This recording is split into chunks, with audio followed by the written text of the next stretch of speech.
Chapter 1101, Enjoying the Show. Translator, Sitalan Editor. Bloodjade was the kind of person that was cruel by nature.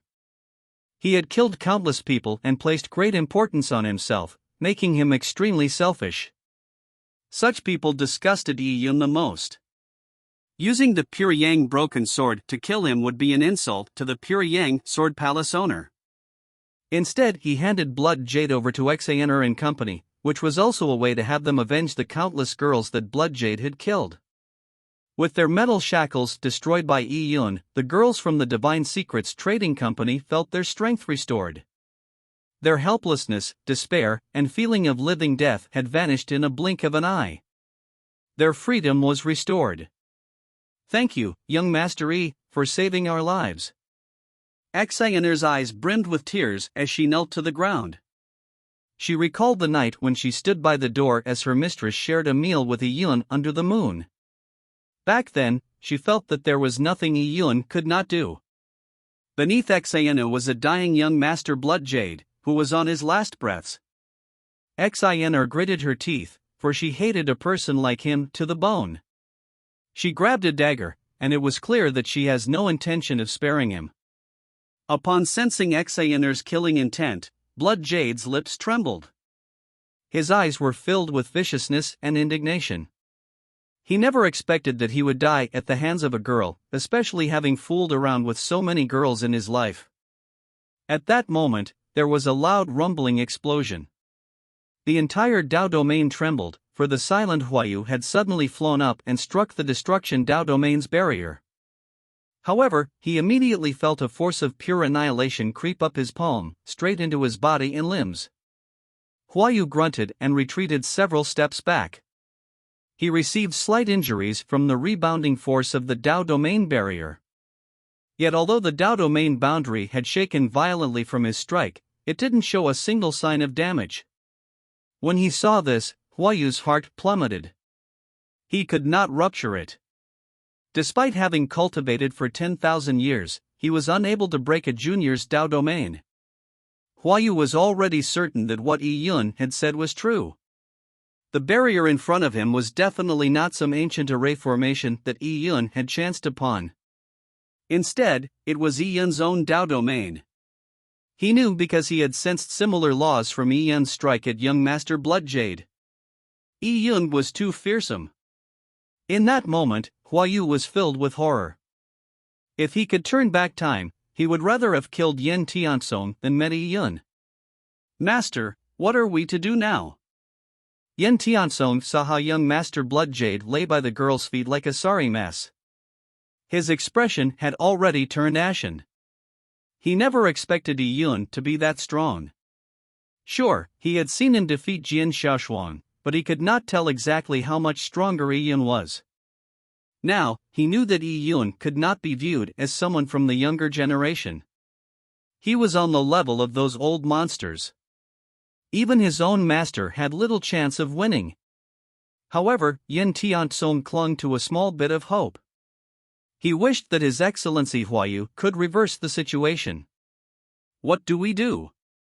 When Huayu heard Yen Tiansong's words, he became more irate, especially when he noticed that Yen Tiansong was shrinking back behind him, clearly intending for him to be the shield to defend against Yi Yun. "You are the one who offended Yi Yun, and yet you dare ask me what to do? You want me to be your shield and die in your stead?" His Excellency Huayu suddenly grabbed Yen Tiansong by the neck. Master." Yen Tiansong was scared out of his wits. Huayu had raised him up by the neck. He used all his strength to hold on to Huayu's hand as his feet kicked powerlessly in midair. He did not dare kick Huayu, for he knew that he didn't have the strength to overpower his master. Huayu grabbed Yen Tiansong's wrist. Ka-cha! With a crisp crack, Yen Tiansong issued a shrill scream as his was crushed by Huayu. "You wretched disciple! I took you in, but you only gave me trouble. Now that young Master Yi is here for your life, you want to use me as your shield? How ruthless you are!" As Huayu spoke, he pinched another time. Ka-cha!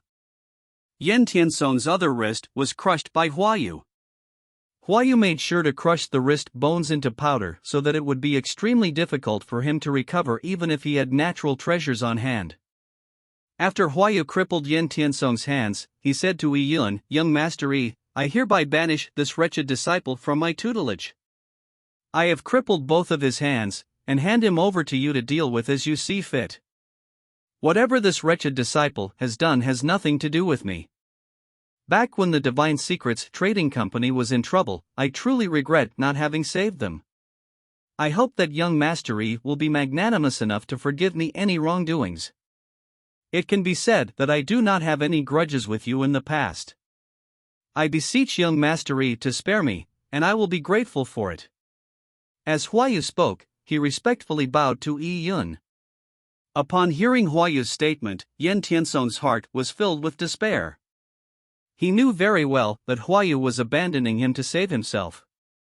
By sacrificing him, he was able to ingratiate himself to Yi Yun. This made Yen Tiansong's hatred reach a new maximum. "Huayu, do you think Yi Yun will spare you if you do this to me? You darn old man, whenever you needed any treasures from my Heaven Amplification Trading Company, I did my best to obtain them for you. Now, you are being so ruthless to me. Even if I were to die, I'd definitely pull you along." Yen Tiansong only managed to finish half his words before his throat was squeezed tightly by Huayu. Huayu's eyes were filled with killing intent, and he just needed to use a bit of strength to snap Yen Tiansong's neck off. "You dare speak of me being ruthless?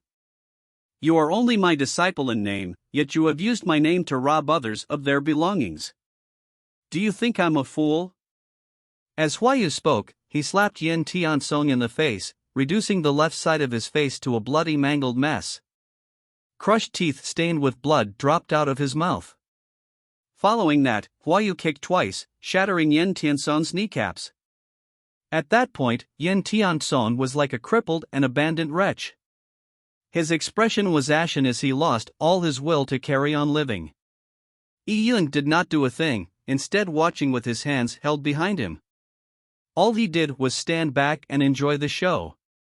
Behind Yi Yun, the girls from the Divine Secrets Trading Company also watched the scene unfold before their eyes. They were somewhat confounded. Previously, Yen Tiansong was like a redoubtable existence. A single statement of his controlled their fates, and His Excellency Huayu was Yen Tiansong's master that he put on a pedestal as though he were a god. But now, because of the threat of Yi Yun, a so-called senior like Huayu had abandoned all his dignity. He revealed his ugly nature by crippling the overbearing and arrogant Yen Tiansong in order to survive. This was what absolute strength could bring. Xinr drew a deep breath as she looked at Yi Yun with a deep sense of reverence. That was the pinnacle of what warriors could achieve. That was the strength of martial arts, a simple sentence determining life and death, controlling the world and lording over the universe. "Young Master Yi, I have already crippled Yen Tiansong. Can you let me leave?" asked Huayu politely as he held Yen Tiansong up like a dead wretch. Chapter 1102, God Annihilating Pearl. Translator, Sitalan Editor. "Let you leave?" Yi Yun laughed. He went through the trouble of disguising himself in order to come to Jade Luster City's teleportation array.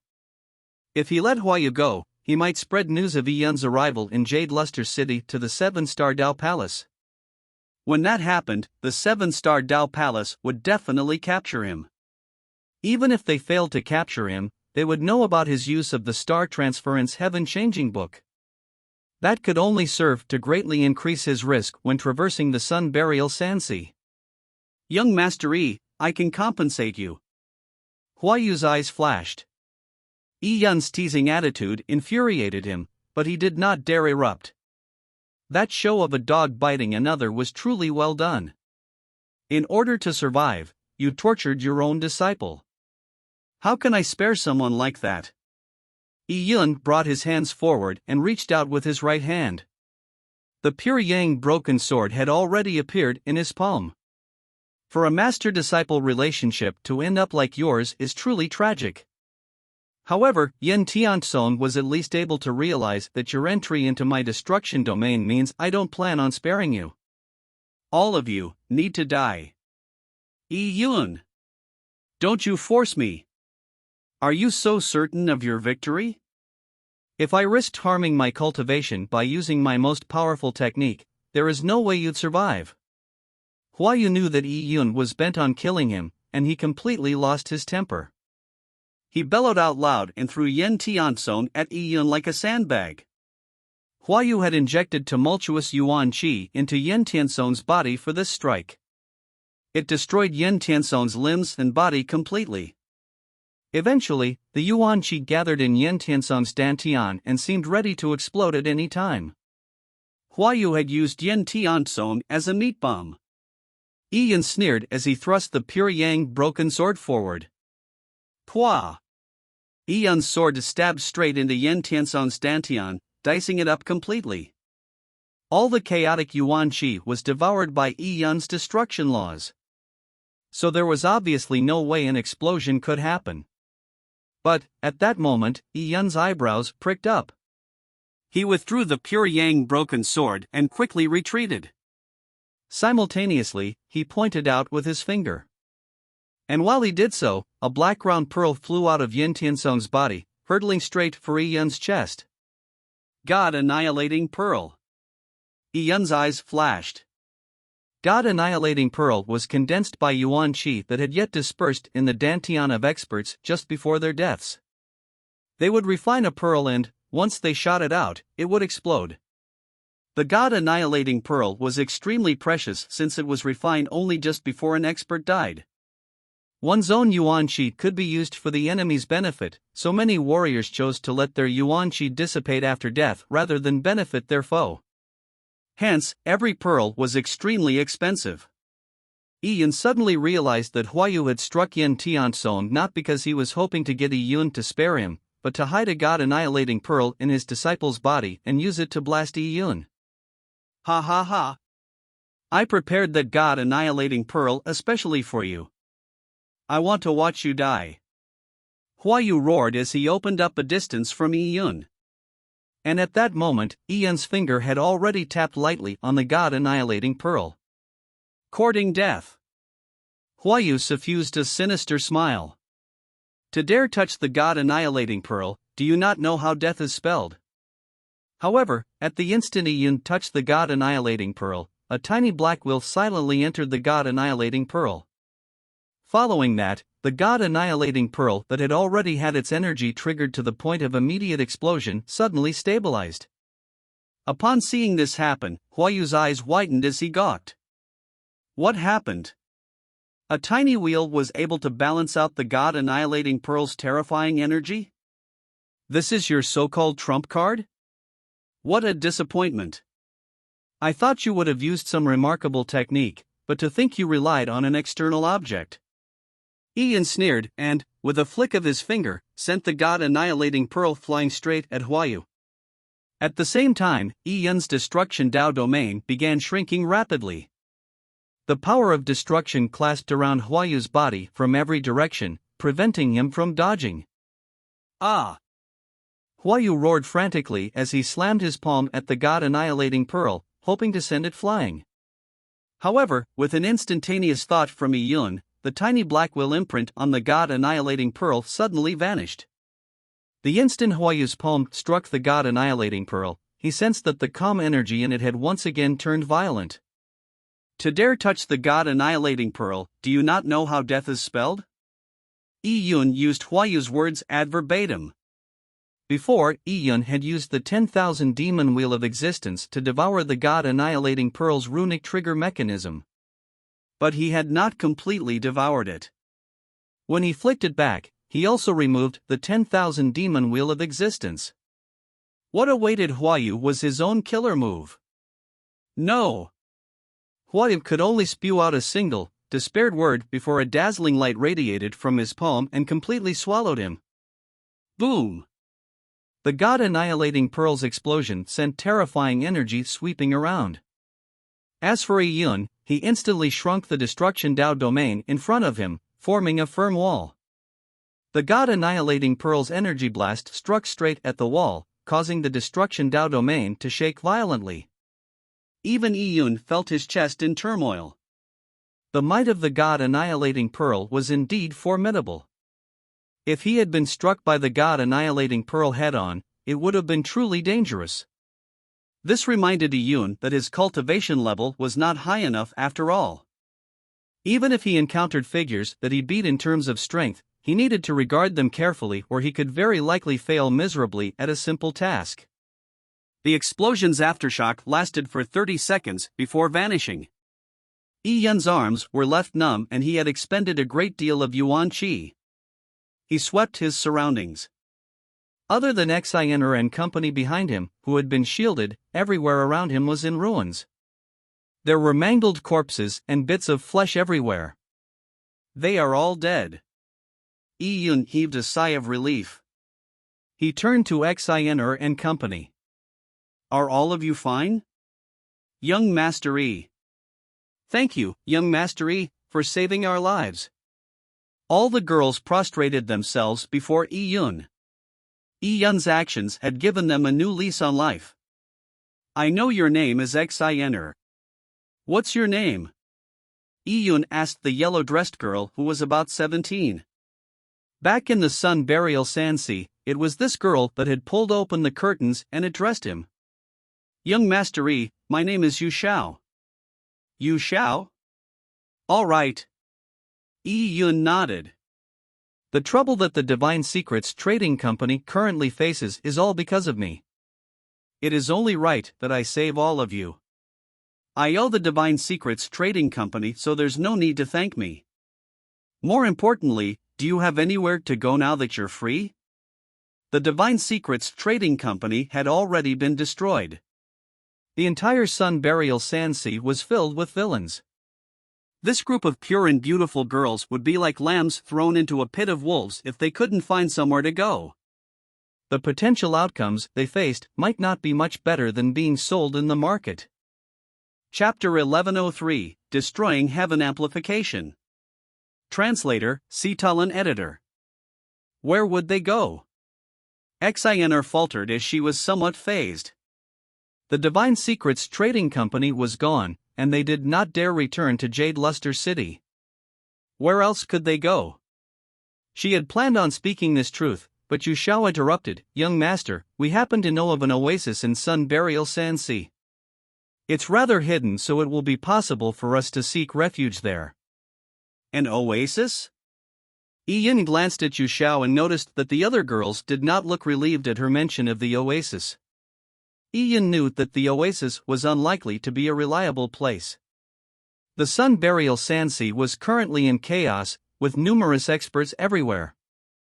In that environment, what oasis could be hidden? If it were truly hidden, how could a weak girl like Yu Shao discover it? Furthermore, the journey to the oasis was probably extremely lengthy and fraught with countless dangers. It might be possible with guards, but with no protection, they would probably encounter harm somewhere along the way. Are you saying this because you are afraid of troubling me? Iyun suddenly came to a realization. With the phenomenon reappearing in the Sun Burial Sansi, and him disguising himself to return to the Sun Burial Sansi despite the risk of the pursuing 7-star Dao Palace, Iyun's motive was quite clear. He was here for the treasure in the Sun Burial Sansi. Yu Shao, who was a little more mature, naturally managed to figure that out. She knew that if the bunch of them were to follow him, they would only burden him. Then, Iyun would never be able to search for treasures. He would be fully occupied simply protecting them. Therefore, she had mentioned the oasis as a possible place of refuge, despite it not being safe at all. Screw it. All of you can follow me. As Iyun spoke, he extended out his hand and conjured a tiny pagoda. It was the Azure Yang Lord's God Advent Tower. Back in the Azurewood Great World, the God Advent Tower had withstood attacks for Iyun and saved his life. However, the damage completely drained the energy within the tower. Now, with quite a bit of time having passed, the God Advent Tower had gradually recovered a portion of its strength after absorbing Heaven-Earth Yuan Qi. Although it was still incomparable to its past strength, it could be used normally again. All of you enter it. Do not resist it. As Yi Yun spoke, the God Advent Tower shot out an azure beam of light, warping the 16 girls, including Xander and Yu Xiao, into it. Within a moment, the group appeared in a small idyllic world. It was an independent space within the God Advent Tower. This is... Xander and company were astonished by their surroundings.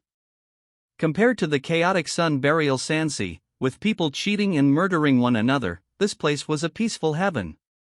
For the past few days, Xander and company had been under immense stress and filled with utter despair.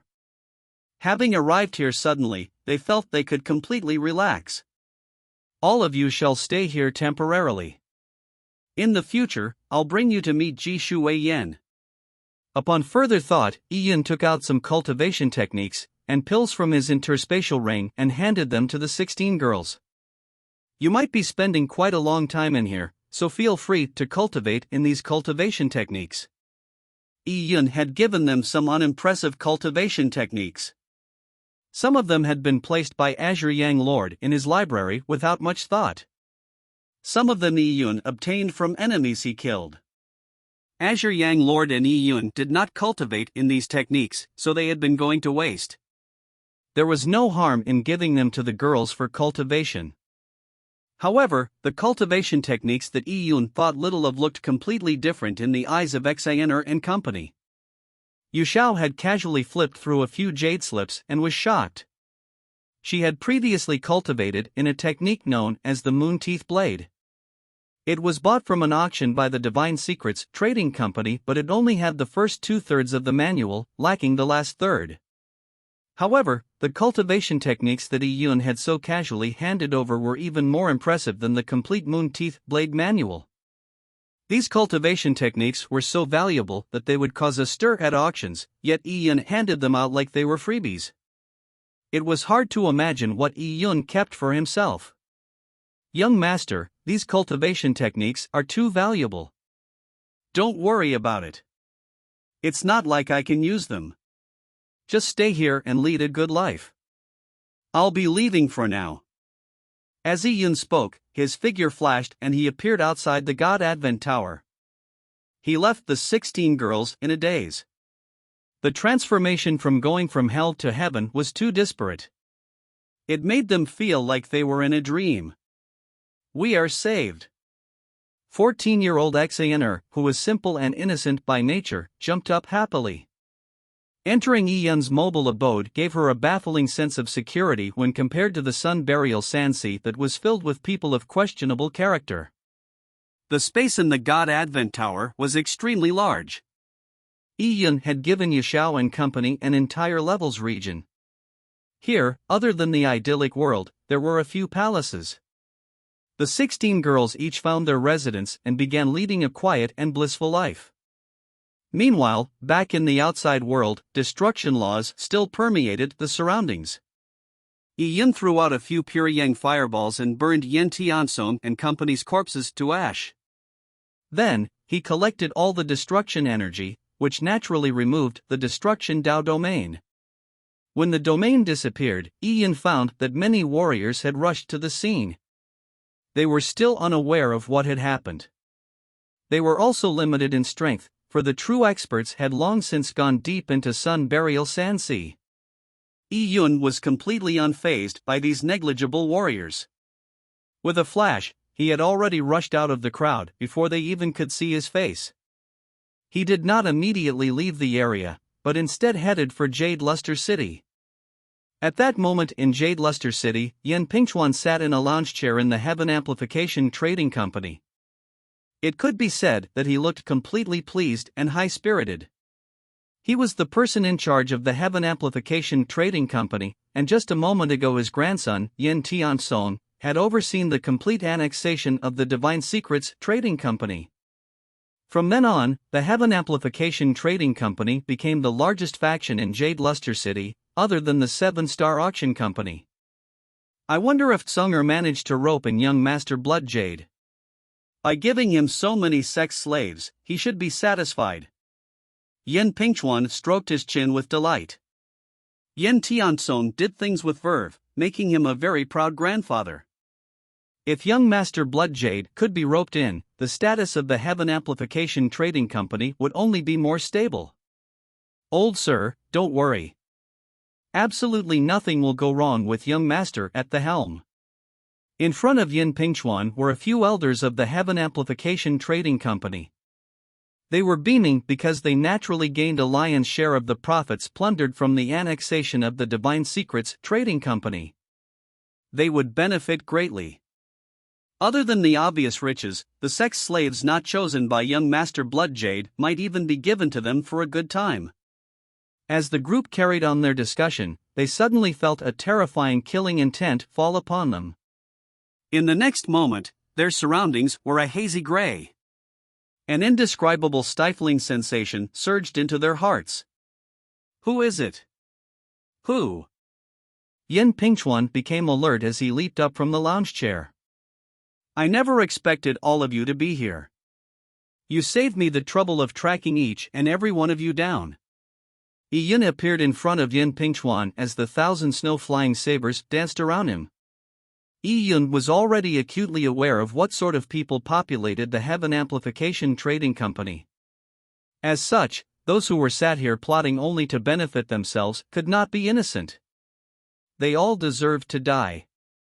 We do not know you and do not have any feud with you. Who are you and what do you want? If it's riches, I can give them to you. Yin Pingchuan gradually calmed down. There were numerous nefarious figures coming to Sun Burial Sansi over the past few days. It wasn't impossible that those who knew of the Heaven Amplification Trading Company would come to rob them. If this person had any requests and was not here only to kill, there was no reason to be afraid. Feud? Indeed, there's nothing of the sort. I only seek revenge on someone else's behalf. Ji Shuiyan treated me rather well and gave me the most valuable Heaven Secrets compass.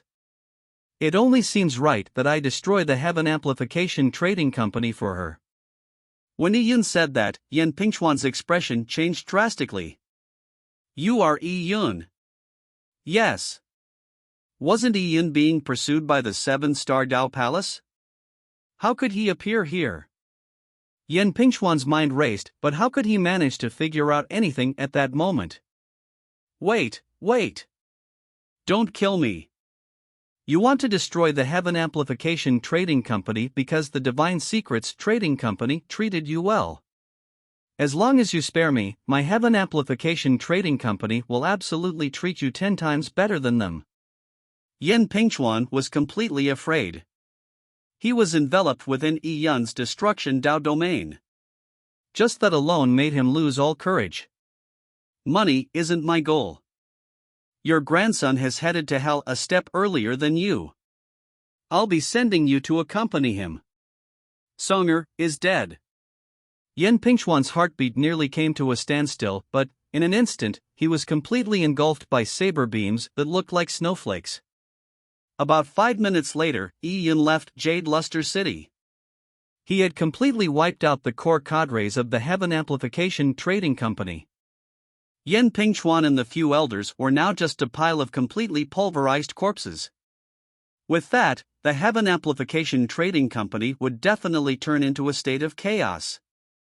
With their inevitable downfall, they would naturally have no time to continue dealing with the Divine Secrets Trading Company. As for the reconstruction of the Divine Secrets Trading Company, he could leave it to Ji Shuiyan. A few minutes later, Yi Yun once again arrived at the teleportation array in the vicinity of Jade Luster City.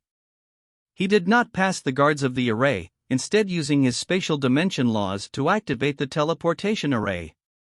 In the next moment, Yi Yun had traversed a distance of 50,000 kilometers, entering the depths of the Sun Burial Sansi. As for the array's guards, they could not even react in time. Chapter 1104, Entrance. Translator, Sitalan Editor. Yi Yun felt his eyes blur slightly when he traveled through the teleportation array. When his vision was clear once more, he discovered that he had emerged into a tiny oasis in the massive Sun Burial Sansi. Due to the thick pure yang gases in Sun Burial Sansi, natural oases were incredibly rare. However, those places where an oasis did appear were augmented by arrays, allowing them to be maintained. The oasis did not cover a large area. Here and there a few warriors loitered around, not immediately leaving after being teleported to the oasis. When Iyun appeared in the array, he immediately felt a number of gazes and perceptions focused on him. These perceptions were not weak. And when he swept his surroundings, he could sense several powerful auras. Those who came here were definitely planning to venture into the deeper depths of Sun Burial Sand Sea, so it was only natural for them to have some strength. When these gazes and perceptions realized that Iyun was someone unfamiliar, they pulled back. They are all people from sections. Iyun glanced around and found that the warriors were in tiny groups. They were dressed in clothes of various sections. There were very few itinerant warriors like him, so he did not attract much attention. At that moment, he suddenly saw his portrait on a boulder outside the teleportation array. Iyun walked over and realized that it was a wanted poster for him. And the group that asked for his head was the 7-Star Dao Palace. 7-Star Dao Palace. Iyun stood in front of the boulder and finished reading the wanted poster with a deadpan expression. It could be said that his feud with the 7-Star Dao Palace was irreconcilable. After all, the reason for this feud was that Iyun had an immense talent that struck fear into the 7-Star Dao Palace. It was afraid that Iyun would seek revenge once he had fully developed his powers. Which was exactly what Iyun intended to do. Dude, don't look at it. The person on the portrait is not someone you can mess with. A voice that sounded like it had experienced the vicissitudes of life suddenly sounded from behind. Iyun turned his head and saw an elderly man dressed in clothes woven with coarse cloth. He was slightly wrinkled and his skin looked like it had been baked red and rough from weathering. He held a smoke pipe in his hand which he sucked from, emitting billows of smoke. His smoke pipe also had a bag of smoke leaves hanging off of it. Upon taking in this person's appearance, Iyun was somewhat stunned. Throughout his years of traveling the 10,000 Fey Empery in heaven and Yang God Empery in heaven, the elders he had seen had esteemed bearings, like they were immortals. If not that, then they looked ill or odd, hinting at an unorthodox background. But he had never seen a person of this stature. If not for the strange energy fluctuating from the old man, Iyun would have thought the fellow was an old farmer from the backwater mountainside. Eh? The old farmer glanced at Iyun and shook his head. You are quite interesting. The old farmer muttered to himself. Iyun reeled when he heard that. Quite interesting? Don't worry. I don't mean any harm. However, I'll urge you not to think too much of the treasure in the Sun Burial Sand Sea. As the old farmer shook his head, he pointed at the teleportation array behind Iyun. There are already people that are planning to return after only a few days. Over the past few days, there had been many warriors who had entered the Sun Burial Sand Sea's inner depths. However, the phenomenon was so massive in scale that no one knew where the treasure truly was. Many warriors were like headless flies in Sun Burial Sand Sea. They would search randomly to no avail. There were actually some minor treasures appearing in Sun Burial Sand Sea, but over the past few days, with more treasure seekers, the increase in demand resulted in a drastic decrease in returns. Even the most normal natural treasures were becoming scarce, let alone the treasure that triggered the phenomenon. Many people had failed to benefit and were even killed by other larcenous warriors. This caused many to consider leaving. Senior, thank you for your warning. Iyun cupped his hands. I'm not bent on finding any treasures. I believe this journey will also help me to widen my horizons. It's up to you. The old man said before he left while puffing on the smoke pipe. That old man is truly strange. Iyun frowned slightly. His intuition told him that the elder was not a simple person, but he knew nothing of the old man's circumstances. Iyun appeared to leave the oasis without much thought. When he found a spot away from prying eyes, he used the purple crystal's energy vision to ensure that there was no one around. Then, he extended his hand and wiped it across the interspatial ring. An ancient and simple compass disc appeared in his palm immediately. It was the child part of the Heaven Secrets compass. Back when Ji Shuai-yen gave it to him, she instructed him on how to use it.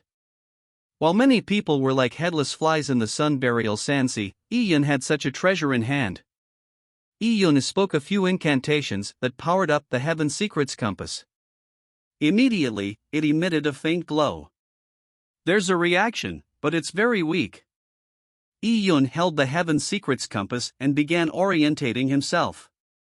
The encounter with the elder had alerted Yi-yun. From the looks of it, there were quite a number of experts that had come to the Sun Burial Sansi on an expedition. He had to be extremely careful.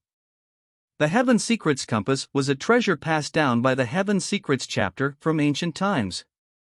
The mother-child pair of the Heaven Secrets compass were connected to one another via their geomantic features. Such a connection was not easily severed. However, at that moment in time, Yi-yun realized that even with the child part in hand, the location of the mother part was somewhat fuzzy.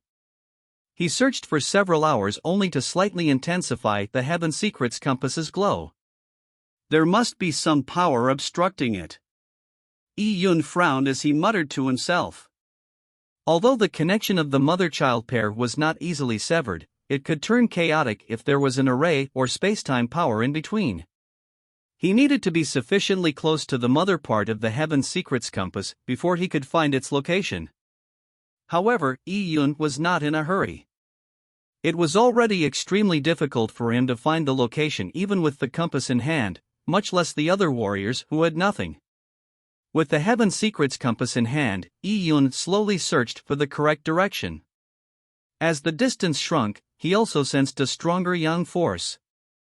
Ordinary warriors would have had their innards completely burned if they were here. The sand had also turned soft and loose. With every step he took, his feet sunk down to his ankles. If not for him wrapping his feet in yuan qi, his feet would ignite just from a simple step. Suddenly, the Heaven Secrets compass bursted resplendently. However, when Yi-yun looked around he only saw emptiness. He could not see anything special. Oh!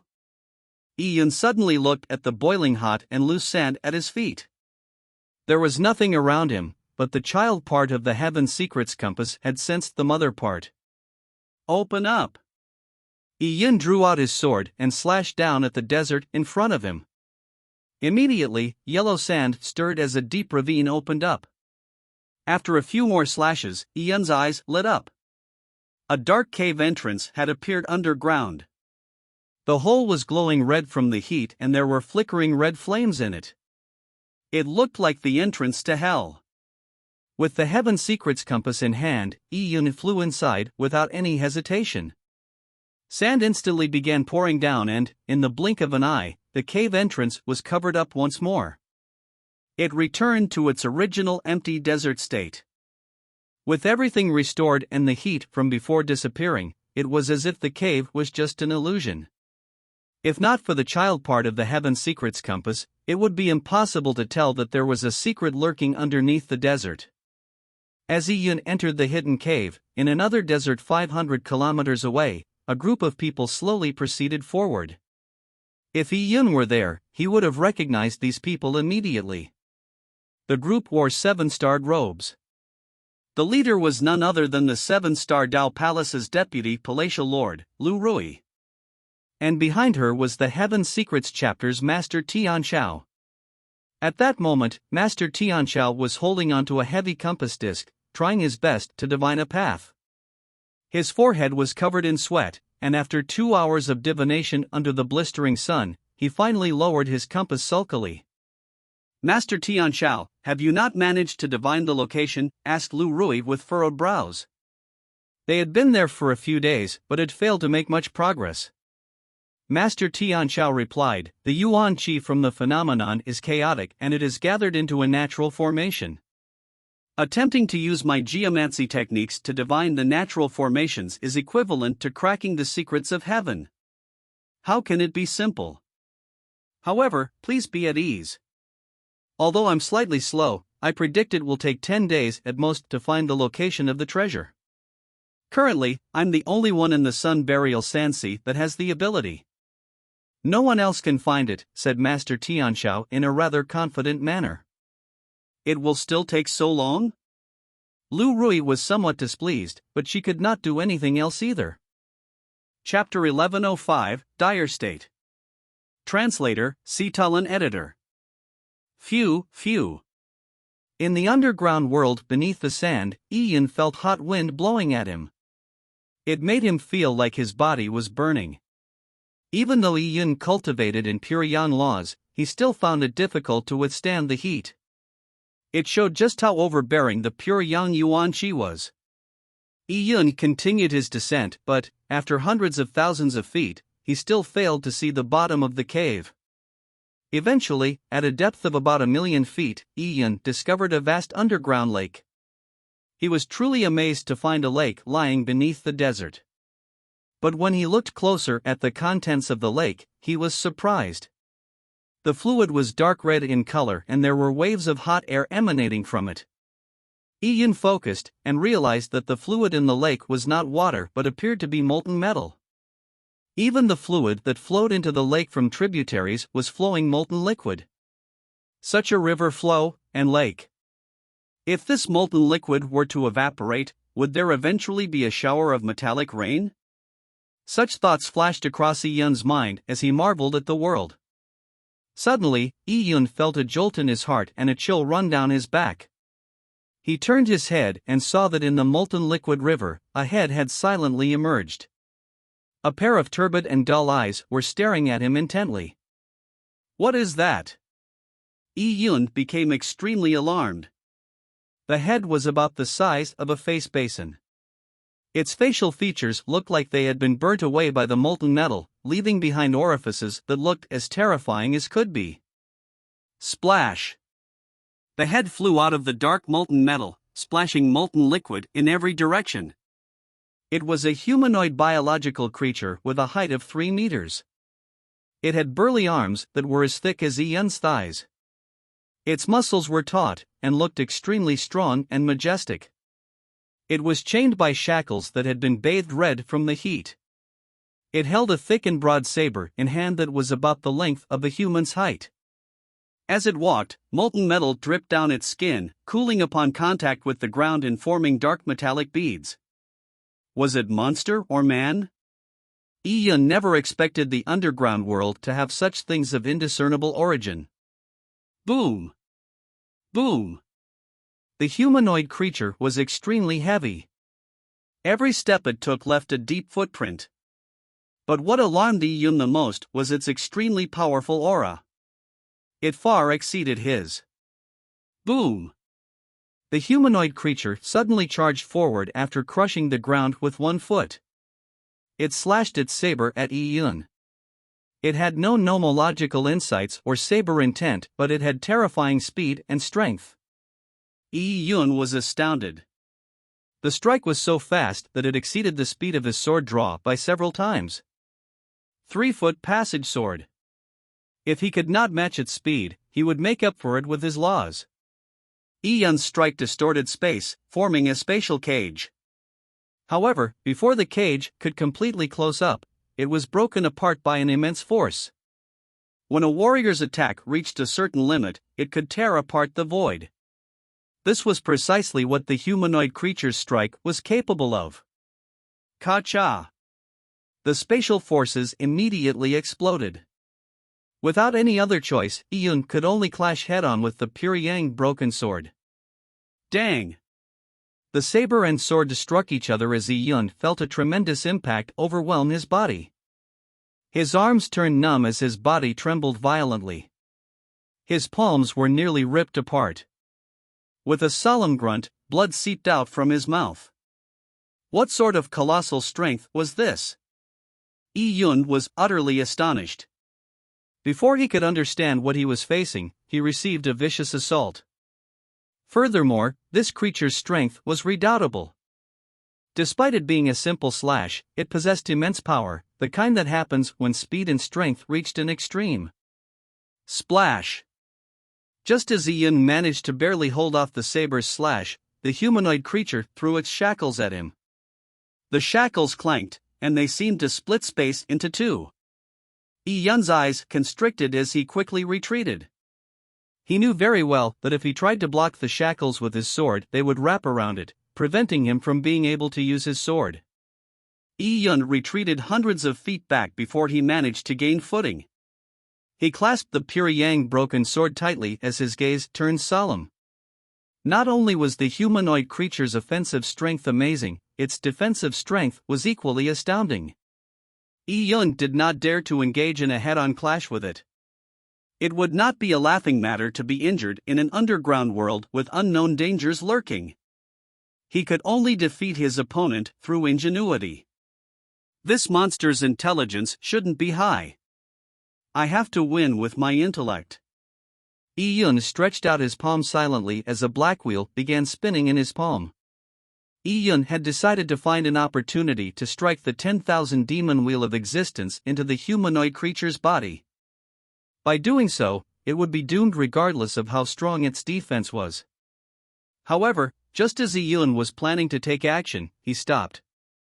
The 10,000 demon wheel of existence that he had just conjured dissipated. The scene happening before his eyes sent a chill running from his feet up to his head.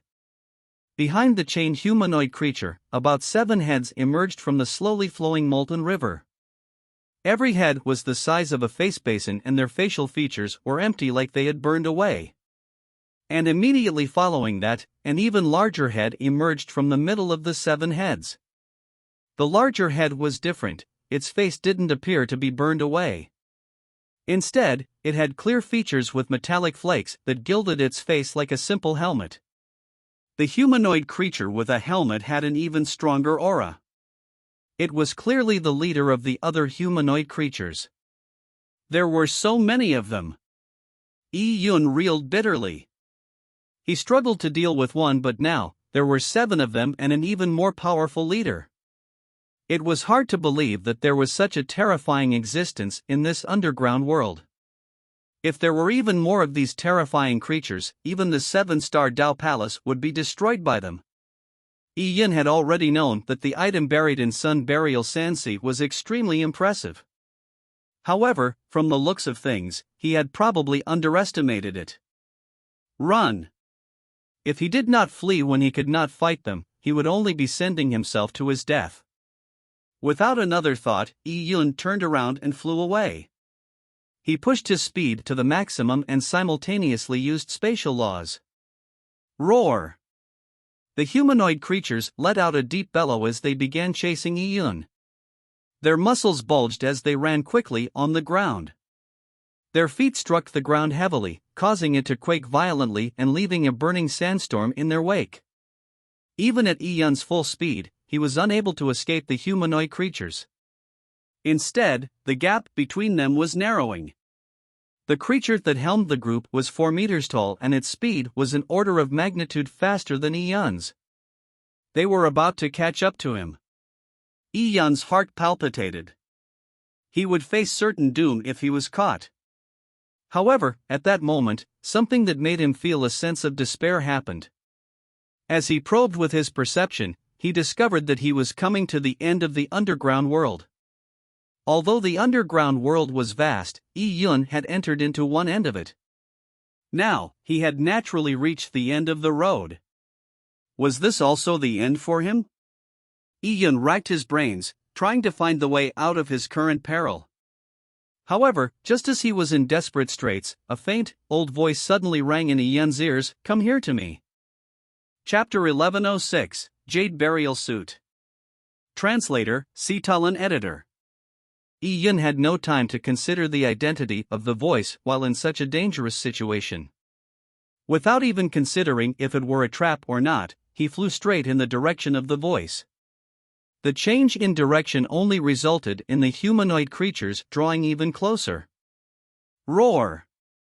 The humanoid creature's leader let out a thunderous roar as it slashed its saber at Yi-Yun. The saber was still quite a distance away from Yi-Yun, but the winds it stirred clashed ruthlessly against Yi-Yun's protective Yuan Qi. His protection shattered immediately, causing blood to spill out of his lacerated clothes. However, at that moment, Yi Yun saw an elder in front of him. The elder's hair was a stark white and his clothes were old and torn. He came towards Yi Yun with a pile of jade pieces threaded together by golden string.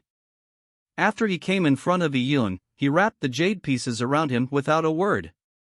It was a coat made out of jade. When the jade coat hung down from Yi Yun's body, he suddenly felt his aura become enveloped. Following that, the elder pulled Yi Yun's arm and dodged to the side. Following that, a scene that left Yi Yun shocked happened.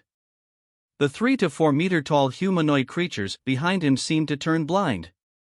They rushed past Yi Yun as though they were in pursuit of empty air. In just a few moments, the humanoid creatures vanished from Yi Yun's sights. He was saved. Yi Yun heaved a sigh of relief as he still felt shaken. He looked at the unique clothes he was wearing. They were manufactured with thin jade pieces that were sewn with golden thread. It was literally a jade burial suit. However, jade burial suits were typically burial items for noble mortals. It was impossible for living people to wear such heavy and clumsy clothes. Yi Yun looked at the thin elder whose complexion was graying. His yuan qi was also extremely weak. His eyes were slightly turbid, as though he was close to his deathbed. "Senior, thank you for saving me." Yi Yun bowed. He could sense that the elder's cultivation level wasn't deep or sophisticated. Yet, he was able to survive in this underground world that was fraught with dangers and even saved him. This truly astonished Yi Yun. "There's no need to thank me. It can be considered fate for us to meet in these treacherous lands." The elder waved his hand and turned to leave. "Follow me. This place is too dangerous." In the dark, the elder led the way. He also had a jade burial suit wrapped around his thin body. He tottered along as if a gust of wind could blow him down. He led Yi Yun through a stone forest before coming to a cave. The cave had a narrow entrance, but it was very spacious within. Dry grass and fur hide were laid on the ground, and there was a long-lasting lamp illuminating the cave. "Have a seat." The elder casually pointed to a stone stool. Yi Yun sat down politely and cupped his fists. He asked, "Senior, I wonder if you might tell me what this jade burial suit I'm wearing is? Also, what are those humanoid creatures? And why are they so terrifying?" A set of clothes that was able to completely conceal his aura and prevent those creatures from detecting him was truly fascinating. The elder waved his hand and said, "Let's not talk about that first. You have an item on you. Can you tell me how you got it?" When the elder said those words, Yi Yun immediately came to a realization. In fact, Yi Yun already had a suspicion from before. With a flip of his hand, a dark golden metallic disc appeared in his palm. It was the child part of the Heaven Secrets Compass. When the elder saw the child part of the Heaven Secrets Compass, he felt mixed emotions. He touched his interspatial ring and took out another Heaven Secrets Compass. It looked identical to Yi Yun's Heaven Secrets Compass except for its larger size. It was the mother part of the Heaven Secrets Compass. The mother-child pair of the Heaven Secrets Compass had a mysterious connection, and they had finally reunited. The elder was likely Ji Shuyan's grandfather. He was alive after all.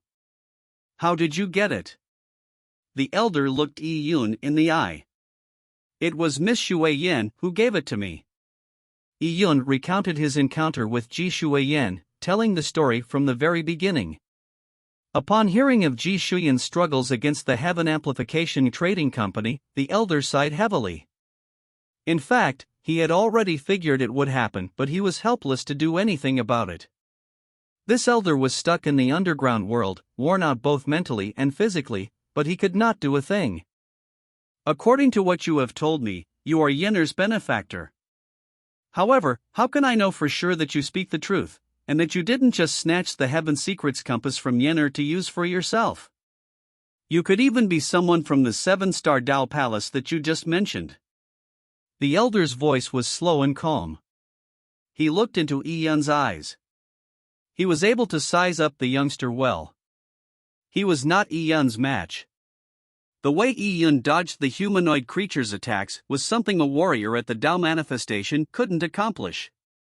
However, the elder remained fearless. The pair of turbid eyes that he used to look at Yun were as calm as an ancient well. Yun fell silent before he said, "Senior, please wait. You can ask them yourself." With a thought, Yun sent a tiny pagoda flying out of his body. It slowly spun in midair, and following that, a flash resulted in two girls being transported out. They were Xiner and Yu Shao. Both of them were Ji Shuyan's personal maidservants.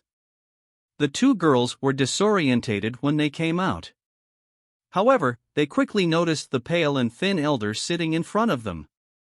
Although the elder's appearance had changed drastically, they were still able to recognize him at a glance. "Master." The two girls were pleasantly surprised.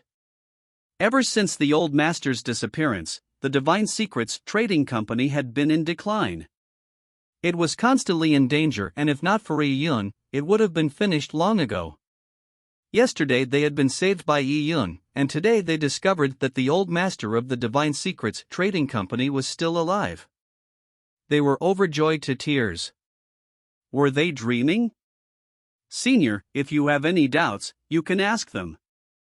"Young Master Yi, not only did you save us and our mistress, you even saved our master," asked Xiner in excitement. Yun was somewhat ashamed. He was the one that had been saved by the old man. "All right. There's no need for further questions. You are a benefactor of my Divine Secrets Trading Company." After the elder said that, he stood up and gave Yun a bow. Yun hurriedly held him up. The elder was too weak. When Yun supported him, he found that the elder was more bone than flesh. "Senior, there's no need for this. You have also saved my life." Upon saying that, Yun recalled his question from before. "Senior, you have yet to tell me what those humanoid creatures are. Also, what is the story behind these jade burial suits?" "Jade burial suits."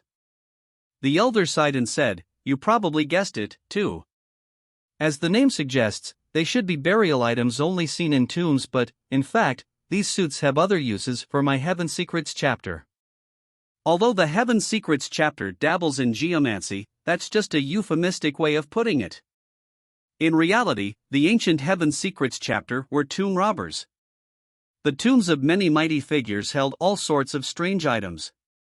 As for the purpose of the jade burial suit, it allows one to conceal one's aura completely. It allows us to traverse a tomb safely. The elder's words left Yun reeling. He was surprised to learn that the Heaven Secrets chapter was a tomb robber sect in the beginning. In truth, geomancy was related to tomb robbing. Chapter 1107, Encountering the Seven-Star Dao Palace Again. Translator, Sitalan Editor. At that moment, the elder looked at Yun and asked, "You are probably here for the Yang spirit, right?" "Sai, you are Yenner's benefactor, so if you seek it, I will not stop you." "It's extremely dangerous here," he continued. "You can avoid the humanoid creatures outside by wearing the jade burial suit, but when you reach the core depths, other dangers await you. I have been trapped here for a great deal of time, but have failed to obtain the Yang spirit, nor have I been able to leave this place. I was acutely aware that the Divine Secrets Trading Company would be in extreme danger without me, but I was helpless to do anything about it. I can't provide much help other than to point out the path for you." Yun hurriedly said, "Senior, just this jade burial suit alone has helped me greatly. If not for the jade burial suit, Yun would probably not be able to take a single step further. Those humanoid creatures were too terrifying." The elder used a dagger to carve a map on the ground. The underground world had a complicated layout. Without a map, one would probably get sidetracked during a simple random walk. This is the core region. Once you enter it, even I will not be able to help you. The elder tapped a particular spot with his dagger. Yun memorized the map and, perplexed, asked, "Senior, could it be that you have not entered the core region as well?" The elder waved his hand, wiping away the map on the ground. He looked up and a deeply repressed pain seemed to flash in his recessed eyes. "Young Master Yi, I still have something I would like to ask of you." The elder suddenly bowed. "Senior, there's no need for that. Just speak your mind." Yun hurriedly stopped him. Despite being close to death, the elder still insisted on bowing. It meant that the matter was extremely important to him. The elder had saved Yun's life, so, if the request was possible, Yun would fulfill it. "If young Master Yi were to encounter Shuyin's father there, please check to see if he's alive or dead," said the elder. In fact, the elder had been waiting outside for a very long period of time. He knew that the odds were greatly against Shuyin's father. "About that, Senior, you can enter the tower along with Xiner and Yu Shao," suggested Yun. The elder was wearing a jade burial suit, so he faced no threat from the humanoid creatures. However, various factions, including the 7-star Dao Palace, would be entering the Sun Burial Sansi at any time. "If that's the case, I'll be pinning my hopes on young Master Yi. This mother part of the Heaven Secrets Compass will be able to confirm your position regardless of the environment. Young Master Yi, please take it." The elder hesitated for a moment and did not give any excuses. He too wanted to find Shuyin's father, dead or alive. After Xiner and Yu Shao carefully helped the elder up and into tower, Yun withdrew the God Advent Tower. Holding the mother-child pair of the Heaven Secrets Compass, he walked out of the cave. Following the map, Yun once again returned to the side of the molten metal river. The 9 heads were bobbing on the surface of the lake. Their empty eyes scanned their surroundings and looked horrifying. However, it was as though they could not even see a living human like Yun, who stood right in front of them. Yun glanced at them before walking upstream beside the river. There were powerful pure yang laws contained within the molten river, and its source was located precisely in the core region of the underground world. As Yun ventured deeper, he saw other ancient creatures. They were different than the humanoid monsters, but still terrifying. Although they were very few in numbers, 1 or 2 of those existences were enough to result in certain death. This treacherous land did not permit the existence of ordinary people. Furthermore, the river split into many distributaries. They bored through countless tunnels and forks in the underground world, so one could easily get lost before they even knew it. When he came to a fork, Yun saw a dark red lake that had pooled a large amount of molten liquid. It was the lake that he had encountered when he first entered the underground world. "Why am I back at the entrance?" Yun faltered for a moment before quickly realizing that he had not truly returned to his original spot but that the spatial laws in the underground world were extremely chaotic. Although he could see the path that he had previously trodden, he was in fact separated by multiple layers of space. If he were to truly approach it, he would realize that the distance did not change. However, returning to that path would be an exacting task without a map, even with his comprehension of spatial laws. Yun proceeded forward and, according to the Elder's map and the Heaven Secrets Compass's guidance, constantly tweaked his direction, gradually approaching the core of the underground world. Suddenly, Yun heard a loud rumble as several figures subsequently descended. Upon seeing these figures, Yun's pupils constricted. They were people from the 7-star Dao Palace. Yun wanted to retreat immediately, but he realized that the surrounding spatial laws were so chaotic that the 7-star Dao Palace group that appeared to be in front of him was actually located a great distance away. Upon realizing this, Yun immediately calmed. He stroked his chin and pricked his eyebrows up. He came to a halt unhurriedly. "Ha, we have finally found the entrance," a young-looking man from the Heaven Secrets chapter said with a hearty laugh, as though he was trying to gain credit. They had been wandering aimlessly in the Sun Burial Sansi for a while and had finally entered the underground world. Upon entering, they could immediately sense the searing hot gases which indicated that they had found the correct location. Thankfully, my geomancy techniques were of some use. A middle-aged scholar looked rather smug as he held a compass. Yi Yun recognized the middle-aged scholar immediately. He was Master Tianxiao of the Heaven Secrets chapter. Back at the trade session, he was the one that revealed the Divine Secrets Trading Company's possession of the Heaven Secrets compass. And among the crowd, Yi Yun also noticed a woman dressed in a palatial gown, Lu Rui. Standing beside her were three people with tremendously powerful auras. Yi Yun took note of them. A black-dressed middle-aged man slung a large saber behind his back. On the other side of Lu Rui were two identical-looking children dressed in red bodices. Although they looked like children, their eyes were extremely cold and mature. Their gazes were extremely icy and looked like human paper cutouts that mortals burned to honor their ancestors. The Seven-Star Dao Palace had placed a great deal of importance on the Sun Burial Sanxi phenomenon. While the palatial lord held down the fort in the Seven-Star Dao Palace, he sent the four deputy palatial lords, including Lu Rui, to Sun Burial Sanxi. Unfortunately, the precise location of the Yang spirit is difficult to divine. In this underground world, geomancy techniques are greatly affected. With the Heaven Secrets compass, it would be possible to find the proper direction. It's a pity that the Heaven Secrets compass is in Yi Yun's hands, Master Tianxiao said with a sigh as he shook his head. Yi Yun?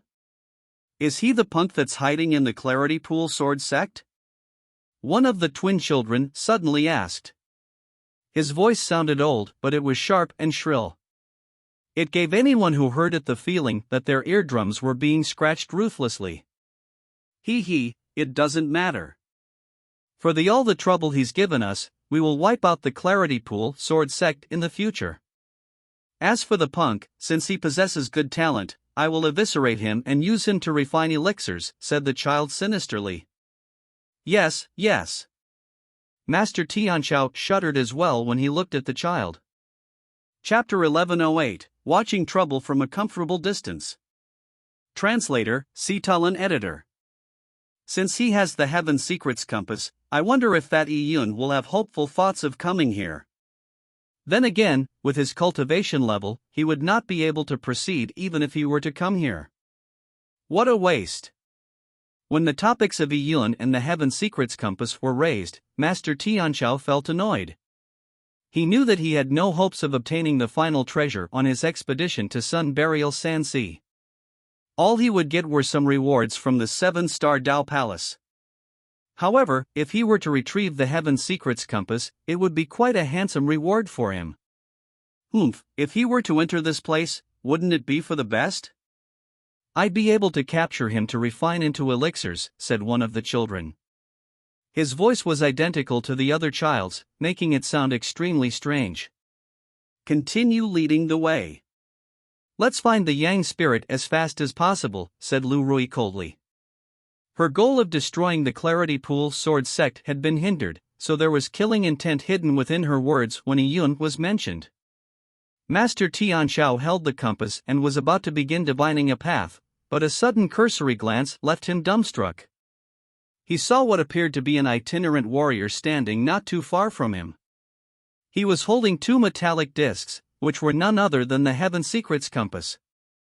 Furthermore, it was the mother-child pair. Heaven Secrets compass. Master Tianxiao never expected to bump into someone where they were. Furthermore, this someone held in his hands both parts to the Heaven Secrets compass. Without divination techniques, it was nearly impossible to reach the underground area. How did he get there? Could Yi Yun have lost the Heaven Secrets compass, or could this person be Yi Yun? Master Tianxiao knew that many disguise techniques were extremely abstruse and nearly impossible to see through. Regardless if he is Yi Yun or not, capture him first. Snatch the Heaven Secrets compass from him. Master Tianxiao shouted excitedly. He did not know why the man was just standing there foolishly. He was only bringing about his own destruction. Really? That sure is a coincidence. The two children immediately flew forward. Lu Ruti and company also began to rush over. However, they also has a strange feeling that baffled them. Why did the person's aura appear so distant, despite the close proximity? Could it be related to why they had not immediately detected him? Furthermore, the man looked completely calm and composed. This man must be Yi Yun. He sure has some guts. However, I wonder if he'll keep those guts when I refine him into an elixir. One of the children said with a smile. With that said, the two children pounced at Yi Yun simultaneously. However, they came to realize that, although their leap had carried them a great distance, Yi Yun was still standing by a rock. The distance between them seemed to be maintained at a constant. Oh! One of the children pricked up his eyebrows and gestured a conjuration. Immediately, his expression sunk. Spatial chaos? Punk, no wonder you remain so unafraid. But don't you plan on walking out of this underworld alive? That's right. Before, you had those people from the Clarity Pool Sword Sect protecting you. But now, you are all alone. You are only courting death by being here. Lu Rui's slender eyes narrowed and her voice was filled with cold and sinister killing intent. At that moment, Yi Yun opened his mouth and smiled. Due to the spatial barrier, his voice could not be heard. He only mouthed his words to express his thoughts. Worry about yourselves first. I wish all of you the best of luck. After Yi Yun said that, a 7-star Dao Palace disciple in the back let out a tragic scream. Lu Ruti and company hurriedly turned back and were appalled to see a faceless humanoid creature. It had already torn the disciple apart and now faced them. What is that? A 3 meters tall terrifying creature whose facial features seemed to be completely charred stood before them, emitting a terrifying aura. Behind the humanoid creature, large heads began to appear out of the surrounding shadows. There were a total of 12 heads, all belonging to the humanoid monsters. Splash! They leaped out of the molten liquid. In the middle was a 4-meter-tall humanoid creature with clear facial features. Its more horrifying aura made their scalps tingle. Roar! The humanoid monsters gave a deep bellow before pouncing. Darn it! The two children exchanged looks and flew over. Soon, the rest of the 7-star Dao Palace members also clashed with the humanoid creatures. But soon, they discovered that although the humanoid creatures were not proficient in laws, they had immense strength and ridiculous speed. Ah! Tragic cries constantly rang out from the 7-star Dao Palace members as the deaths and injuries piled up. Master Tianxiao felt a cold chill from the situation in front of him. He was no match against the humanoid creatures at his cultivation level. Roar! The 7-star Dao Palace had lost quite a number of disciples in a short span of time. The remaining few were barely resisting. Their attacks failed to cause any damage against the seemingly impervious monsters. Even the 4 deputy palatial lords of the 7-star Dao Palace had a hard time dealing with the onslaught. Darn it! The two children had ashen expressions. They saw Yi Yun standing there, casually amused by the show they were putting on for him. Despite him being just in front of them, they were unable to reach him. They could only look on helplessly as the trivial punk watched their pathetic struggle with an amused and sarcastic expression. This was extremely humiliating to them as deputy palatial lords of the 7-star Dao Palace. Take your time fighting them. I'll be leaving first, said Yi Yun with a smile. Blast him. That man must be Yi Yun. Our 7-star Dao Palace will definitely find that he fellow and shred him to pieces. Lu Rui said as she gnashed her teeth viciously. She yearned to catch Yi Yun, but the 7-star Dao Palace was in a state where it could not fend for itself. They had already lost nearly half of their 30-odd people in the blink of an eye. They had no idea how Yi Yun managed to survive in this treacherous environment. Deputy Palatial Lord, Yi Yun has the Heaven Secrets compass in hand. He also has the mother part of it, so he has probably found the Heaven Secrets chapters traitor. Furthermore, he is wearing a jade burial suit. It can conceal one's aura. If he continues to go ahead of us, he might find the treasure before we do," Master Tianxiao said hurriedly.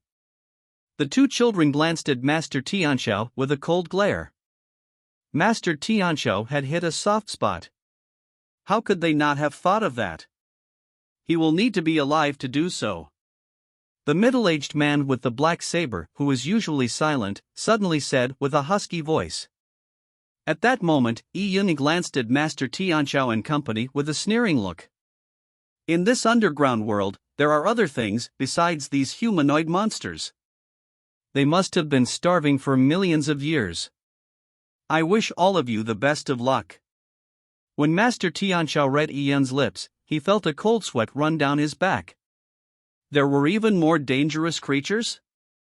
Then, he was truly in danger. If the members of the 7-star Dao Palace were barely fending for themselves, how could they care for him?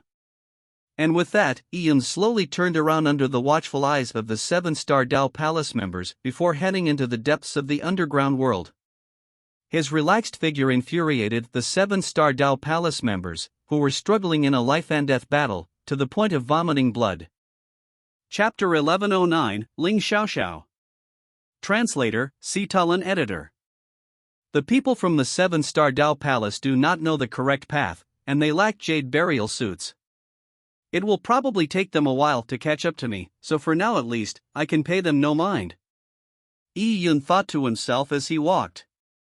After traveling a distance in the underground world, Yi Yun felt the surrounding air become increasingly heated. The rocks at his feet had been baked to a crystalline state from the high temperatures. A red liquid seemed to flow within them. He matched his remembrance of the Elder's map with his surroundings, and discovered that he had entered the core region of the underground. Once he entered the core region, the map would be useless. Yi Yun began to move in an increasingly careful manner. He proceeded forward slowly in search of the Yang spirit.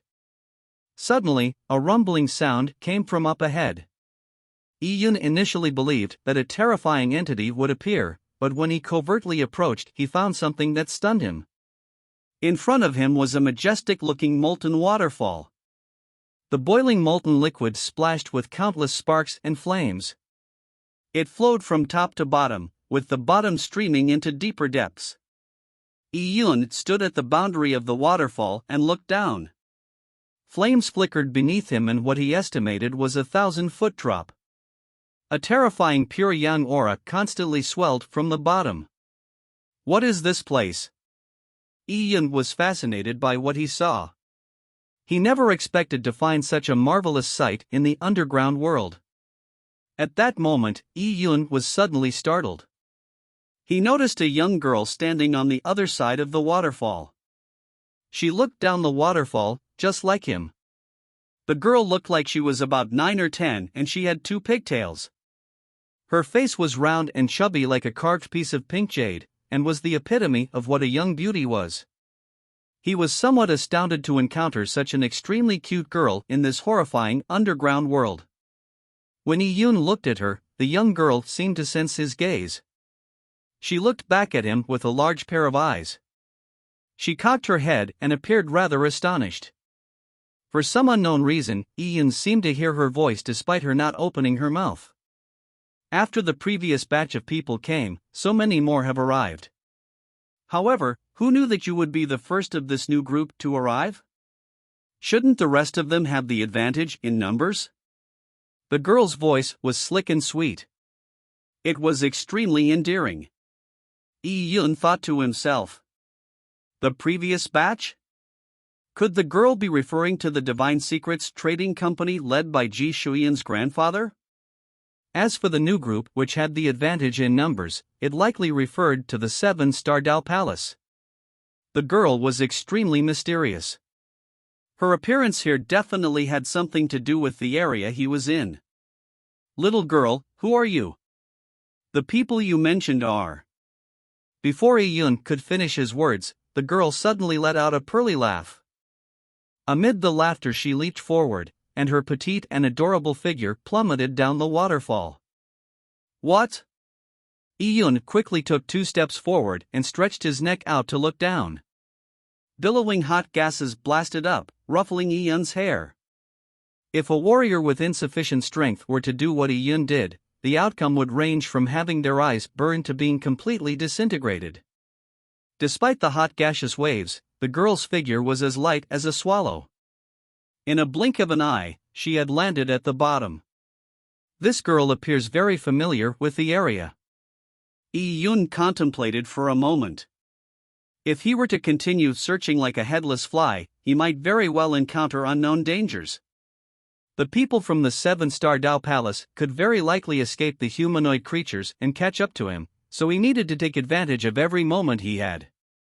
The girl was extremely odd, and the pure yang gases beneath the waterfall were much more pure and refined than anywhere else. "I'll go down." Iyun did not hesitate any further and similarly threw his body down.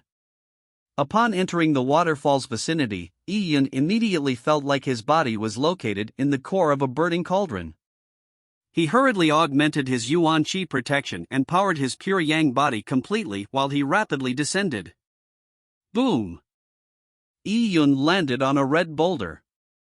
At the bottom of the waterfall was a deep basin. In it was bubbling red molten metal. Any living creature who dropped into it would not even have bones left behind. At that moment, Iyun saw a large pair of eyes emerge from the deep basin. The eyes were the size of bronze bells and were extremely cold. The sight of them made Iyun break out into a cold sweat. Thankfully, he was wearing the jade burial suit. The pair of eyes ignored him and silently sank back into the basin. Iyun surveyed his surroundings warily and hurriedly searched for the girl. His vision swept across the deep basin and he saw a petite figure moving towards a gigantic cave. Iyun immediately chased after the figure. Upon arriving at the entrance, Iyun was stunned once again. The cave had 2 gigantic metal doors with numerous swords embedded in them. At a glance, Iyun could tell that the quality of the swords was not bad. However, a large number of them were broken, so they were not very unusable. Why are there so many broken swords here? The swords were from different ancient eras. The oldest had decayed to a mound of metallic dust. The newest was also covered in rust. The age gap between the 2 different eras was probably hundreds of millions apart. The Sun Burial Sanxi's legend said that this was a land that a sun crashed into. But now, Iyun had seen traces of humanity in its deep depths. What place is this? Iyun stood by the door and after hesitating for a moment, he strode into the cave. Upon entering the cave, he immediately felt his vision blur. The space around him instantly changed, which put him on high alert. His hand was already placed on his interspatial ring. In the blink of an eye, Iyun's feet came into contact with an ice-cold long slab of rock. He glanced at it and realized that he had arrived in a temple carved out of a boulder. The temple, which had been buried in dust for an unknown period of time, was located at the bottom of a deep cave.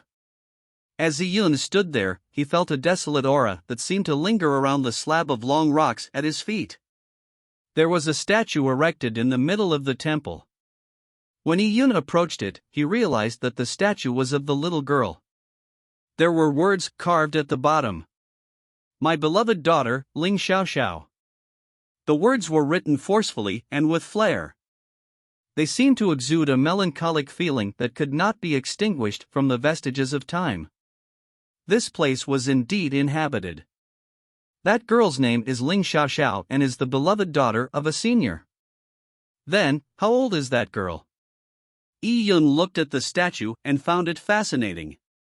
Could it be that he had encountered a ghost? Suddenly, Iyun looked up. A pair of white feet swayed on a crossbeam. "Are you Ling Xiaoxiao?" asked Iyun. The girl had been running around alone in this stone temple that had been abandoned for an extremely long period of time. The people that had erected her statue were probably no longer around.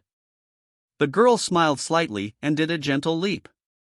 Turning around, she ran into the inner sanctums of the temple. Iyun was stunned. He realized that the girl was intent on leading him here and guiding him further. After some hesitation, he followed after her.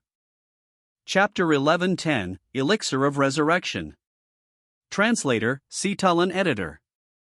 The inner sanctums of the temple were dark and chilly despite the blazing heat in the underground world. It was extremely strange. Yi-Yun followed the girl to an elixir room. A massive alchemical cauldron was set up in the vast stone temple. It was ice cold and the lid was covered in a layer of dust. Beside the cauldron were several black scrolls.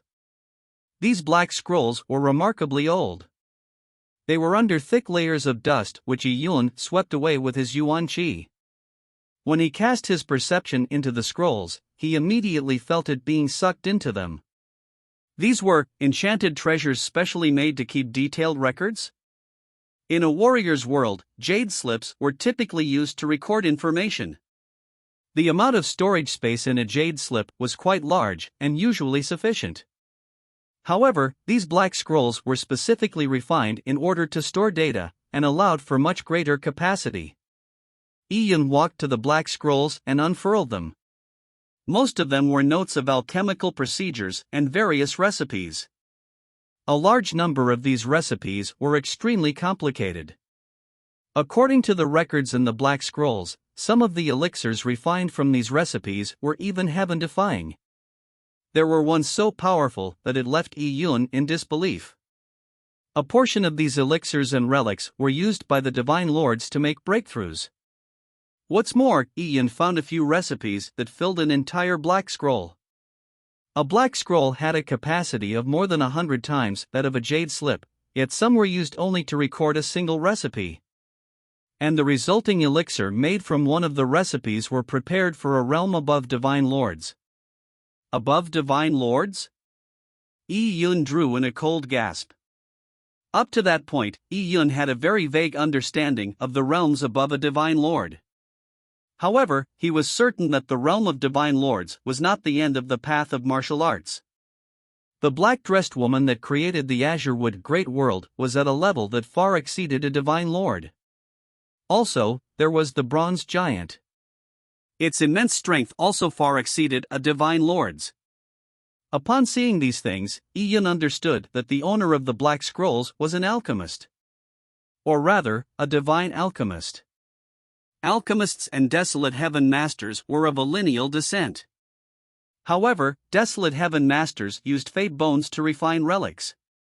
As for alchemists, they used all sorts of spiritual vegetation. As the two areas of expertise did not overlap, there was a huge conflict in the energy extraction of fade bones and spiritual vegetation. Therefore, very few alchemists would dabble in both fields. They either mastered the Desolate Heaven technique or alchemy. In the Yang God Empyrean Heaven, most practitioners were trained in alchemy due to the scarcity of fey bones as compared to spiritual vegetation. Very few people trained in the Desolate Heaven technique. However, the practitioner that worked in this stone temple trained in both the Desolate Heaven technique and alchemy. Furthermore, his attainments in both fields could be described as being at the crest of perfection. Yi-Yun was also proficient in the Desolate Heaven technique, but, when compared to the person who had left the Black Scrolls behind, the difference was like night and day. Yi-Yun continued reading, finding that most of the Black Scrolls were used to record recipes, with more than half of them being for relics and elixirs. The refinement techniques were extremely complicated and Yi-Yun did not have the time to peruse them carefully. He could only search for things that were useful for him. Until he saw a black scroll that was nearly empty. The black scroll that had a capacity of more than 100 times a jade slips only contained a mere paragraph. But this paragraph left Yi-Yun shaken. The paragraph of a few hundred words took Yi-Yun about a minute to finish reading. After that, he looked around in astonishment. He finally understood the origins of the Sun Burial Sandsea. According to the legends, the Sun Burial Sandsea was formed due to the crashing of a sun. According to Ji Shuyan's grandfather's divination, the land of Extreme Yang had given birth to a Yang spirit after hundreds of millions of years. But Yi-Yun learned from this scroll that the desert of Extreme Yang was actually created when the divine alchemist cremated himself. The fire for the cremation was a divine fire that came from within his body. The great worlds were filled with endless wonders. Many mysterious lands would condense mutated fire seeds as a result of any one of a few fortuitous coincidences. A tiny wisp of fire could burn the heavens asunder.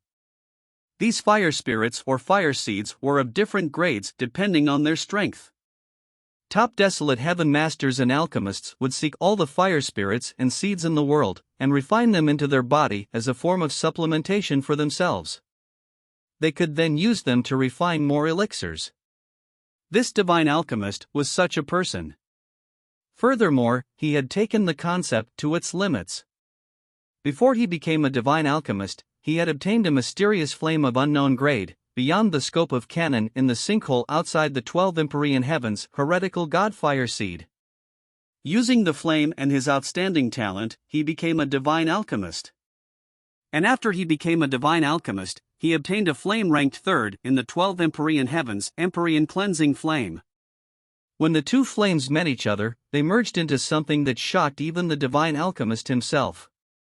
The combined flame continued taking the form of the heretical godfire seed. It could even be said that the black heretical godfire seed that came from the sinkhole was slowly consuming the Empyrean cleansing flame. From then on, the divine alchemist began using his perception to nurture the heretical godfire seed. Gradually, his alchemical skills attained heights previously thought unimaginable. The divine alchemist was born in the Yang God Empyrean heaven, but his most impressive days were spent in the sinkhole. Only when he was nearing death did he return to the Yang God Empyrean heaven. He buried the heretical godfire seed in the Sun Burial Sand Sea. As it was a cremation, the inferno scorched an area tens of thousands of kilometers across. The flames were filled with extreme yang power, resulting in forests withering and lakes evaporating. The very mountains were weathered away, eventually forming a massive desert. From then on, the origin of the Sun Burial Sand Sea became a legend that depicted the plummeting of a radiant sun into the mortal world. No one other than the divine alchemist knew that he had chosen to cremate himself there. The cremation spot was concealed by the divine alchemist through use of a formation array. No one could find it until hundreds of millions of years later. As the array's energy drained, the cremation spot slowly exposed itself. It resulted in the phenomenon of a few months ago. The astounding phenomenon that had covered an area that extended over 1 million kilometers attracted famous figures from every corner. However, no one knew that the tiny Sun Burial Sand Sea actually hid such an astonishing secret. If they did, every peerless expert in the entire Yang God Empyrean heaven, or even other Empyrean heavens, would have come in search of the divine fire. The only reason it remained so well hidden was that too much time had passed. Several hundreds of millions of years, in addition to the divine alchemist's massive array formation and desire to conceal his work, prevented anyone from making any connection between the Sun Burial Sand Sea and the divine alchemist of hundreds of millions of years ago. As for why the divine alchemist had set up the array to conceal everything in the Sun Burial Sand Sea, it was not to select a successor to inherit his heritage, but because of his daughter Ling Xiaoxiao. In the divine alchemist's last years, that spanned tens of millions of years, he had constantly pursued two results from the peak of alchemy. One of them was the elixir of immortality. The other one was elixir of resurrection. The former allowed one to attain immortality. The latter allowed one to be resurrected from the dead. Each one defied the very heavens by changing destiny. It was against the will of heaven. The divine alchemist set up that specific cremation spot in order to refine an elixir of resurrection, meant for resurrecting his only daughter, Ling Xiaoxiao, who had already been dead for tens of millions of years. Chapter 11:11, Heretical God Fireseed. Translator, Citulin Editor. I am deeply aware that my end is near. I shall seclude myself from this day forth in search of the peak of alchemy. If I succeed, I might perhaps save Xiaoxiao. I do not know how long my seclusion will last, and I might never come out. But it is also a wish of mine to be cremated in a land of alchemical refinement. When Yi-Yun read the last line in the Black Scroll, he finally understood that the senior had set up a massive array at Sun Burial Sandseat as a way to isolate himself in death. His seclusion had spanned hundreds of millions of years. Everything left in the stone temple was likely abandoned for hundreds of millions of years. After all that time, there was probably nothing left of the senior. This senior went into reclusion to save his daughter, Ling Xiaoxiao. Is she the girl I met? Yi-Yun lowered the Black Scroll and looked up. He saw the adorable girl sitting on the cauldron, cupping her chin and looking at him. This baffled Yi-Yun. Was it possible that Ling Xiaoxiao had been living alone in here for hundreds of millions of years, or even longer, after she was revived? Why didn't she die of old age after such a long period of time? For that matter, she didn't even grow up. Could it be that the divine alchemist eventually managed to refine both the elixir of resurrection and the elixir of immortality? Upon thinking of this, Yi-Yun shook his head. Legend said that immortality was only attainable at the peak of martial arts. It wasn't as simple as drinking an elixir or using a relic. Furthermore, the divine alchemist had abandoned his search for the elixir of immortality, and instead dedicated himself to refining the elixir of resurrection. Even just the elixir of resurrection had expended his last bit of strength. He has also pinned all of his hopes on the massive array. Recalling the tens of millions of years along the river of time, and reviving a person who had died in a particular segment of that river was as good as an act of God. Did the divine alchemist truly succeed? Could it be that the array he set up only just recently succeeded after hundreds of millions of years? In that case, had Ling Xiaoxiao just been revived and not been given the chance to grow up? This thought flashed across Yi-Yun's mind. He noticed that the girl was constantly looking at him above the cauldron. Her eyes sparkled like beautiful stars. They looked like luminescent gems in the dark night. Perhaps, Ling Xiaoxiao was the only person who knew where the god fire was in this stone temple. However, since the god fire was left behind by the divine alchemist, it was technically left for Ling Xiaoxiao. Yi-Yun believed that if he were to snatch it from her, it would be quite an unreasonable act. Yi-Yun had a line he wouldn't cross. Ling Xiaoxiao had a pitiful story. Were he to snatch away the god fire left to her by her father, could he call himself a gentleman? Just as Yi-Yun was pondering the matter, he suddenly saw the girl's figure flash. She had been sucked into the massive cauldron. So this cauldron is also a spatial enchanted item. It's similar to the God Advent Tower. The girl seemed to be inviting Yi-Yun to enter the cauldron with her. After a moment of hesitation, Yi-Yun went in front of the cauldron and placed his palm on it. He injected a wisp of yuan qi and felt an immediate suction. He did not resist, allowing the suction to pull him in.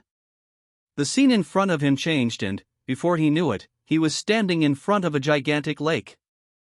The lake was similar to the deep waterfall basin that Yi-Yun had seen previously. There was red molten metal boiling in the lake. However, what came gushing at him was not hot air but ice-cold air. Yi-Yun knew that this was due to the theory of how solitary yang could not exist, and therefore extreme yang gives birth to yin. Only through the fusion of yin and yang could the pure yang laws here have reached such an extreme. In the middle of the lake, Yi-Yun saw an array disk. Looking from afar, he could see that none other than Ling Xiaoxiao was standing on it. Beneath her feet was slowly burning flame wisp. It was blackish-gray in color and it looked extremely calm and quiet. An indescribable aura emanated from the flame, instilling a sense of reverence in Yi-Yun. It was as though he was facing the 12 Fey gods of the 10,000 Fey Empery in heaven. Could it be that it was the heretical god Fire Seed? Yi-Yun held his breath. Although reason told him that the flame belonged to Ling Xiaoxiao, Yi-Yun could not help but feel tempted at the sight of such a treasure. If he could fuse this god fire into him, its power would enter into his body, tremendously increasing his cultivation level. The world tree in his body would also grow at an insane pace. Then, his strength would increase to an unimaginable level. He truly wanted it. Yi Yun was struggling internally. Although the Godfire should not be snatched from Ling Xiaoxiao, he did not want to just leave her there. It was too lonely for a young girl like her to be left in an abandoned array. Also, the heretical Godfire seed would follow Ling Xiaoxiao. Even if he did not take it, he could still absorb a portion of its divine power and benefit greatly. Thinking how he was scheming against a 9 or 10-year-old girl, Yi Yun felt a bit embarrassed. However, was the girl really only 9 or 10? Why did she appear unharmed while standing above the flame? Furthermore, she had previously leaped into the Pure Yang waterfall. Her insights into Pure Yang laws seemed to exceed even his. How could a 10-year-old girl have such nomological insight? Could it be that she had obtained the recognition of Pure Yang power because she had been revived here? Just as Yi Yun was ruminating over this, he saw the grey heretical Godfire seed suddenly transform into a blazing wisp before merging into Ling Xiaoxiao's body and disappearing. As for Ling Xiaoxiao, her expression did not change. She was still using her gem-like eyes to look at him. Yi Yun was suddenly somewhat stunned. Ling Xiaoxiao had merged with the heretical Godfire seed. Jumping into the Pure Yang waterfall was already inconceivable, but to merge with the heretical Godfire seed directly? This was. Thinking carefully, although the cauldron was filled with Pure Yang gases, it was still burning after hundreds of millions of years. However, there were no herbs left in it. If the elixir of resurrection had been refined in the recent 1 or 2 years, there should be some herbal dregs left even if there were no herbal ingredients. For a cauldron to refine an elixir for hundreds of millions of years was already an amazing feat. Whatever impressive treasure would probably have been reduced to dust over the immense period of time. Under such circumstances, would the array set up by the divine alchemist still be able to revive his daughter? The array could only succeed after hundreds of millions of years. How likely was it? Yi Yun's first impression of the girl was that she was Ling Xiaoxiao. However, was she really Ling Xiaoxiao? Upon coming to this point, Yi Yun took a few steps back. He observed the array beneath the girl's feet. It was clearly the core of the cauldron's array. The cauldron had been burning for hundreds of millions of years in this land of Pure Yang. It was already an extremely valuable treasure among treasures. And this array was constantly in motion, gathering the Pure Yang powers in the Sun Burial Sand Sea. The intensity of the Pure Yang energy was so high that even Yi Yun did not dare touch. However, the girl was prancing around the array's core like she was in a garden. As he watched the Pure Yang forces that were like a massive ocean inundating her body, a thought suddenly flashed across Yi Yun's mind. You are the heretical Godfire seed. Yi Yun suddenly understood that the grey flame he saw on the disc array was not the heretical Godfire seed's form. Although the flame exuded a powerful aura like it was the chaos gases at the birth of the universe, it seemed too weak. It didn't match Yi Yun's imagination of the heretical Godfire seed. Also, this grey fire seed eventually infused itself into Ling Xiaoxiao's body and did not seem to face any obstacle in fusing with her. It made Yi Yun unable to sense the aura of the grey flame again. Therefore, a bold thought arose in Yi Yun's mind.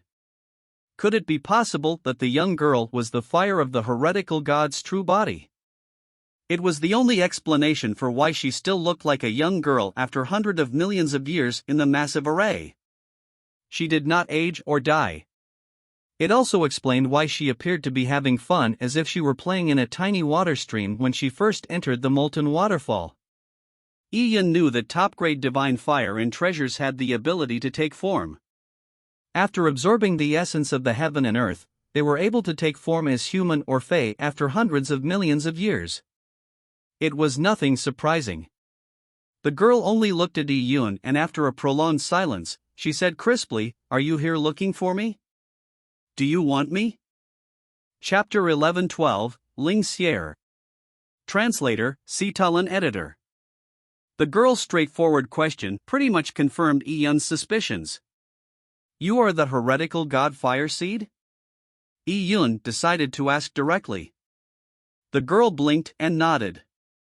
In the Divine Alchemist scrolls, there was no mention of the heretical god fire seed having the ability to take form. Therefore, it was likely that it only succeeded in taking the girl's form after his death. The heretical god fire seed had turned sentient over a long period of time before taking the form of Ling Xiaoxiao. Ling Xiaoxiao was the only human form it had seen in this underground world. However, there was presently no trace of Ling Xiaoxiao. Her body had likely been reduced to nothing after hundreds of millions of years. Only when the array began losing its powers, producing the phenomenon, could the girl and this underground stone temple see the light of day again. But why did the heretical god fire seed lead him here? You have been a lone soul in this underground world for hundreds of millions of years. If you could leave this place, you would have done so a long time ago. However, you have stayed here all this time and even led me here. Why is that so? Asked Yi Yun. I want to leave this place, but I can't. The girl said. She sat down on the disc array, swaying her legs that were as slender as lotus rhizome. Years ago, Master used the formations of the world to establish an array. He was sure it would succeed, but even until his death, Miss Xiaoxiao never managed to be resurrected.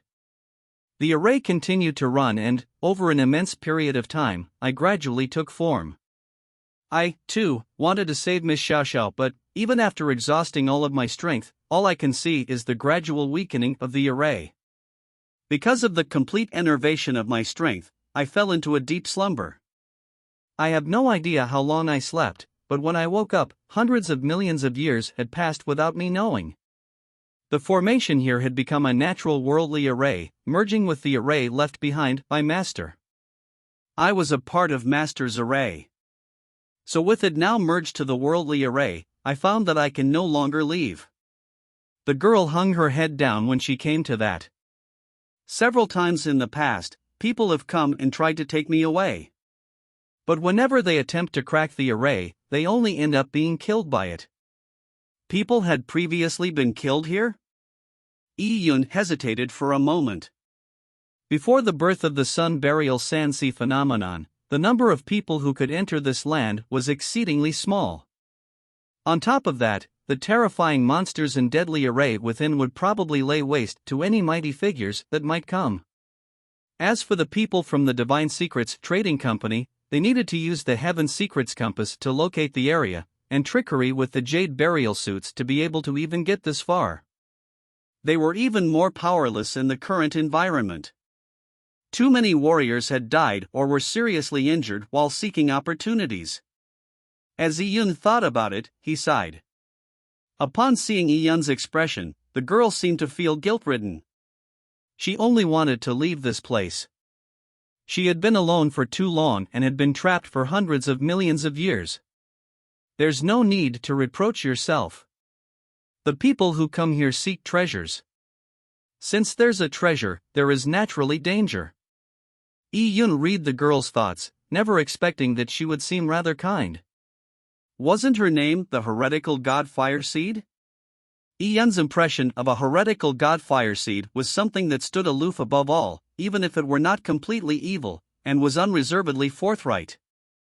However, this young lady did not seem to match that image. Why are you called the heretical god fire seed? Yi Yun could not help but ask. The girl shook her head and said, I do not know either. I was born with some fragmented memories. However, after an unknown period of time, these fragmented memories seem to have been sealed. Later, I left the sinkhole and followed Master, slowly maturing and becoming stronger. After Master's death, I took probably tens of millions of years to slowly take form. Although it was said that top-grade natural and spiritual treasures could take human form, it was also harder for truly extraordinary treasures to take form. The heretical god fire seed had absorbed pure yang energy in the array for an extraordinarily long period of time before it succeeded. Yi Yun was unsure if the girl could be considered as having a spiritual form. He sensed within her a lifeblood no different from that of ordinary people. He could even sense the soul in her body. It was because of these things that Yi Yun's first impression of the girl was that she was Ling Xiaoxiao. She was a living human, so he had never imagined that she would be the heretical god Fire Seed. "Do you have a name?" asked Yi-Yun. The girl shook her head. "Then I'll give you a name. You are in this massive array to save Ling Xiaoxiao. Although you have yet to succeed, you have taken this form because of that. Your birth is also because of Ling Xiaoxiao, so why don't you go by Ling Xier in the future?" "Ling Xier?" The girl faltered for a moment before quickly nodding. She cocked her head as she pondered, as though she liked the name a lot. "Yeah." Ling Xier smiled. Immediately, the cold atmosphere in the array alleviated, gaining an additional sense of warmth. Yi-Yun found it fascinating. As the heretical god's fire, she had experienced hundreds of millions of years and gave birth to a life no different from humans, yet she remained as untainted as a blank sheet of paper. She said she had fragmented memories at her birth. What were those memories? Could they be from her previous life? Yi-Yun felt that perhaps Ling Xier wasn't so simple. Shaking his head, Yi-Yun looked at the array that had developed naturally from the worldly formation. Ling Xier had said that she was part of the array, and had already fused with it. Then, the lake and the array were likely bound to one another. At the moment, it was calm, but once he attempted to break the balance of the array, extreme danger would likely befall him. Ling Xier looked up and said, "Are you going to crack the worldly formation?" "Yes, there's no harm trying," said Yi-Yun. Ling Xier shook her head. "But, you are too weak. The people from before were much stronger than you, but they still failed." Upon saying that, she came to a slight pause before continuing, "I brought you here into the Divine Alchemist's cauldron because I have been alone for too long and wanted to chat with someone. I actually have no hopes of you bringing me out." To have a young girl suddenly say how weak he was, Yi-Yun rubbed his nose in embarrassment. Actually, Ling Xier was right. He was quite weak. However, he had his advantages. Although his cultivation level was low, he had 4 9-leaf Dao fruits condensed in his body. When it came to the worldly formation and insights into pure Yang laws, Yi-Yun could be said to be at the crest of perfection. Cracking the worldly formation was not a question of cultivation level, but one of nomological insight. Upon thinking of this, Yi-Yun flew out of the Divine Alchemist's cauldron and went to the black scrolls left behind by the alchemist. These black scrolls held the final records of the array. Yi-Yun was, after all, a desolate heaven master. He had a great deal of understanding in the art of alchemical refinement. Another one of his advantages. Wait and see. Perhaps I am able to accomplish what others before me have failed. Chapter 11-13, The Tragic Master Tian Xiao. Translator, Citulin Editor. Yi-Yun found a scroll that held the details of the massive array, and began reading it while sitting beside the lake. The scroll was extremely complex. The content was so abstruse that, even as a desolate heaven master, Yi-Yun needed to ponder over each word and line before he could figure out the meaning within. Ling Xier just sat on the disc array and quietly watched Yi-Yun study. Although she was innocent, she was still a spiritual being of the world, and thus was able to distinguish whether a person was good or bad. She could sense that Yi-Yun had no ill intentions toward her. If only he were just a little stronger. Ling Xier sighed as she held her tiny face. Suddenly, Ling Xier sensed something. She raised her head and looked towards the roaring pure Yang waterfall above her. After staring at the waterfall for a moment, she lowered her head to look at Yi-Yun. Seeing that Yi-Yun was completely immersed in reading the scroll, she quietly stood up and, with a flash, disappeared into a beam of light. And at the moment Ling Xier vanished, the gray flame in her was blocked by an invisible barrier. It could not break the obstruction, and was forced to stay in the array. Ling Xier may have been the heretical god Fire Seed, but the gray flame was her essence. If the flame could not leave the array, then Ling Xier would never be able to leave the land of cremation. Ah! In the darkness, there was a sudden tragic cry as a few figures appeared by the side of a mountain cliff. Stop shouting! If you attract more of those humanoid monsters, you'll lose more than your legs, said Lu Rui coldly. The person she spoke to was none other than the Heaven Secrets chapter's Master Tianxiao. By that point, Master Tianxiao was in a wretched state. His legs had been cleaved off from the thighs. He was covered in blood, for he had also lost an arm. If he lost the other arm, he would be no different from a punished consort. As Master Tianxiao had lost all ability to fight, the twin childlike deputy palatial lords of the 7-star Dao Palace had tied his body to a machine-operated puppet. The state he was in was as tragic as could be. The moment Lu Rui mentioned the humanoid monsters, Master Tianxiao immediately shuddered and did not dare whimper another word. Lead the way properly. You only lost your legs and an arm. My 7-star Dao Palace has already promised to reattach them for you, so what's there to be afraid of, said one of the two children in a hoarse voice. There were only 3 people left from the entire 7-star Dao Palace expedition team. Even one of the deputy palatial lords had perished. As for the Heaven Secrets chapter group, only Master Tianxiao alone had managed to barely survive. And that was only because Lu Rui believed him to be of some use, and deliberately protected him.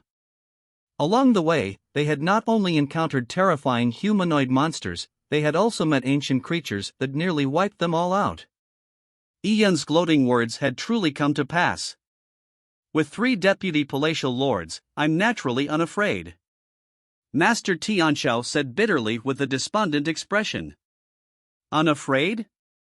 He was already terribly regretting this excursion. He originally believed that he would garner certain boons from coming on the expedition, but now, aside from not getting a thing, he had lost 2 legs and an arm. Having come this far, the 3 deputy palatial lords refused to retreat. They had already paid a tragic price, so they were bent on obtaining the Yang spirit. Master Tianxiao knew that if he could not lead the way, then he was a cripple of no value. The environment here is quite different from the places we previously passed. Master Tianxiao used his remaining hand to hold on to a compass and attempted to divine a path. This place is probably not far from the Yang spirit. You've already said this twice. Lu Rui gave Master Tianxiao a displeased look before saying coldly, I'll believe you another time. I'm out of options, too, for the Heaven Secrets compass is not in my hand. Master Tianxiao said weakly. One of the childlike deputy palatial lords used a rope to lift Master Tianxiao up as the quartet continued proceeding forward. After a while, they heard rumbling sounds ahead. That is. They had arrived in front of the molten waterfall. The waterfall looked magnificent and the bottom appeared unfathomable. The pure yang gases stirred, and anyone of weaker strength, like Master Tianxiao, immediately felt like they were being tortured in flames. He was already extremely frail after losing 2 legs and an arm, yet he now had to endure the excruciating burning from the pure yang laws. His beard was even beginning to twirl from the heat. The pure yang aura below is extremely pure. The yang spirit is likely beneath the waterfall, said one of the childlike deputy palatial lords as his eyes lit up. Even if the yang spirit's presence could not be confirmed, there was definitely a mystic treasure beneath the waterfall. I wonder where that little bastard, Yi Yun, is. If he is here, I'll definitely rip out his skin and bones and use his soul for herbal refinement. The way Yi Yun mocked them was still fresh on their minds. They had not encountered Yi Yun along the way, so it was possible that Yi Yun was in the vicinity. He probably thinks he can get the treasure, but he'll only get this far. He won't be able to escape with the treasure. Everything in here will belong to the 7-star Dao Palace. It will be refined into a supreme treasure. Lu Rui pricked up her slender brows and said with a sneer. What they did not know was that Ling Xier secretly watched them from inside the waterfall. She could tell that one of the 4 was already on his last breath. The remaining 3 had powerful auras. However, the trio had also been injured along the way. They had powerful auras, but they were unstable. They have such a huge vendetta with the person called Yi Yun? Ling Xier mused over it when she suddenly blinked her eyes. Could Yi Yun be him? Ling Xier was a part of the worldly array. She could sense anyone who came into the underground world. She knew that the group of people that had come were large in numbers, previously. This was the same group of people, so their enemy had to be Yi Yun that had come alone. Upon hearing the quartet discuss how they would treat Yi Yun after capturing him, Ling Xier held her chin and pondered. She was the one that led Yi Yun down here. If these people were to descend the waterfall and find Yi Yun, it would be as if she hurt him herself. In the past, many people died attempting to crack the array. As a result, Ling Xier felt somewhat ridden with guilt. Now, with her leading Yi Yun to the side of the massive array, it was even more unlikely she would watch these people kill Yi Yun. If he discovers that he can't crack the array, it would be fine if he leaves on his own. Since these people are here to find me, I can lead them away first, thought Ling Xier. But in fact, Ling Xier did not have a method to take care of the trio with powerful auras. Being trapped for hundreds of millions of years made her very weak. Furthermore, her source, the Grey Flame, was locked in the core of the array. She had no way to deal with the trio. Seeing the quartet about to leap down the waterfall, Ling Xier flew out of hiding without a second thought. Who is it?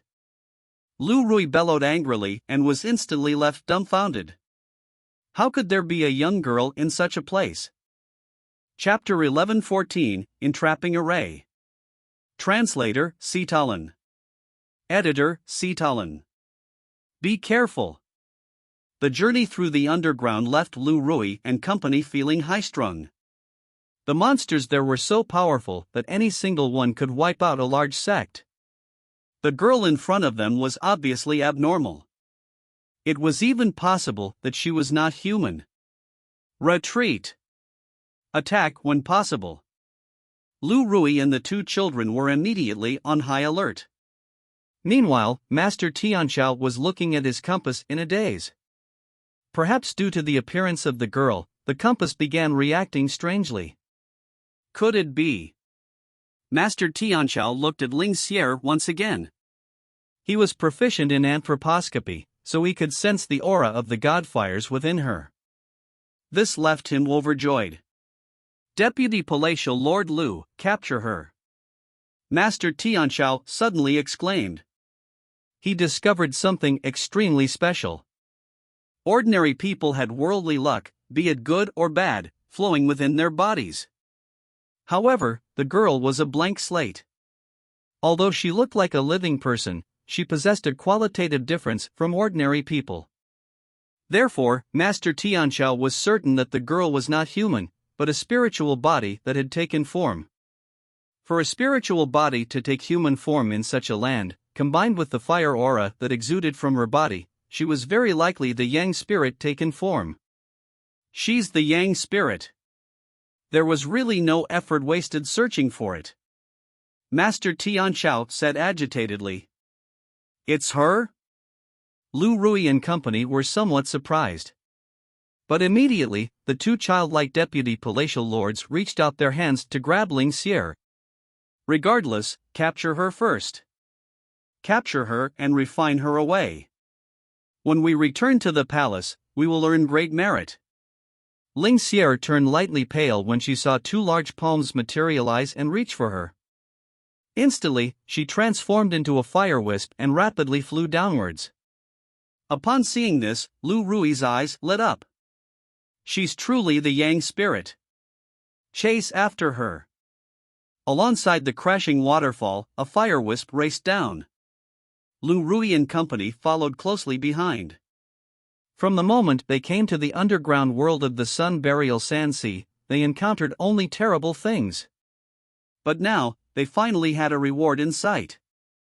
As for Ling Xier, she could sense the quartet's pursuit. She cast her gaze forward.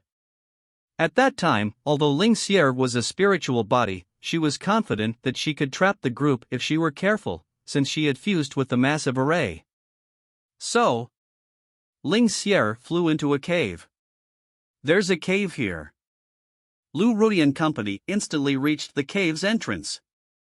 This Yang spirit is deliberately leading us in. Master Tianxiao hesitated for a moment before speaking. He was already scared out of his wits from the strangeness and peril the underground world posed. Even if the Yang spirit was in the cave, he was considerably apprehensive. So what if it's deliberate? This place is already run down. Her past master is no longer around. We just need to be careful when entering, said one of the childlike deputy palatial lords. Master Tianxiao, divine the path and lead the way, said Lu Rui. Don't you try any tricks. If we obtain the Yang spirit, we will naturally bring you out with us and reattach your arm and legs. In the future, your Heaven Secrets chapter will be able to rely on our 7-star Dao Palace. The color in Master Tianxiao's face drained as he cursed inwardly. The people from the 7-star Dao Palace were ruthless in their dealings. They actually intended for him to lead the way despite him losing all his strength. However, Master Tianxiao did not dare refuse.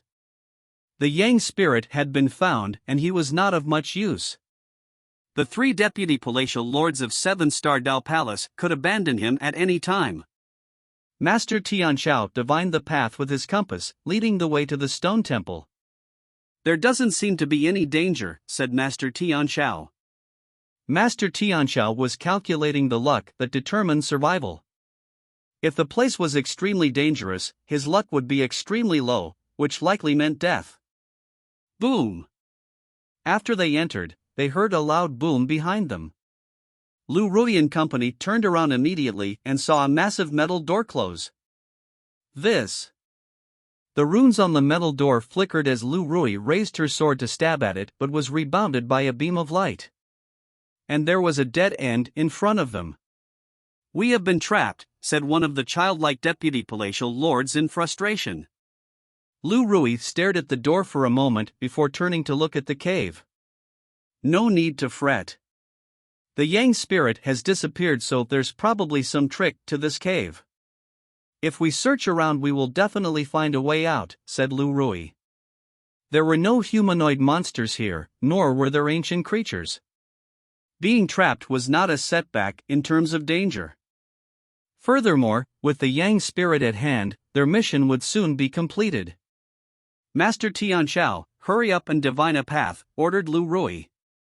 The array in this cave should be able to trap them. Unfortunately, I'm unable to control the evil creatures outside the array. If only I could lead them into the cave. Ling Xier muttered to herself and returned to the lake to watch Yi Yun studying the scroll. Yi Yun was sitting there in a highly concentrated state. There were runes flicking around him constantly as he used his fingers to draw in mid-air. Yi Yun originally thought of studying the array, but as he gained more understanding of the scroll, he began engaging in the array techniques and alchemical skills recorded in it. The divine alchemist had reached the peak of alchemy. So his scroll was a rare treasure for Yi Yun. Time passed without him knowing it. Day after day, and soon almost a month had passed. One day, Ling Xier sat by the fiery river's bank. Her fair feet were dabbing in the river, sending red molten liquid splashing out. It formed a stark contrast to her porcelain-like feet. This youth sure is persistent. Ling Xier cocked her head and looked at Yi Yun. He had been sitting there without moving for a month. She did not know if he had figured out anything from his studies. He had already finished reading the black scroll left behind by the divine alchemist, but at the divine alchemist's level, how could a junior understand a notebook he left behind? As Ling Xier was pondering over the matter, she suddenly heard a crisp sound, as though a barrier screen had shattered. Spatial transmission waves immediately rippled over. Oh! They have broken out of the cave's restraints? Ling Xier's eyes flashed. She was rather shocked, however. She immediately understood that the cave had existed for hundreds of millions of years. Even if the array was extremely secure in the past, it was almost defunct after all these years. Of course it would be unable to trap Lu Rui and company completely. Ling Xier glanced at the motionless Yi Yun before disappearing into the lake and appearing in front of the stone temple. At that moment, Lu Rui and company had been transported out and had arrived in front of the stone temple. It could be said that they looked extremely pathetic. Much of their energy had drained after being trapped in the cave for a long period of time. They immediately saw the girl standing in front of the massive stone temple. Yang Spirit. The childlike deputy palatial lord's eyes flashed after seeing the Yang Spirit once again after a month. Seeing the four appear, Ling Xier turned and ran into the temple. Again? Lu Rui's eyes were filled with greed, anger, and viciousness. They quickly entered the stone temple, where they saw Ling Xier standing by a statue. Yang Spirit. Lu Rui's eyes gleamed as she extended her hand to grab at the girl.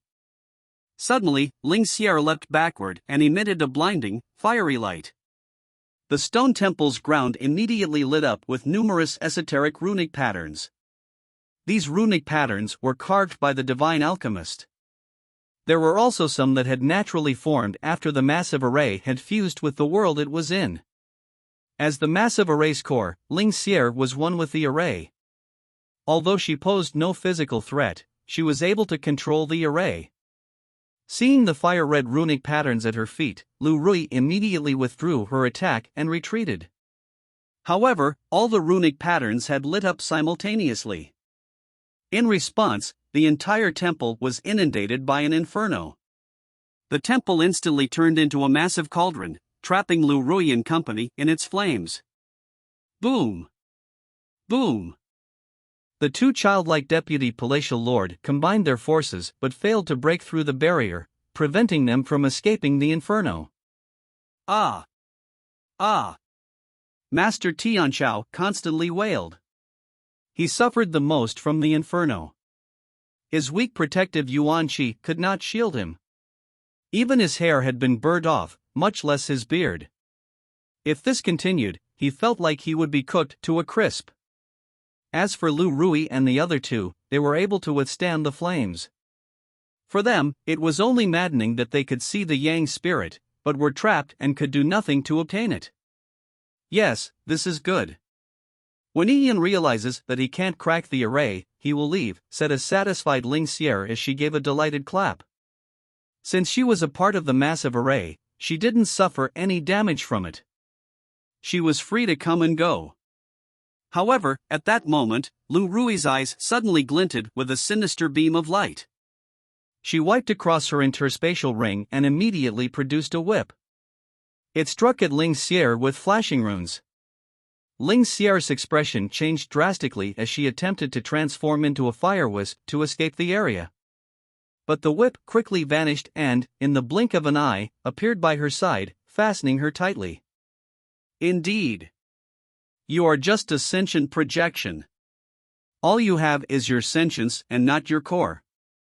This whip of mine happens to lock onto sentient projections and spiritual bodies, said Lu Rui coldly. Despite appearing pathetic after being trapped for a month, they had been constantly searching for Ling Xier's weakness.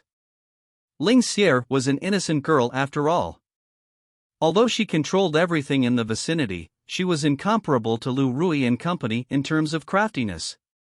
Ling Xier struggled but, without her true body around, she was no match for Lu Rui.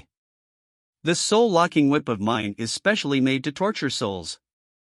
It beats out the soul from a person's body and slowly obliterates it. You are but a mere Yang Spirit, yet you did not try to escape and instead trapped us.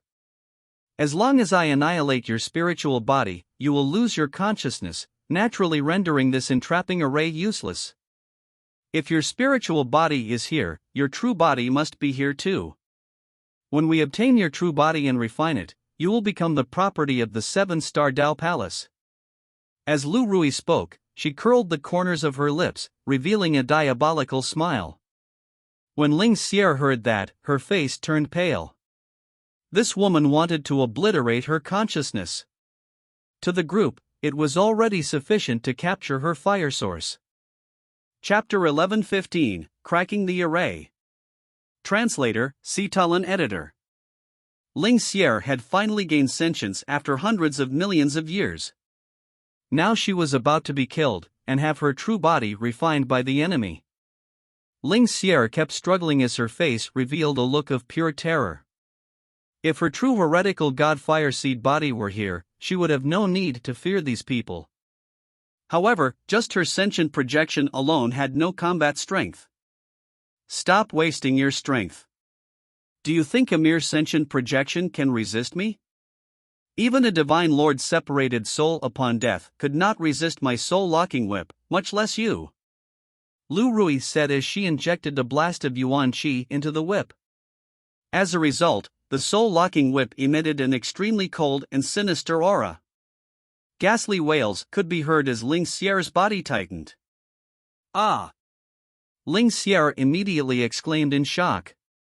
Deputy Palatial Lord Lu, how long must the Yang Spirit's sentient projection be whipped before it's destroyed? Master Tianxiao mustered his courage to ask. He had had enough and only wished to leave as soon as possible. Lu Rui's eyes flashed a look of satisfaction. This soul-locking whip of mine is an ancient treasure I obtained from a ruin. It is specifically used to vanquish souls. Were it a human soul, it would be very easy to wipe it out. This Yang spirit took form from a heavenly treasure and created a sentient projection over hundreds of millions of years. But even so, she will not be able to last too much longer. At most, it will take a few days. Both of you should take turns with me using the whip so that we can constantly lash at her. We must not stop for even a moment. The two childlike deputy palatial lords immediately nodded. They bared sinister smiles when they looked at Ling Xier. After refining this Yang spirit, we will search for Yi Yun and then use him as one of the companion herbs, one of the children said sinisterly. Master Tianxiao glanced at Ling Xier as well. He yearned for the girl to perish at that very moment. Then, his suffering would be considerably lessened. But now that they had the Yang spirit in hand, Yi Yun would definitely not be able to escape the 7-star Dao Palace's 3 deputy palatial lords. Master Tianxiao was finally at ease. Ah! It's so painful. Ah! Ling Xier's petite body flailed as she let out shrill screams. However, Lu Rui and company were unshaken by the torment the girl was suffering. Instead, they responded by sending more Yuan Qi into the soul-locking whip. Am I going to die? Ling Xier felt complete despair. She wanted to beseech Yi Yun to help her, but she also knew that he was no match for the trio in front of her. If she were to call out to Yi Yun, it would only serve to harm him. The pain reached deep into her bone marrow. The torture her soul endured was unbearable. She wished she could immediately faint but knew that it would only result in her being obliterated faster. Why am I so useless? I wanted to subdue the trio but end up falling for their scheme. Oh. This girl sure is tenacious. It has been 6 hours. Not only has she not been tortured to death, her soul hasn't even weakened much. Senior brother's demon fiend, Demon Blood, it's your turn. Lu Rui wiped the sweat from her forehead and handed over control of the soul-locking whip to the 2 childlike elders. Hee, I have been longing to try my hand at this. Demon Blood licked his lips and took over the soul-locking whip. It appears this lass can last another 8 or 9 days. Fine, don't die too quickly, or it will only be boring for me. As Demon Blood spoke, he began powering the whip. His voice left Master Tianxiao's heart shuddering when he heard it. That old man was truly perverse. Days quickly passed, but Yi Yun was unaware of what Ling Xier was experiencing. He was immersed in his rumination and was no longer aware of how much time had passed. Unknowingly, he was surrounded by scrolls. And around him floated countless runes and text that were detailed on the scrolls. They were shimmering like fireflies as they danced around him in the air. Yi Yun seemed to have fused with these texts, existing in the same region of space. As he held the scrolls, he felt as though he had seen every step the divine alchemist had taken back when he was setting up the massive array. Then, he saw the world change with time. As hundreds of millions of years passed, the massive array began to fuse with the worldly formation. The greenery that originally existed was wiped out by the pure Yang Yuan Qi, and the entire continent was baked into a desert. And the cause of all of this lied in the array. Ian seemed to experience countless years with a piece of land. When he jolted awake, he finally understood everything. So that's how it happened. The divine alchemist had not only reached the peak of alchemy, he also gained insights into the Tao of life and death. As such, he used his alchemy as a foundation and the life and death array as a supplement, hoping to rewind the samsara of life and death, thus saving his daughter that had passed away years ago. However, he still failed in the end. The core of the massive array is the 6 great divisions in the Wheel of Samsara. Ian had watched the 6-division Wheel of Samsara for quite a while. The Tao of life and death was also the Tao of birth and destruction. Iyun cultivated in primordial chaos and major destruction. The former gave birth to everything in the universe, while the latter led to the death of everything in the universe. The Tao of life and death was, after all, also a part of the great Tao of supremacy, chaos and destruction. I can substitute the Tao of life and death with my chaos and destruction. As for the pure yang formations of the world, I have a 9-leaf pure yang Tao fruit. And for the final alchemical methods, I can attempt to crack them with my desolate heaven technique.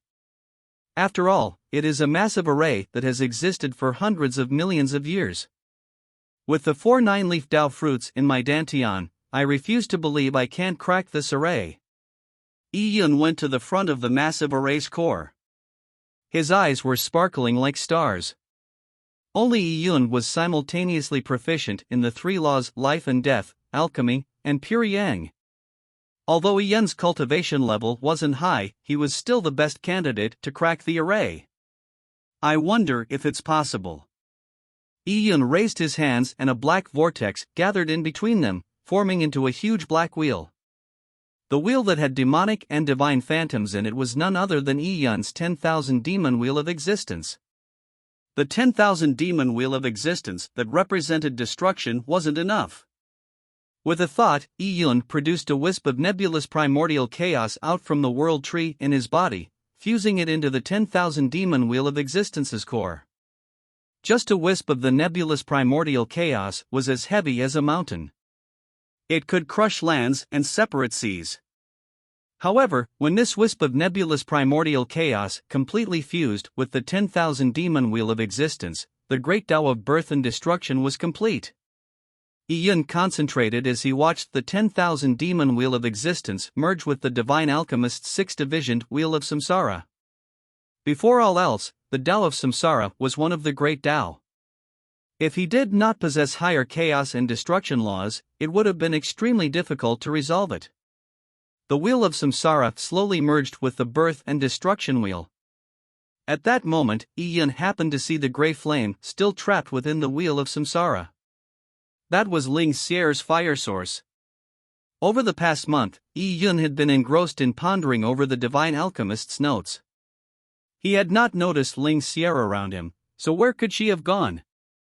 Iyun saw that the grey flame was flickering unstably on the wheel of samsara as though it was going to collapse at any time. This left Iyun confounded. What's wrong?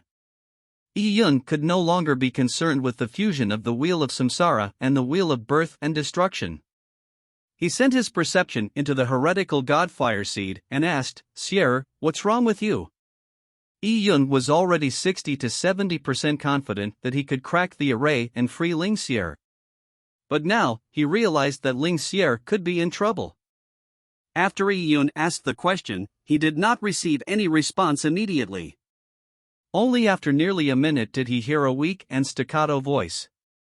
"Brother Iyun, I might not be able to take it any further." Iyun's eyes flashed. It was Ling Xier. Chapter 11:16, Fusion. Translator, Sitalan Editor.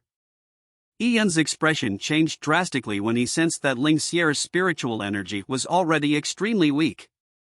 The heretical god Fireseed was in front of Iyun. Although it was trapped in the massive array, the fire wisp was constantly flickering, to the point that it looked like it could be snuffed out at any time. However, it was also impossible for it to be extinguished. As for Ling Xier, she had said that she could not take it any further. That meant that the heretical god Fireseed's true core was fine, but the girl's spiritual body was about to be obliterated. Ling Xier was naive and innocent. Her personality was no different from a true girl. If her spiritual body were to die, then Ling Xier would truly be dead. Only the heretical god Fireseed would remain. "Xier, where are you?" Yi Yun asked hurriedly. Ling Xier's frail voice responded intermittently after a long period of time. "Brother Yi Yun, it's best you leave quickly. These people want to harm you." Yi Yun's heart leaped. It was the people from the 7-star Dao Palace. Had they captured Ling Xier? The heretical god Fireseed's true power lay inside the Grey Flame. But Ling Xier, who was just a sentient projection, lacked combat strength. "Xier, tell me. Where are you? What did they do to you?" The look in Yi Yun's eyes had completely chilled. However, Ling Xier did not answer Yi Yun's question. She said intermittently, "Brother Yi Yun, I was too dumb. I was planning on trapping them, but never expected them to end up trapping me instead. Brother Yi Yun, ever since I became sentient, I have been in this massive array for hundreds of millions of years. Only when you came was I able to speak a few words with you. If I count carefully, I have only spoken a few dozen sentences in my entire existence. My life has been long, but it has also been very short. I might be dying. Brother Yi Yun, the name you gave me is something I like a lot." Ling Xier's voice gradually weakened. Her final long statement felt like it was the last spurt of activity before death. Such words stabbed at Yi Yun's heart. He had been so immersed in his cogitation that he was unaware of what happened around him. He never expected that so much would occur during this period of time. Ling Xier had definitely left the massive array in order to protect him. She had risked herself to trap the people from the 7-star Dao Palace but ended up being captured. She was a young girl that lacked experience, so how could she ever match the 7-star Dao Palace? "Lu Rui, you sure are perverse." Yi Yun gritted his teeth as he exclaimed, "Xier! Xier!" However, even when Yi Yun sent his perception deep into the Grey Flame, Ling Xier's voice no longer sounded. Crackle! The Grey Flame seemed to emanate a bout of sadness at that instant. Immediately, Yi Yun felt like his heart was being grabbed by a hand that squeezed it ruthlessly. "Xier!"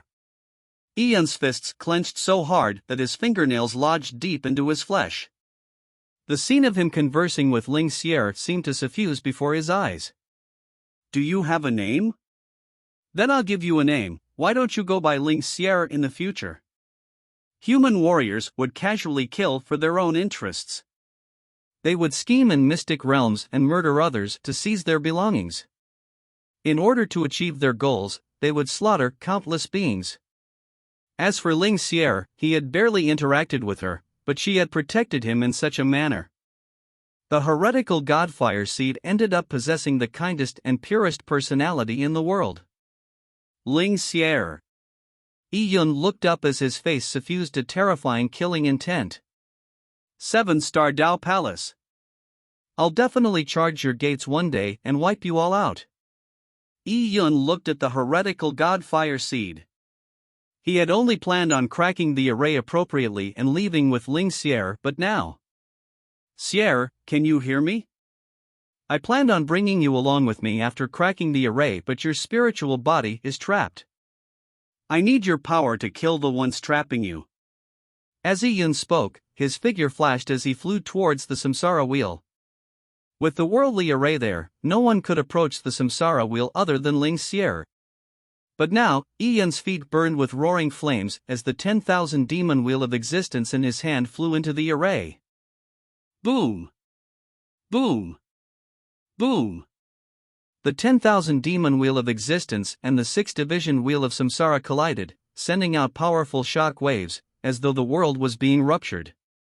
The entire underground world began to tremble. Yi Yun stood in this shock wave, entering the core of the impact. After entering the massive array, he stretched out to hold up a grey flame. This was the god fire that was born from the sinkhole.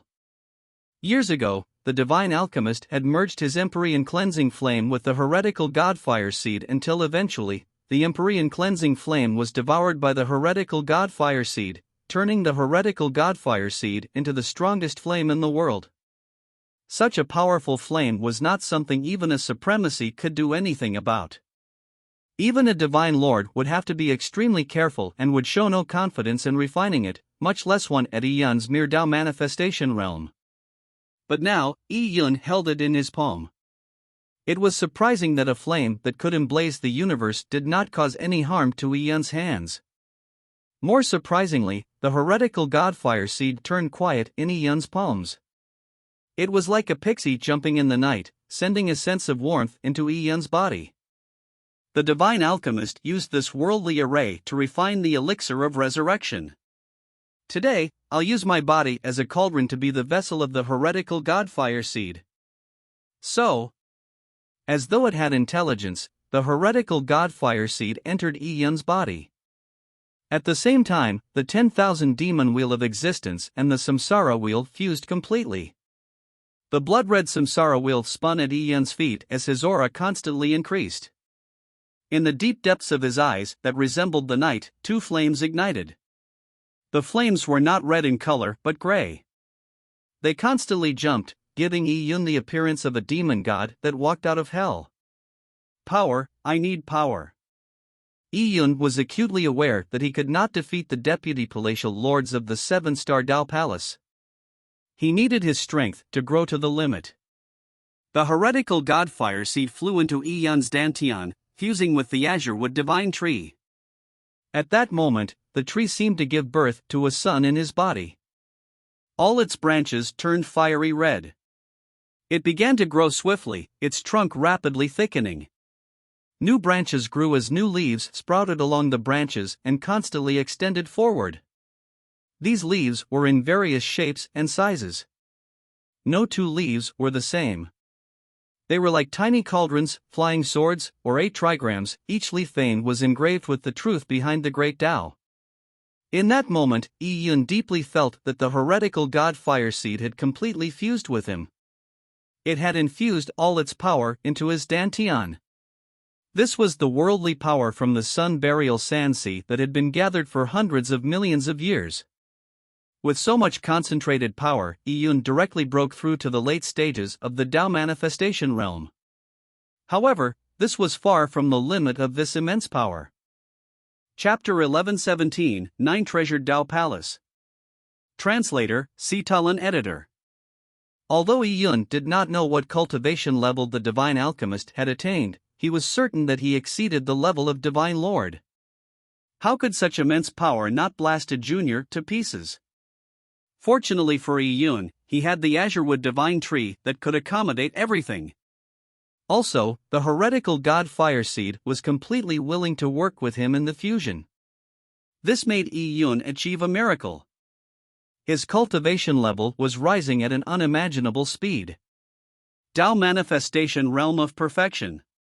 Flames blazed, rising towards the sky as ancient fey phantoms seemed to form above the leaves' surfaces. They were roaring or galloping. Yi Yun felt like his body was about to explode. Despite having all sorts of advantages and nomological insights that allowed him to make this breakthrough, being able to raise his cultivation level by several subrealms was still an astounding feat. He was already at the Tao manifestation realm of perfection and there was nowhere for the energy to go. If he continued accumulating it, the consequences would be unthinkable. If this were any other time, Yi Yun would have chosen to stop and release the excess energy from his body, allowing it to naturally dissipate. However, in this moment, Yi Yun had no intention to stop. The opponents he faced were the deputy palatial lords of the 7-star Tao Palace. He only found his strength insufficient and needed to make one breakthrough after another. All that lied above the Tao manifestation realm of perfection was establishing the Tao Palace. The energy he had gathered was already sufficient to establish the Tao Palace. However, it was very dangerous to establish it without the accumulation of time required in the Tao manifestation realm of perfection. I'll risk it. Yi Yun gritted his teeth, and the 4 9-leaf Dao fruits in his dantian began to narrow the gap between them as they gradually fused together. The first step of establishing a Dao palace was to fuse the Dao fruits. If Yi Yun was not careful in doing so, especially in his present situation, his dantian might end up exploding. "Sierra, help me!" Yi Yun muttered inwardly as the heretical god fire seed in the azure wood divine tree suddenly blazed in an extremely quiet manner, as though it did not produce an inkling of heat. The body of Ling Sierra, who had been trapped by the soul-locking whip, was translucent. Her flame of vitality was like a candle in the wind, easily extinguishable at any moment. Yet suddenly, her lashes trembled lightly. Her eyes gradually opened, revealing that they lacked any luster as she looked at Lu Rui and company quietly. "Oh? This girl still remains conscious?" Lu Rui said with a frown. "Haha, it's probably a momentary recovery before her death. It's already extremely impressive for a mere sentient projection to last so many days. If it were a human warrior, just a few days under the soul-locking whip would have resulted in excruciating pain from the soul being ripped apart. All they could do is plead for death." Demon Fiend said with a chuckle, his voice sending shudders down the backs of others. Deputy Palatial Lord Demon Fiend is right. The pain of the soul-locking whip is not something ordinary people can withstand. But the more it is so, the more it indicates how much of a treasure the Yang spirit is. Congratulations to all of you for obtaining such an impressive treasure. The 7-star Dao Palace will grow in power and become a mighty faction in the Yang God Emperor in heaven, said Master Tianshao by the side in a fawning fashion. He had already been roasted till he resembled a dried-up peach core. However, he did not dare mutter any of his grievances. Thankfully, the girl was about to be vanquished, so he had finally endured it to the end. But at that moment, Master Tianshao suddenly felt something. He looked at his compass and realized that there was something strange happening to it. Suddenly, boom! Boom! Boom! The underground world began to rumble like there was an earthquake. They even sensed that the inferno array Ling Sierra had used to trap them had turned unstable. "Oh? It seems like problems have surfaced in the array?" Master Tianshao was more than a little flustered as he quickly attempted to divine with his compass. However, the hexagrams were in chaos. He had no way of knowing what had happened. "What are you panicking for?" Chapter 11:18, 100 feet separating life and death. Translator, Sitalan Editor. Ling Sierra. All of a sudden, Yi Yun opened eyes that crackled with gray flames. The dim underground space seemed to light up in flames. Boom! The array barrier above Yi Yun promptly exploded, sending tumultuous yuan qi rolling out like typhoons. However, none of Yi Yun's clothes even moved. His imposing stance was gathered as a whole, his eyes were filled with killing intent that coagulated like blood. 7-star Dao Palace. Lu Rui. Boom! The pure Yang broken sword appeared in Yi Yun's hand as he vanished from his spot. After breaking through to the Dao Palace realm, Yi Yun's speed had reached a horrifying level. A golden crow shrieked as a pair of gigantic wings appeared behind Yi Yun. As the wings flapped, Yi Yun's body seemed to be enveloped by a ball of flame. He hurtled like a meteor towards Ling Sierra's location. Although the mystical land was a chaotic space, Yi Yun could easily sense Ling Sierra's location after fusing with the heretical god fire seed. Unfortunately, the connection between Ling Sierra and the heretical god fire seed was almost severed. Amid loud rumbling noises, the entire stone temple was quickly collapsing. The massive array was quickly reaching the point of complete destruction, and, if this carried on, the underground world might end up forever buried under the desert. Lu Rui had an ominous, foreboding feeling. How could a worldly array be destroyed so easily? Any undue delay might invite trouble. Senior brothers, let's join forces and dissipate this girl. As for Yi Yun, the massive array is collapsing. He probably won't be able to survive in this underground. And even if he were fortunate enough to escape, he would just end up in our hands," Lu Rui said as she looked at Ling Xier. "Hee, all right." The two childlike deputy palatial lords exchanged looks and, one after the other, injected blasts of Yuan Qi. With Ling Xier already in such an evanescent state, she was surely finished if 2 blasts of Yuan Qi were injected into the soul-locking whip. The duo struck out almost simultaneously, and their Yuan Qi quickly linked up. Boom! When the Yuan Qi was injected into the soul-locking whip, Ling Xier's body quivered slightly. Her last vestiges of willpower were dissipating as her body turned blurry. At that moment, she was like a phantom in a dream. At any moment, she could transform into countless dots of light and vanish into the wind. At the same time, the flying Yi Yun felt his heart sink. The heretical god fire seed residing in his dantian emanated a baffling sense of melancholy. It nearly made Yi Yun's heart stop beating. Ha! Yi Yun let out a roar as infernos swept his surroundings like a storm. All the spatial barriers around him were broken by the immense blast. Having broken through the distorted space, Yi Yun rushed straight for Ling Xier. Break! Ka-cha! Yi Yun slashed apart the final spatial barrier and, in an instant, finally arrived in the stone temple. The first thing he saw was Ling Xier's fading phantom image. She was about 100 feet away, and mere moments away from collapsing into light dots. He then saw the cause, the soul-locking whip that held onto her tightly like a devil's tentacle. A sinister black gas drifted through the soul-locking whip and towards Ling Xier. It was the Yuan Qi produced by Demon Fiend and Demon Blood. It gathered and took the form of a ferocious ghost about to completely swallow Ling Xier. A distance of 100 feet, but also an instant, separated life from death. Get lost! The sword beam radiated like the dazzling sun as it tore through all obstacles. It traversed space and shot through the ferocious ghost's Yuan Qi embodiment. Pang! With a loud explosion, the Yuan Qi embodiment exploded completely. The sword beam did not lose its momentum, continuing its trajectory towards Lu Rui and company. Lu Rui's pupils constricted as she immediately retreated. At the same time, she waved her hand and struck at the sword beam. However, the moment her Yuan Qi made contact with the sword beam, her expression changed drastically. Her immense Yuan Qi was like paper in front of the sword beam. It couldn't withstand it at all. She was not the only one. Demon Fiend and Demon Blood were also surprised when they made contact with the sword beam. Only through combined force were the 3 of them able to withstand the sword beam. As for Master Tianxiao, he did not even touch the sword beam. Just seeing the sword beam coming at him made all his hair stand up. An intense feeling of death and danger enveloped him. Who was it? What terrifying opponent had appeared at this moment in time? There were many factions that had come to Sun Burial Sanxi.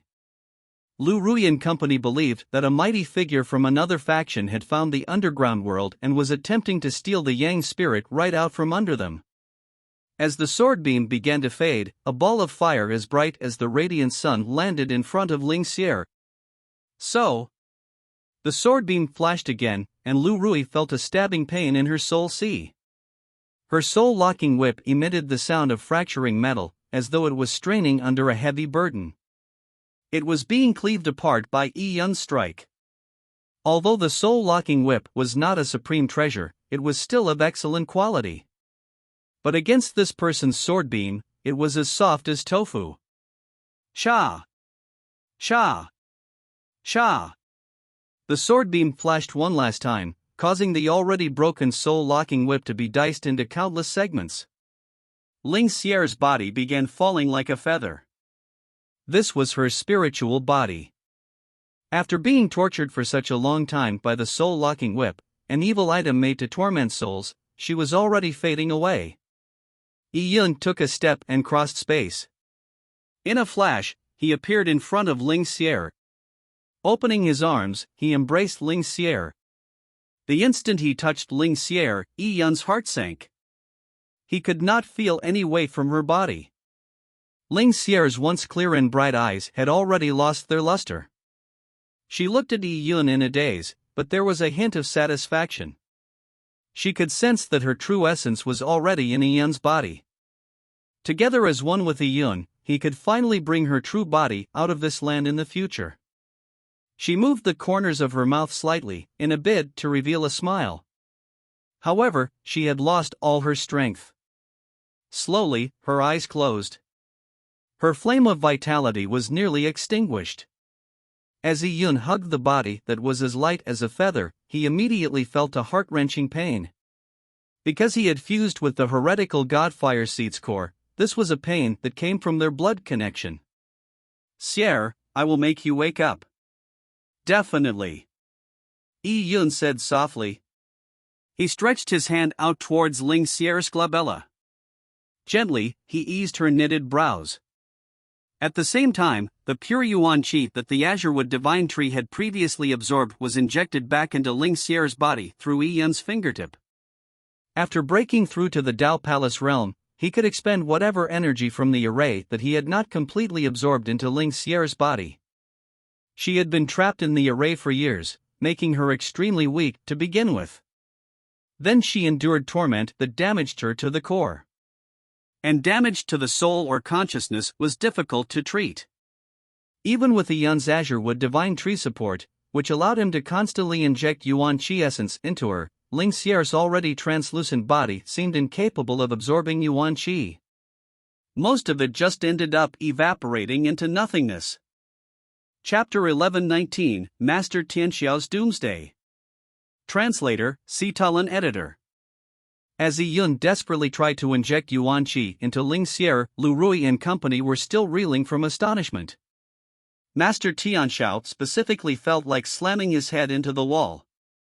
After enduring for so many days and finally reaching the end, an expert had suddenly appeared and blatantly snatched the Yang spirit from their hands. This senior Master Tianxiao was just about to probe when he sensed something that left him dumbstruck. "You?" Master Tianxiao sensed a familiar aura. And when he raised his head, that sense of familiarity was confirmed.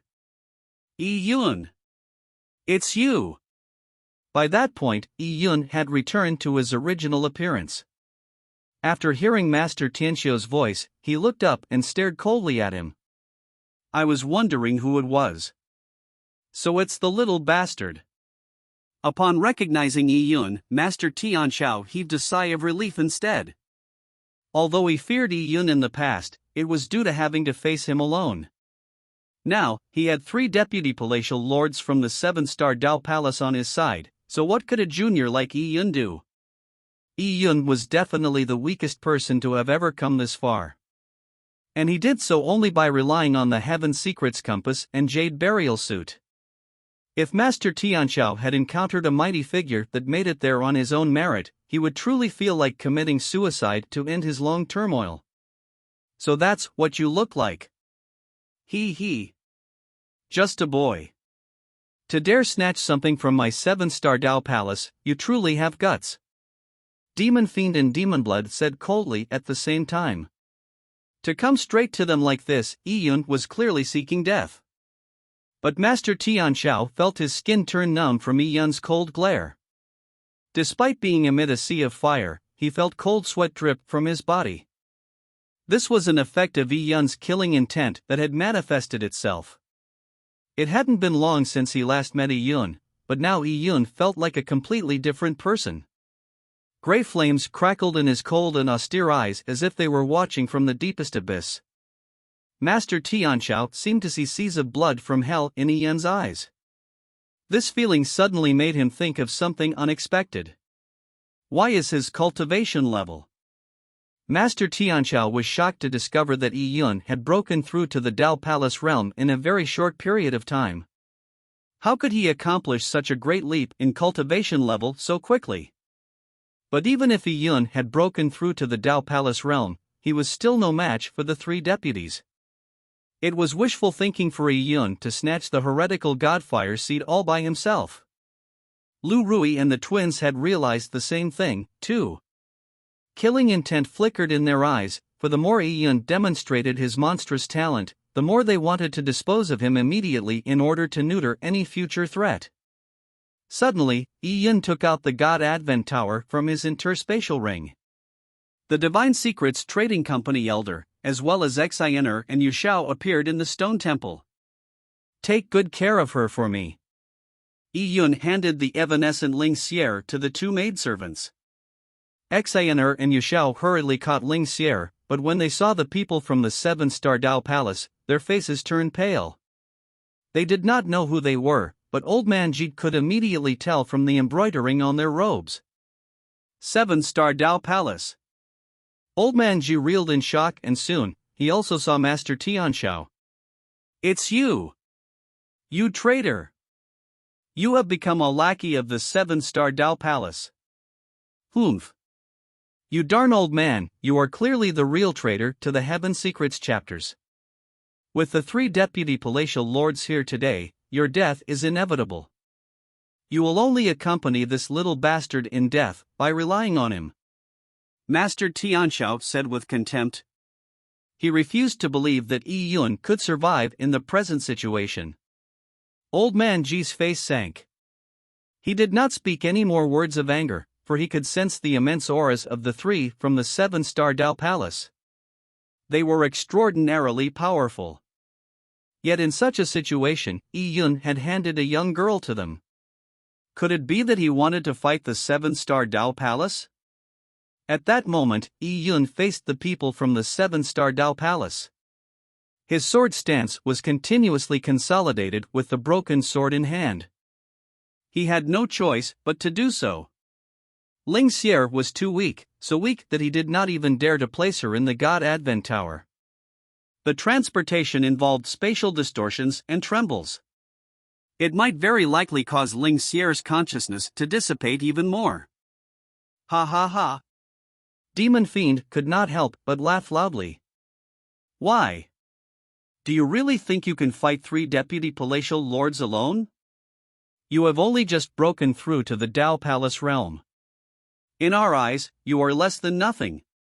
Demon Blood coldly added, "Senior brother, what's the point of all this idle chatter with him?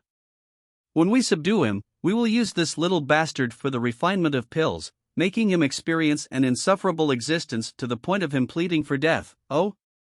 Before he finished his sentence, Demon Blood felt an intense killing intent lock onto him.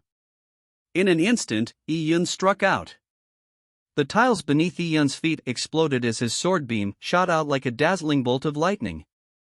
The sword beam was hot as fire, and it instantly reduced the tiles to ashes in its wake. Even the surrounding space was distorted by it.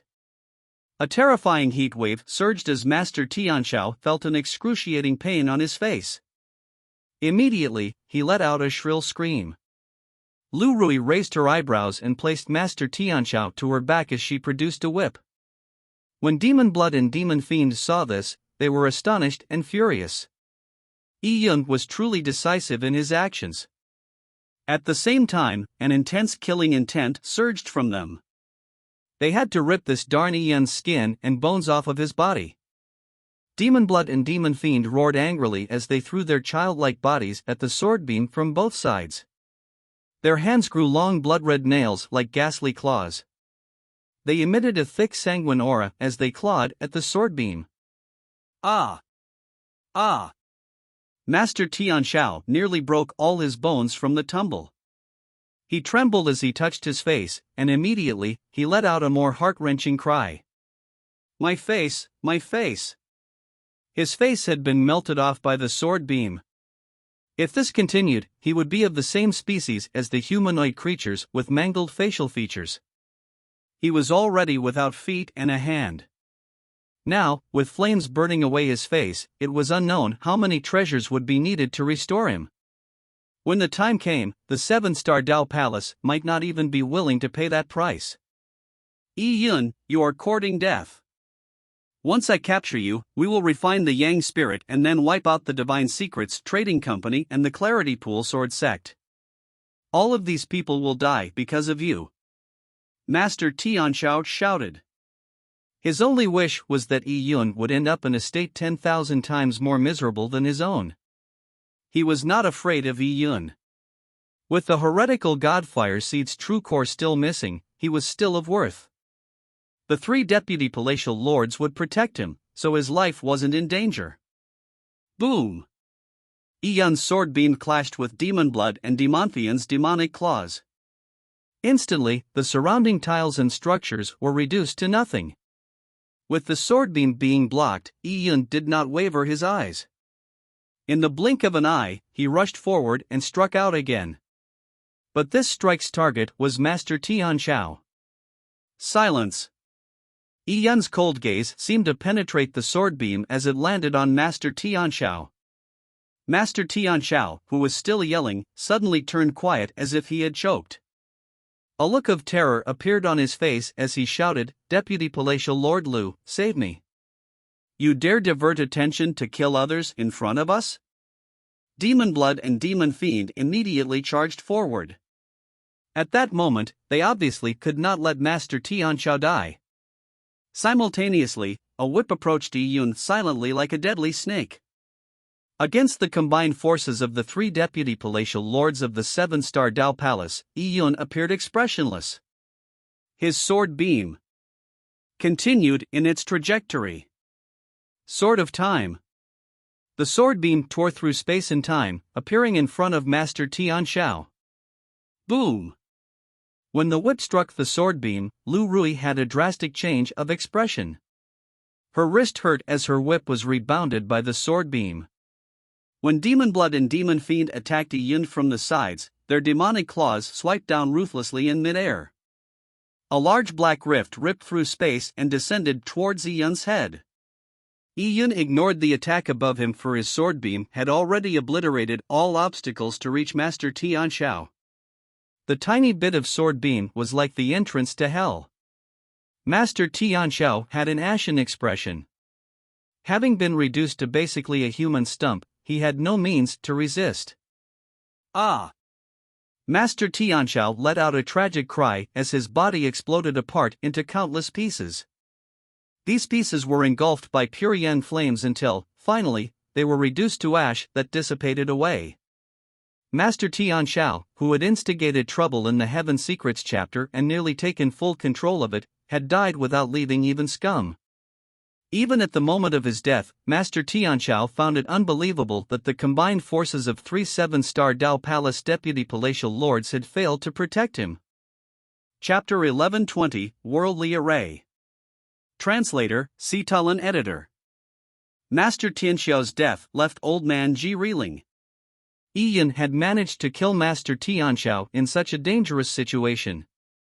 He had yearned to kill the traitor himself, but now Yi Yun had done it for him. What sort of young man was he? Such talent was completely unheard of. It was difficult to even imagine it. None of you can stop me from killing who I want to kill. Your lives will soon be mine. Yi Yun's voice sounded like it came from the deep abyss of the netherworld. Demon Blood, Demon Fiend, and Lu Rui all had ugly expressions, but, after hearing Yi Yun's words, Lu Rui's mouth curled into a sneer. She glanced coldly at Yi Yun and said, "Aren't you afraid that the strong winds from blowing your own trumpet will cut your tongue? Do you think that killing the inconsequential Tianxiao means you are assured victory? So what if he dies? The massive array of Sun Burial Sand Sea is on the brink of collapse anyway. It doesn't matter even if he isn't here to divine a path." Lu Rui's voice was suddenly filled with killing intent. Her aura grew more sinister as the whip beside her waved about like a giant python. Yi Yun's strike had only infuriated her. After he broke through to the Dao Palace realm, his strength had indeed increased by leaps and bounds. However, it was a fool's errand to try and clash with the combined forces of the trio. In a life-and-death battle, the people from the 7-star Dao Palace would not fight Yi Yun one-on-one. Next to Lu Rui, Demon Blood and Demonphian's auras were also rising. They were no longer like children, but resembled devils. Young Master Yi. Old Man Ji and the 2 maidservants watched the scene in front of them anxiously. With the 3 from 7-star Dao Palace cornering Yi Yun, and each one of them extremely powerful, how could Yi Yun withstand their combined attack? he was already outnumbered. However, Yi Yun did not show a hint of panic. He stood composed, with the pure yang broken sword in hand. Young people are rash, so of course he would not know that he's on death's doorstep. Demon Fiend thought with an inward sneer. The 7-star Dao Palace had a combined technique. With their strength, this technique could instantly wipe out Yi Yun. What a joke! Did Yi Yun really think he had any chance of fighting them alone? However, he was in no rush to kill Yi Yun. He had indeed been taken aback by the strength Yi Yun demonstrated. Before exerting all means to kill Yi Yun, he first wanted to expose the punk's flaws. Die! Demon Fiend suddenly leaped forward. Demonic aura stirred around him as he struck out with both claws, spewing immense energy. This strike was not aimed at Yi Yun, but at Old Man Ji and the others behind him. You killed one of mine in front of me. Now I'll kill one of yours in front of you.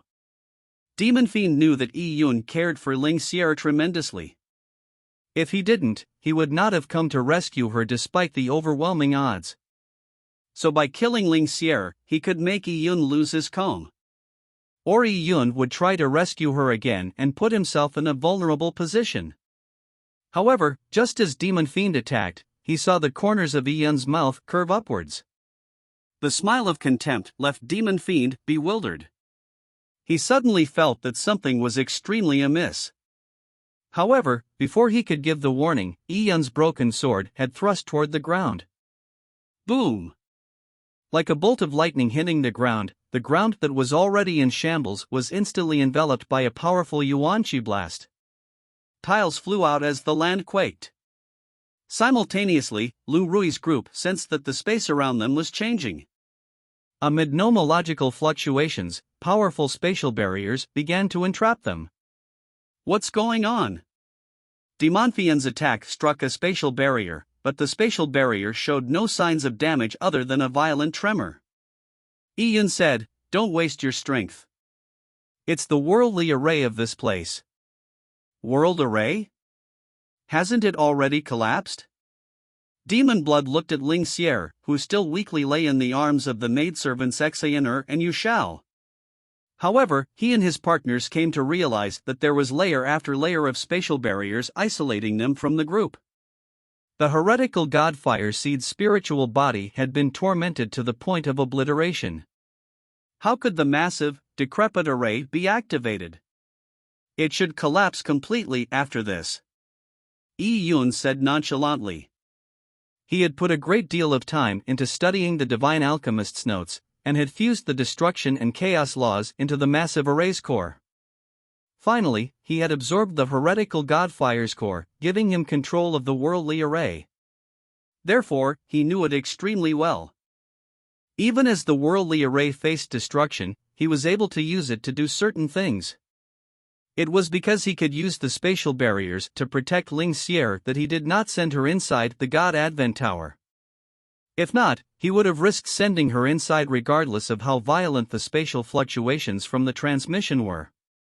Now, the massive array's powers were nearly depleted. The worldly power that had accumulated had surged into his body and, by expending that energy, he was able to activate the spatial barrier once. However, once was completely sufficient. Boom! Yi Yun's broken sword spewed out a flame-like luster. In his mysterious and strange eyes, the gray flames gently danced. All of you can die now. With that said, Yi Yun appeared in front of Demon Blood. Let's begin with you. You?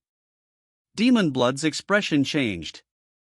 Inside the spatial prison, he was isolated from Lu Rui and Demon Fiend. They had planned on finishing Yi Yun together, but now, Yi Yun had used the worldly array to force him into a one-on-one battle. But soon, Demon Blood's expression turned ferocious. What a joke!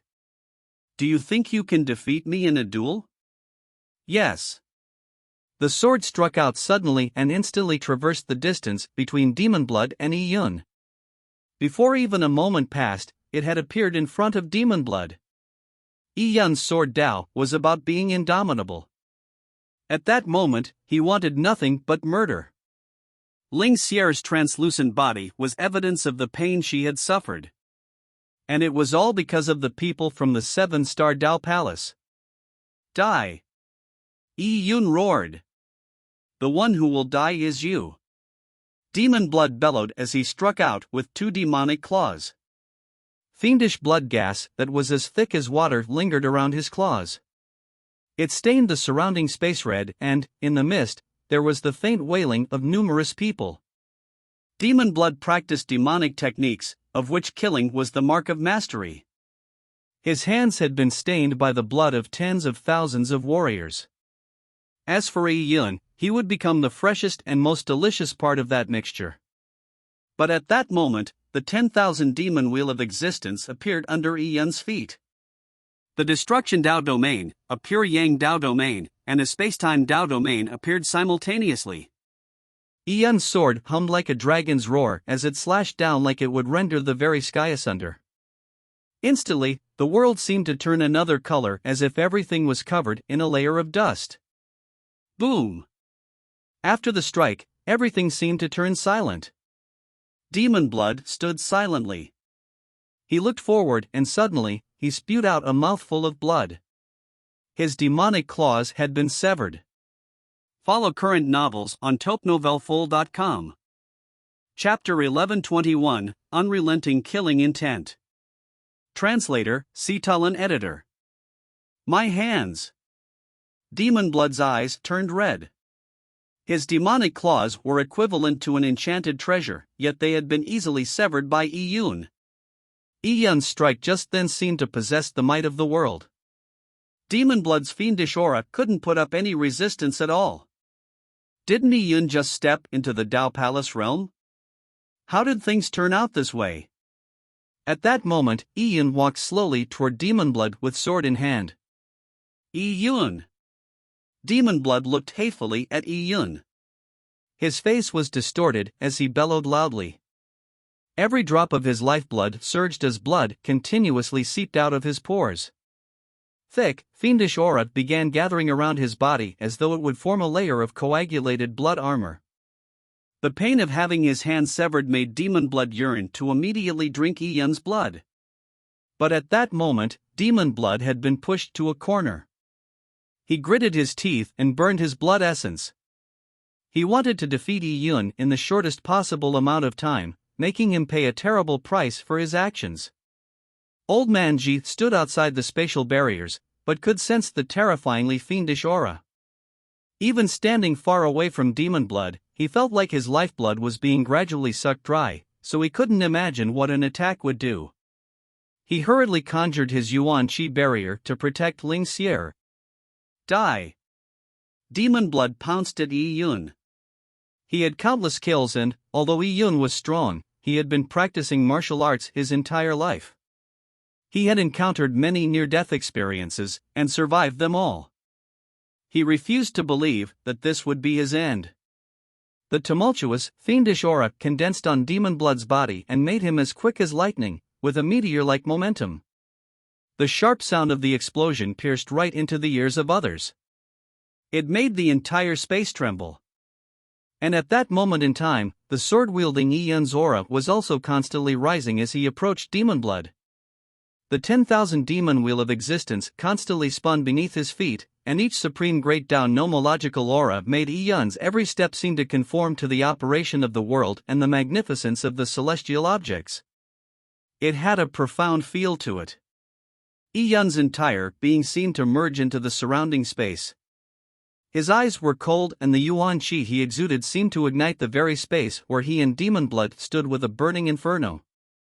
When his aura reached a maximum point, demon blood had already charged in front of him. It was then that Yi Yun struck out. The sword thrust forward with no resplendent brilliance. Instead, all the flames rolled back at once and gathered on Yi Yun's sword tip, transforming into a tiny flame wisp. This flame was not red in color, but gray. Within the flame's core was the spinning 10,000 demon wheel of existence, along with the condensed destruction and chaos laws. This strike instantly traversed space and time, hurtling straight for demon blood. Yi Yun, don't you push me. I'll make sure we perish together. Demon blood roared as a terrifying aura burst out of his body. The sanguine aura condensed into a massive human face in mid-air. It opened its mouth in a bid to swallow Yun, and, at the same time, Demon Blood's armor strengthened. The demonic blood armor was refined from the lifeblood of all the warriors Demon Blood had killed in the past. It was highly resilient. Pwah! With a deadpan expression, Ian stabbed the sanguine face with his pure yang broken sword that burned with grey flames. Boom! Boom! Boom! The face buckled under the immense heat, and countless piercing cries could be heard as it evaporated.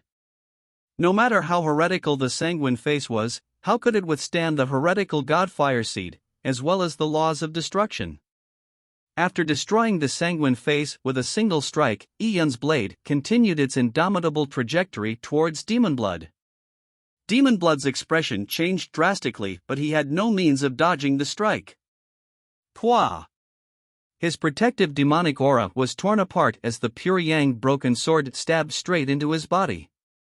Large quantities of blood splattered out of his body as he crumbled to the ground heavily. He stared with widened eyes, looking incredulously at his chest. My demonic blood armor. His armor had completely failed to withstand Ian's sword. Ian moved in front of Demon Blood, expressionless, and slashed his sword. Boom! A blob of blood sprayed. A hint of paleness flashed across Ian's face. It wasn't easy for him to produce the mighty strike from before. However, he had finally managed to slay Demon Blood. There was an immediate silence in the stone temple. Young Mastery actually managed to kill an important figure of the 7-star Dao Palace. Old Man Ji was taken aback. He looked at the sword-wielding figure, whose sword tip dripped with fresh blood. The 10,000 demon wheel of existence by Ian's feet was still spinning, and even just standing there, he exuded a killing intent that smothered Old Man Ji and the two maidservants despite them being hundreds of feet away. As for Lu Rui and Demon Fiend, they found it unbelievable. Demon Blood had been killed just like that. At that moment, Ian coldly turned his head toward Demon Fiend. You're next. The sound of his voice was like a haunting charm, with the weight of threats from ghosts and gods. Yun was a warrior that had just stepped into the Dao Palace realm. He had cultivated for less than 60 years, so Demon Fiend should have had no need to fear such a junior. However, at that moment in time, he could not help but shudder. His cultivation level was similar to Demon Blood's. The cultivation techniques and martial arts they learned were identical. Seeing Demon Blood die was like seeing his own impending doom. If not for the Darn Array, would he be in such a dire state? He could have combined forces with Demon Blood and annihilated Yun. Junior Sister Lu, quickly break the spatial restraints and join forces with me to kill Yun. Demon Fiend immediately shouted. Lu Rui did not need Demonfien's urging. She had already been waving her whip and assaulting the spatial barrier. Demon Blood's death left her shuddering in fear of Yun's strength. She could not sit idly as Demon Fiend died. However, no matter how many times Lu Rui lashed out with her whip, she was unable to crack the barrier. Lu Rui could see that while the massive array was on the brink of collapse, it still had enough energy to trap her for a period of time. Crack! Damn it! Lu Rui felt extremely nervous, and her head was covered in sweat. There was no need to fear Yun if the three of them combined forces, but if they had to fight individually, the outcome would only be dire. Yun's decisive methods were ruthless. If it were in the past, Lu Rui would have never be afraid of a junior that had just entered the Dao Palace realm. However, Yun was like a god of death. Just seeing the way he slayed Demon Blood made others experience the immense killing intent from hell. It left her shuddering. At this moment, Yun had already walked into the space that imprisoned Demon Fiend.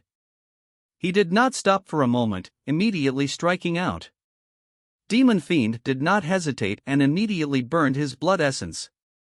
He was using all his strength from the start. But at that moment, Yun's sword beam underwent a transformation. The sword's thrust seemed to distort time.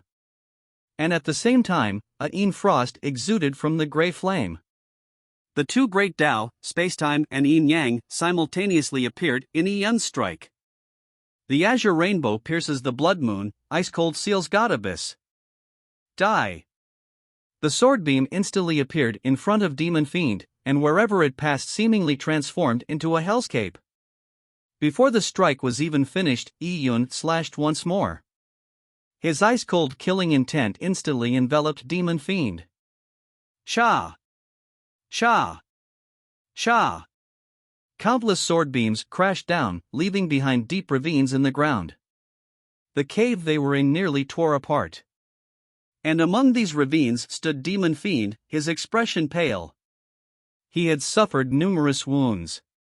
He looked at Yun in disbelief. Yun's sword stance and keenness had only gotten sharper, despite having experienced an intense battle with Demon Blood. Junior sister, Lu.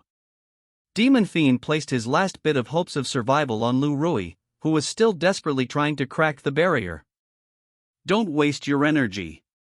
Yun's expression was cold. Both of you will definitely die.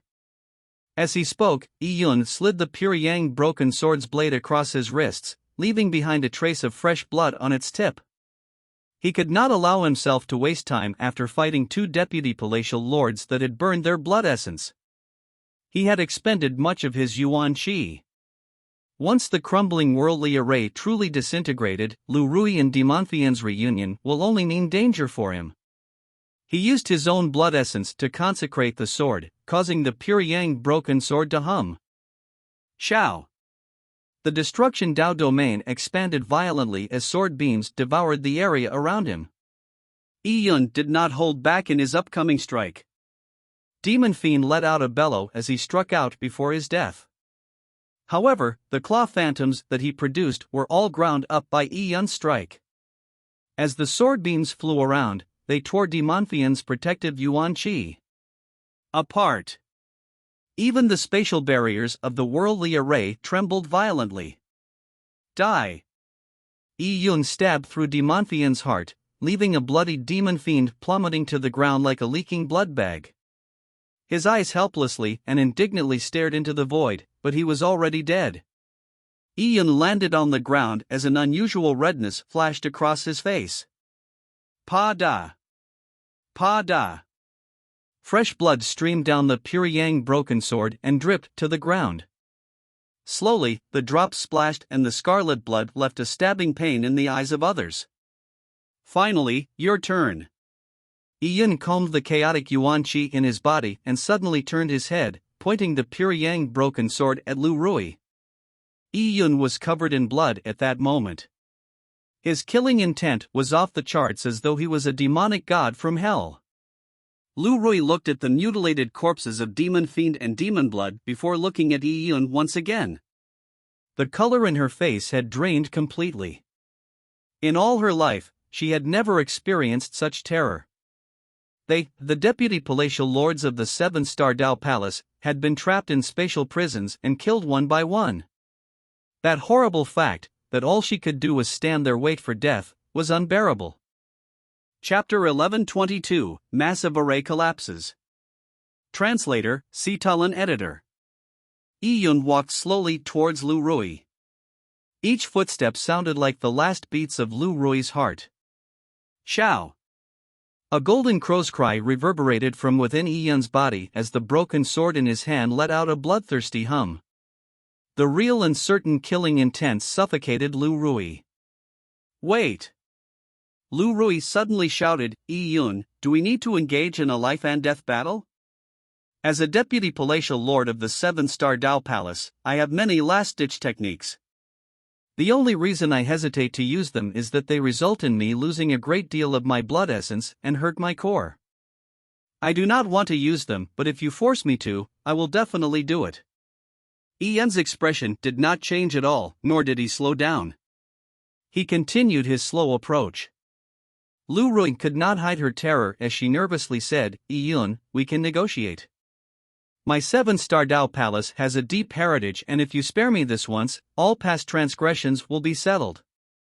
I can also give you excellent pills, elixirs, and beautiful sex slaves.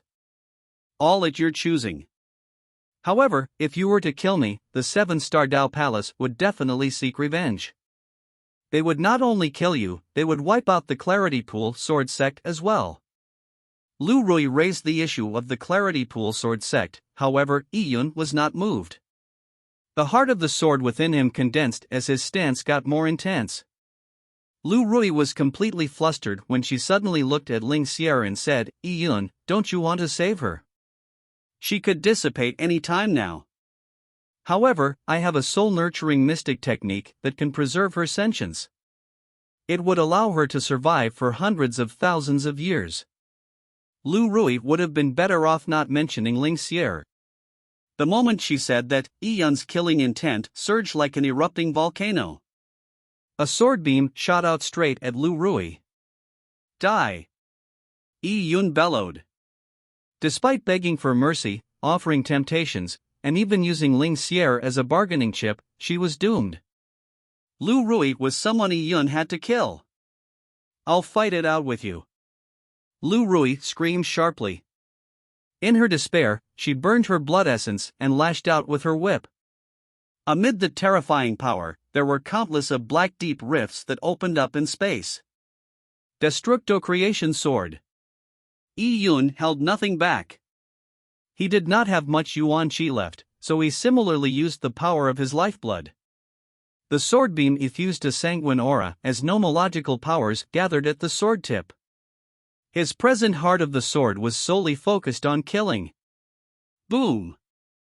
The entire stone temple was instantly reduced to countless tile fragments. Old Man Ji made a constant retreat. Despite the spatial barriers isolating him, he could sense an immense pressure. He hurriedly produced his Yuan Qi barrier to protect Ling Xier. Yun and Lu Rui's battle left tremors throughout the land as dazzling energy beams seemed to pierce through all obstacles. After about 30 seconds, the whip phantoms and the sword beams began to dissipate. The energy blasts calmed completely as Old Man Ji stared straight into the spatial prison. All he could see was Yun standing there, with a massive sword scar in front of him. The ground beneath him had been torn apart, stretching out for thousands of feet. Within the sword scar burned flames that scorched the land. Just the sight of this terrifying sword scar left one shuddering in fear. He looked into the sword scar, and in there stood a person completely covered in blood. What was a pretty palatial gown and exquisite hairdo had been reduced to the look of a mad woman. She turned wrinkly and pathetic after burning her blood essence. She now fully looked the part of an old woman. Yun's strike contained time and withering laws that had drained Lu Rui of her vitality. Lu Rui looked at Yun with a tragic smile. Yun, the 7-star Dao Palace, will definitely kill you before wiping out the Clarity Pool Sword Sect. Yun sneered and replied, there's no need for the trouble. In the future, I'll visit the 7-star Dao Palace personally and wipe out everyone there. Lu Rui's eyes glared at him as black blood flowed down the corner of her parched lips. She took her last breath, and was then buried deep underground. Yun lowered his sword as his chest heaved up and down. An unusual redness flashed across his face. Burning blood essence and consecutively killing 3 strong opponents. This was an extremely difficult task for Yun, who had just stepped into the Dao Palace realm and had yet to stabilize his cultivation realm. Yun caught his breath and walked to Old Man Ji and company. He looked at the sleeping Ling Xier, who was in Xin'er and Yu Zhao's arms, under the protection of a Yuan Qi barrier. The battle was isolated in a different space and the aftershocks were repelled by Old Man Ji. Ling Xier's eyes were tightly shut as if she was having a good sleep. However, her body remained translucent like a veil cloth and seemed ethereal. I have killed all those who harmed you, said Yun softly. Boom! Boom! Boom! The entire underground world began to quake as solid boulders plummeted from the top. The spatial barriers were also beginning to collapse. Yun looked up and around at his crumbling surroundings and said, this massive array is about to collapse. The worldly array was completely drained of its energy. And the quake left behind by the destruction of the massive array would bury the underground world. As such, the divine alchemist's cave would also be buried. Roar! Amid the rumbling sounds were the roars of the humanoid monsters. Enter the tower. It's too dangerous here. Yi Yun took out the God Advent Tower. But what about this girl? Xiner asked. Ling Xier was too weak to withstand the spatial teleportation, as well as the spatial fluctuations, in the God Advent Tower's space. I'll bring her along with me. Yi Yun took Ling Xier into his arms. Another boulder plummeted as Old Man Ji and company quickly entered the God Advent Tower. As for Yi Yun, he stored the God Advent Tower before hoisting Ling Xier and flying back to the Divine Alchemist's cauldron. Upon returning to the lake's side, Yi Yun took all of the scrolls left behind by the Divine Alchemist. Ka-cha! The samsara wheel in the lake shattered as the lake began to stir. With his sword in one hand, he slashed down into the lake and moved, together with Ling Xier, alongside the sword beam to the bottom of the lake. Boom! Boom! Boom! The sword beam constantly moved downward as it split apart the strong boulders at the bottom of the lake, eventually leading to the deepest depths of the lake. Dark red lava stirred in this region as terrifying heat waves constantly burned at their surroundings. Other than obsidian, there was nothing there. Yi Yun landed by a tiny lava outlet. It was almost completely dark gold in color, and Yi Yun could feel its extremely violent pure yang laws. It constantly bombarded Yi Yun's protective Yuan Qi. Sensing a fluctuation trickle from the heretical god fire seed, Yi Yun quickly and carefully placed Ling Xier onto a boulder beside the lava source. The boulder had been baked into a translucent red. It illuminated Ling Xier's body while Yi Yun enveloped her with Yuan Qi. The pure yang laws were weakened and filtered through Yi Yun's protective Yuan Qi, turning them into a lukewarm wind that gently nourished Ling Xier's spirit body. The pure yang laws here are most suitable for nourishing you. Xier, I'll make you wake up. Yi Yun said softly. Even though Lu Rui had previously mentioned that she could save Ling Xier, Yi Yun still wantonly killed her. This was partly because he did not believe her, and partly because Yi Yun was confident that he could save Ling Xier himself. Chapter 1123, Reclusion Underground. Translator, Citulin Editor. Boom! Boom! Boom! Yi Yun sat in the lava pool as lava bubbled and spewed underground. The dark gold lava eventually rose above his head, completely immersing him in the boiling pool. The lava possessed not only burning heat and violent pure yang laws, but also heat toxins. The toxins were strong enough to invade even a Dao Palace warrior's body, if that warrior was immersed in the lava for a prolonged period of time. However, Yi Yun had a pure yang body, and the azure wood divine tree within. These allowed him to detoxify the heat toxins. Hence him sitting in the lava pool without worry, while also absorbing the pure yang powers within. Yi Yun's breakthrough to the Dao Palace realm was a forced one. He had also burned his blood essence to kill the 3 from the 7-star Dao Palace. If he did not consolidate his realm quickly, his foundation might turn unstable, harming his future martial path. The pure yang powers in the lava pool appeared to be limitless. It was a perfect place for Yi Yun to recuperate. Simultaneously, Yi Yun enveloped Ling Xier in his Yuan Qi barrier. A month had passed, yet Ling Xier showed no signs of awakening. However, her spirit body was taking on a more solid appearance. The goal was to nurture fire with fire. The heretical god fire seed was a flame that had been born from the world. Therefore, the lava's underground fire could naturally become nutrients to nourish her. As Yi Yun cultivated, he also constantly monitored Ling Xier's condition. He had fused with the heretical god fire seed, giving him a special connection with Ling Xier. He knew her condition like the back of his hand. Yi Yun's Yuan Qi barrier precisely controlled the lava's pure yang energy, distilling it to a level that was within Ling Xier's tolerance level. Cultivation knew no time. Yi Yun was engrossed in cultivation, and only in his leisure time could he treat Ling Xier. Those who knew that Yi Yun was here were already dead, other than Old Man Ji and company. Hence, Yi Yun was not worried that his reclusion would be disturbed by others. In the underground world, he was able to calm his heart as he listened to the daily ebb and flow of the lava.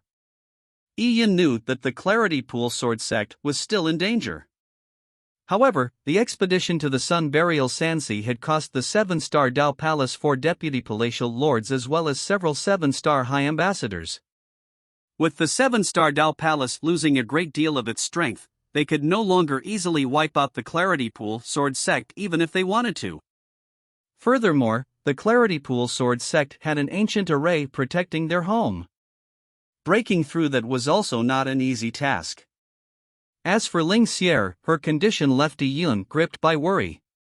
She was a spirit body, and her true body, the heretical god Fire Seed, had already fused with him.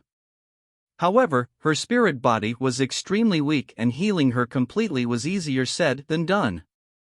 Above, in the Sun Burial Sansi, the muffled thunderous rumbling gradually disappeared underground. The movement of the sand on the surface was quickly hidden by stillness.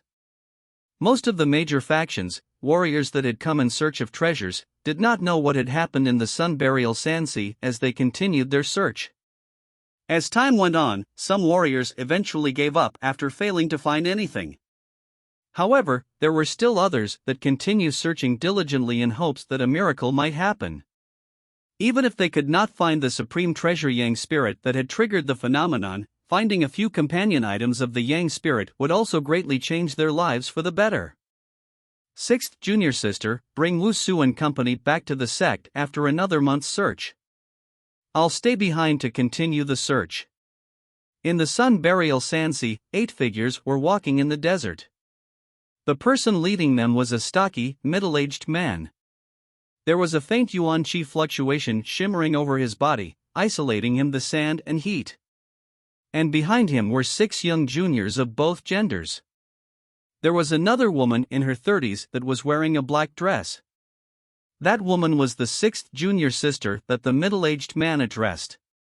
These people were members of a small sect from the Myriad Divine Territory, named Red Cauldron Sect. The Myriad Divine Territory was a neighbor of the Central State Divine Territory, with the Sun Burial Sansi separating the two. The people from the Red Cauldron sect had come from the other end of the Sun Burial Sansi. Ever since the Sun Burial Sansi phenomenon of a year ago, the Red Cauldron sect and many others had come to the Sun Burial Sansi to try their luck. They hoped to find treasures that could strengthen their sect, but failed to find anything of worth. The phenomenon that had once extended over 1,000,000 kilometers had vanished in the past year, and there had not been any activity in a long time. A few major factions decided to retreat when they discovered that the yang aura in the Sun Burial Sansi had weakened over the past few months. They suspected that the treasure had been taken away. However, they also refused to believe that someone had taken it away. Firstly, they found it unbelievable that anyone would have had such an opportunity, and secondly, they had been scouring the Sun Burial Sansi over the past year but never saw the treasure appear. In the end, the number of people in Sun Burial Sansi decreased to a point where it was no longer a tenth of what it was at its peak. The middle-aged man and his junior sister had cultivated for years and had lived through thick and thin.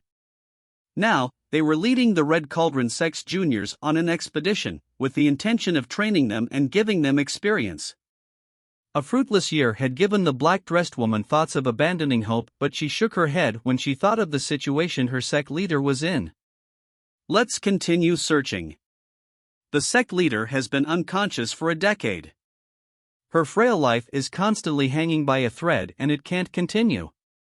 We have to find a treasure to save her. Without her, a small sect like ours can be wiped out at any time. If her elder sister wasn't in such a dire condition, they would not have come to the Sun Burial Sansi. Upon hearing the black-dressed woman's words, the middle-aged man fell silent. As for the juniors that they were leading, their faces also revealed melancholic and uneasy expressions. A young girl wearing yellow had lowered her head further as her eyes turned increasingly red. Indeed, they were in a terrible state. The sect leader was unconscious and the sect was in constant danger. Yet, their journey to the Sun Burial Sansi bore no fruit. "Junior Sister Ruhr, why are you beginning to cry again?" said a young disciple loudly. Ruhr quickly sniffed and shook her head, saying, "I'm not." "Fine, fine." The middle-aged man looked at Ruhr and felt somewhat stifled. Despite being their martial uncle, he was unable to hold up the skies for these young disciples. "It's decided. We will continue searching for 1 more month," said the middle-aged man. At that moment, the middle-aged man felt a rumble beneath his feet. The Sun Burial Sansi had been quiet for a long period of time.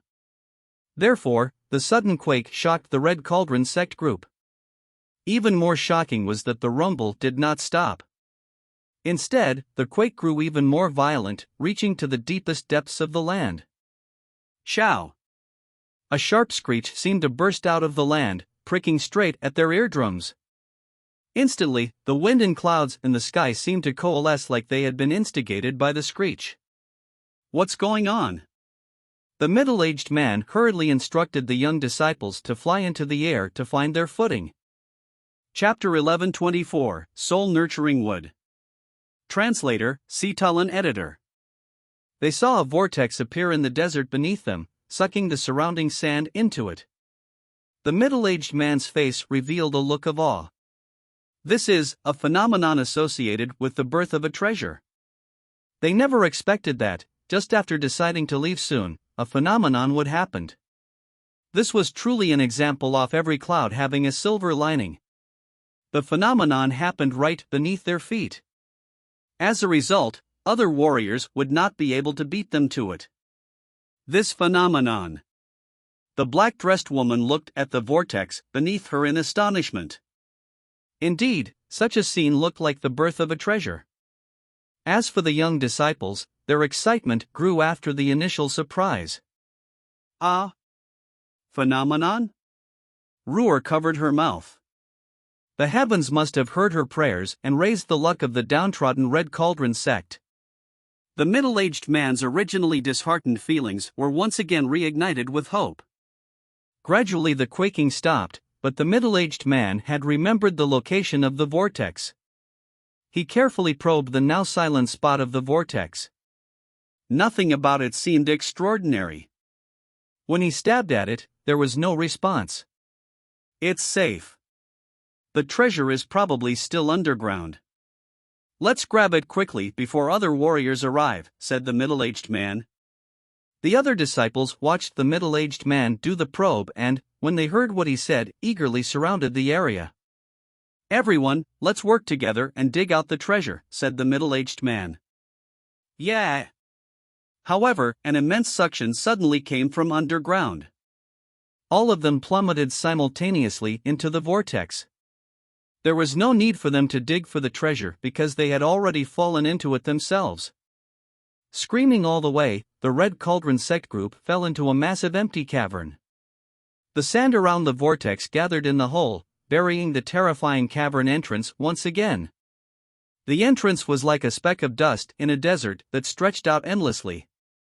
Without the vortex, it would not have caught anyone's attention. "Ah, ah, ah."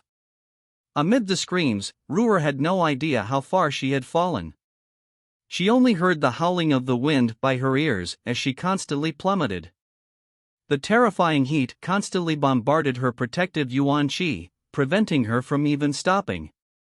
This was a massive Yuan Qi vortex formed by natural powers. The suction strength was irresistible and also prevented them from flying. The pure Yang Yuan Qi outside in the Sun Burial Sansi had already weakened, but it was still extremely strong in here. "Second martial uncle, sixth martial aunt." Some of the young juniors yelled. However, the two seniors were no better equipped than their juniors to handle the present circumstances. The middle-aged man was powering his Yuan Qi with all his might, but all he did was to reduce the speed of his fall. As for the black-dressed woman, she was in a similar situation. In their state, they had no means of saving the young juniors. Gradually, Ruhr saw red glimmers of fire beneath her, as though she were descending into hell. The so-called treasure could not be seen at all. To be suddenly sucked in here, is it fortune or misfortune? Can we find any opportunities? Ruhr thought uneasily. Bang! Bang! Bang! The sound of the disciples landing sounded one after another as all of them felt their bodies hurt. The middle-aged man and the black-dressed woman landed as well. Their expressions were ugly.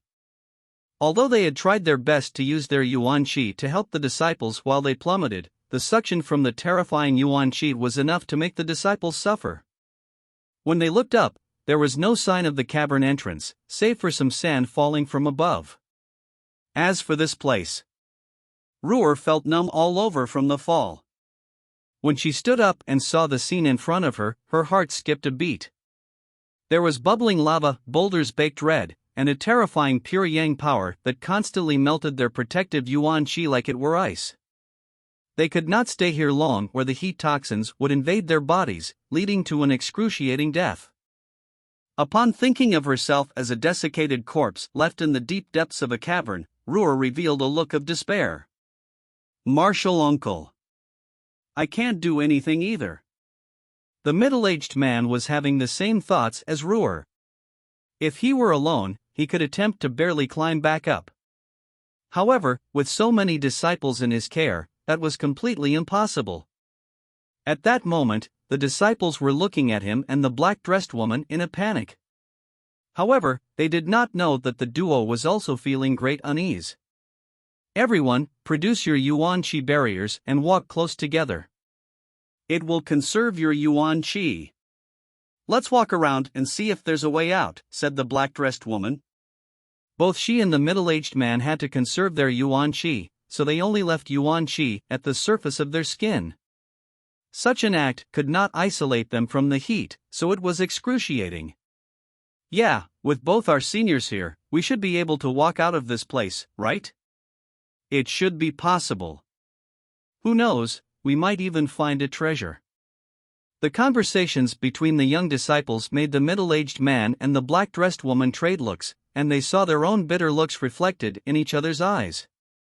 This was a place where people far stronger than them would struggle to survive, let alone their group. Deep underground, the lava river incessantly surged. Ruhr wiped the sweat off her forehead as she slowly proceeded with her martial uncle and aunt, as well as her senior brothers and sisters. They had already been stuck underground for 3 days as they followed the lava river. That was the only path they found. Here, in the underground world, only the tunnels bored through by lava could be deemed paths. The burning lava was also the only source of light.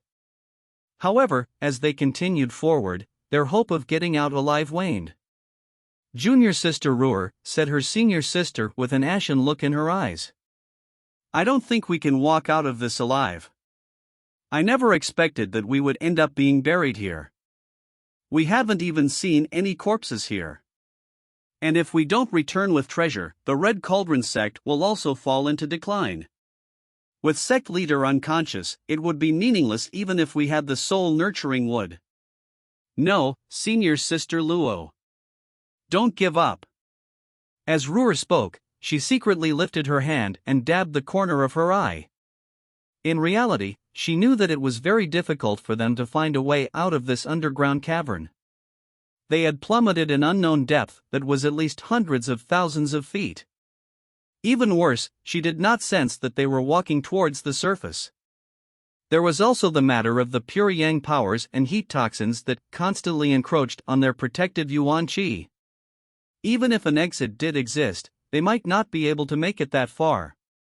Upon realizing that she would die soon, Ruhr could not help but want to cry. She did not want to die.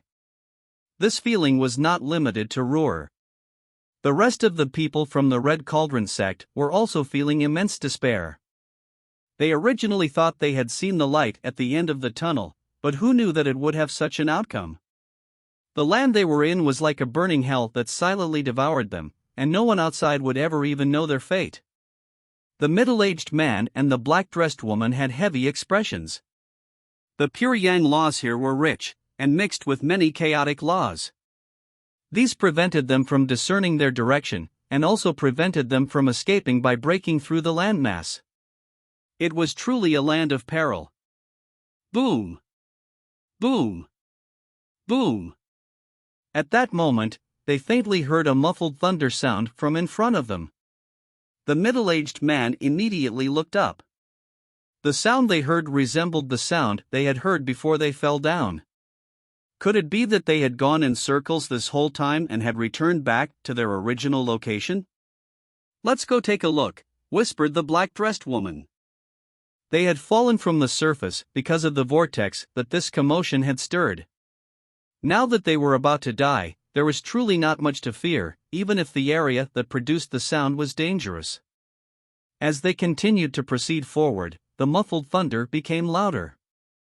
How could such sounds be produced in such deep depths? Soon, they came to a cavern that was relatively larger.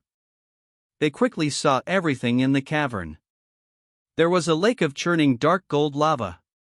The deep lake was violent and the heat that it emitted burned their skin. It was impossible to approach. Immediately after taking in the scene, Ruar's eyes widened. She pointed toward the lava lake and shouted, "Martial uncle, martial aunt, senior sister. Look there!" Ruar could not believe her eyes. She believed that there would be no one other than the Red Cauldron sect in this godforsaken place. However, there were others. There were two people. One of them was lying on a boulder beside the lake while the other person was soaking in the deep lake. In fact, the middle-aged man and the black-dressed woman had instantly noticed the two figures when they entered the cavern.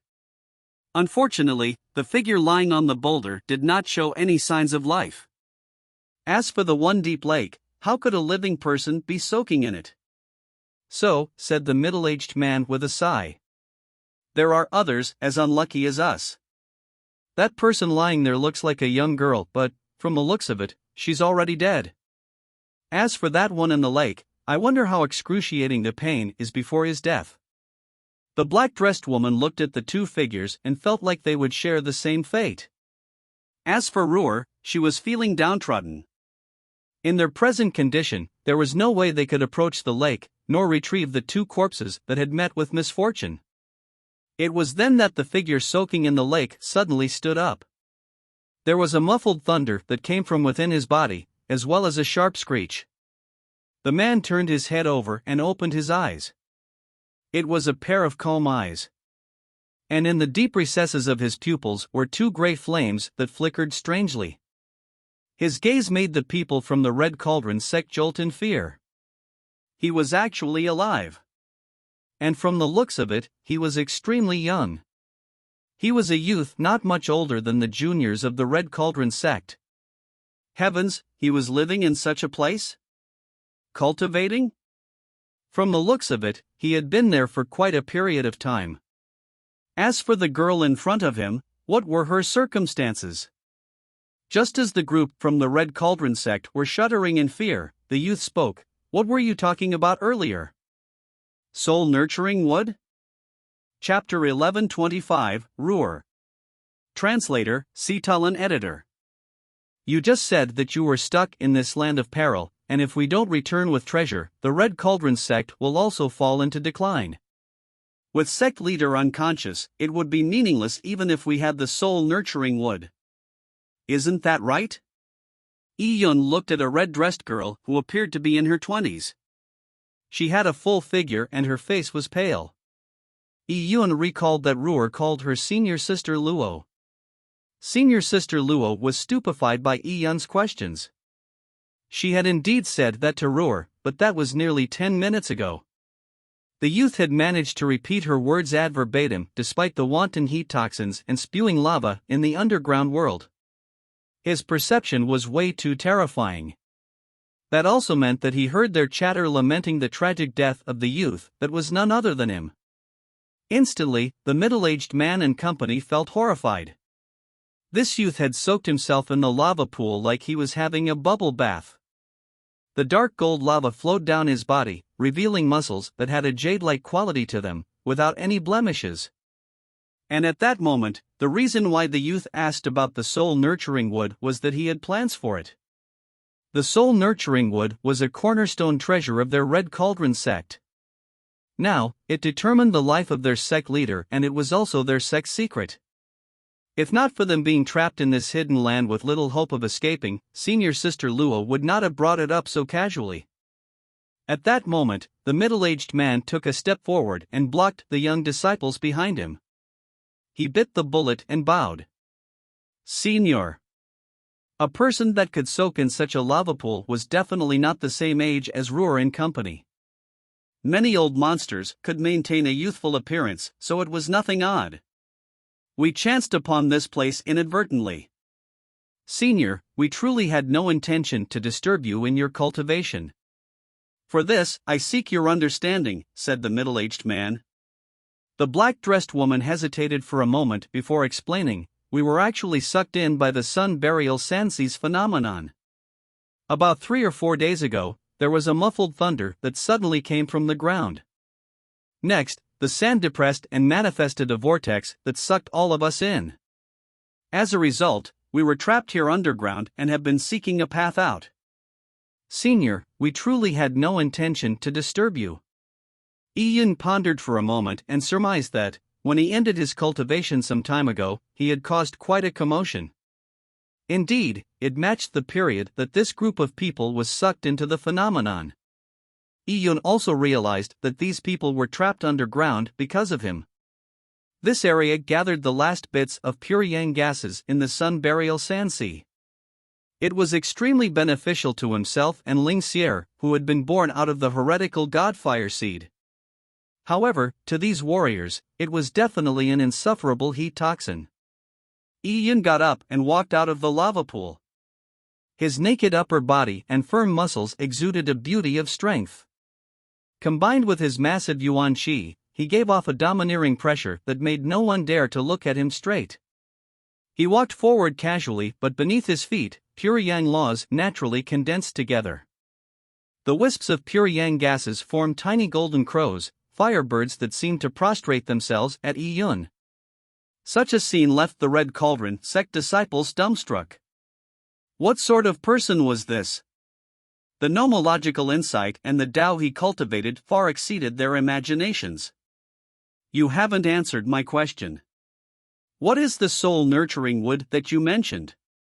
The middle-aged man was placed in a dilemma.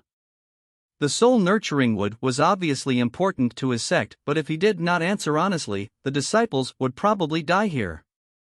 After he arranged his thoughts, the middle-aged man gritted his teeth and answered, my Red Cauldron sect is actually very poor, but we were once fortuitous enough to obtain a slab of divine wood in a mystic land.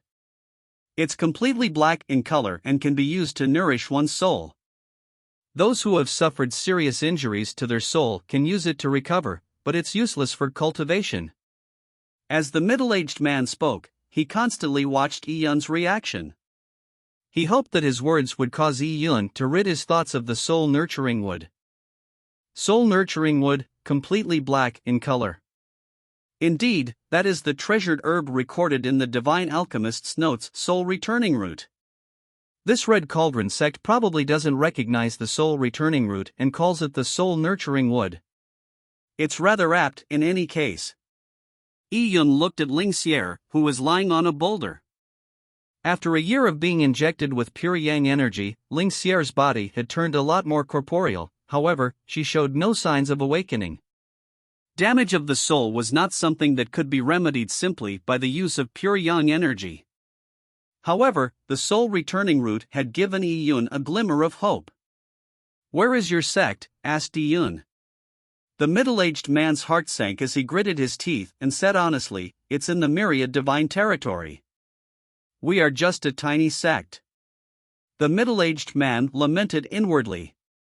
As long as one knew the Red Cauldron sect's name, then finding its location would be a simple task. There was usually no reason to conceal it. All he could do was emphasize how poor the Red Cauldron sect was in hopes that the senior would spare them. However, the chance of that happening was too minute. In the world of warriors, strength was everything. As long as one had strength, they could take whatever they desired. Killing a person for property was a trivial matter. The value of the soul-nurturing wood was something the middle-aged man knew very well. With the Red Cauldron sect's strength, it had no way of protecting it. Once the news was known to others, they would come charging up to the Red Cauldron sect and take away the soul-nurturing wood. It wouldn't even be strange if the person wiped out the entire sect in order to prevent word from getting out. Myriad Divine Territory.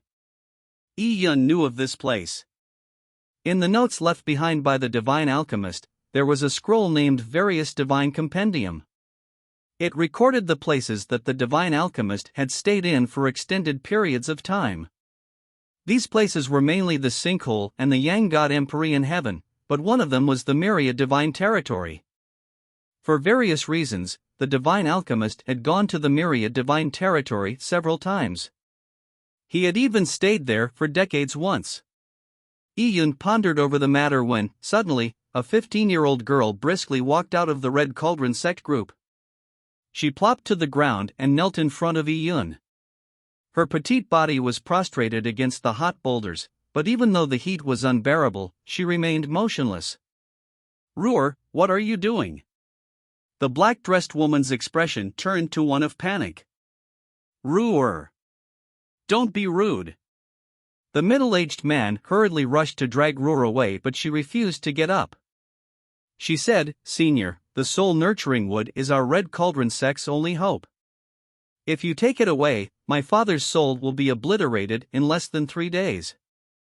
In order to save my mother and me, my father has embroiled himself in a battle with the Jade Bloodways wretches. They did great damage to his soul, and now he remains comatose." By the time Ruor said that, she was already biting down on her lips tightly. There was tears welling up in her eyes. And, as she had rushed out of the middle-aged man's protective barrier, her fair arms had been severely burned by the heat toxins. "My father is the Red Cauldron sect leader. In order to save me, he has been in a coma for 10 years.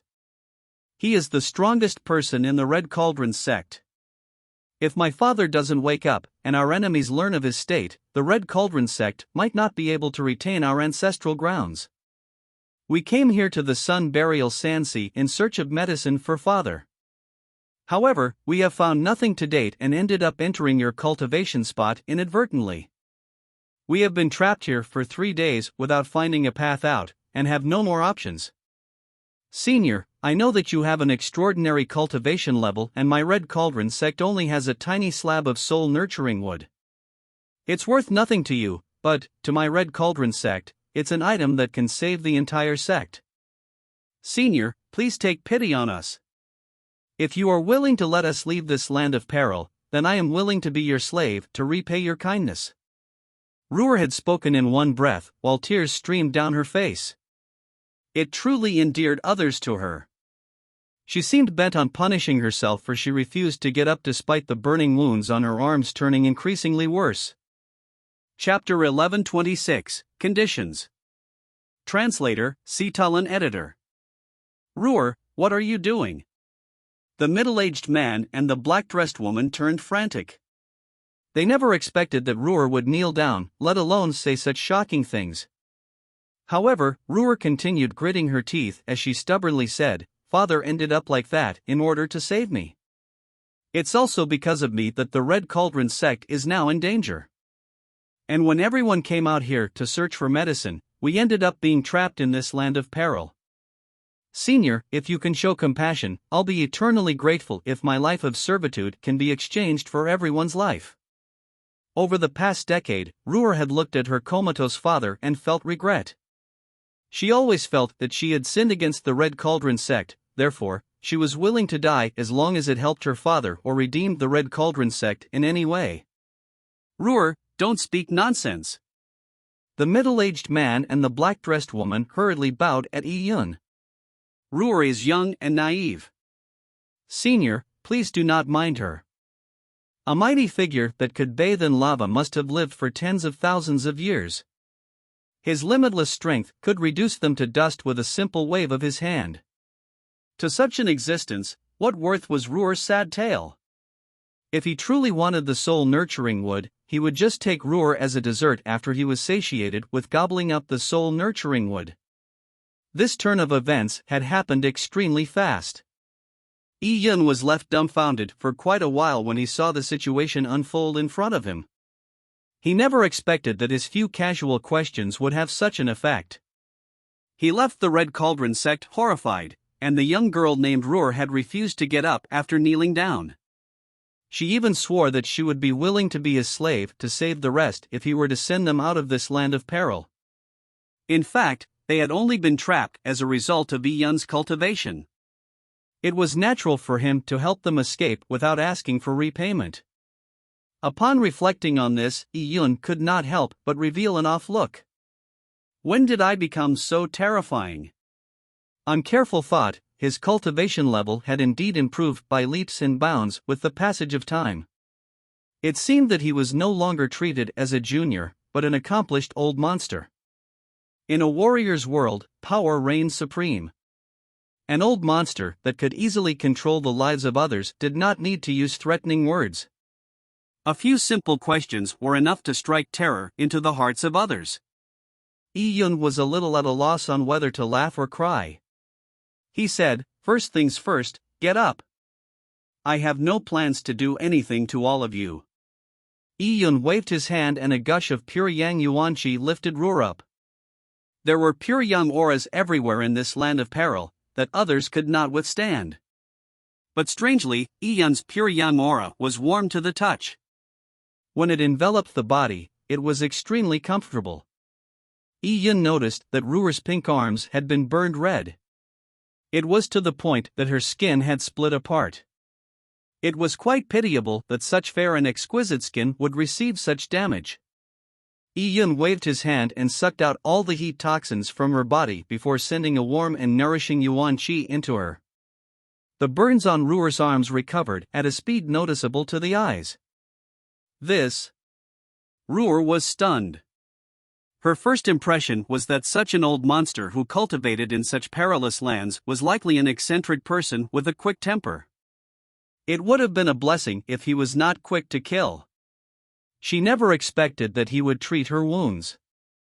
Furthermore, the old monster's restorative yuan qi was harmonious and congenial. It made her feel like she was soaking in a warm hot spring, and all the pain from before had vanished. Since your father risked his life to save you, it's best you cherish your body. Do you know what sort of dangers you would face if you offer yourself up as a man's slave? Yi Yun could not be bothered to clear up the misunderstanding of him being an old monster. Instead, he found the young lady's fervent reaction rather interesting. Ruhr's face turned red. Although she was young, she had experienced the fickleness of human nature over the past decade. She had matured quickly, so how could she not know what might happen to her if she stayed behind as Yi Yun's slave? I know, I only wanted to be a good daughter. Ruhr had held hopes that her sacrifice would ensure the safety of the rest from the Red Cauldron sect. Now, she suddenly felt that the old senior was extremely affable. Although she did not know how many tens of thousands of years older than her he was rather handsome and looked her age. Furthermore, he was powerful and quite a nice person. Your name is Ruhr, right? Yes, my surname is Nanyun and my full name is Nanyun Ru. The moment Yi Yun questioned her, Ruhr panicked, causing her to answer nervously. I will send you out of this perilous land. Hearing Yi Yun said that, the Red Cauldron sect disciples were instantly delighted. However, before their faces could even show joy, the second half of Yi Yun's sentence sank their hearts. Sending you out is simple. However, I have to be honest that I want the soul-nurturing wood. About that. The people from the Red Cauldron sect turned flustered. They did not dare speak against Yi Yun. Ruhr's eyes welled up with tears. She gaped, hoping to say something, but she could not manage to get out the words. She knew that if the senior truly wanted the soul-nurturing wood, all he needed to do was make a trip to the Myriad Divine Territory. As for a weak girl like her, she was not qualified to be an offer that would entice him to compromise. You can see that there's a girl behind me. She too has had her soul severely damaged. I need the soul-nurturing wood as medicine to reignite the fire of her soul. However, I will not take your soul-nurturing wood for nothing. I will accompany you to the Myriad Divine Territory. Perhaps I can save your sect leader. What? Senior, you are willing to save our sect leader? The Red Cauldron sect group were stunned when they heard Yun's words. They thought that a catastrophe had befallen them when they met Yun. They never expected it to be the exact opposite. Yun was a mighty figure with tremendous strength that could easily wipe them out. Yet, he was willing to negotiate with them on equal terms. They, who were accustomed to the way the strong bullied the weak in the martial world, were somewhat perplexed. Considering Yun's strength, there was no need for him to deceive them. From the looks of it, Yun truly wished to save their sect leader. This left the people from the Red Cauldron sect overjoyed. This senior had amazing strength, and it was very possible that he could succeed. Thank you, senior.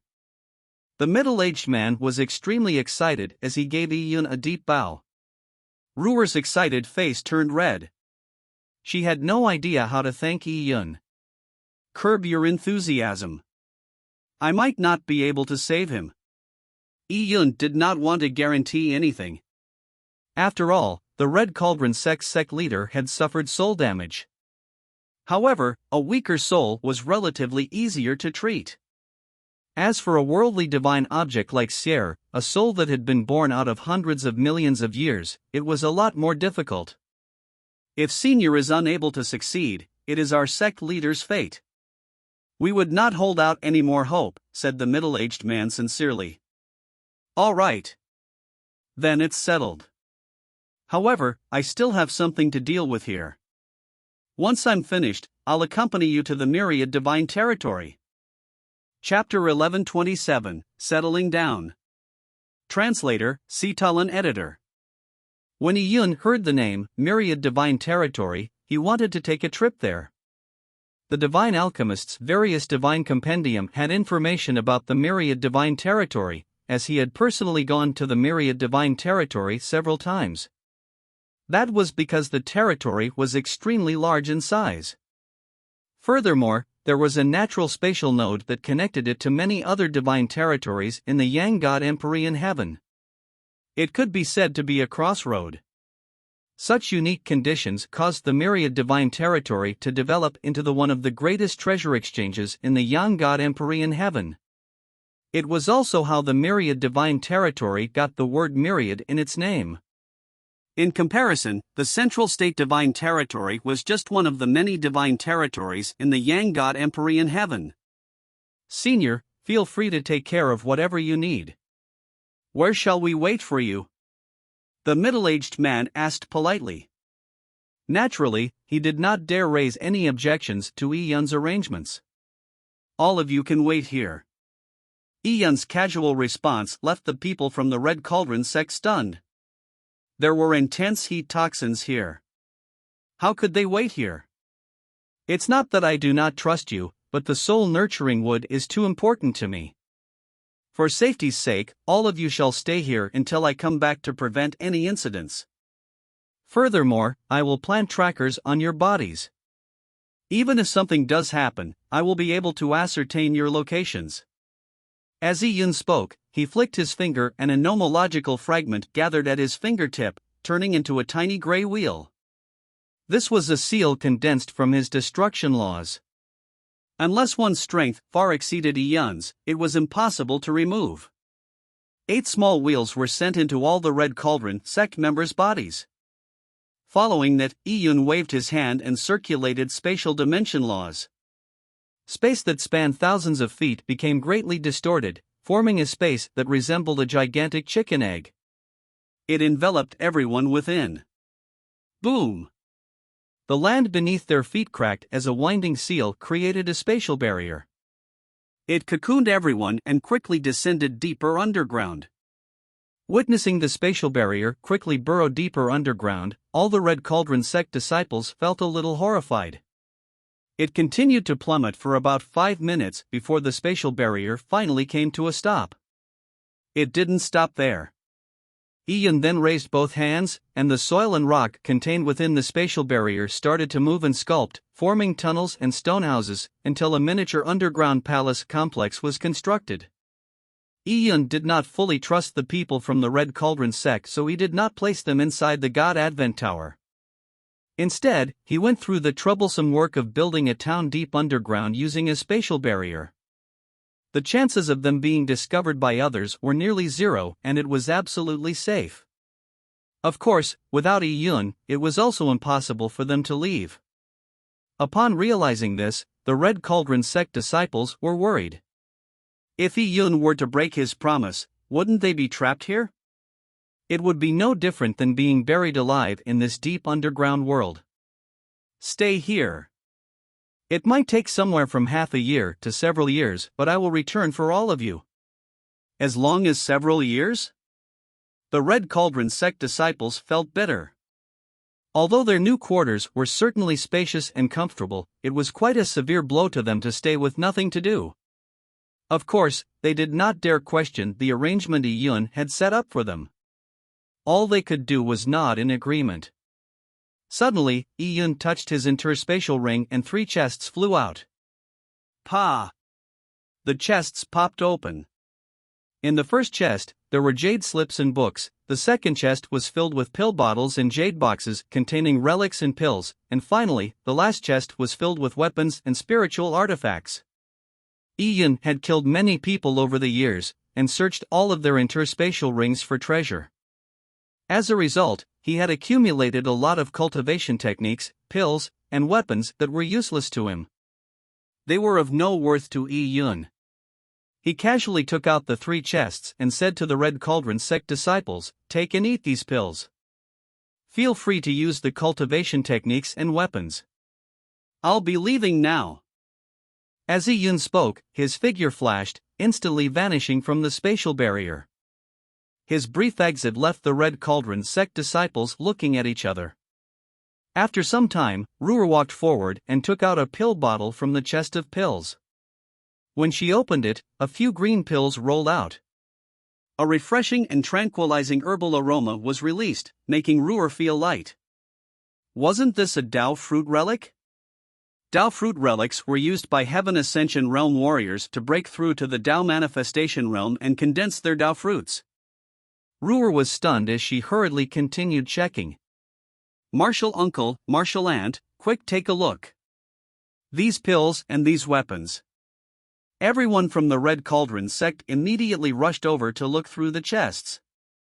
Their investigations astounded them. The middle-aged man told the truth.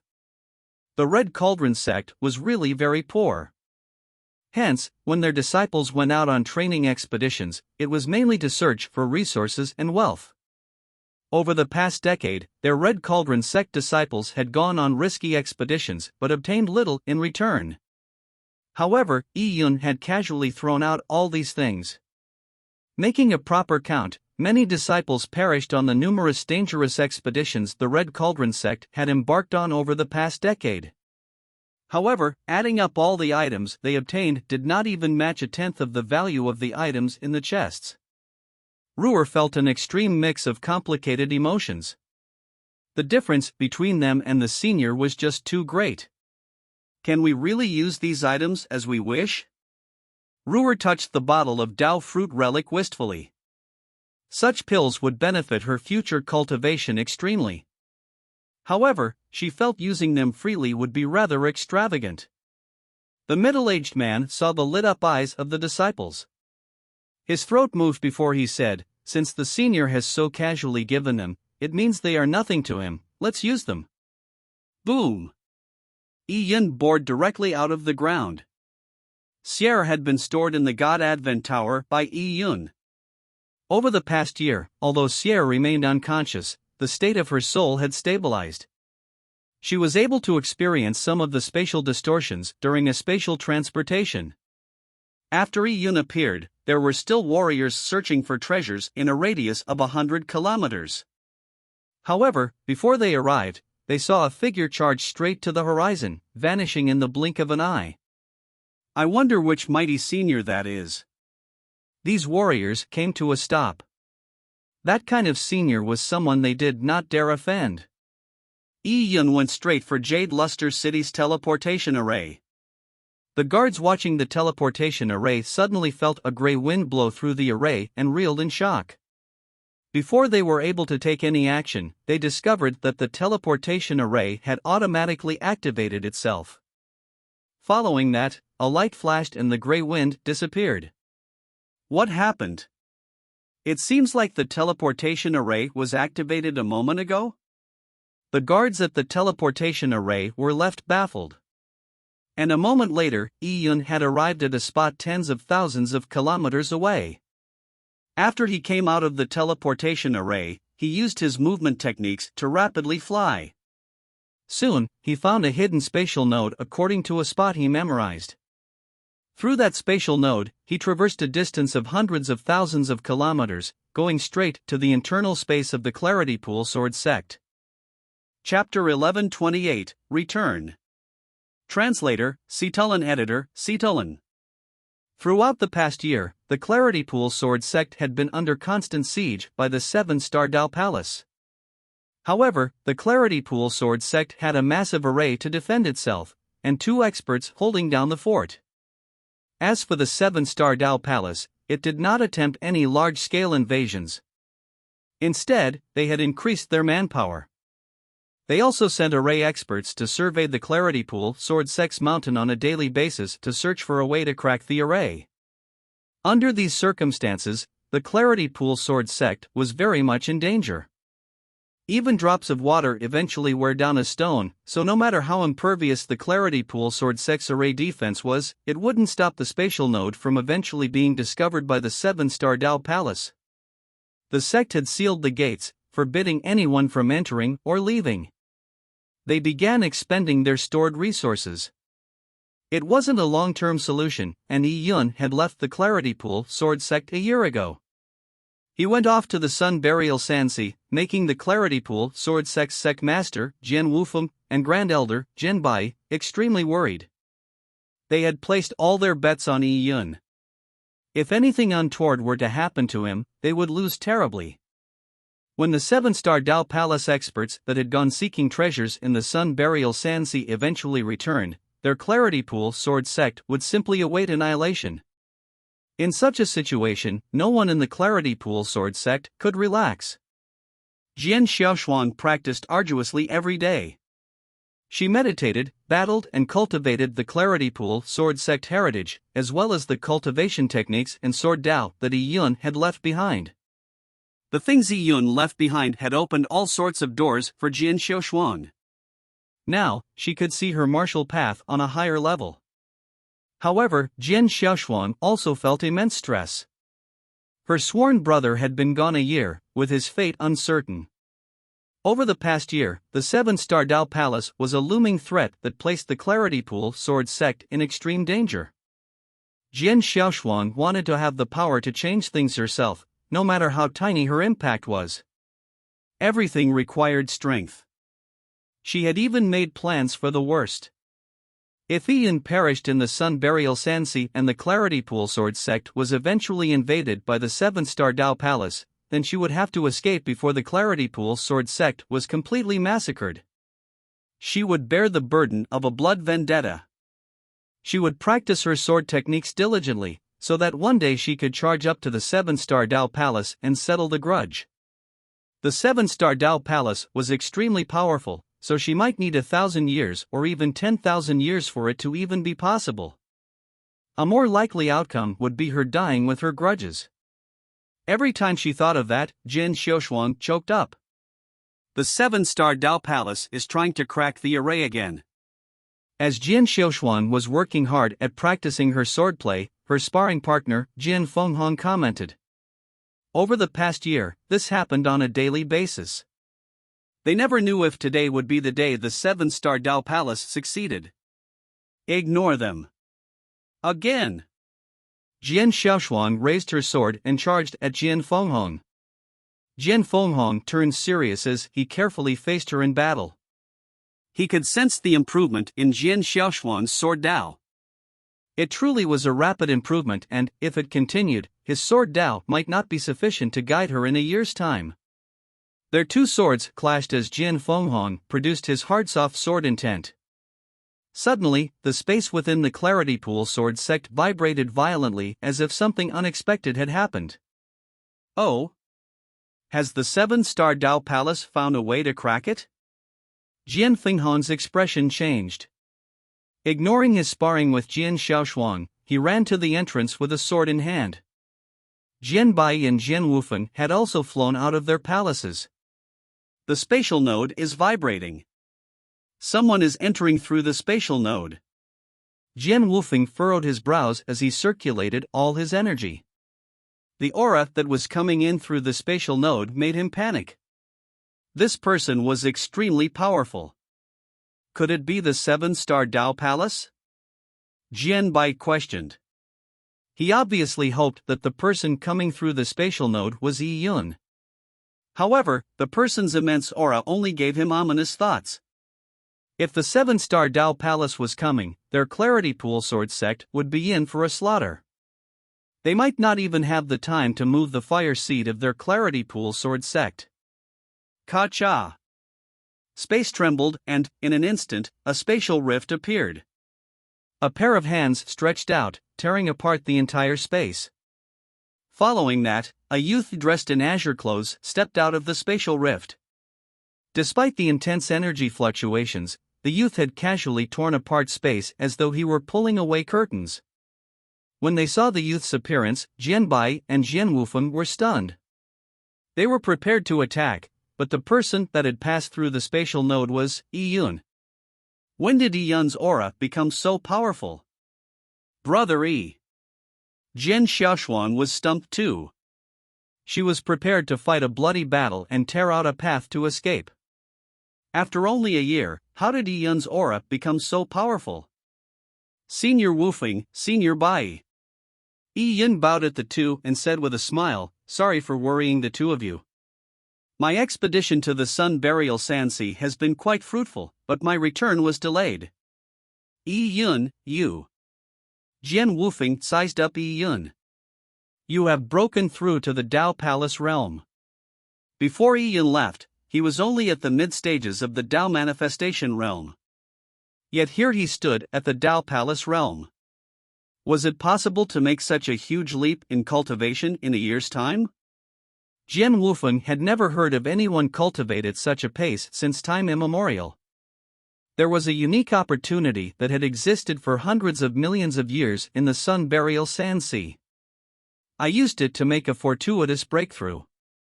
However, it came at a great cost. When Yi Yun came to that, he felt a little melancholic. Ling Xier's soul was severely injured and she had lost all consciousness. He was unsure if he could successfully wake her up. Upon hearing Yi Yun's words, Jian Bai could not help but twitch the corner of his lips. What sort of opportunity was it? How was it so heaven-defying? He could not fathom it at all. To increase your cultivation level by so much in a year's time. How is your foundation? Is it stabilized? Jian Wufeng was very worried. Many peerless geniuses would deliberately suppress their cultivation level to consolidate it properly, afraid that having too quick a breakthrough would result in an unstable foundation and cause a lack of nomological insight. There are some problems. Yi Yun nodded. However, it was an extremely dangerous situation. I had no other choice but to make a hasty breakthrough. However, the few Dao fruits I had condensed when I manifested my Dao were 9-leafed. So nomological insight isn't a problem. As for my foundation, I will need quite a bit of time to consolidate it. What did you just say? When Jian Wufeng and Jian Bai heard the first half of Yi Yun's statement, they felt somewhat sympathetic towards him. Yi Yun's breakthrough was too fast, resulting in an unstable foundation. However, when they heard the latter half they gaped, unable to close their mouths immediately. When he manifested his Dao, the few Dao fruits he condensed were 9-leafed. 9-leafed. And a few. Yi Yun had nonchalantly mentioned it. Not only Jian Wufeng and Jian Bai were shocked. Even Jin Fenghong and Jin Xiaoshuang, who were beside, had the same reactions. When warriors manifested their Dao, an 8-leaf Dao fruit meant an extraordinary genius. A 9-leaf Dao fruit was a legend. As for multiple 9-leaf Dao fruits, that was something they had never heard of before. If it were any ordinary person who had said that, they would have thought the person to be crazy. However, when Yi Yun said it, they had no choice but to believe him. Only possessing multiple 9-leaf Dao fruits could explain why Yi Yun was so monstrous. The difference between people was truly ridiculous. Just as Jin Fenghong was sighing, Yi Yun saw Ji Shuiyan coming from the crowd that was arriving. "Oh, Miss Shuiyan." Yi Yun was eternally grateful towards Ji Shuiyan. If not for her Heaven Secrets compass, he might not have survived his trip to the Sun Burial Sand Sea. Yi Yun was extremely relieved that not only had he been able to find the heretical God Fire Seed, he was also able to save the Divine Secrets Trading Company and Ji Shuiyan's grandfather. Finally, he could repay his gratitude toward the Ji family. Young Master Yi. Ji Shuiyan gave a bashful smile. She had long caught sight of Yi Yun. However, due to her reserved nature, she felt that her status was too low relative to his. Hence, she did not come forward. Yi Yun took a step forward and came in front of her. With a wave of his hand, a tiny pagoda flew out and spun in midair. It rapidly increased in size and sent out a beam of light. An azure-robed elder and a bevy of girls emerged from the God Advent Tower. Chapter 1129, Squaring Things. Translator, Sitalan Editor, Sitalan. Old Man Ji was still unsure of what was happening when he was teleported out. He saw a crowd of people gathered around him, and among them stood a trembling Ji Shuiyan. Her eyes were welling up. Grandpa. Ji Shuiyan was completely in a daze. Was she dreaming? So much time had passed and there had been no news of Grandpa. Furthermore, he was at the core of the Sun Burial Sand Sea, a place fraught with extreme danger. Even so, there he was, still alive. Yenner? Old Man Ji was also shocked. Miss. The girls Xian'er and Yushao could not curb their emotions, and their tears poured out. The Divine Secrets Trading Company had been wiped out and they were captured by Yin Tiansong. Then they were almost given away as sex slaves, so this reunion after a separation of life and death made it impossible for them to stay composed. Xian'er, Yushao, why are you here? Didn't I instruct you to escape in the secret tunnel? Miss, it's a long story. It's all thanks to young Master Yi. As Xian'er spoke, she could not help but throw herself into Ji Shuiyan's arms. Although she was Ji Shuiyan's servant, they were as close as sisters. Yi Yun withdrew the God Advent Tower and walked away. He had no intention of disturbing Ji Shuiyan's reunion. However, the tiny God Advent Tower had been noticed by Jian Wufeng. He was quite stunned. Could that tiny tower be? The Clarity Pool Sword sect had a replica of the founding ancestors' God Advent Tower, but Jian Wufeng wondered if the one in Yian's hands was another replica or the real deal. However, fake or no fake, the value of the tower was inconceivable. It was something he could sense simply from the aura it exuded. Although he was alarmed, Jian Wufeng did not probe further. Regardless of its authenticity, it was an opportunity that belonged to Yi Yun. Seniors, Yi Yun came before Jian Bai and Jian Wufeng and asked, "What's the situation here at the Clarity Pool Sword sect?" In fact, Yi Yun had his guesses when he saw everyone prepared for battle the moment he passed through the spatial node and entered the sect. A hint of anger flashed in Jian Bai's eyes as he said, "The people from the 7-star Dao Palace have been constantly searching for our location in a bid to crack the array. They have been extremely aggressive.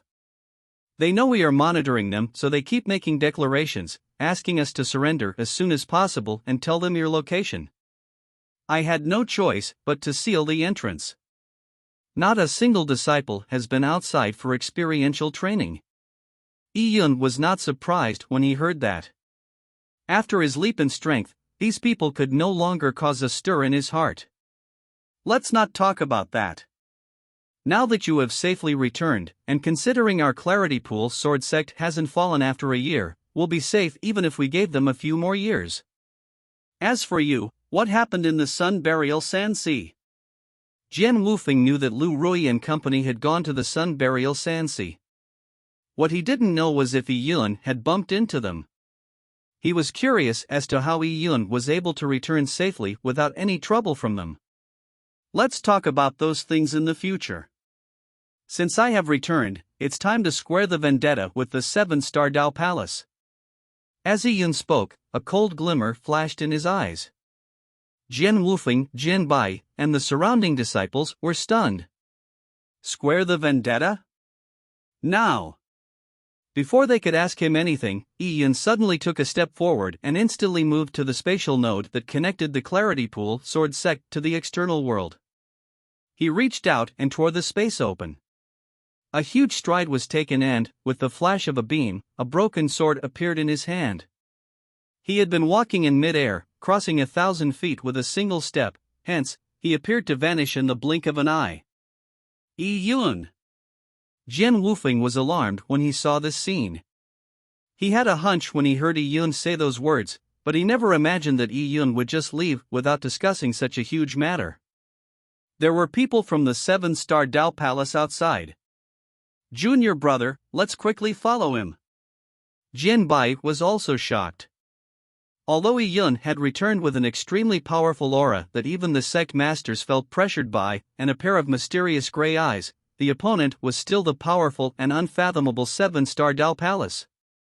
Once the spatial node's location was exposed, it could lead to the cracking of the Clarity Pool sword sect's array. At the very least, it would expedite the process. Jian Bai and Jian Wufeng could only tear through space to accompany Yi Yun. Jian Xiaoshuan gritted her teeth and, at the instant when space mended itself, her petite figure flashed inside it, following her masters. She was unsure of how she felt about all this. While being besieged by the 7-star Dao Palace, Jian Xiaoshuan had been constantly telling herself to endure any grudges. Even if the Clarity Pool sword sect was massacred, she had to escape with the grudge on her shoulders and live on in shame. Her goal was to wait till she had the strength to bury the 7-star Dao Palace with her own hands. But today, seeing Yi Yun casually rip through space before charging out, a militant enthusiasm suddenly rose up in her heart, and she could not help but charge out too.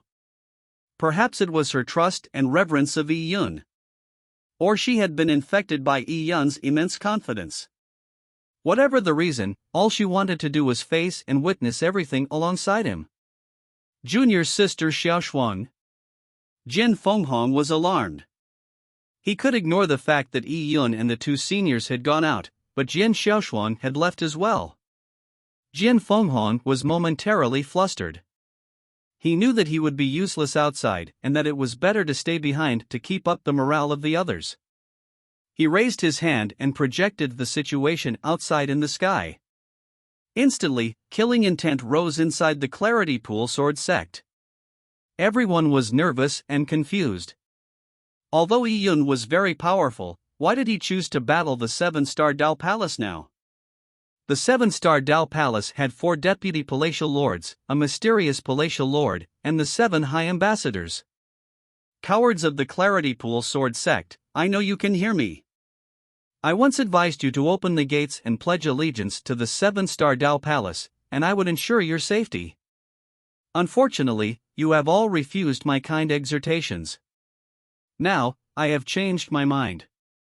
The day I, Tianshu, crack the array is the day your Clarity Pool sword sect meets with a massacre.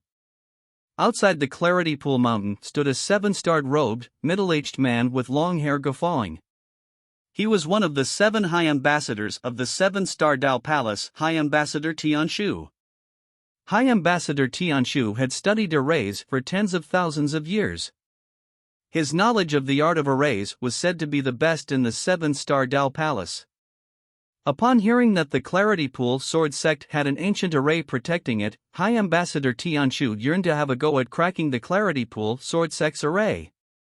He knew that the ancient array was intricate, but no matter how intricate it was definitely not at its peak after being around for so many years. His cracking of the array was only a matter of time. He enjoyed the feeling of slowly pushing the clarity pool sword sect to its death as he gradually provoked the despair in their hearts. Ha ha ha. I know you have risked everything on Iyun, but that little bastard doesn't know his own strength. He actually went to the Sun Burial Sansi to seek death. My 7-star Dao palaces for deputy palatial lords have gone there, and it is certain they will return fruitful. Iyun is just a Dao manifestation realm junior, an ant under our foot. He is definitely doomed. High Ambassador Tianshu laughed loudly as he estimated that he would need no more than a year to crack the array. As an array expert, he enjoyed the process of cracking an array. But suddenly, High Ambassador Tianshu felt his heart skip a beat. The array flags in his hand stiffened as he suddenly looked up. He saw a person tearing through space and emerging 1,000 feet above him. Chapter 1130, Sea of Flames. Translator, Seetulin Editor, Seetulin. Who is it? High Ambassador Tianshu turned wary. He discerned that a young man had torn through space before appearing. Was that where the Clarity Pool Sword Sect's spatial node was located? Ha ha. To think you are actually revealing the spatial node's location to me. That's equivalent to telling me how to crack the array. High Ambassador Tianshu guffawed. How foolish was this person that they'd send the Clarity Pool Sword Sect to the gallows. However, High Ambassador Tianshu stopped after 2 chortles. When he saw how the youth approached him with sword in hand and sensed his strange aura, it sent a chill down his spine. Who are you? High Ambassador Tianshu asked with furrowed brows. He had guessed that the person came from the Clarity Pool Sword Sect, which meant he was likely a member of its upper echelons. He looked young, but he could very possibly be an old monster. Your 7-star Dao Palace has been pursuing me, and yet you as a High Ambassador of the 7-star Dao Palace doesn't recognize me? Iyun said sarcastically as he appeared within 200 feet of High Ambassador Tianshu. When High Ambassador Tianshu heard Iyun's words, he was baffled. You are Iyun. High Ambassador Tianshu was alarmed. He had obviously gotten a description of Iyun's face, but he was certain that Iyun would die in the Sun Burial Sansi, so he did not pay too much attention to it. He was only truly concerned about the Clarity Pool Sword Sect's ancient array, hoping to practice his skills in array techniques by cracking it. How could he possibly fathom that Iyun would return safely after going to the Sun Burial Sansi a year ago? Even stranger, how did he suddenly possess such a powerful aura? In an instant. Shoo! Shoo! Shoo! People from the 7-star Dao Palace started flying over after they sensed the situation. The 4 deputy palatial lords of the 7-star Dao Palace had gone to the Sun Burial Sansi, so, under the present circumstances, the people staying behind to watch the Clarity Pool Sword Sect were only the 7-star High Ambassadors and the Dao Palace elders. To think that someone would willingly come and seek death. I thought the entire Clarity Pool Sword Sect was old turtles governing a bunch of young turtles. What Clarity Pool? It's clearly a pool used to rear a bunch of cowardly turtles. A person flew over while laughing loudly. However, when he landed in front of Iyun, he choked on the words he had yet to finish. The person was someone familiar to Iyun, High Ambassador Yu Hang. Iyun! You? High Ambassador Yu Hong was surprised. As the 7-star High Ambassador that had the greatest amount of contact with Iyun, he understood Iyun the best. He could clearly sense Iyun's domineering aura after a year. A sweep of the cackling gray flames in his eyes made one freeze. Could it be? High Ambassador Yu Hang suddenly realized that the only way for Iyun to have such a dramatic increase in strength was because he had a fortuitous encounter. He could not help but link it to the Sun Burial Sansi's phenomenon. Did Iyun reap a huge harvest at the Sun Burial Sansi? You actually managed to escape Deputy Palatial Lord Lu and company? High Ambassador Yu Hong asked. Logically speaking, there was no way Iyun could have survived an encounter with the 4 Deputy Palatial Lords. Escape? Yi Yun sneered. He did not wish to waste his breath on these people. You should ask them when you meet in hell. What? Before High Ambassador Yu Hong could react to the underlying meaning behind Yi Yun's words, he saw a pure yang sword beam slice through the void, appearing in front of him in the blink of an eye.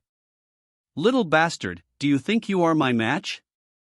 High Ambassador Yu Hong had a gruesome expression as his whisk flew out of his sleeves, sending thousands of silver threads out at Yi Yun's sword. Sha! Sha! Sha! The silver threads wrapped around Yi Yun's sword beam. Without a change of expression, Yi Yun swept his right hand, producing his destruction Dao domain that devoured the silver threads. Pang pang pang! The whisk's silver threads were severed. High Ambassador Yu Hang's heart beat violently. He was alarmed and furious. Yi Yun's strength was more terrifying than he could have imagined. I do not know what fortuitous encounter you have had, but even if you received all the benefits of the Sun Burial Sansi, you can never match me. High Ambassador Yu Hong roared as his body merged with the whisk, transforming into a stream of light that shot straight at Yi Yun's throat. Seeing High Ambassador Yu Hang's imposing strike, Yi Yun flicked his finger and sent a gray fire plume floating at him. The tiny fire plume appeared inconspicuous at first, but it quickly seemed to make the heaven and earth lose all temperature. It was as if all the surrounding powers of pure yang and fire had been consumed by the tiny plume. Burn, heretical god fire seed.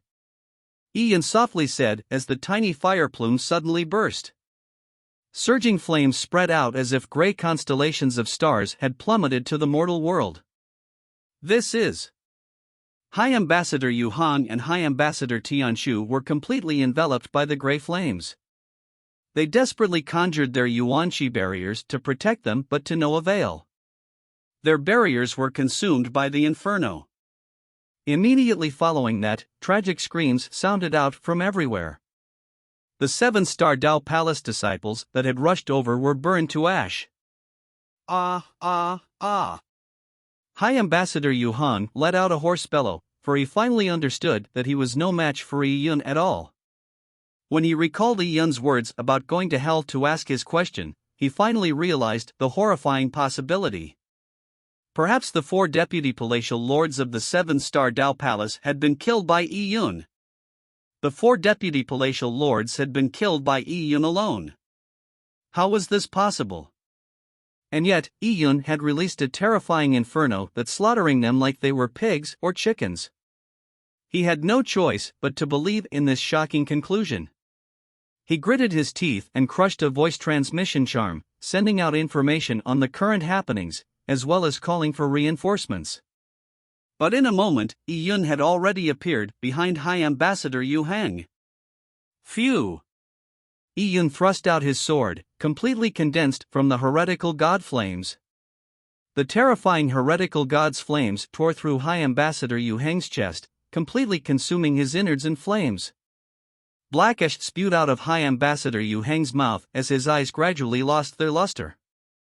What sort of fire was this? Pang!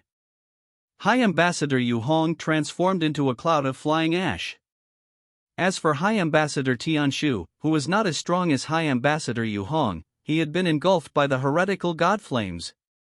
His Yuanqi barrier had been eaten through, causing his flesh and skin to rupture. It was an excruciating pain. Wait! I have 36 scrolls of array techniques obtained from an ancient ruin. I can give it to you as long as you. High Ambassador Tianshu's voice came to an abrupt halt as the pure yang broken sword swiped across, separating his head from his neck. Both the 7-star Dao Palace High Ambassadors were dead. Meanwhile, Jian Bai, Jian Wufeng, and Jian Xiaoshuan had arrived outside the battlefield through the spatial node. Since Jian Wufeng's practice in spatial dimension laws was inferior to Yi Yun's, it took him a longer time to travel through the spatial node. He appeared just in time to witness the devastation. The scene of the 7-star Dao Palace disciples that had entrapped the Clarity Pool sword sect over the past year being consumed by the inferno left them reeling in shock. The gray flame was just too terrifying. Could it be that this was the yang spirit that Yi Yun had obtained from the Sun Burial Sansi? However, according to Jian Wufeng and Jian Bai's experience, the more powerful a worldly spirit item, the harder it was to command. How could such a terrifying yang spirit be refined by a junior like Yi Yun? Chapter 1131, Storming the Dao Palace. Translator, Citulin Editor, Citulin. The Grey Inferno raged in the void, leaving Jian Wufeng to take a deep breath. In just a year's time, Yi Yun had become unknown to him. From the looks of it, Yi Yun had obtained a divine item in the Sun Burial Sansi, causing his strength to increase by leaps and bounds. However, Jian Wufeng and Jian Bai knew that the real reason Yi Yun could even obtain and refine such a divine item was that he was a power to be feared. Even ignoring the fact that he had defeated the deputy palatial lords of the Seven-Star Dao Palace, just being able to refine the yang spirit into his body at the Dao manifestation realm was unbelievable. You, come here. Yi Yun grabbed a heavily injured person from the Seven-Star Dao Palace from across the void and held him high. The person was in such excruciating pain that his mind was not his own. When he saw Yi Yun, he trembled in fear, but his eyes flashed a ruthless look as he hoarsely roared, "Yi Yun, to dare attack us, you and the Clarity Pool Sword sect will not escape from the Seven-Star Dao Palace's revenge." Revenge? Yi Yun smiled slightly. There's no need to wait. I shall now personally pay a visit. Lead the way to your Seven-Star Dao Palace. Although Yi Yun had killed High Ambassador Yu Hang before he could crush the voice transmission charm, he didn't care if the transmission did send. When he decided to take action, he had decided to settle this once and for all. Yi Yun wants to storm the Seven-Star Dao Palace now?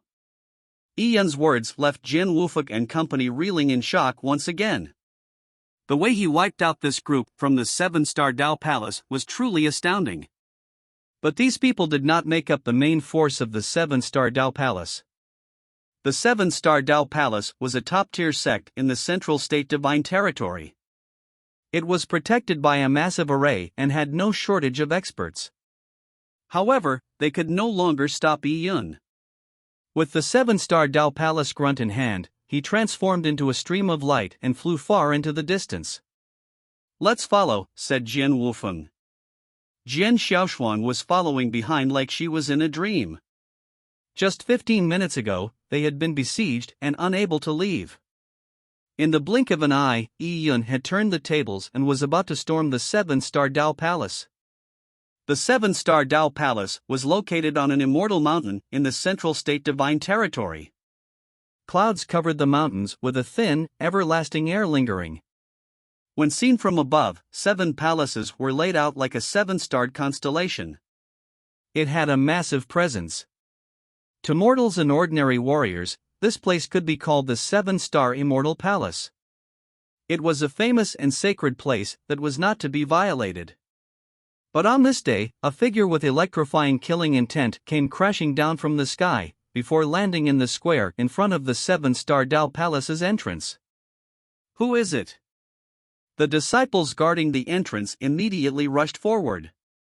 All of them took a domineering stance, as they wanted to know who was foolish enough to appear at their entrance without any proprietary or thought. Bam!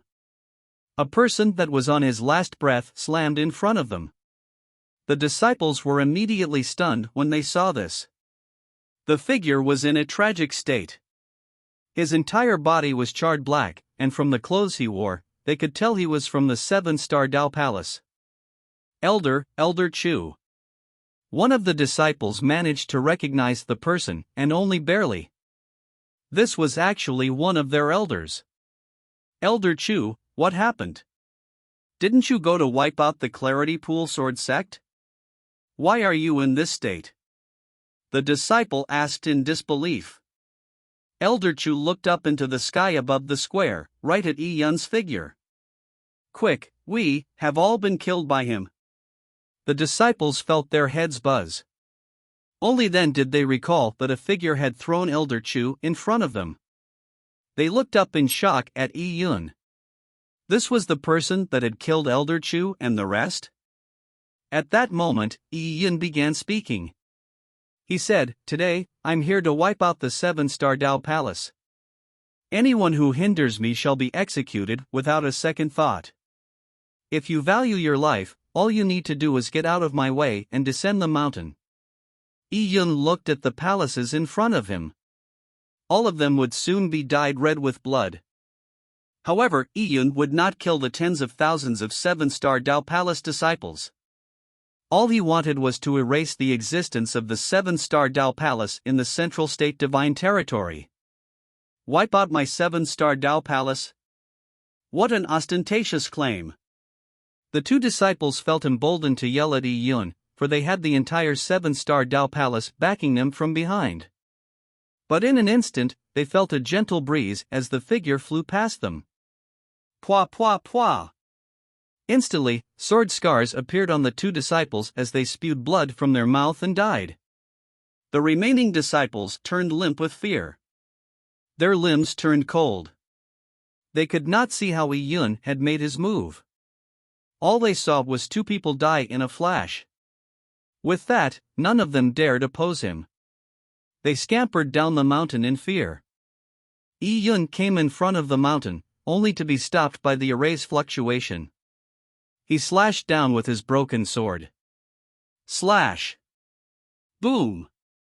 Boom! Boom!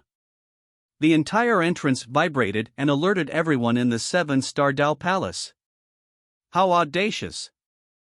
Who dares attack our entrance? A few 7-star Dao Palace experts charged out as they shouted fiercely. However, all they got was a sight of Yi Yun. A sword beam flashed past as blood splattered across the sky. Yi Yun walked through the entrance with a sword in hand. However, his clothes were not stained by blood at all. Quick, stop him!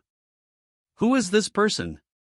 The 7-star Dao Palace disciples that dared to try and stop Yi Yun were effortlessly slain by sword slashes, unable to even get close to him. Soon, the 7-star Dao Palace disciples stopped trying to approach Yi Yun. His slow stroll and mysterious countenance were like a demonic murderer king in their eyes. It exemplified the saying, "If God is in the way, I'll slaughter him. If Buddha stops me, I'll slaughter him too." Yi Yun walked past a palace and raised his hand. The heretical god fire seed's gray flame enveloped the entire palace, raising it quietly. The immortal palace of yesterday quickly turned to ash under the heretical god flame. Gray smoke billowed into the sky. Countless warriors, and even mortals, witnessed this scene from below the mountain and even thousands of kilometers away. They shuddered in fear. What sort of terrifying enemy did the 7-star Dao Palace, that had stood there for such a long period of time, provoke? Friend, do not be too hasty to act so ruthlessly. At the moment Yi Yun came in front the final palace, an elder appeared in front of him and said this lightly. Yi Yun came to a stop. Throughout his entire trip through the 7-star Dao Palace, this was the first time someone had managed to make him stop. The elder appeared to have been standing there the whole time. Only when he spoke did Yi Yun notice him. He had an unfathomable aura that made Yi Yun feel threatened. This person. Are you the 7-star Dao Palace's palatial lord? Asked Yi Yun. He had engaged in wanton murder this entire time, but the palatial lord had not appeared. It was truly odd. Palatial lord? If you say so. I am but an old man that simply stays here and watches the mountains and the sea of clouds to pass the time, said the elder. Friend, you have burned down the Dao Palace. The few deputy palatial lords that went to the Sun Burial Sansi have not returned, nor has there been news of them, so they have likely died by your hand. Now, the disciples of the 7-star Dao Palace have all scurried down the mountain. The 7-star Dao Palace can be considered destroyed. It is time for you to retreat. Yi Yun looked at the elder calmly and asked curiously, Are you really the palatial lord? Why does it seem like you don't care if the 7-star Dao Palace exists or not? Chapter 1132, Palatial Lord. Translator, Sitalan Editor, Sitalan. Yi Yun originally had the impression that his greatest enemy on the storming of the 7-star Dao Palace would be the 7-star Dao Palace's palatial lord. Be it the siege of the Clarity Pool sword sect or the expedition to the Sun Burial Sansi, only the deputy palatial lords had appeared. The palatial lord continued to remain a mystery. Ian did not know what the cultivation level of the palatial lord was, but he was confident that even if he was temporarily not the palatial lord's match, he was able to inflict a serious blow on the 7-star Dao Palace before retreating safely. However, the sudden appearance of the elder and the words he said left Yun extremely surprised. The elder sighed and said, "Sai, the survival of the 7-star Dao Palace, on this matter, I do need to do something about it." Suddenly, the elder vanished from where he stood, immediately making Yun feel wary. Phew! The elder's figure abruptly appeared in front of Yun. He struck out with his palm and an immense and terrifying yuan qi enveloped Yun completely, as if a mountain was crashing down on him. So powerful! The broken sword in Yun's hand hummed as sword beams rose up, stabbing straight at the palm. The clash between the two even caused the surrounding sea of clouds to disperse completely. Bang! Bang! Bang! The elder and Yun retreated several steps simultaneously. The elder was very strong. He had managed to withstand Yun's strike just with his palm. Again! Yun's eyes were burning with fighting spirit. The 3-foot passage sword of time slashed out. The sword of time that fused spacetime laws and pure yang laws was like a flowing stream of water, but as intense as a burning inferno. It seemed to lunge at the elder as if it came from an ancient era. The elder's eyes remained as still as water in the face of the attack. A long saber suddenly appeared in his hand in response. It was as heavy as a mountain as it sliced down at the sword beam ruthlessly. Boom! The surrounding ground immediately ruptured into countless spider web-like cracks. Ian felt extreme pain in his wrist and his skin felt like they had been pricked by saber-like yuan qi aftershocks. The elder did not have it easy either. Ian's sword was extremely sharp and his stance grew as he fought. Each strike was stronger than the last. The sword beams and saber flashes interleaved one another as thunderous blasts caused the immortal mountain beneath their feet to constantly rumble. Yun is fighting someone. At that moment, Jian Wufeng and company had arrived. From afar, they could see the constant clashes of yuan qi and the astounding sonic booms. The only person that could fight Yun in such a manner was probably the 7-star Dao Palace's palatial lord. As for the palatial lord, he was a mystery which Jian Wufeng and company had never seen before. Indeed, there are no limits to the younger generation. I dare not believe that you are a junior. As the elder spoke, he suddenly retreated 1,000 feet backward and stored his saber into his interspatial ring. Yun was surprised. What was the elder doing? Was he not going to continue fighting? Their duel had not determined a true victor yet. However, if they had to continue fighting, Yun felt that he was inferior to the elder. After all, his cultivation level was lacking. Although his nomological insight was outstanding, he could still be disadvantaged if he did not catch the enemy unaware. When the time came, all he could do was retreat. The elder sized up Yun and said, "It's no wonder you caused such a huge stir, made Lu Rui fear you so greatly, and managed to obtain the Sun Burial Sansi's opportunity. Spar with you. Now that we have fought." Oh? Yun was surprised. The palatial lord spoke too casually. If someone wasn't aware of the details, they would think that the elder had seen a junior from his sect and simply wanted to give him some advice. There was actually such a sect master that did not care for his sect's survival? You don't have to find it odd. The elder read Yun's thoughts. When I was young, I was once labeled as an extraordinary genius. I was dedicated to the pursuit of the peak of martial arts. At a young age, I had become the successor to the 7-star Dao Palace's palatial lord and had a limitless future. The 7-star Dao Palace has never been an orthodox sect. From the establishment of the 7-star Dao Palace, this sect reeked with blood. I did not wish to become the seven-star Dao Palace's palatial lord, and I was also dissatisfied with a small place like the Central State Divine Territory.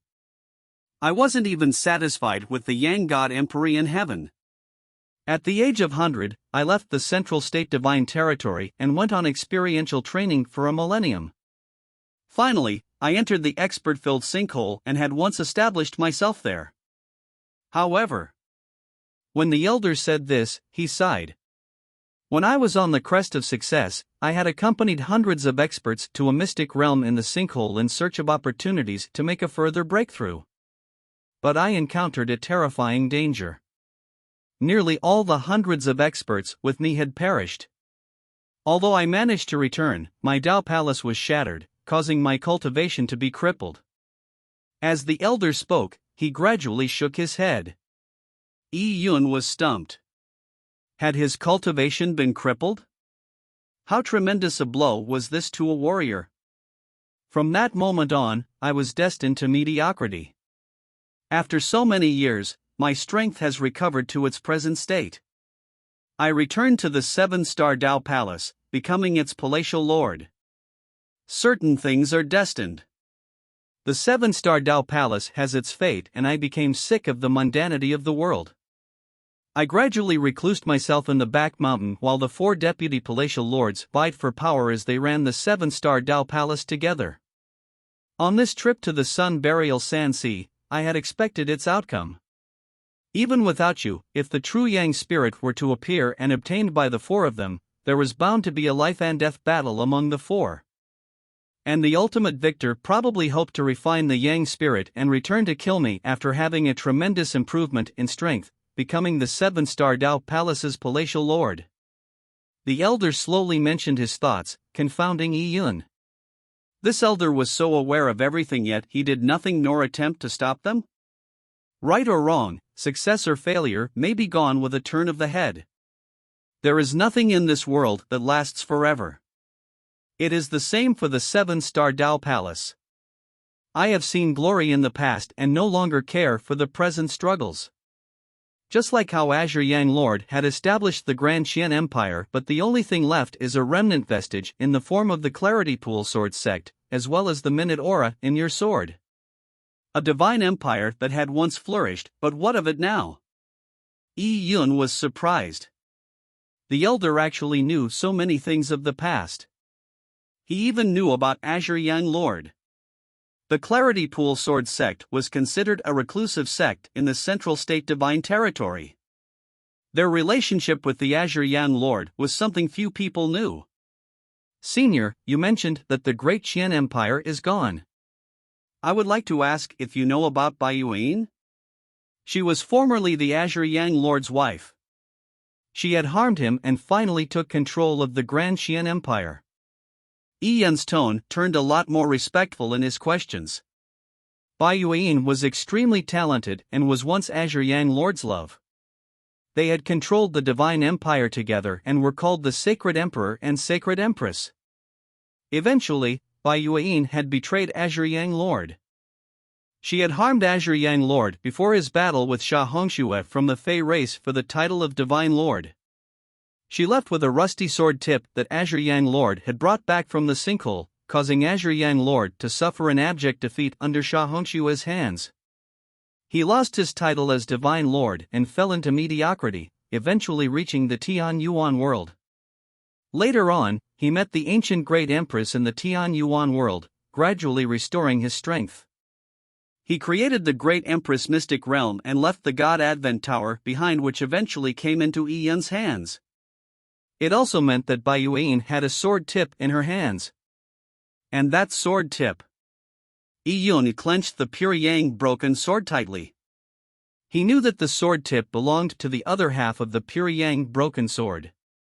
However, after so many years, with Bai Yuan's terrifying martial talent, her strength was probably unfathomable. Yi Yun had no intention of immediately obtaining the sword tip from her hands.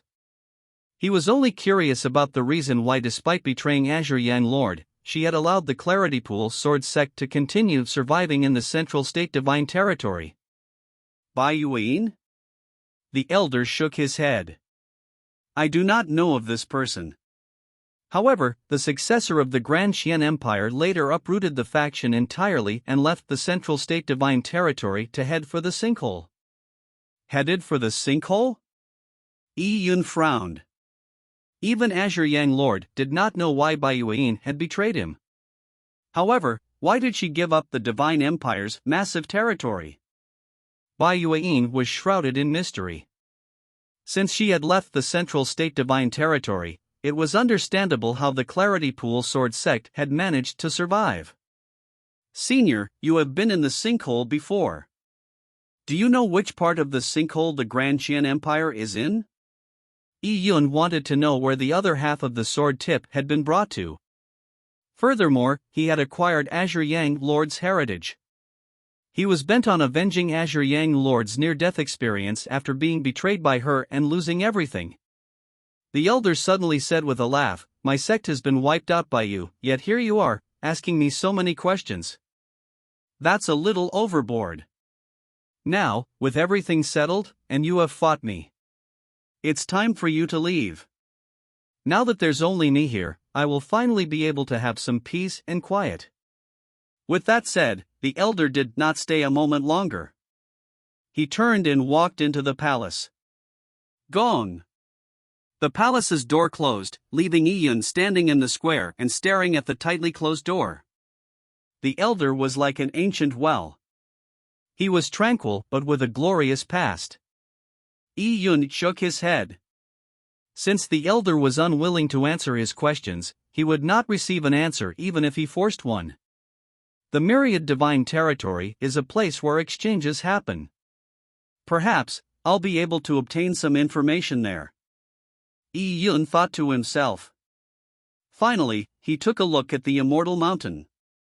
If the elder remained indifferent to everything, then the 7-star Dao Palace probably did not exist in the Central State Divine Territory from that day forth. Chapter 1133, Prestige. Translator, Citulin. Editor, Citulin. The affairs of the world were inconsistent. The past as narrated by the 7-star Dao Palace's palatial lord left Yi Yun having mixed emotions. In the history of the 12 Empyrean heavens, there had been countless geniuses that had enjoyed success and gained considerable prestige. However, they had failed in their bid to defy fate, turning into desiccated skeletons that littered the path to the peak of martial arts. The old palatial lord was an example. As he had experienced great vicissitudes in life, he had seen through life and accepted his fate. Naturally, he did not care for the 7-star Dao Palace's fate. Everything in life seemed to be destined. Brother Yi, let's go back. Jian Xiaoshuan spoke hesitantly. She only knew that Yi Yun had fought with the 7-star Dao Palace's palatial lord for a brief moment without producing an outcome. As for their conversation, she had no idea what it was. Let's go back. The 7-star Dao Palace is unlikely to cause trouble for the Clarity Pool Sword Sect in the future. Although he had wiped out the 7-star Dao Palace, Yi Yun did not feel any form of joy. The old palatial lord's words made Yi Yun recollect on many things of the past. Other than Azure Yang Lord, the mighty figures he knew included the Pure Yang Sword Palace's owner, who was stronger than Azure Yang Lord, as well as the mysterious divine alchemist who had reigned supreme in the sinkhole. The divine alchemist was someone that countless warriors would beseech him to refine the various treasures in their hands. These people had turned into history. Yi Yun believed that if he did not perish, he was bound to accomplish great feats. He could even surpass the mighty figures he identified as seniors. However, if he could not escape the hands of fate, he would eventually be reduced to dust. It would happen unless he could crack the cycle of reincarnation, achieving the legendary Great Tao of Immortality, making him indestructible. However, in all of history, had anyone achieved it? These thoughts flashed in Yi Yun's mind.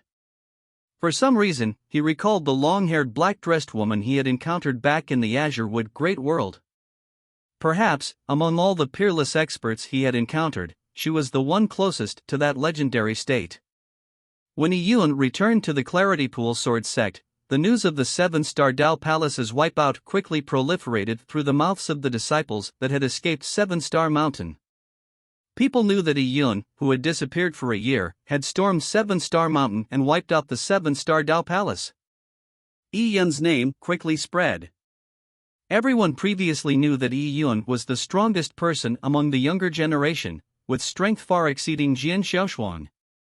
However, it was only limited to that. When people heard how Yun had offended the Seven-Star Dao Palace, which even implicated the Clarity Pool Sword sect, many people believed that Yun would be hunted and killed by the Seven-Star Dao Palace. It was possible that the Clarity Pool Sword sect would also be wiped out, but no one expected to receive such a ludicrous piece of news after a year. People originally considered them rumors. However, when people went to investigate Seven Star Mountain, they saw the palaces razed to the ground, with all its disciples gone or scattered, leaving almost no one in the sect. They had no choice but to believe. How could Yun possess such immense strength at such a young age? He was even capable of defeating experts of the older generation. This gave him sufficient influence over the entire Central State Divine Territory. Furthermore, Yun was extremely young. Supposedly, he had only cultivated for about 60 years. His future was completely unimaginable, that even becoming a divine lord was not even considered difficult. The Central State Divine Territory was actually a tiny divine territory in the Yang God Empyrean heaven. It held little presence and had only made a name for itself when Azure Yang Lord was born tens of millions of years ago. And after that, no divine lords were produced by the Central State Divine Territory. To the sects in the Central State Divine Territory, a divine lord was unimaginable. At that realm, a sect like theirs could be wiped out with a raise of the divine lord's hand. It was almost no different from pulling out a clump of grass. Immediately, all the various large factions in the Central State Divine Territory turned nervous. Quite a number of them had some friction with Yun. As such, they felt extreme unease as they racked their brains to think of ways to mend their relationships with Yun. They could not see Yun himself, nor could they go to the Clarity Pool Sword sect. Therefore, the Divine Secrets Trading Company, which was originally beneath mention, received extremely privileged treatment because of their relationship with Yun. When Old Man Ji returned to Jade Luster City with Ji Shuyan and re-established the Divine Secrets Trading Company, more than 10 sects, with hundreds of experts, came to the Divine Secrets Trading Company to celebrate their reopening. Old Man Ji had not sent out any invitations, but seeing how several hundred guests had come unwelcomed, with the lowest cultivation level at the Dao Palace realm, the people of the Divine Secrets Trading Company were somewhat dumbfounded. They had no choice but to add dozens of tables, but even so, there were large numbers of itinerant warriors that had gathered outside the Divine Secrets Trading Company for various reasons. However, there was no place for them to sit. Instantly, a tiny faction like the Divine Secrets Trading Company became the focus of attention in the Sun Burial Sand Sea. As for the Bloodlust sect, it got wind that when the Divine Secrets Trading Company was annexed by the Heaven Amplification Trading Company, Yen Tianzong had abducted more than 10 beautiful young girls from the Divine Secrets Trading Company and had planned on offering them to one of their Bloodlust sect disciples. This gave the Bloodlust sect a huge fright. They finally realized that young Master Blood Jade, who had vanished a year ago, had been killed by Yun. The Bloodlust sect was an unorthodox sect and was extremely protective of its brethren. If anyone were to kill their disciples, they would chase the culprit to death. However, Yun had already made the kill and they lacked the courage to seek revenge. Not only did they not seek revenge, they even came with fabulous gifts to seek forgiveness from the Divine Secrets Trading Company. The person that led the entourage was the Bloodlust sect's deputy sect master. A figure who enjoyed such a high status had personally come to visit Old Man Ji. After the Bloodlust sect, the Heaven Secrets chapter had come too. Years ago, Old Man Ji had left the Heaven Secrets chapter in a hateful rage. He had been deemed a traitor of the sect and now, the newly instated sect master had come to seek his forgiveness. He indicated that if Old Man Ji was willing, he could return to the sect to be its grand elder. The Heaven Secrets chapter had also brought with them excellent gifts and they did not mention a word of the Heaven Secrets compass. The gifts given to Old Man G from over a dozen sects were enough to buy the Divine Secrets Trading Company several times over. He felt mixed emotions on this matter. The Divine Secrets Trading Company had only been slightly involved with Iyun, but it made a powerful faction like the Bloodlust sect panic. It even made the Heaven Secrets chapter that had a vendetta that stretched across decades to come to him like obedient grandsons. The status Iyun held was hard to imagine. As for Iyun, he did not appear at the reopening celebration at all. Old Man G knew that these factions had come to the Divine Secrets Trading Company in the hopes of seeing Iyun to establish ties with him. However, for several months, Iyun stayed in the Clarity Pool Sword sect and never left it once. Many factions had gathered in the vicinity of Clarity Pool Mountain in the hopes of meeting Iyun, however, they had no way of finding the entrance and gave up hopes. Young Mastery said a few days ago that he might leave in a few months' time. Ji Shuiyan sat beside her grandpa. Despite seeing the bustling scene in front of her and how the Divine Secrets Trading Company appeared to be in the full flush of success, she could not perk her spirits up at all. Iyun was leaving after all. Back in the Sun Burial Sansi, Ji Shuiyan had saved Iyun, intertwining their fates together. But after a few months, this connection was probably coming to an end. Ji Shuiyan knew very well that she might not have a chance to meet Iyun in the future. It made her turn especially sentimental. Everyone has their own lives. He stands at a height that's too high away from us. It was our great fortune that we met him. Old Man G sighed. Iyun had left large amounts of pills and cultivation techniques for the Divine Secrets Trading Company as a way of thanking them for providing the Mother-Child Heaven Secrets Compass pair to indicate the location of the Yang Spirit, as well as the life-saving gratitude he received from the Jade Burial Suit. But in fact, what Iyun had brought to the G family far exceeded what they had given Iyun. Chapter 1134, Myriad Divine Territory. Translator, Sitalan Editor, Sitalan. Xiaoshuan, whatever I'm able to teach you is in the sword moves I have demonstrated over the past several months. How much insight you gain would be up to you. Iyun had used the period of time to impart all of Azure Yang Lord's heritage, as well as his own insights of it, to the Clarity Pool Sword sect to the best of his ability. Of course, Iyun's Chaos and Major Destruction Dao, space-time laws were unique to him, especially the former. Even if Iyun wanted to teach them, it would be impossible for them to learn it. After Iyun destroyed the 7-star Dao Palace, he stayed in the Clarity Pool Sword sect for 10 months. Over the 10 months, he had read through all the notes left behind by the Divine Alchemist and memorized them. He found 3 methods that could possibly save Ling Xier.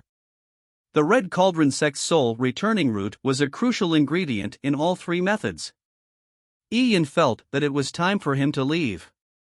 He had done whatever he could do, and he had repaid some of his gratitude to Jian Wufeng for saving him. As for Azure Yang Lord's late wishes, he can only complete it in the sinkhole. Now, he was clearly not by Yuan's match. Brother Yi, are you leaving? Jian Xiaoshuan had a premonition upon hearing Iyun's words. Yes, I'm leaving. I'll be heading for the Myriad Divine Territory. Myriad Divine Territory. Jian Xiaoshuan's expression darkened, for she was a little disappointed. She wanted to raise her strength as quickly as possible. It was naturally impossible for her to chase up to Iyun, but if she was able to go on a foray for experiential training, the gap between her and Iyun could likely narrow. It would also increase the chances of her meeting him in the future. Then, I'll inform Master and Martial Uncle. There's no need. Your Master and Martial Uncle have already gone into reclusion. They will likely break through to the realm of supremacy from this reclusion of theirs. Do not disturb them. Jian Bai and Jian Wufeng were already one step into the realm of supremacy, one thin membrane short of fully entering the realm. A few months ago, they had Azure Yang Lord's heritage completed, and that membrane was finally broken through. Once Jian Bai and Jian Wufeng entered the realm of supremacies, the Clarity Pool Sword sect that had 2 supremacies would immediately rise to become a top sect in the Central State Divine Territory that lacked divine lords. After all, the Luo clan that had an extensive territory of 196 states only had a handful of supremacies. As such, Yi Yun did not need to worry about the Clarity Pool sword sect's safety. Xiaoshuan, I'm leaving. I'm not sure how improved your sword Dao will be the next time we meet. Perhaps, you would be a supremacy by then too. Yi Yun gave a faint smile. Xiaoshuan was a sworn sister that he acknowledged. If possible, he wanted to keep taking care of her. All right. Jian Xiaoshuan nodded with all her strength. With that, Yi Yun tore through space and vanished into a spatial node. This was Yi Yun's character. He liked to leave peacefully, without any ceremonies or send-offs. Half a day later, Yi Yun returned to the Sun Burial Sandseed once again. Without the heretical Godfire Seed and the worldly array set up by the Divine Alchemist, the Sun Burial Sandseed's pure yang gases were diminishing. Yi Yun believed that in a few more years, it would begin raining. And after a century, it would not be a surprise if it transformed into a luxuriant forest. Yi Yun adeptly found the underground palace complex he had constructed previously. He bored through the ground and quickly descended hundreds of thousands of feet. Pang! Soil and rock separated as Yi Yun stepped into the array. He happened to enter the room of Ruer, who happened to finish bathing just 15 minutes ago. With her hair still dripping with water, she was tidying up her room when she saw Yi Yun appear. She stared at him with whitened, round eyes. Brother Yi, you are back. Yi Yun had mentioned that it was possible that he would leave for several years, but he had returned in less than a year. Over the past 10 months, the people of the Red Cauldron sect had been practicing the unwanted cultivation techniques that Yi Yun left behind. They felt their horizons broadened. Ruer had studied them with a voracious appetite. Together with the pills and relics, her strength had increased so much that she felt reluctant to leave. Yes, I'm back. Let's go to the Red Cauldron sect. The Myriad Divine Territory was located in the core region of the Yang God Empyrean Heaven. The area had numerous spatial nodes, allowing it to develop into one of the biggest divine territories in the Yang God Empyrean Heaven. The factions here were complicated with countless experts. With the increase in the number of experts, the competition for territory also became exceptionally intense. The Myriad Divine Territory happened to have high-quality spirit mountains, spirit roots, as well as several of the large Yang God Empyrean Heaven sections. They had established their factions in the Myriad Divine Territory, making the Myriad Divine Territory's core region to be said to be swarming with tigers and dragons. As for the Red Cauldron sect, it naturally was not qualified to establish itself in the core region of the Myriad Divine Territory. They were only on the periphery of the Myriad Divine Territory that bordered the Central State Divine Territory. It stood on a small mountain range with inferior spiritual energy. In addition, this mountain range was not wholly owned by the Red Cauldron sect. When Yi Yun came to this spirit mountain, he radiated his perception out and saw one small sect after another. He was rather surprised. Typically, a sect would hold in possession an entire mountain range. It was truly rare to see a large number of sects clumped around one. The scene resembled stalls that were haphazardly set up in a market. There are quite a number of sects here. The middle-aged man was slightly embarrassed. The Red Cauldron sect is too small. Only the alliance of dozens of sects can secure this territory. The competition in the Myriad Divine Territory was too intense. This was precisely the reason that the Red Cauldron sect master became especially important. If a sect lacked an expert, the tiny bit of territory the Red Cauldron sect had would be quickly annexed. This is our Red Cauldron sect. The middle-aged man and the Red Cauldron sect disciples led Yi Yun into a mountain valley. Yi Yun looked at the valley that was covered in lush vegetation. It had quite a mesmerizing scenery. There was a fog that lingered around the mountain valley, which was the Red Cauldron sect's protective array. However, such an array was much cruder than the Clarity Pool Sword sect's ancient array. Oh! Martial Uncle is back. Junior's sister Ruhr. I thought all of you would be back soon. Why were you gone for so long? When a few disciples saw the middle-aged man and company return, they immediately came to welcome them in excitement. Months back, the middle-aged man had risked their lives to head to the Central State Divine Territory's Sun Burial Sandsea in search of natural treasures that could treat their sect master. It could be said that a lot of hope was placed on their shoulders. That's right. We are back. The middle-aged man and company were very excited as well. However, when the middle-aged man scanned the sect, he frowned. Why is the sect so empty? Where are Elder Ouyang and the rest? The few disciples immediately had dejected looks in their eyes while their faces appeared depressed. A disciple sighed and said, "Martial uncle, we were just about to inform you. As your expedition group had yet to return, Elder Ouyang inferred that you had failed to find anything and were too ashamed to return. It was also possible that you had perished outside." The disciple stole a glance at the middle-aged man when he said that. What met him was a darkened expression, but the middle-aged man did not rage. He continued, "Because of that, Elder Ouyang led quite a number of people away. Later, other disciples began leaving in succession. They even left with many things of the sect, but we were unable to stop them. Now, even the deep seawood tables and chairs in the sect have been emptied out by them." When Ruhr and company heard this, they were incensed.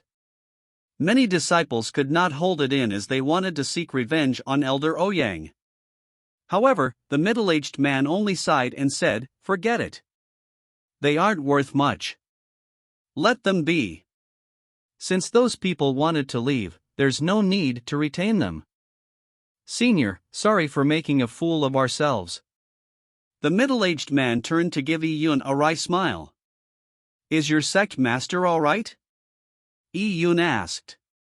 He did not care about the rise and waning of a small sect, for his trip here was solely for the soul returning route. If it were taken away, he absolutely had to pursue Elder Ouyang. "Don't worry about that. The sect master is protected by an array. Those disciples, including Elder Ouyang, can't crack it," said the black-dressed woman. "All right. Then, let me take a look at his situation," Yi-Yun said. "Yes. This way please, senior," said the middle-aged man. When the few disciples saw the middle-aged man and black-dressed woman speak to Yi-Yun, they realized that an outsider had been brought back. Furthermore, the man looked extremely young.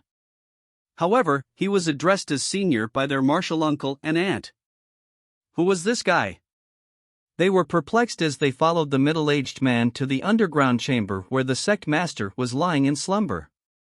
The chamber was covered in layers of array protections, and the powering of the array expended large amounts of world stones on a daily basis. "It's here. The array requires the combined efforts of Junior Sister Song and me to open. It's impossible for Ouyang Bo to touch this place." Just as the middle-aged man's voice faded, he saw Yi-Yun's figure flash. He had penetrated the chamber's protective array, entering the chamber directly. Following that, Yi-Yun waved his hand, causing the array to vibrate vigorously as massive yuan-chi fluctuations were sent out. Yi-Yun could not feel at ease before seeing the soul returning route. He only relaxed after finding it when he scanned the area with his perception upon entry. At that moment, the middle-aged man and company who were outside the chamber's array were completely dumbfounded. Although they knew that Yi-Yun was formidable, this was an array produced by an ancient array disk that expended large amounts of world stones to maintain. It was the top protective array of the Red Cauldron sect, but it was not much harder than walking over a doorsill to Yi-Yun. This made the middle-aged man feel like lamenting his inadequacy in front of Yi-Yun. What was it that this senior could not do? The middle-aged man hurriedly deactivated the chamber's array and entered the chamber with the other disciples. On a stone bed lied a pale-skinned middle-aged man. His aura was nearly negligible. If a mortal was here, they would definitely think him as dead. Yi-Yun silently stretched out his hand and took out a black wooden root about the length of a finger phalanx from the middle-aged man's chest. It looked inconspicuous, but with it in hand, Iyun felt a baffling sense of calm.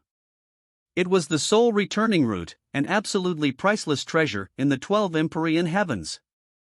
If people knew of its true value, perhaps all the sects in the mountain range would experience a bloodbath, much less the Red Cauldron sect.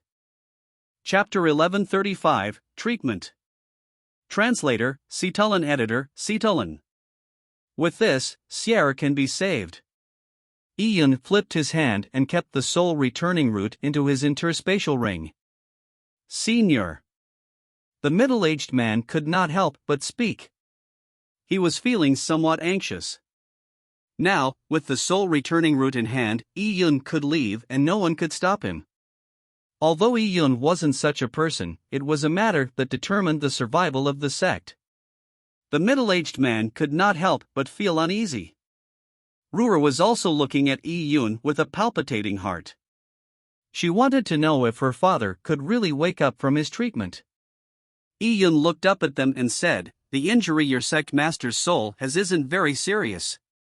However, his dantian has been sealed, which prevents his yuan qi from flowing unhindered. Therefore, placing the soul returning route on him can only ensure that he doesn't die, but it cannot save him. He will temporarily be fine without it." The middle-aged man never expected Iyun to immediately accurately diagnose the sect master's situation. He looked excited as he said, "Senior, by saying so, does it mean that you already have a way of treating him?" "Perhaps."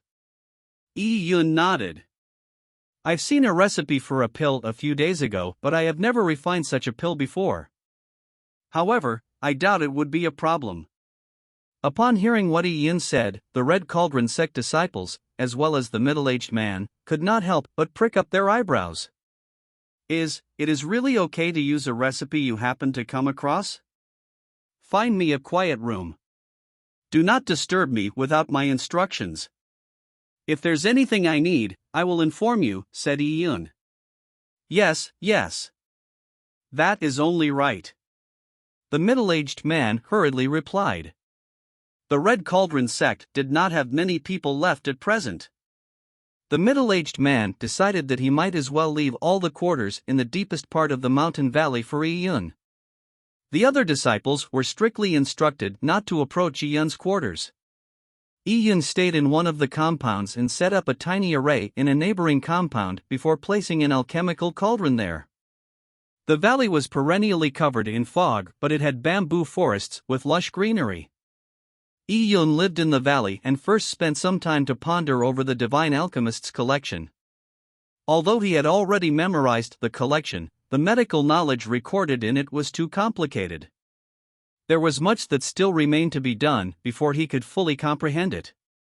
Iyun sat in the bamboo forest as he swirled a cup of spirit tea in his hand. A gentle breeze rustled the leaves, making it appear rather pleasant. The people from the Red Cauldron sect had left his premises. The entrance to the sect had been sealed shut, making it very quiet. There were also no conflicts. Warriors had long lives, but the martial path was fraught with danger. Iyun seldom experienced such calm and peaceful days. Iyun spent half a month reading the Divine Alchemist's notes as he felt his heart and mind gradually turn tranquil. In the Divine Alchemist's notes, it depicted that the refining of medicine was like cultivating one's mind. One had to have a clear mind to ensure the refinement of unadulterated medicine. Only then would it be excellent medicine with stunning purity. Iyun took out some herbs from his interspatial ring. Before he left the Central State Divine Territory, Ji Shuiyan had specially gathered many herbal treasures through the Divine Secrets Trading Company for Iyun. She had sent them all to the Clarity Pool Sword sect and given them to Iyun. There was a wide variety of herbal ingredients that was sufficient for Iyun to refine the medicine for the Red Cauldron sect's sect master. Once the ingredients were prepared, Iyun's body flashed and brought the herbal box with him to the cauldron in the courtyard. The courtyard had an array which was previously set up by Iyun. Over the past half-month, it had been constantly gathering the valley's spiritual energy, making it a tiny spiritual land. Boom! The cauldron's lid flew up. With eyes as still as water, Yi-Yun placed one herb after another into the cauldron. Fire, come. Yi-Yun extended his hand out and waved it, causing a pure yang flame to appear which instantly enveloped the cauldron. The most important part in refining medicine was the extraction of the herbal essence and the formation of the pill. With the purple crystal, Yi-Yun could extract the herbal essence as if he were eating food or drinking water. In fact, he did not even need to use a flame to complete this step. It would have been overkill and completely unnecessary if he used the heretical godfire seed to refine such a low-grade pill. The refinement of pills was a matter that needed intense concentration, which also expended a great deal of time. Therefore, the divine alchemist had mentioned that alchemical refinement was similar to the cultivation of one's mind. However, Yi-Yun had extremely great mental strength. It did not pose any problems for him. Yi-Yun stood in front of the alchemical cauldron and maintained the pure yang flame. He constantly added new herbs into the cauldron depending on the changes the herbs within underwent. Without knowing it, 10 days passed. Boom! A huge explosion suddenly happened in the Red Cauldron sect, giving all the disciples a fright. The middle-aged man and company hurriedly rushed to Yi-Yun's residence and saw his figure flash out of the courtyard. There appeared to be blue smoke lingering around him. Yi-Yun stared at the compound that had thick billowing smoke as a smile suffused his lips. Indeed, it's that problem I had anticipated. Yi-Yun muttered to himself. The middle-aged man, Ruhr, and company felt nervous. From the looks of it, Yi-Yun had likely failed at refining the pill. The middle-aged man sighed. After all, the senior had never refined pills in the past. It was only common for him to fail. He was afraid that the senior would slowly lose his patience or eventually give up. Senior, it was tough on you. Pills that mend one's soul is extremely difficult to refine, to begin with. It's also draining on the mind. Before the middle-aged man finished, he saw a white beam of light fly at them which landed straight in Ruhr's hand. She was surprised to see a white pill bottle when she looked at it. I have been attempting to refine another kind of medicine in passing, but I ended up failing. However, your medicine has been refined. Feed it to your sect master. I still need to continue refining medicine. You may leave. Upon saying that, Yi-Yun's figure returned to the compound like blue smoke. He had figured out the reason for his failure and he was eager to make another attempt. And outside the courtyard, the middle-aged man and company were left dazed in their spots. The middle-aged man looked at the pill bottle in Ruhr's hand and swallowed a mouthful of saliva. Refine other medicine? The sect master's medicine has already been refined during this process? What a joke! He had even wanted to console the senior. Ruhr, quick! Bring the medicine to save our sect master. The middle-aged man's thoughts finally snapped back.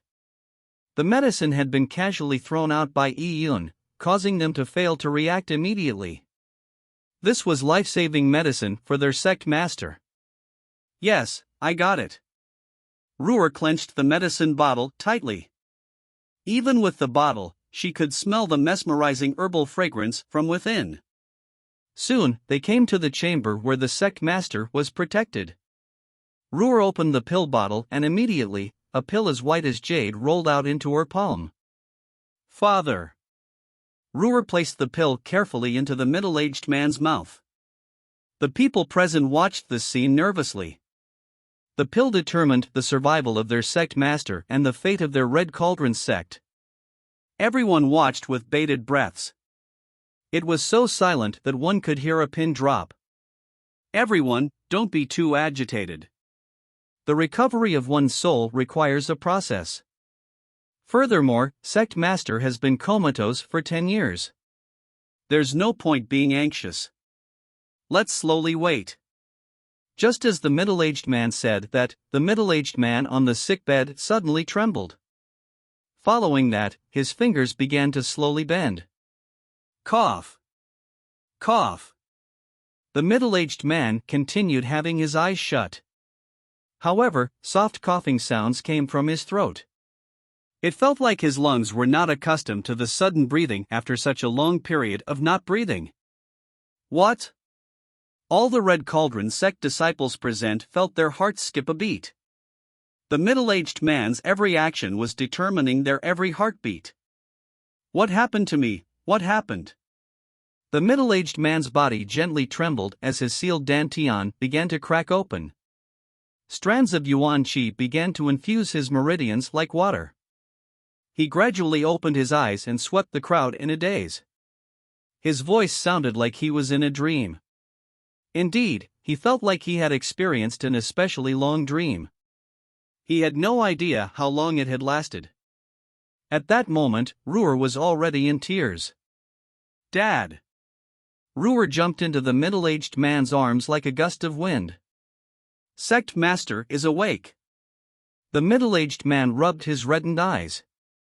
It had been 10 years. The Red Cauldron sect had tottered on precariously with him shouldering many heavy responsibilities. The pill could be said to have saved everyone from the Red Cauldron sect. Chapter 1136, Myriad Immortal Pavilion. Translator, Cetulin. Editor, Cetulin. The Red Cauldron sect, which had been like a candle in the wind, had finally pulled through. To the Red Cauldron sect master, he had been revived as if he had been given a new lease of life. He brought his daughter, Ruhr, to pay their respects to Yi Yun.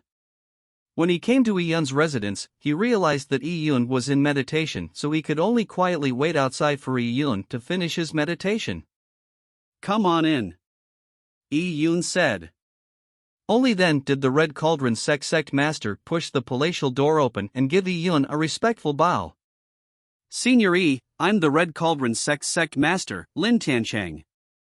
Thank you for saving my life, Senior. Ruhr, who was standing beside Lin Tiancheng, quickly bowed a junior's salutation. To the Red Cauldron sect, Yi Yun was definitely an extraordinarily mighty senior. We have only reaped the benefits of each other.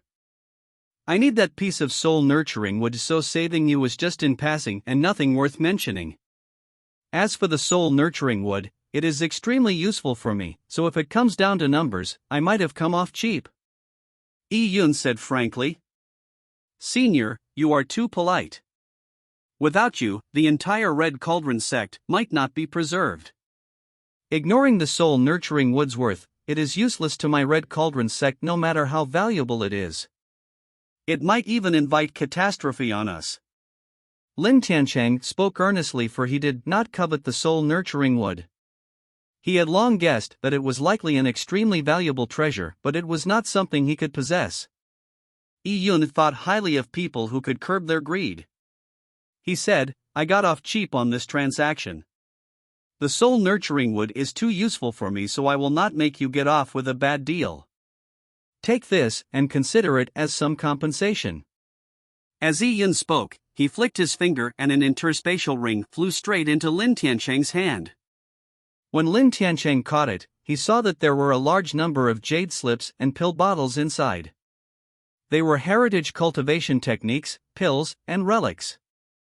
Although they are few in number, they are 10 times more valuable compared to the things I left your sect a year ago. Just consider it as barely compensating you for the value of the soul nurturing wood. Do not reveal this to others or leak anything about the soul nurturing wood. If not, it will only invite trouble on yourself. Yi Yun had killed too many enemies over the years. He had accumulated a lot of wealth, but Yi Yun's foundation was too powerful. His requirements on the quality of resources were extremely high. A typical supremacies collection might not be of use for Yi Yun's cultivation. Hence, Yi Yun gave these things away wantonly without feeling the pinch. To the Red Cauldron sect, the items in the interspatial ring were enough for them to expand and raise the sect's strength to a whole new level. As such, how could Lin Tiancheng not feel agitated? He took a deep breath and did not refuse it. He had heard from Ruhr's recount and knew that these were nothing to Yi Yun. Thank you, Senior. Alright, do you know where in the Myriad Divine Territory is the most prosperous when it comes to trading? Although Yi Yun had seen records regarding the myriad divine territory in the Divine Alchemist's notes, they were from hundreds of millions of years ago. After such a long period of time, the factions in the myriad divine territory had long experienced great changes. Yi Yun was somewhat worried, unsure if he could obtain the things he wanted from the myriad divine territory. Yi Yun wanted to use the soul returning route to refine a cauldron of hollow soul pills. Not only could the hollow soul pills save Ling Xier, they were also very beneficial to Yi Yun. According to the Divine Alchemist's records, consuming the hollow soul pill allowed one's soul to undergo a metamorphic change, allowing one's mental strength to strengthen greatly. A warrior's soul was especially important to them. A strong soul was required to gain insights, control laws, produce soul assaults, perception probing, refining of medicine, refining of weapons, setting up arrays, etc. Yi Yun's soul wasn't weak, but he was not satisfied. He had the purple crystal, and the control of the purple crystal relied on his soul and mental strength. Every use of the purple crystal's powers drained a non-negligible amount of the power of his soul. For example, in the refinement of pills, Yi Yun's greatest talent was attributed to the purple crystal. Through the purple crystal's extraction and control of the medicinal essence flow, Yi Yun had demonstrated extraordinary talent in the Desolate Heaven technique in his early years. He was superior to Luo Hoyer, who had been practicing the Desolate Heaven technique for years, in various aspects. If he had a powerful soul, it would only redouble his might. His control of the purple crystal would only become easier. However, the refinement of the hollow soul pill required him to find other supplementary herbs. And any one of them was extremely valuable. The two most difficult supplementary herbs were called Netherworld Sand and Heaven Aqua. Both herbs were natural treasures born in two different extreme environments after being nourished by the spiritual energies of the world. The environments that met the conditions were already hard to find. And even these environments might not necessarily produce Heaven Aqua or Netherworld Sand. Of course, the two herbs were of lower value compared to the soul returning root in Yi Yun's hands. According to the size of the soul returning root, if he found sufficient Netherworld Sand and Heaven Aqua, Yi Yun was able to refine about 6 or 7 hollow soul pills. Ling Xier needed probably 2, and the rest could be used by Yi Yun to enhance his soul. Senior, the biggest trading company in the Myriad Divine Territory, is the Myriad Immortal Pavilion. It has a long lustrous history and has a huge stock of heavenly treasures. Senior, you will definitely be able to find what you want there. Myriad Immortal Pavilion? Yi Yun had seen the name in the Divine Alchemist's notes. However, the Myriad Immortal Pavilion was not even in the top 10 trading companies hundreds of millions of years ago. He was surprised that it had now become the biggest faction. The Myriad Divine Territories trade comprised of many of the large factions of the Yang God Emperor in heaven. To be able to reign supreme in this area, the amount of profit they received every year was unimaginable. Tell me about the Myriad Immortal Pavilion. Lin Tiancheng said politely, Senior, the Myriad Immortal Pavilion controls about 70% of the trade in the Myriad Divine Territory. The Pavilion Lord of the Myriad Immortal Pavilion's name is Tang Qianyu. He is a legendary figure in the Myriad Divine Territory. He had become a divine lord tens of millions of years ago and pushed the Myriad Immortal Pavilion to its present peak. Senior, such a figure is someone that exceeds your imagination. Tang Qianyu? Yi Yun nodded. The Myriad Divine Territory was not something an ordinary small divine territory could compare with. As the top faction of the Myriad Divine Territory with immense amounts of treasures in their warehouses and in control of massive amounts of trade on a daily basis, they would have been robbed clean if not for a divine lord holding down the situation. The Myriad Immortal Pavilion that had a divine lord holding it down probably could find the Netherworld Sand and Heaven Aqua. However, about the price. Speaking of price, Yi Yun found it troublesome. His present situation was awkward.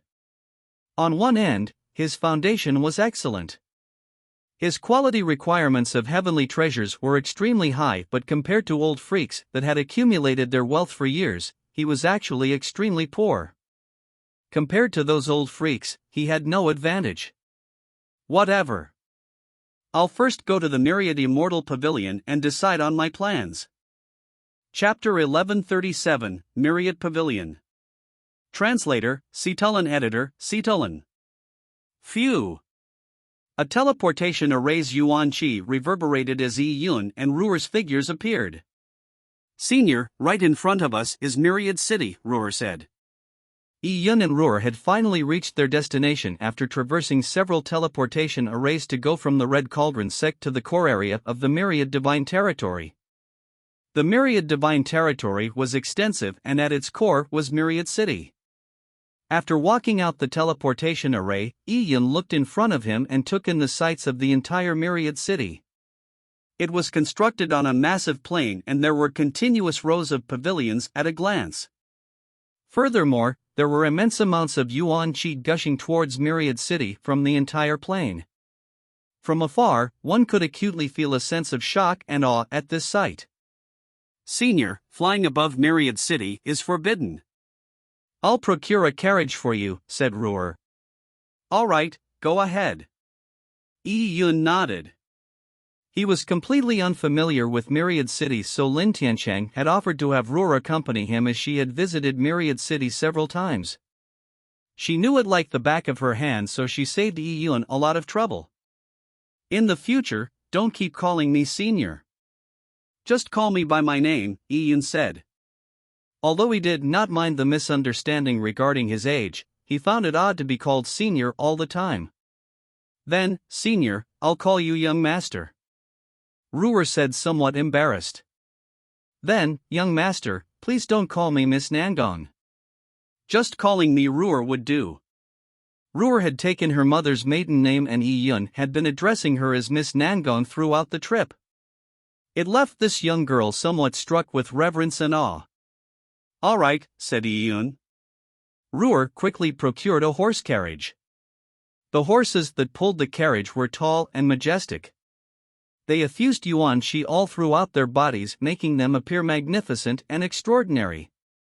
After Yi Yun entered the carriage, he realized that the interior was extremely spacious and luxurious. It's said that Myriad City gathers all the good things in the Myriad Divine Territory or even the entire Yang God Empyrean Heaven.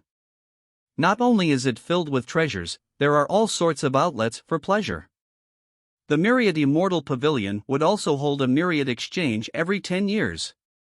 The appearance of the most precious treasures in the Myriad Divine Territory attracts the entire Yang God Empyrean Heaven and even warriors from other Empyrean heavens. It would be another 3 years before the next exchange. Young master, I'm sure you will be able to buy whatever you want at that exchange. It has everything, giving Myriad City its fame. Ruer informed Yi Yun of the situation as she sat inside the carriage. There's no harm waiting 3 years. Let's first stay in the Myriad City for the time being, said Yi Yun. All right, then it's necessary for us to take a trip to Myriad Pavilion. That is where we exchange for currency in Myriad City, as well as where we purchase or rent property for residential purposes, said Ruer. Yi Yun nodded. On the journey, Ruer had told him that although the Myriad City also traded in World Stones and Chaos Stones, the true top treasures were not exchanged with World Stones but Myriad Runes. Myriad Runes were jointly issued by the 10 major factions of the Myriad Divine Territory. There was only one way to obtain them: pawning treasures to these major factions. The more valuable the treasures, the more runes they could exchange for. As for low-grade treasures, none of the 10 major factions would be willing to accept them. In short, exchange trading was popular in the Myriad Divine Territory. The only reason for the issue of runes as a currency was to ease the computation of an item's worth. The carriage moved down the roads at a quick pace, and after entering the city, Yi Yun saw 2 rows of bustling stores. The roads were filled with people and it bustled way more than the capital cities of mortals. There would be powerful auras appearing on the street from time to time. The warriors that walked the streets were not weak. It was very difficult to see so many experts gathered elsewhere. The Myriad City that was typically filled with many warriors would probably be even livelier when the exchange happened. It would be a grand event. Even if Iyun wasn't here to purchase ingredients to refine the hollow soul pill, just the visit had already broadened his horizons. Young master, we have arrived at Myriad Pavilion. The carriage stopped in front of a massive pavilion and there were huge influx and outflux of warriors. Ruhr led the way and soon, a Myriad Pavilion manager came forward. Sir, can I help you? The manager smiled friendly. Iyun passed him more than a dozen interspatial rings which he had obtained when he killed his enemies. Help me exchange the things inside that are of use. In addition, help me find a residence that is suitable for cultivation, said Iyun. All right. Please enjoy the tea over here. I'll be right back. The manager said as he took the interspatial rings over. The Myriad Pavilion was under the Myriad City's jurisdiction. Warriors came here in order to exchange for Myriad runes, so it was natural that the business would not scam them in the exchange. If not, there would have been other warriors kicking up a storm before Iyun. And while waiting, the manager had sent a catalog over. When Iyun opened the catalog, his eyes lit up. In it were the prices of items by the various major merchants. He used his soul to search within and quickly found treasures that interested him greatly. Before obtaining the Divine Alchemist's notes, Iyun would not have thought much of these items, but now, these treasures were just too useful to him. Nearly all the treasures were priced using myriad runes, and the ones that were labeled with world stones were extremely few in number. How expensive! Ruhr felt her eyes ache when she looked from the side. The sale of the entire Red Cauldron sect could not even afford a tenth of the treasures that cost tens of thousands of runes easily. As for Iyun, he had a few treasures in the catalog that were worth hundreds of thousands of runes. Oh! They even have Heaven Desolate Grass here, 900,000 runes. This is an extremely valuable spirit herb recorded in the Divine Alchemist's notes. Although it's slightly poorer in quality to the soul returning root, it's absolutely something that one can only come by with luck. 900,000 runes sounded very expensive, but Iyun did not think so. He compared it to the prices of the other treasures, and a large number of the treasures that Iyun felt were not even worth 1/100th of the Heaven Desolate Grass was priced at 200,000 to 300,000 runes. The price was clearly illogical. Iyun stroked his chin. From the looks of it, there were so many kinds of treasures in the world that even the Myriad Divine Territory was not fully aware of the price of every treasure. Taking the Heaven Desolate Grass as an example, it was said to be extremely precious in the Divine Alchemist's notes, but many of the recipes that had it as an ingredient might have been exclusive to the Divine Alchemist or had been lost over the passage of time. This made many people unable to recognize the value of the Heaven Desolate Grass. If not, Iyun wouldn't have found it expensive if it were sold for 20 to 30 million runes. I need to get my hands on this Heaven Desolate Grass. As Iyun ruminated over things, the manager returned. Sir, this is your rune jade charm. After inspecting it, all you need to do is project your spiritual mark into it and the jade charm cannot be used by others. The manager had returned with a jade disc. Iyun took over the jade charm and injected his spiritual energy into it. Immediately, his expression sank. How poor! The more than a dozen interspatial rings had only been exchanged for 85,000 runes. With that, how could he even afford the Heaven Desolate Grass? Iyun could not even afford a single spirit herb that he had eyed. He was helpless when he thought about it. The people that he had killed previously were mostly, at best, at the Dao Palace realm. The things stored in the interspatial ring were things Iyun could not use, and the true treasures he possessed, such as the God Advent Tower, 10,000 Fey Divine Canon, the Divine Alchemist's notes, etc., obviously could not be used. In fact, the wealth Iyun had at present was rather substantial. However, at the Myriad Exchange, the treasures he wanted could only be worth more than he had.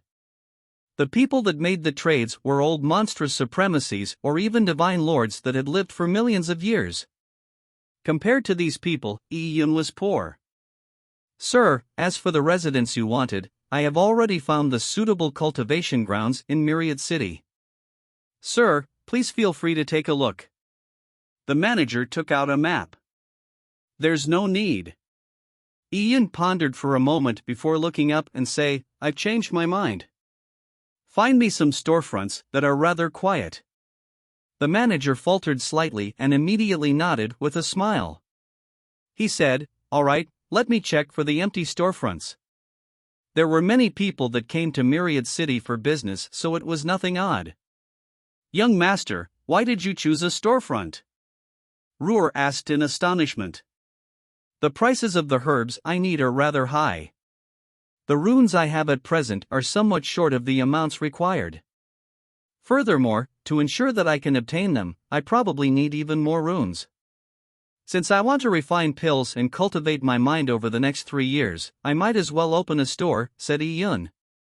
Yun had gone from the mid-stages of the Dao manifestation realm to the Dao palace realm in one fell swoop. The leap in cultivation had been too great that no matter how high Yun's nomological insights were, he could not ensure that there wasn't a problem.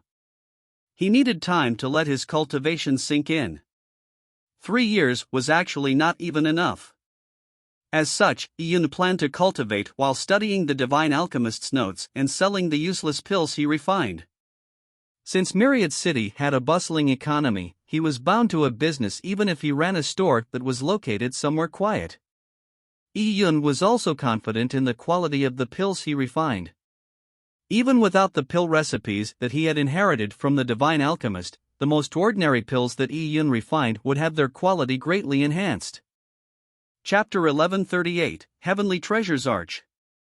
Translator, Cetulin. Editor, Cetulin. The Myriad Pavilion's manager quickly delivered the detailed accounts of the available stores. Yun took a look at the prices and could not help but falter. Myriad City was thriving just too well. It could be considered a megacity in the entire Yang God Empyrean heaven. The amount of wealth the stores in the central region took in was an astronomical number. Ignoring the Myriad Divine Territories factions, there were several factions from other territories of the Yang God Empyrean heaven that set up shop in Myriad City. This made the stores in Myriad City hot property. Some of the large storefronts in the central district had an annual rent of 200,000 runes, with a 10-year deposit required. It sounded very expensive, but on second thought, a few big deals a year would pay for itself handsomely. Yun's wealth was unable to rent a store in the central region. There was no need for him to do so either. He eventually chose a small store in a rather remote area. The rent was only a tenth of the price, but it too needed a 10-year deposit as well as a year's rent. Instantly, Yun had to produce 22,000 runes. After walking out Myriad Pavilion, Ruhr was still in a daze. One wouldn't realize how poor they were till they came to Myriad City. The Red Cauldron sex revenue in a century was not even enough to pay the annual rent for a shop in Myriad City. I truly am poor. Yun felt that he had a monetary crisis on hand. He had not had this feeling in a very long time. On careful thought, although he had many supreme-grade treasures on him, the amount of liquid wealth he had never been a lot. Although he could also earn money by refining medicine through a store, it was just too slow. Yun wanted to hone his medicine refinement skills and desolate heaven technique while cultivating. In these areas, if he used precious materials as practice, it would allow him to garner success quickly, but it required quite a sizable sum of money. What other means were available in Myriad City for him to quickly earn money? Yun stroked his chin while ruminating over the matter when suddenly his heart stirred. He turned his head oddly and saw a carriage enveloped by prismatic streams of light quickly passing him by. The carriage was being pulled by 9 prismatic birds and the carriage itself was floating 3 feet off the ground. It remained fast and stable while it traveled. In a blink of an eye, the carriage reached the furthest end of the street before disappearing. All it left behind was a faint fragrance that inundated Yun. This carriage. Yun was surprised. He had sensed a familiar aura from the carriage that had just shuttled past him. However, he temporarily could not recall who it was on careful thought. His perception followed the carriage and saw it fly into a gigantic building that resembled a small mountain. Heavenly Treasures Arch? Yi-Yun saw that the plaque above the door wrote those words. Ruer, do you know of the Heavenly Treasures Arch? Yi-Yun asked casually, but he never expected her face to blush slightly upon hearing his question. She nodded and stammered, Young master, do you want to go to the Heavenly Treasures Arch? What's the problem? Nothing, just that. Ruers explained Heavenly Treasures Arch with a reddened expression. As he listened to her explanation, Yi-Yun was left amused. The Heavenly Treasures Arch was one of the businesses of the Paradise Chapter. The Paradise Chapter was famous in the Myriad Divine Territory. Its cultivation techniques were extremely special. They were particular about doing as one wished. By indulging in one's desires during cultivation, it would allow one to have their aspirations freed, resulting in breakthroughs. As such, the Paradise Chapter did not enjoy a good reputation. Many of the sect's disciples would engage in sex with beauties or enjoy themselves extravagantly. Many people regarded them as a demonic sect. Under such circumstances, the Heavenly Treasures Arch had become the most degenerated land of enjoyment in Myriad City. Beautiful female slaves were reared in there, and as long as the price was right, one could buy or sell them as one wished. Other than that, it had all sorts of valuable treasures, delicious delicacies, underground gambling for life and death battles, etc. Everything could be found there. In short, as long as one was rich, one could enjoy all sorts of pleasures in Heavenly Treasures Arch. While Ruer explained what the Heavenly Treasures Arch was, her face was constantly red. Yi-Yun understood that the young lass had probably mistaken him for hoping to seek pleasure in the female slaves in the Heavenly Treasures Arch. Yi-Yun chuckled and did not explain further. It was his first time in Myriad City, and he had not visited many places. It wasn't a bad idea broadening his horizons. Furthermore, Yi-Yun was curious over the identity of the person who exuded that familiar aura. The Heavenly Treasures Arch itself was a massive enchanted abode treasure. It had been placed in its location for millions of years. It spanned a space of about 5 kilometers, and its interior had all sorts of renovations that made it look palatial and affluent. When Yi-Yun came to the entrance, he saw a row of armored strongmen standing by it. Among these iron tower-like bodies was a row of young girls with alluring figures. The savagery and gracefulness formed a stark contrast. Welcome! The row of young girls got up to bow. However, not every visitor would receive one. Only those with a certain level of status could enjoy such treatment. Young Master Linghu, you came. Please come in. A girl came forward with a smile like a blossoming cherry blossom and led a white-dressed man in. The white-dressed man had gotten off a resplendent carriage, and it was clear at a glance that he had an extraordinary background. In the Myriad Divine Territory, there were business opportunities everywhere. In addition to the millions of years of accumulation, there were too many wealthy factions. Comparing the Central State Divine Territory to this area was like comparing a tiny county city to a famous world capital. Throughout Yi-Yun's walk towards the Heavenly Treasures Arch's entrance, no one came forward to welcome him. He was an unknown, and he didn't seem that old, so it was natural that no one paid him any attention. Behind Yi-Yun, Ruer's face was as red as an apple's. In Myriad City, she was like an honest child from a poor family. Suddenly coming to an extravagant land of sin obviously left her extremely reserved. This place sure is ostentatious. After Yi-Yun walked into the main hall from the entrance, he saw a hall that spanned 1,000 feet. It was filled with tables and chairs made of heavenly aromatic wood. And on the ceiling burned an iridescent flame that lit the hall up in 7 gorgeous colors. Rainbow feather flame? The flame that illuminated the Heavenly Treasures Arch was a precious mutated fire spirit. Although its value was far from Yi-Yun's heretical god fire seed, it was sufficiently stunning. Furthermore, placed in the middle of the hall was a coral about 10 feet tall. It was extremely striking. The coral was completely purple in color and its shape was perfect. Iyun was well versed in the Divine Alchemist's notes, so he could instantly identify it to be a deep-sea purple blood coral. It was probably nearly 1,000,000 years old. Such a purple blood coral was a precious herb for refinement. But now, it was being used as a decoration. Not only did it accentuate the beauty of the area, it also made the hall rich in yuan qi. Is the Paradise Chapter that rich? To use 1,000,000-year-old purple blood coral as a decoration? This thing can be sold for about 1,000,000 myriad runes. Iyun felt a little agitated. He was so poor, yet the Paradise Chapter's extravagance had reached a whole new level. Ha, the Heavenly Treasures Arch has even taken out the purple blood coral. Indeed, the treatment given to Fairy Yuqin is different. That's for sure. We have lucked out too as a result. Although we have no hopes with the beauty, nor can we eat the medicine refined from the purple blood coral, just breathing in the yuan qi emitted by the purple blood coral is definitely a refreshing feeling. When Iyun heard the conversation of two warriors, he felt relieved.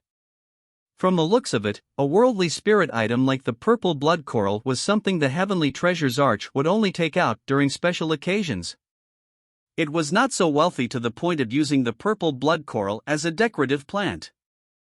Chapter 1139, Fairy Yuqin. Translator, Sitalan Editor, Sitalan. Spiritual herbs were typically kept in sealed jade boxes. Some jade boxes were even augmented with arrays to preserve the spiritual herb's essence. The open placement of the purple blood coral in front of Iyun obviously left it susceptible to the sapping of its essence. Such an ostentatious display left Iyun curious. Who was this Fairy Yuqin? Brothers, might I ask, who is this Fairy Yuqin that you mentioned would be coming today? Iyun asked the two warriors that had been discussing the purple blood coral. Although the duo had average cultivation levels compared to Iyun, they were dressed in expensive outfits. Their clothes were made of heavenly silk and they had valuable swords hanging at their waists. Embedded within their swords were a sizable number of precious stones. Iyun was an expert when it came to swords. He could tell at a glance that the two swords were nothing impressive, but they appeared to be perfect in their garishness. From the looks of it, the two of them were scions of a wealthy family. Brother, you must be from afar. How could you not have heard of Fairy Yuqin? The youth that spoke was dressed in blue. He didn't quite match his luxurious clothes, for he had an honest look. Combined with his slightly darkened complexion, he resembled a farmer. Iyun nodded. You are correct, I do not know. Please enlighten me. The other youth followed up. He was playing with a pair of polished walnut cores and looked like an elegant scholar. When you speak of Fairy Yuqin, you must first talk about the Paradise Chapter. Legend says that the founder of Paradise Chapter came from the sinkhole. Then, as the Paradise Chapter stayed in the Myriad Divine territory for a prolonged period of time, it became one of the top major factions. Most of Paradise Chapter's disciples are men. Since it emphasizes allowing one to act on their desires, it is said to be heaven for many male warriors. This also causes the Paradise Chapter to have an ever-increasing number of disciples. He continued, the Paradise Chapter would choose a successor every 10,000 years. Typically, the successor would be male and he would inherit the true teachings of the Paradise Divine Technique. He would truly enjoy all the pleasures of life. However, the scholarly youth suddenly had a change in tone.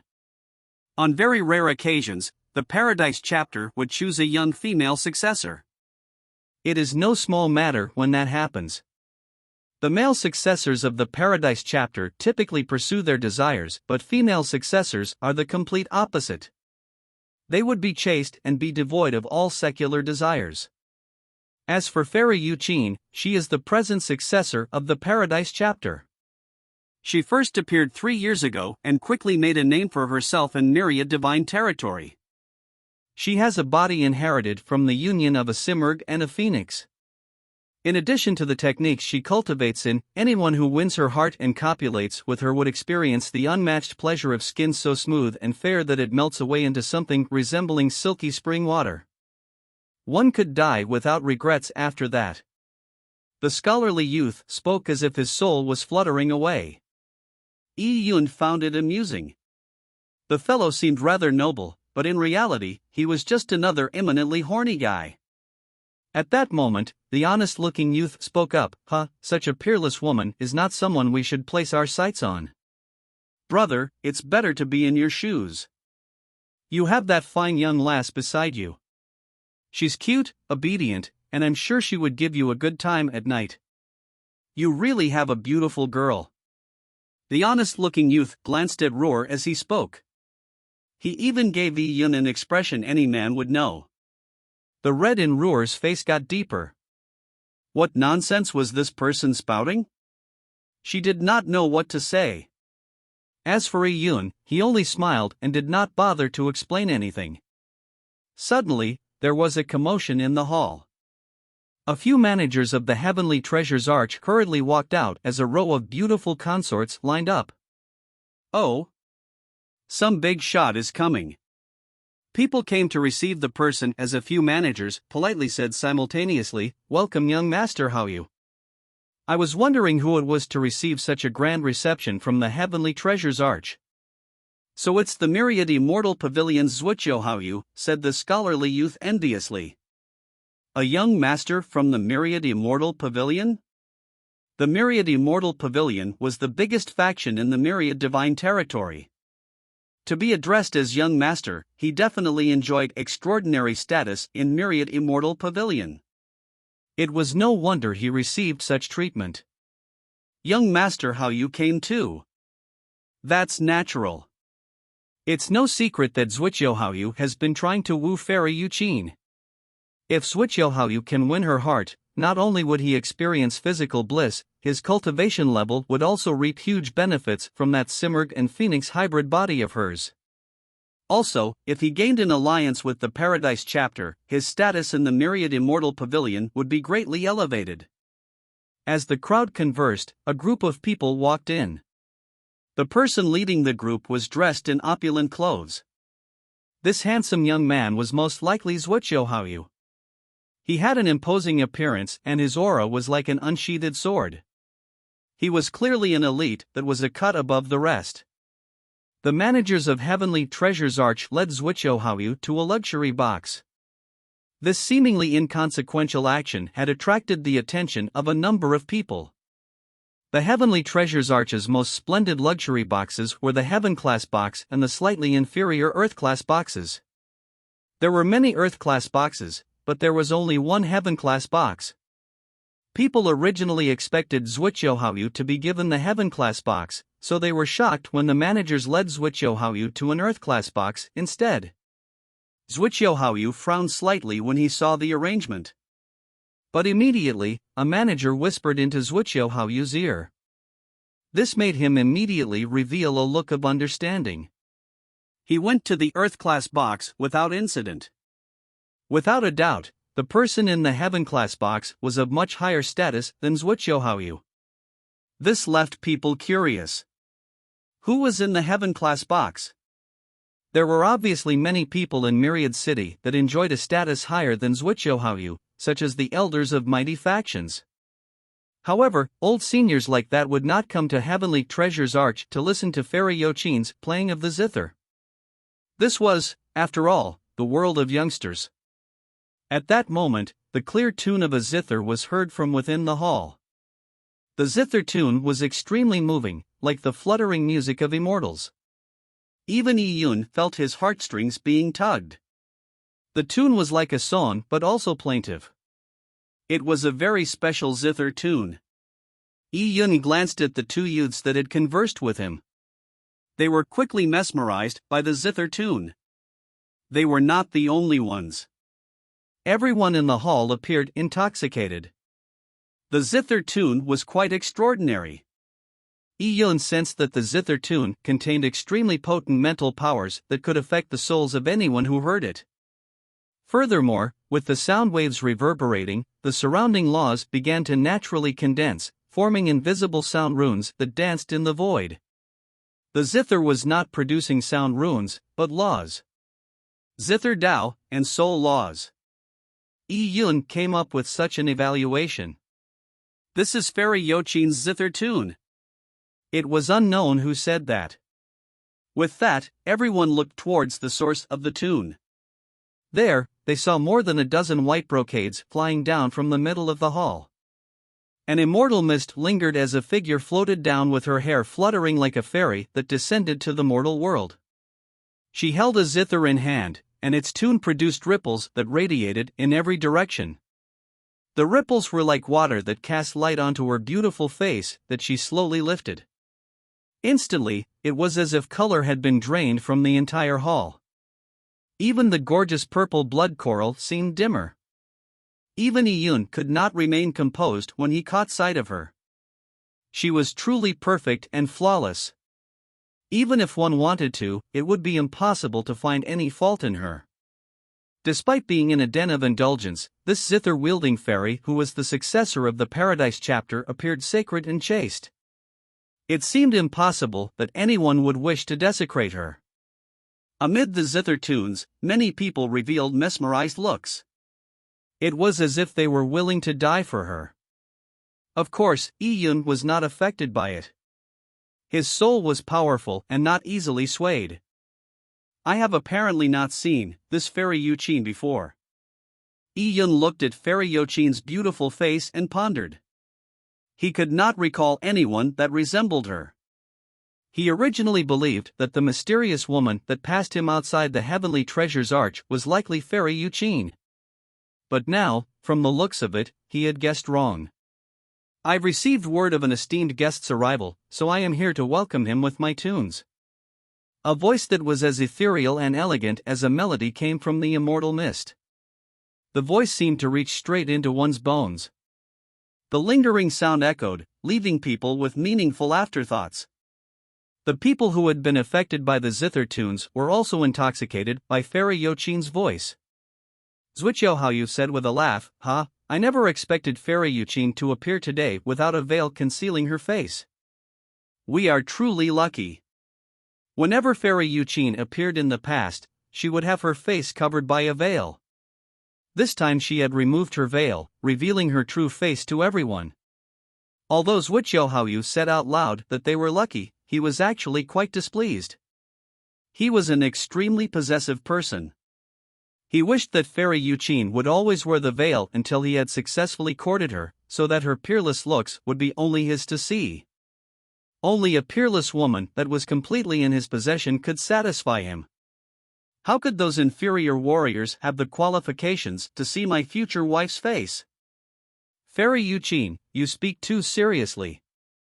As an old man, it's my first time coming to Heavenly Treasures Arch to listen to your zither playing. Only after hearing it have I realized how regretful it is that I have missed so many counts of this heavenly music. At that moment, a voice with bold undertones sounded from the heaven class box. Everyone was stunned when they heard it. From his tone, he was clearly a senior. An old senior who enjoyed a status higher than Zhuqiuhaoyu had come to listen to Fairy Yoqin play the zither? Just as people were guessing at the senior's identity, they saw the heaven class box open. A middle-aged man dressed in purple golden robes walked out with large strides. The middle-aged man was tall and stocky. His thick eyebrows resembled swords and he had an extraordinary aura. Many people were dumbfounded when they saw the middle-aged man. He was the city lord of Myriad City. Myriad City had been established for hundreds of millions of years, but the position of city lord was extremely special. Historically, the city lord did not belong to any major faction. As one of the core trading areas of the young god Emperor in heaven, the benefits of becoming Myriad City's city lord was unimaginable. It was precisely for that reason that the major factions did not wish for the position of city lord to belong to their competitors. Otherwise, the all-important balance between the major factions would be broken. Under such circumstances, the various major factions had no choice but to compromise. They would choose a neutral, peerless expert to take on the role as Myriad City's city lord. The person who was chosen had to be capable of influencing the situation between the major factions through his own strength. It was obvious what weight this figure's appearance entailed. People were curious as to the reason for the city lord's sudden appearance at the Heavenly Treasures Arch. Furthermore, they noticed that behind him stood a white-dressed woman with an outstanding aura. Follow current novels on topnovelfull.com. Chapter 1140, Familiar. Translator, Ctullen. Editor, Ctullen. The girl behind the Myriad City Lord did not look a day older than 20. She wore a snow-white dress with fluttering cloth belts. The girl slowly walked forward. She had a tall and slender body with fair skin that rivaled snow. She had a reserved charm with a beauty that could topple cities, giving her the air of an ethereal fairy. Everyone could not help but be attracted to her, and found it almost impossible to move their gazes away. This girl sure is exquisite. She doesn't even pale in comparison to Fairy Yuqin. Or rather, it should be said that each one of them has their own merits. She was in the heaven classroom with the city lord. Could she be his daughter? There was a flurry of discussion as people were curious over the woman's identity. The two scions beside Iyun stared at her as if their eyes were about to pop out. The trip here today truly wasn't wasted for them. Not only did they witness Fairy Yuqin's unveiled face, they had also managed to see another peerless woman. However, they knew all too well that people like them stood no chance with women of that status. The two felt forlorn when they realized that Iyun was staring at the white-dressed woman intently and seemed somewhat out of it. Brother, it's useless to look at her. Such women stand in a completely different world from us. Being mesmerized by her will only be lead to your own suffering. The honest-looking youth spoke and patted Iyun on the shoulder as a form of consolation.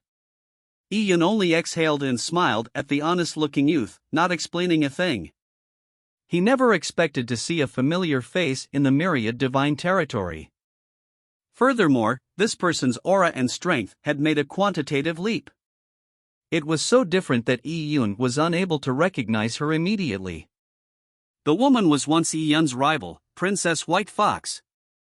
Years ago, Iyun had entered the primordial Empyrean heaven and his strength was far inferior to hers. Only when Iyun managed to crack the secret of the purple crystal chaos stones by chance, learning the 10,000 demon wheel of existence and major destruction Tao, did he manage to exceed Princess White Fox in the training trials. Later on, Iyun became Felicitas Rainlord's disciple and left the Luo clan. Following that, he went on an expedition to the Azurewood Great World, which resulted in him no longer being able to see Princess White Fox. He never imagined that he would chance upon her in the Yang God Empyrean heaven. Why did Princess White Fox come to the Yang God Empyrean heaven? Furthermore, how did she know the Myriad City Lord? Iyun was somewhat puzzled. What he did know was that Princess White Fox's strength had increased by leaps and bounds. She was already a peerless genius, so now, with her strength improved, she was even more formidable. She would truly be a favored daughter of the heavens even in a faction of the Divine Lord grade. City Lord Qin, you make it sound so formal. It's my pleasure that City Lord Qin could listen to my performance today. Fairy Yuqin held her zither and gave City Lord Qin a bow. Ha ha! City Lord Qin guffawed. To think that old Freakshua can have a disciple like you is truly his blessings. I'm even a little jealous of him. City Lord Qin did not hold back on his praises of Fairy Yuqin. Speaking of which, although I do not have any worthy disciples, an old friend of mine has taken in a good disciple. I brought her here today and I would like to introduce her to all of you. As City Lord Qin spoke, he said to Princess White Fox behind him, Wuxia, why don't you introduce yourself to Yuqin? Wuxia? Iyun was slightly surprised. In the past, the people of the White Fox clan addressed Princess White Fox as Princess Xuer. He had never heard of the name Wuxia. He wasn't sure if she had changed her name later. Zhua Yuqin. Fairy Yuqin gave Princess White Fox a slight bow. Shui wuxia. Princess White Fox returned the bow. The two outstanding women were polite in greeting each other. Following that, a single sentence from City Lord Qin broke the peace. Fairy Yuqin, my old friend sent Wuxia here to Myriad City for training. What a coincidence that Wuxia also cultivates in the Zither Dao and Soul techniques. It's rather similar to you, so I recommended that she come to Heavenly Treasures Arch. Fairy Yuqin's Zither Dao is peerless, so if the two of you can spar, you will both definitely improve. I wonder if Fairy Yuqin is agreeable to the idea. The moment City Lord Qin laid out his cards, everyone was taken aback. When they finally understood and confirmed what City Lord Qin meant, they were astounded. They originally believed that City Lord Qin had brought Shui Wuxia here to befriend someone, but they never expected that he had brought her here to make a scene. The male warriors present could not help but get excited. The Heavenly Treasures Arch was Fairy Yuqin's territory, to begin with. Fairy Yuqin made her first appearance 3 years ago and since then had caused many young scions of Myriad City to be infatuated with her. Unfortunately, Fairy Yuqin was sacred and pure. She kept others at a good distance, causing everyone that tried to woo her to leave in low spirits. And now, another flawless fairy that was every bit her equal had appeared. What would be the outcome between two phoenixes? Oh! What a coincidence! Fairy Yuqin glanced at City Lord Qin. Her expression was unperturbed. She could sense that Shui Wuxia's cultivation in the soul was definitely not lower than hers. Fairy Yuqin was not afraid of such competitions. On the contrary, she was very willing to accept the challenge. She knew that if her opponent was of similar strength to her, it would benefit her growth in cultivation level greatly. In fact, Fairy Yuqin had chosen to make appearances in Heavenly Treasures Arch and play the zither in front of so many Myriad City elites so that she could infuse her soul power into her zither music. By enveloping everyone in her zither domain, she was able to train her zither Dao and soul. Princess White Fox streaked her fingers across the air and dots of light gathered together, transforming into a zither with a phoenix tail design. It appeared beneath her fingertips and floated in mid-air. She looked at the 7 strings on the zither and said, Fairy Yuqin's zither tunes are melodious and moving. I am not a competitive person by nature, but my master is strict. I can only comply. Speaking of which, the relationship between my master and the Paradise chapter goes deep. As Princess White Fox said this, she suddenly stopped. She scanned the baffled audience for, at that instant, she suddenly felt a faint but familiar aura. Was there someone she knew here? Goes deep? How so? Everyone was waiting for Princess White Fox to continue, but she did not say another word. However, with that already said, everyone guessed that the deep relationship probably wasn't a simple matter. It was very likely that Shui Wuxia's master had some conflict with the Paradise chapter, seeing as he sent her to the Heavenly Treasures Arch to compete with the Paradise chapter's successor. Upon thinking of this, the audience got excited. A duel between such peerless women was truly a rare opportunity. This Shui Wuxia is truly of supreme grade. Zhuqiu Haoyu looked at Shui Wuxia and something within him stirred. His strong desire to possess once again reared its head. Shui Wuxia was every bit as splendid as Fairy Yuqin. If he could have the 2 women in his bedroom, it would truly be extreme bliss.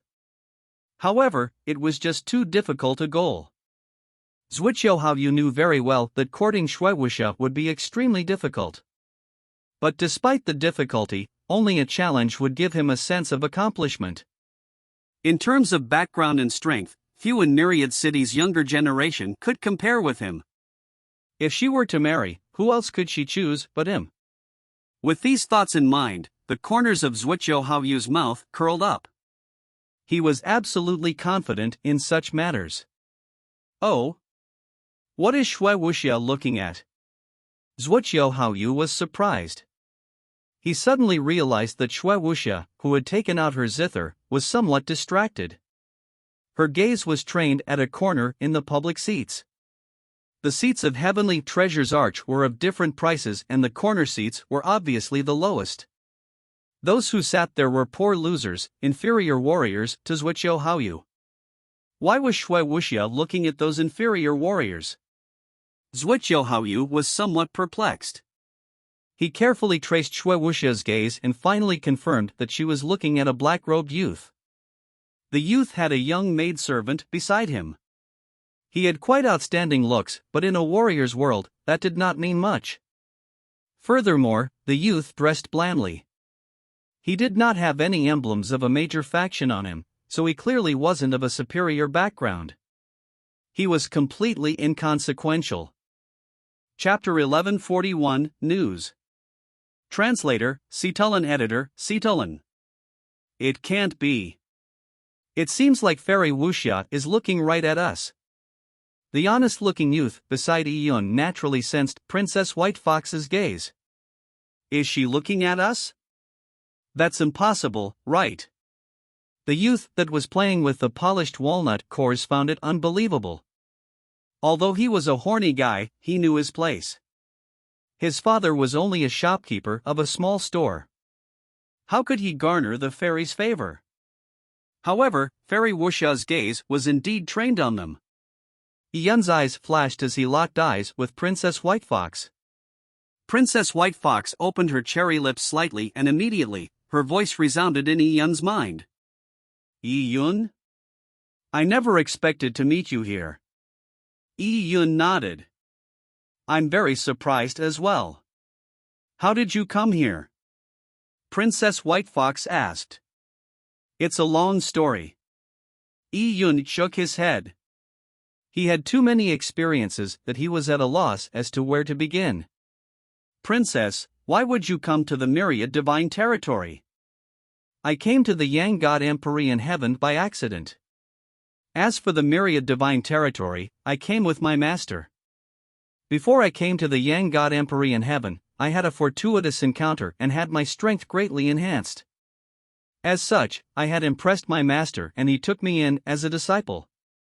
Master and City Lord Qin are old friends, and Master has a grudge with the Paradise chapter, so he had instructed me to come to Heavenly Treasures Arch. I see. I should congratulate you. Yi Yun had a good impression of Princess White Fox. He was sincerely happy for her to experience a fortuitous encounter. Yi Yun, it's this. I have something to tell you. This matter is likely to be rather important to you. Oh? Yi Yun was surprised. What important matter could Princess White Fox have to inform him of? Princess, please speak. Princess White Fox deliberated over her words before continuing. In fact, the fortuitous encounter I experienced has something to do with you. After the Azure Wood Great World collapsed, a mysterious passage opened up in the 10,000 Fey Empyrean Heaven. It led to a mysterious world. Many genius warriors from the 10,000 Fey Empyrean Heaven had an opportunity to enter it. Other than me, the Luo clan's Princess Luo Hor had also gone there. The mysterious world did not appear dangerous, but its space was chaotic. It was grotesque in shape and gaudy in color. Many geniuses lost their way in there and even themselves. They eventually fell deeper and disappeared into the world's depths. Huayr and I had also been trapped by a chaotic space that was filled with illusions. We could not find a way out, and later on, we encountered a woman in the chaotic space. Her beauty was perfect and she was powerful. Through her help, we finally managed to escape danger and obtained great benefits. That white-dressed woman is our benefactor. And through our conversations with her, we learned that she had been lost in the chaotic space for decades. As we chatted about our pasts, Luo Hor recognized the woman's identity. Her name was Lin Xintong. What? Yi Yun immediately stood up. The tea in front of him crashed to the ground. Pa! The loud shatter gave the two men beside Yi Yun a fright. Brother, what are you doing? The honest-looking youth said hurriedly. It can't be. This bro actually became so agitated when he saw Fairy Wuxia looking at him. But at that moment, Yi Yun could not be bothered with him. He looked incredulously at Princess White Fox. Is what you said true? Of course. Huara knew about you and Lin Xintong, to begin with. After hearing that woman mention her name and the experiences she had with you, it was pretty much certain. Huara had also told her news about you. Back then, you had already vanished along with the Azurewood Great World.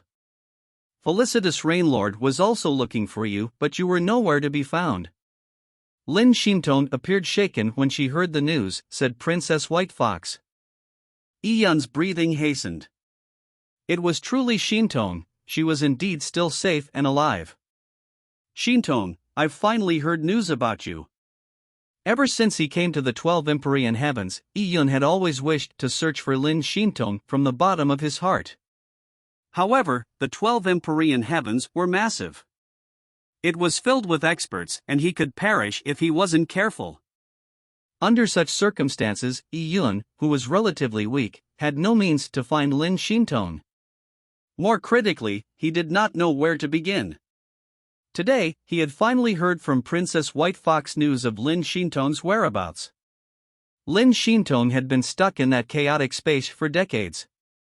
Back when they were flying from the Tian Yuan world to the 12 Empyrean Heavens, he had separated from Lin Xintong due to a spatial storm. He was lucky to land in the Luo clan's territory while Lin Xintong had been left adrift in a strange world and had been stuck there all this while. Who is that punk? He lacks manners. Everyone in the hall was listening to the zither calmly as they waited for the climax of the battle between Shui Wuxia and Fairy Yuqin. Yi Yun's sudden action had left everyone in the hall stunned. Zhuqiu Haoyu frowned as well. There were the elders of Heavenly Treasures Arch, as well as the Myriad City's city lord present. Fairy Yuqin and Shui Wuxia had extremely honored statuses, so how could a junior act impetuous in such a situation? This punk has disturbed Fairy Wuxia's zither-playing mood. Chase him out. Zhuqiu Haoyu said coldly. He felt that he had restrained his tone, for if he had his say, he would have such a person crippled without batting an eyelid. A few burly strongmen immediately walked towards Yi Yun. As for Yi Yun, he was still in a daze, as if he had not noticed what was happening around him. Just as the strongmen's hands were about to land on Yi Yun's body, Princess White Fox suddenly commanded, "Stop!" Her figure moved elegantly with cloth belts fluttering. Instantly, she had disappeared from the heaven-class box and appeared in front of Yi Yun. Princess White Fox had an honored status and she had a domineering stance. With her here, the strongmen were completely dumbfounded. They naturally did not dare make a move. Young Master Zhuqiu, this person is my friend. You have no say on whether he has disturbed my zither-playing mood or not. Princess White Fox's voice sounded cold. The way Zhuqiu Haoyu looked at her irritated her. Furthermore, Yi Yun was no stranger to her. In addition, his wife had saved her life in that chaotic world, allowing her to receive a fortuitous opportunity. As such, Princess White Fox did not spare Zhuqiu Haoyu's feelings with her words. Princess White Fox's words left Zhuqiu Haoyu faltering. His expression turned extremely ugly. His original words had been to teach the punk a lesson, but he ended up being smacked in the face by Shui Wuxia figuratively. Zhuqiu Haoyu felt embarrassed in front of so many people. And at that moment, Yi Yun appeared to not have heard the conversation. His eyes were trained on Princess White Fox. Where is the entrance to that strange world? Yi Yun had asked with a voice transmission.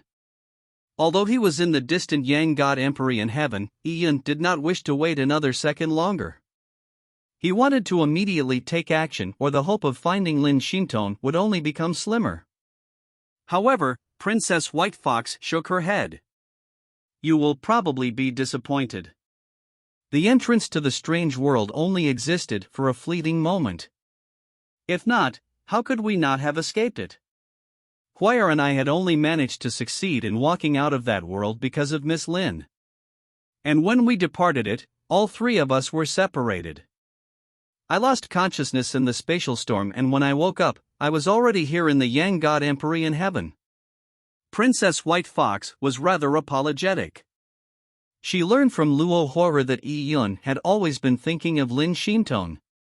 Yet, she was unable to provide him with any valuable information.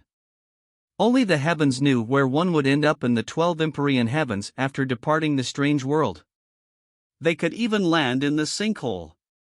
Yi Yun took a deep breath and felt stifled. Everyone in the hall, including Zhuqiu Haoyu, Fairy Yuqin, as well as City Lord Qin, saw Yi Yun's expression change. They could see that Yi Yun had his brows furrowed tightly and the color in his face had drained. Furthermore, Xue Wuxia appeared apologetic. They naturally were not privy to the Yuanqi conversation between Yi Yun and Xue Wuxia. However, it was without a doubt that Yi Yun was important to her. If not, Xue Wuxia would not have directly flown out of the heaven-class box and appear beside Yi Yun. Chapter 1142, Skyfox Zither Dao. Translator, Citulin Editor, Citulin. Despite chancing upon news of Lin Xintong amid a sea of people, Yi Yun had no idea where to begin his search from. But at the very least, he knew that Lin Xintong was safe. Your Highness, thank you for telling me the news. I'm already very contented to know that she's alive. Sorry for not being able to help you with much, Princess White Fox said somewhat guiltily. Your Highness, don't blame yourself. Also, regarding Luo Huara, does your Highness know where she has gone to? Yi Yun was also rather concerned over Luo Huara. The spirited girl held an important place in his heart. Xue Wuxia similarly shook her head. It wasn't easy for us to escape that tiny world. After that, we were separated, so I have no idea where Huara is either. Got it.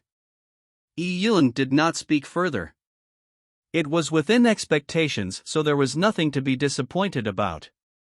In fact, he had many questions he wanted to ask Princess White Fox, especially on matters regarding that tiny world, as well as Lin Xintong's experiences over the past few decades. However, Yi Yun's mind was a mess, unsure as to how to begin querying immediately. He planned on bidding Princess White Fox farewell first, before meeting her another time to discuss the topic carefully. However, just as Yi Yun was about to speak, a figure flashed in front of him. Zhuqiu Haoyu had flown down from the luxury box on the second floor. Zhuqiu Haoyu floated in mid-air, standing high above Yi Yun. He said to Yi Yun, "Since this brother is Fairy Wuxia's friend, you are also an honored guest of my myriad city. Brother, you appear to be a talented person and I'm willing to befriend you. I would like to invite the both of you to my luxury box for a seat. I wonder if the both of you are agreeable." Zhuqiu Haoyu's voice sounded very polite, but Yi Yun was not in the mood to converse with anyone. He looked up and glanced at Zhuqiu Haoyu. He naturally remembered that this person had tried to chase him away just moments ago. Yi Yun did not mind such a trivial matter, but now, despite Zhuqiu Haoyu's humble and sincere eyes, Yi Yun could sense a difficult-to-detect look of contempt and disparagement. Clearly, Zhuqiu Haoyu wanted to befriend Princess White Fox. Princess White Fox had a formidable master, New City Lord Qin, and was a blessed daughter of the heavens. It was obviously not going to be easy for Zhuqiu Haoyu to invite her. In order to appear less imprudent, he had swallowed his pride to invite Yi Yun as well.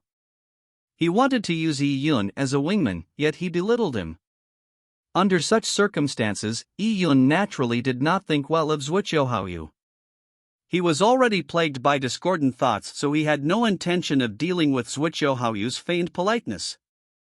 He directly said to Princess White Fox, "Your Highness, it's not convenient for us to have a long chat today. I'll be bidding you farewell for now. I will have a detailed chat with your Highness at a later date. I will temporarily be staying in Myriad City." With that said, Yi Yun turned and left. He did not even speak to Zhuqiu Haoyu.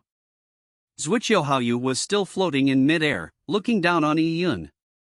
When Yi Yun turned around, the smile on his face stiffened. Was this punk leaving just like that? Zhuqiu Haoyu was left hanging in mid-air as his eyes flashed with pangs of fury. He could ignore Shui Wuxia's cold demeanor towards him, as she was, after all, a blessed daughter of the heavens. It was only normal for her to have an attitude. But who the hell was this punk? Zhuqiu Haoyu thought his status to be supreme. He had already given his due respects to come down and specially speak to the punk. The two warriors beside Yi Yun were also somewhat confounded. They never expected that Fairy Wuxia appeared to have a deep relationship with Yi Yun. What's more, Yi Yun had ignored Zhuqiu Haoyu in front of so many people. He could not even be bothered to reject him verbally and had completely disregarded him. Zhuqiu Haoyu was one of the young masters that held quite a lofty position among the Myriad Pavilion's younger generation.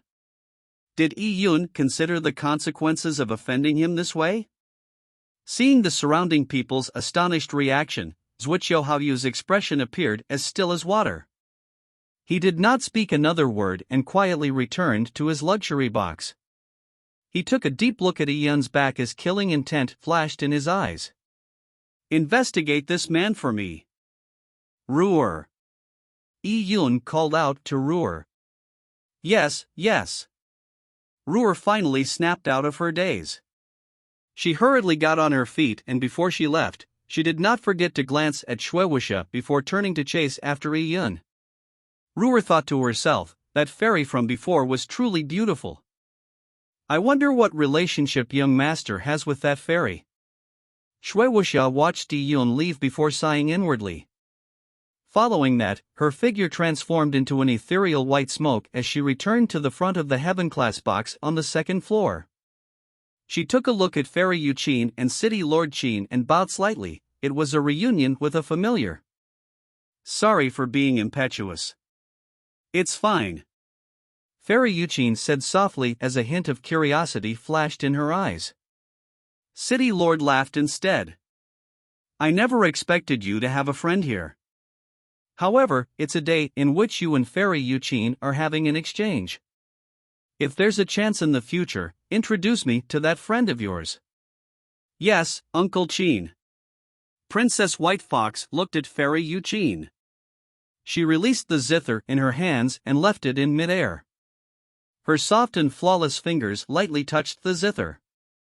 "Please give me your pointers." "Zheng." Like the howl of the wind, pattering of stormy rain, and the shriek of a phoenix that reached the 9 heavens, Princess White Fox's zither tune was produced. The people that were secretly in conversation in Heavenly Treasure's Arch instantly fell silent. All that was left in their ears was Princess White Fox's zither tunes. The imagery they saw was limited only to Princess White Fox's agile fingers. Sound runes resonated from the zither strings like starlight that danced around Princess White Fox. At that moment, a blue eye suddenly appeared behind Princess White Fox. The eye seemed to devour all light. It became bigger in front of everyone and shrouded Princess White Fox's figure.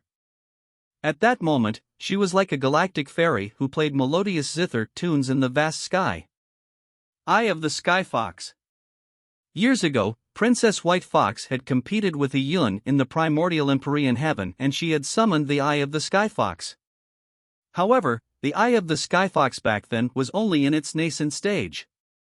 It could not be compared to what it was now. The White Fox clan was adept at spiritual and soul techniques. Fusing her soul with Zither Dao was Princess White Fox's most proficient domain of expertise. And it was this reason that she was acknowledged by her master, who wanted to try his best to nurture her. City Lord Qin also nodded as he marveled at her feats. He naturally knew of her background. Such a powerful ancient Fey bloodline was not something humans could compare with. His friend's disciple was indeed impressive. When compared to Paradise Chapter's Fairy Yu Qin, they each had their own merits. Fairy Yu Qin's expression revealed a hint of seriousness. She could sense that her opponent's talent in the soul was innate. Young master. Ruer followed Yi Yun gingerly. She could tell that Yi Yun looked rather aimless. He walked with a heavy heart. Having suddenly received news of Lin Xintong, Yi Yun was delighted, but he also felt mixed emotions.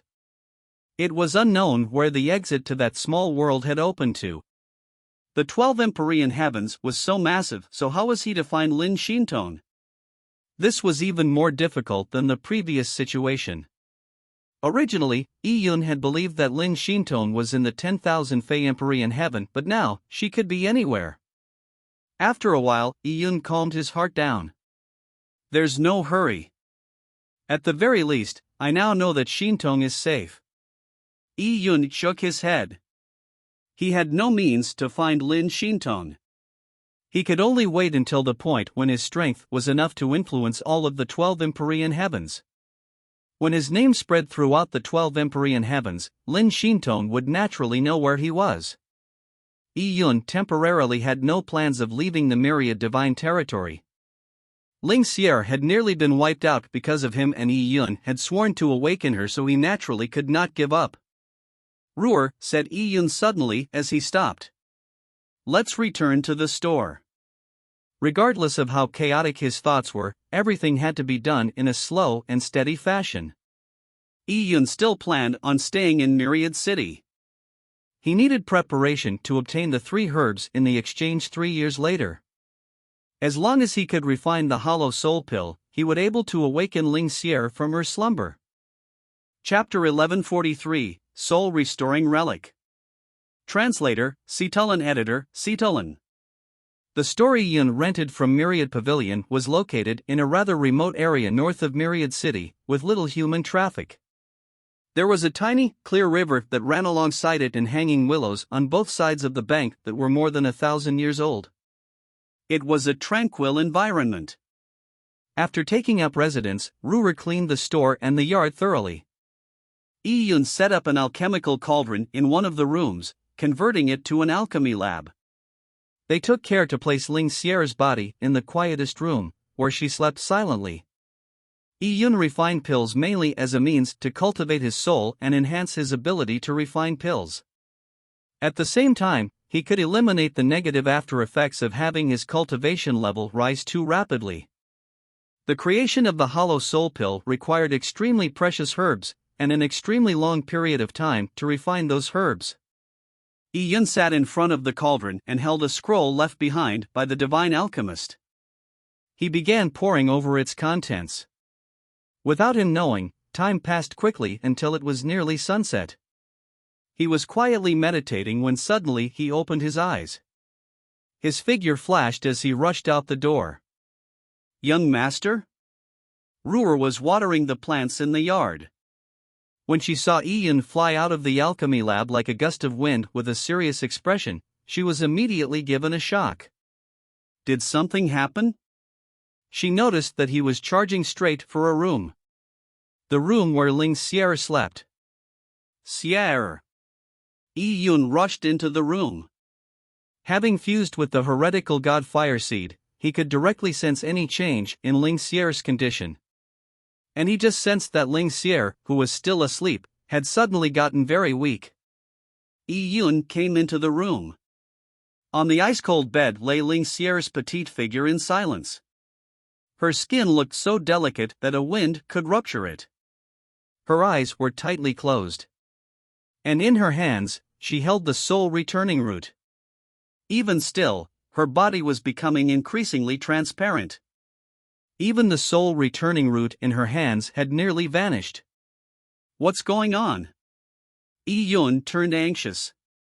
He didn't have what he needed to refine the hollow soul pill at that point in time, but something had gone wrong with Ling Xier's corporeal body.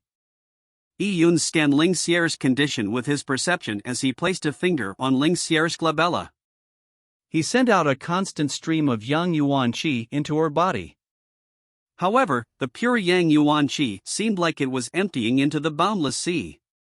From the looks of it, as a worldly spiritual object, Ling Xier could not be sustained solely through the soul returning root and pure Yang Yuan Qi. This was something Yi-Yun had not expected at all.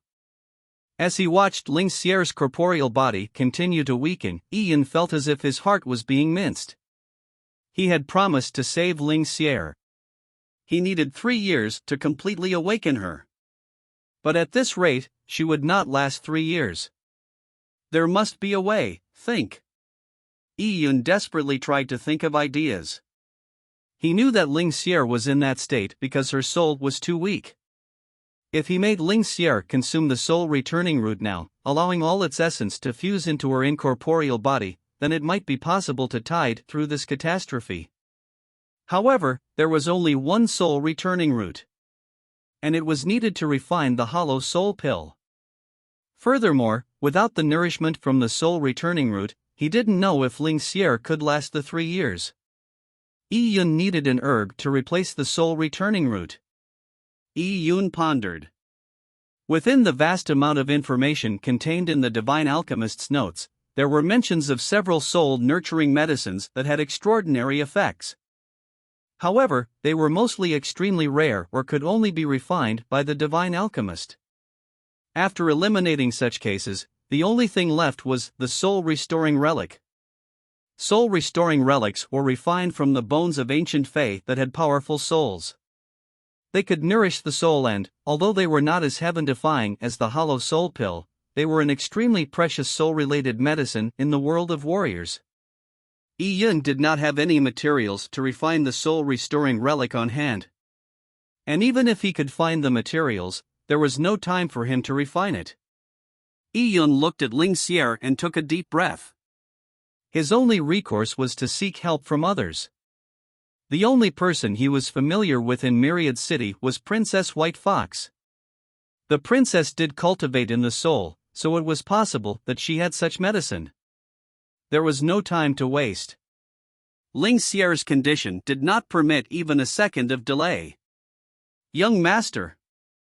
Ruer came into the room and saw Ling Xier's condition. She too was given a fright. Before she could inquire, Yi Yun had flown out like gray smoke. Only his voice could be heard from afar. Ruer, look after her. The manor of the city lord was located in the middle of Myriad City.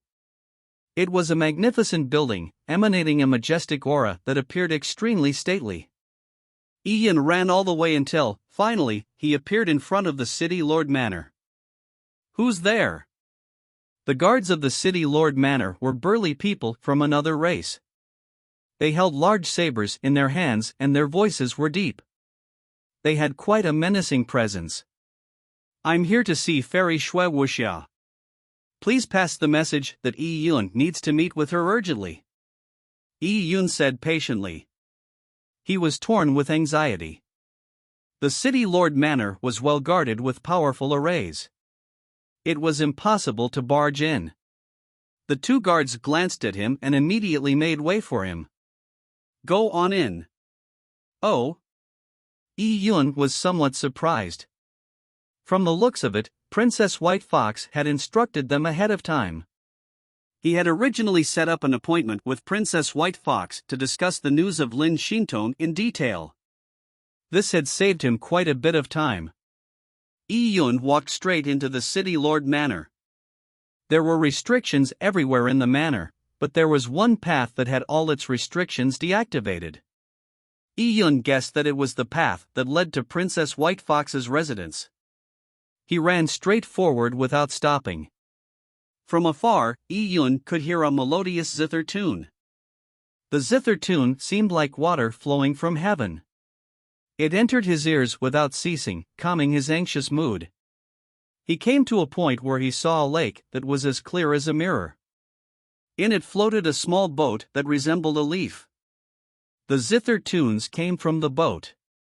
Zheng. The zither tune came to a stop. A goddess-like figure flew from the boat.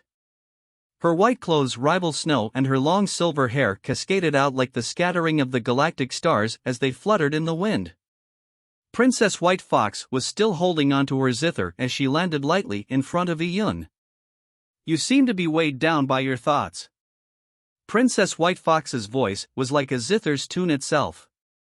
It was mesmerizing. Yi Yun immediately snapped out of it and took a breath before saying, "Thank you." Due to her zither tune, he was able to calm down a bit. You came here this time. We can talk about Xintong another time. Yi Yun said seriously. He cupped his hands and bowed. I came here to seek help from your highness. Princess White Fox's hazel eyes blinked lightly. Her eyes resembled the twinkling of stars. Her recollection of Yi Yun was of a man that wouldn't easily be indebted to others. He must have encountered a troublesome matter. Young Master Yi, there's no need to be so polite. In that tiny world, I was saved by your wife. Just tell me whatever it is you need from me. If I can help you, I will definitely do so. Princess White Fox said. Yi Yun looked up and said, I have a friend that's severely injured. She's in dire need of a soul-restoring relic. This medicine can nourish the soul. Does your highness have one? Soul-restoring relic, I have heard of it before. The moment Princess White Fox said that, Yi Yun's heart sank. Judging by her tone, she did not seem to have it. Upon seeing Yi Yun's expression, Princess White Fox hurriedly said, There's no need to be disappointed. Although I do not have it in hand, my master mentioned it to me when I came to Myriad City. Myriad City claims to have everything, and it's not a lie. This soul-restoring relic is useful for my cultivation, so I have paid special attention to it. I know that it can be bought in Myriad City.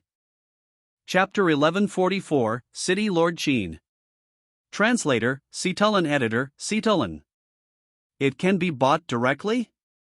Yi Yun was surprised. Where can I buy it? In Myriad City, there are 3 big medicine clinics. The biggest one is Heaven Bestowing Medicinal Clinic. It has alchemists that are proficient at refining soul-restoring relics. If you need them, you can buy it from there. In that case, Yi Yun pondered slightly. Buying it directly may sound simple. Yi Yun, are you lacking in myriad runes? Princess White Fox could guess from Yi Yun's expression. The myriad runes of Myriad City could only be exchanged using treasures. It was likely that Yi Yun had just arrived in Myriad City, so he probably did not have much to spare. Yi Yun smiled bitterly and nodded. Princess White Fox thought for a moment before saying, Young Master Yi, please stay here for a moment. With that said, Princess White Fox's figure flashed as she vanished right in front of Yi Yun. The City Lord Manor was filled with restrictive arrays. Princess White Fox had been instantly transported to another spot. Soon, Princess White Fox's figure appeared once again. This time, a middle-aged man with sword-like brows, starry eyes, and extraordinary bearing, appeared with her. City Lord Qin. Yi Yun had seen the middle-aged man back in Heavenly Treasure's Arch. Uncle Qin. This is my friend, Yi Yun. Princess White Fox said as she bowed slightly. Princess White Fox's trip to the Myriad Divine Territory was for her to train her soul and Zither Dao. There were definitely some expenses that could not be avoided. Her master, Qin Wuyin, had instructed her before that if she needed myriad runes, she could request it from City Lord Qin. Of course, Qin Wuyin would return it in the future. Princess White Fox knew that her master had very friendly relations with City Lord Qin. It was not a problematic request. However, her own expenses were one thing while Yi Yun's expenses were another. In order to help Yi Yun, she had to borrow a large sum of myriad runes, something that even Princess White Fox felt a little overboard. Young man, we meet again. City Lord Qin looked at Yi Yun with interest. Back in Heavenly Treasure's Arch, he already had his curiosity piqued by Yi Yun. He appreciated Shui Wuxia greatly and thought very highly of a junior like her. Moreover, Shui Wuxia treated Yi Yun very nicely and even made a rather impetuous request because of him. City Lord Qin sized up Yi Yun and said with a nod, Your talent is very good. You are Wuxia's friend and she has requested for me to lend you 800,000 runes. I will not disagree, but I wanted to meet you.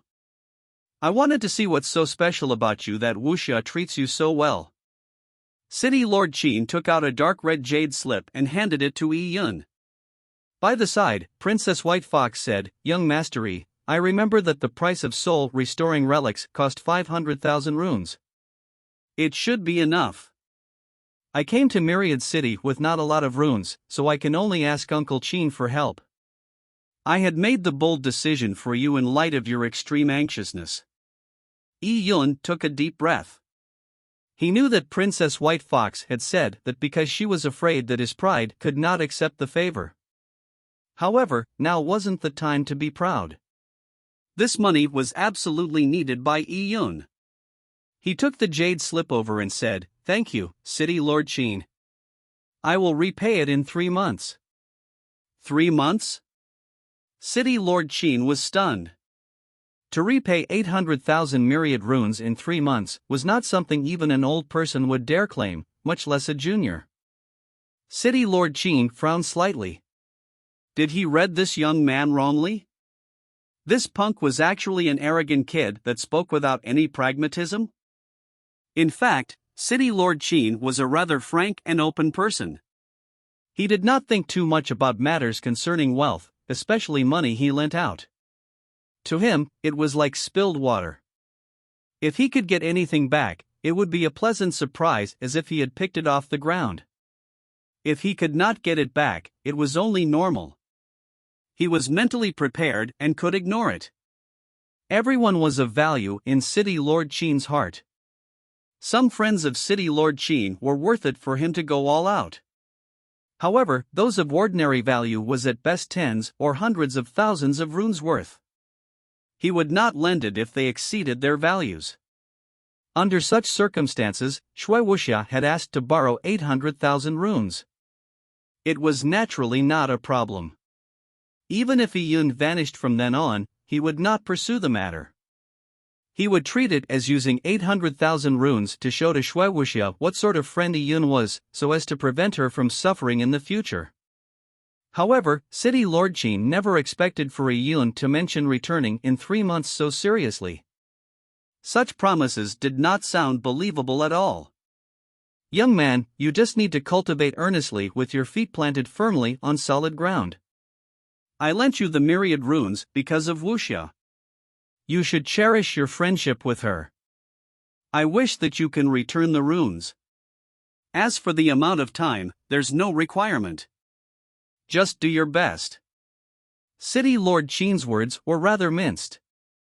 From his point of view, with Yi Yun's age and strength, it would be rather impressive if he could repay the debt in 50 years or even 100 years.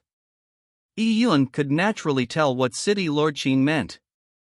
However, Sierra's life was in danger. He did not have time to explain further. Thank you, City Lord Qin. Thank you, Fairy Wuxia. Yi Yun cupped his hands and said. He did not say anything extraneous. He took note of this favor that was bestowed on him. I have matters to tend to. I'll bid you farewell first. There's no need for all these superfluous niceties. Go if you need to. City Lord Qin said as he waved his hand. Young Master Yi, make haste. Princess White Fox could tell that Yi Yun had something very important to deal with. Once out of City Lord Manor, Yi Yun rushed straight for Heaven Bestowing Medicinal Clinic. Myriad City was extremely massive. It was the size of a small mortal country. Since flying was forbidden in the city, Yi Yun ran all the way. Sire, hold on.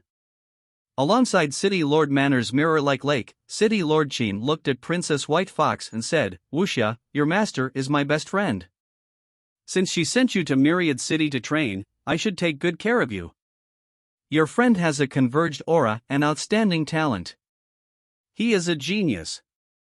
However, he speaks in a way too full of himself. It will only make others think lowly of him.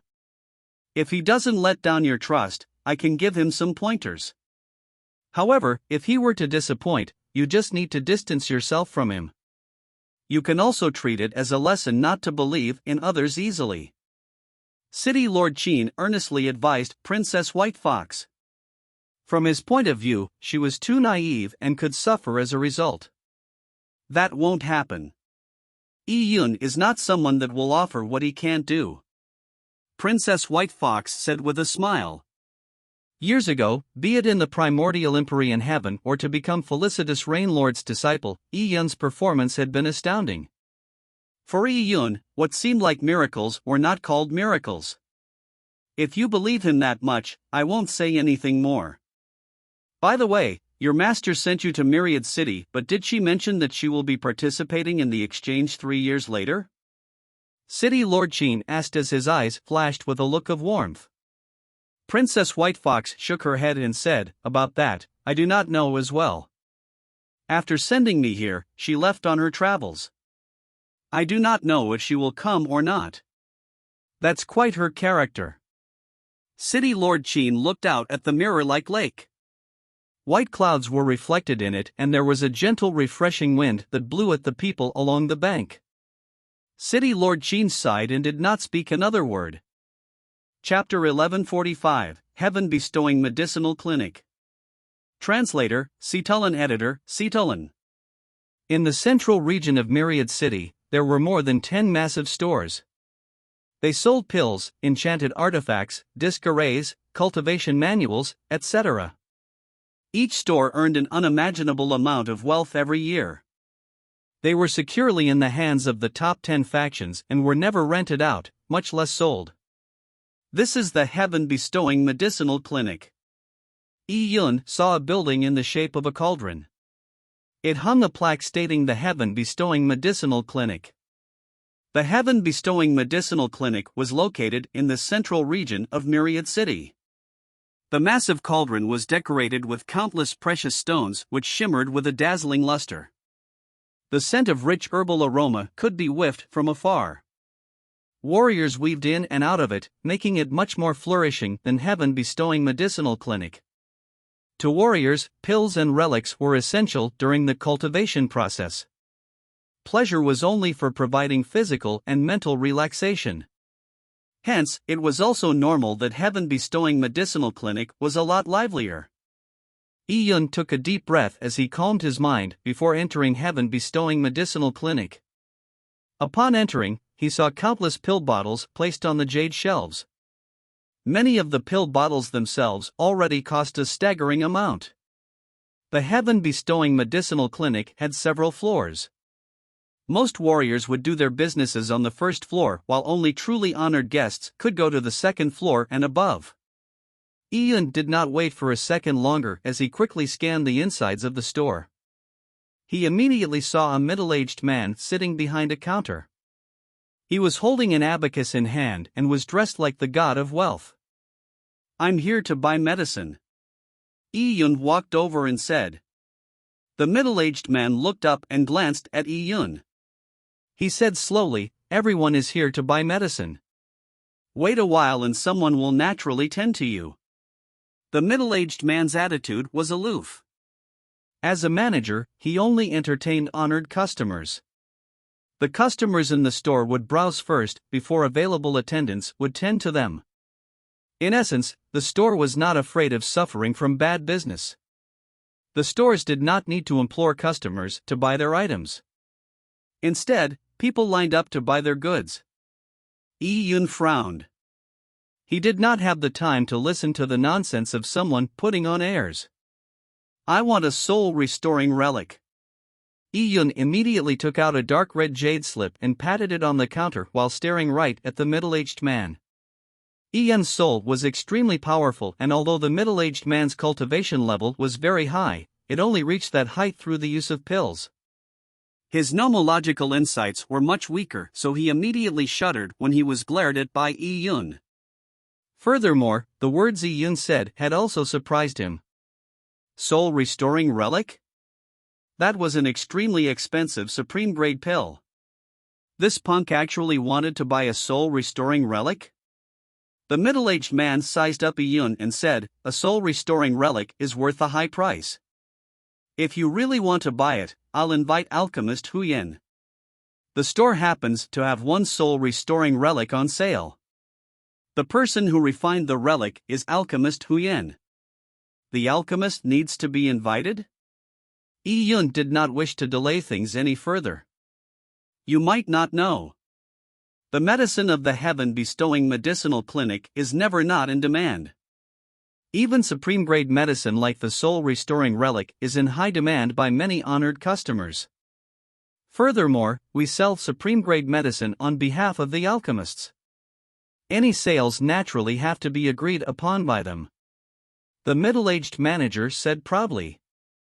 In between the lines, he was telling Yi Yun to not think so highly of himself just because he was buying pills that were worth hundreds of thousands of runes. Heaven-bestowing medicinal clinic had no lack of honored customers. Yi Yun knew that the man was not lying. Many of the pills were priceless. Over time, these managers and attendants turned arrogant. Then, please invite the alchemist, Yi Yun said. Follow me. The middle-aged man led Yi Yun to the second floor. It was decorated into an exquisite guest hall. It had an elegant decor with a cauldron of aromatic incense burning by the side. Yi Yun sat on a chair, feeling extremely anxious while he waited. Yet, he did not see alchemist Hu Yan appear. Why isn't the alchemist here yet? It's urgent.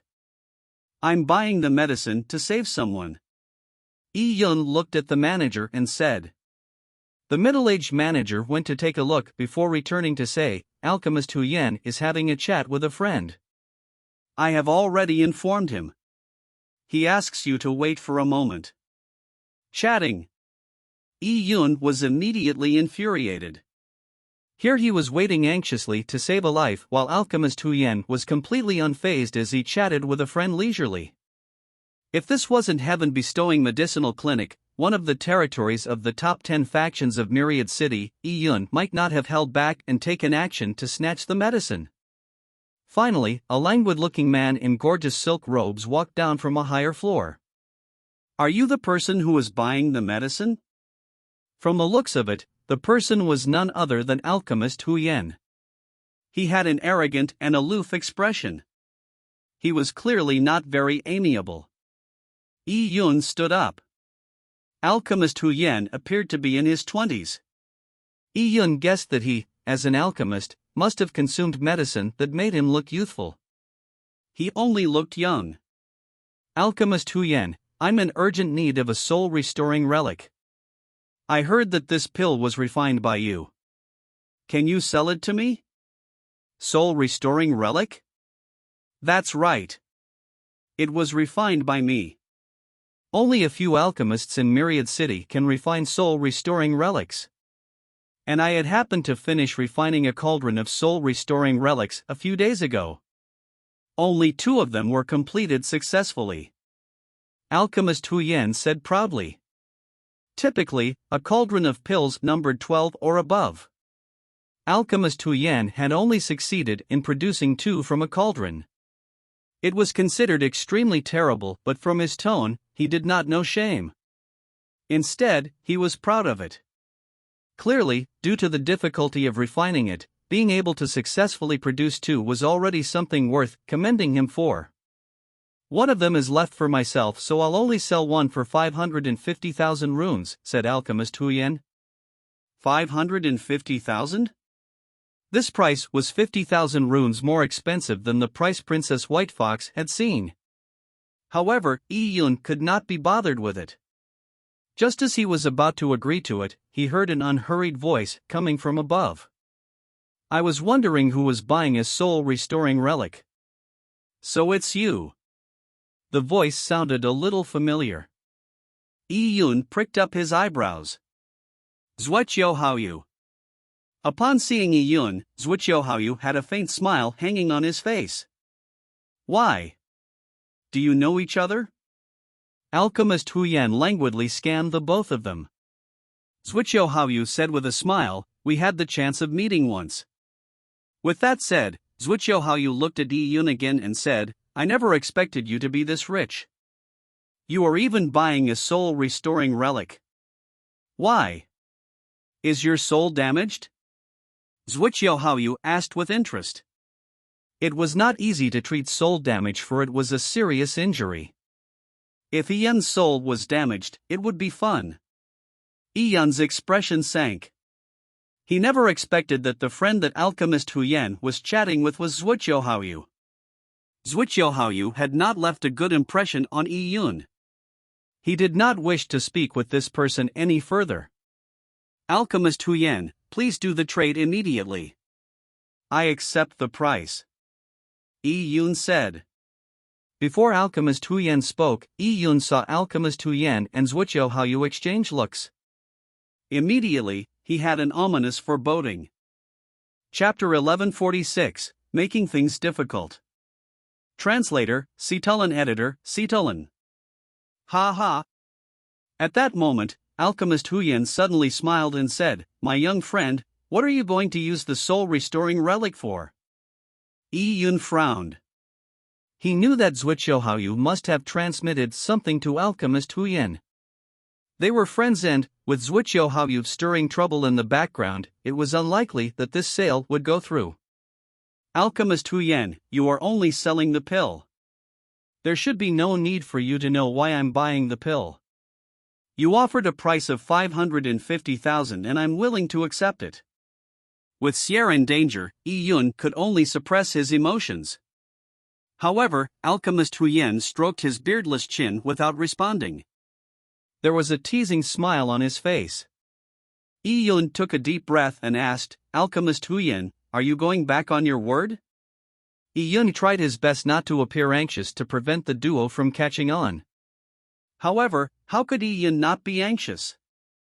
If this dragged on, Sierra's condition would only get worse. Going back on my word? Are you questioning me? Alchemist Hu Yan's expression sank slightly. I'm an alchemist. I decide who I sell my pills to.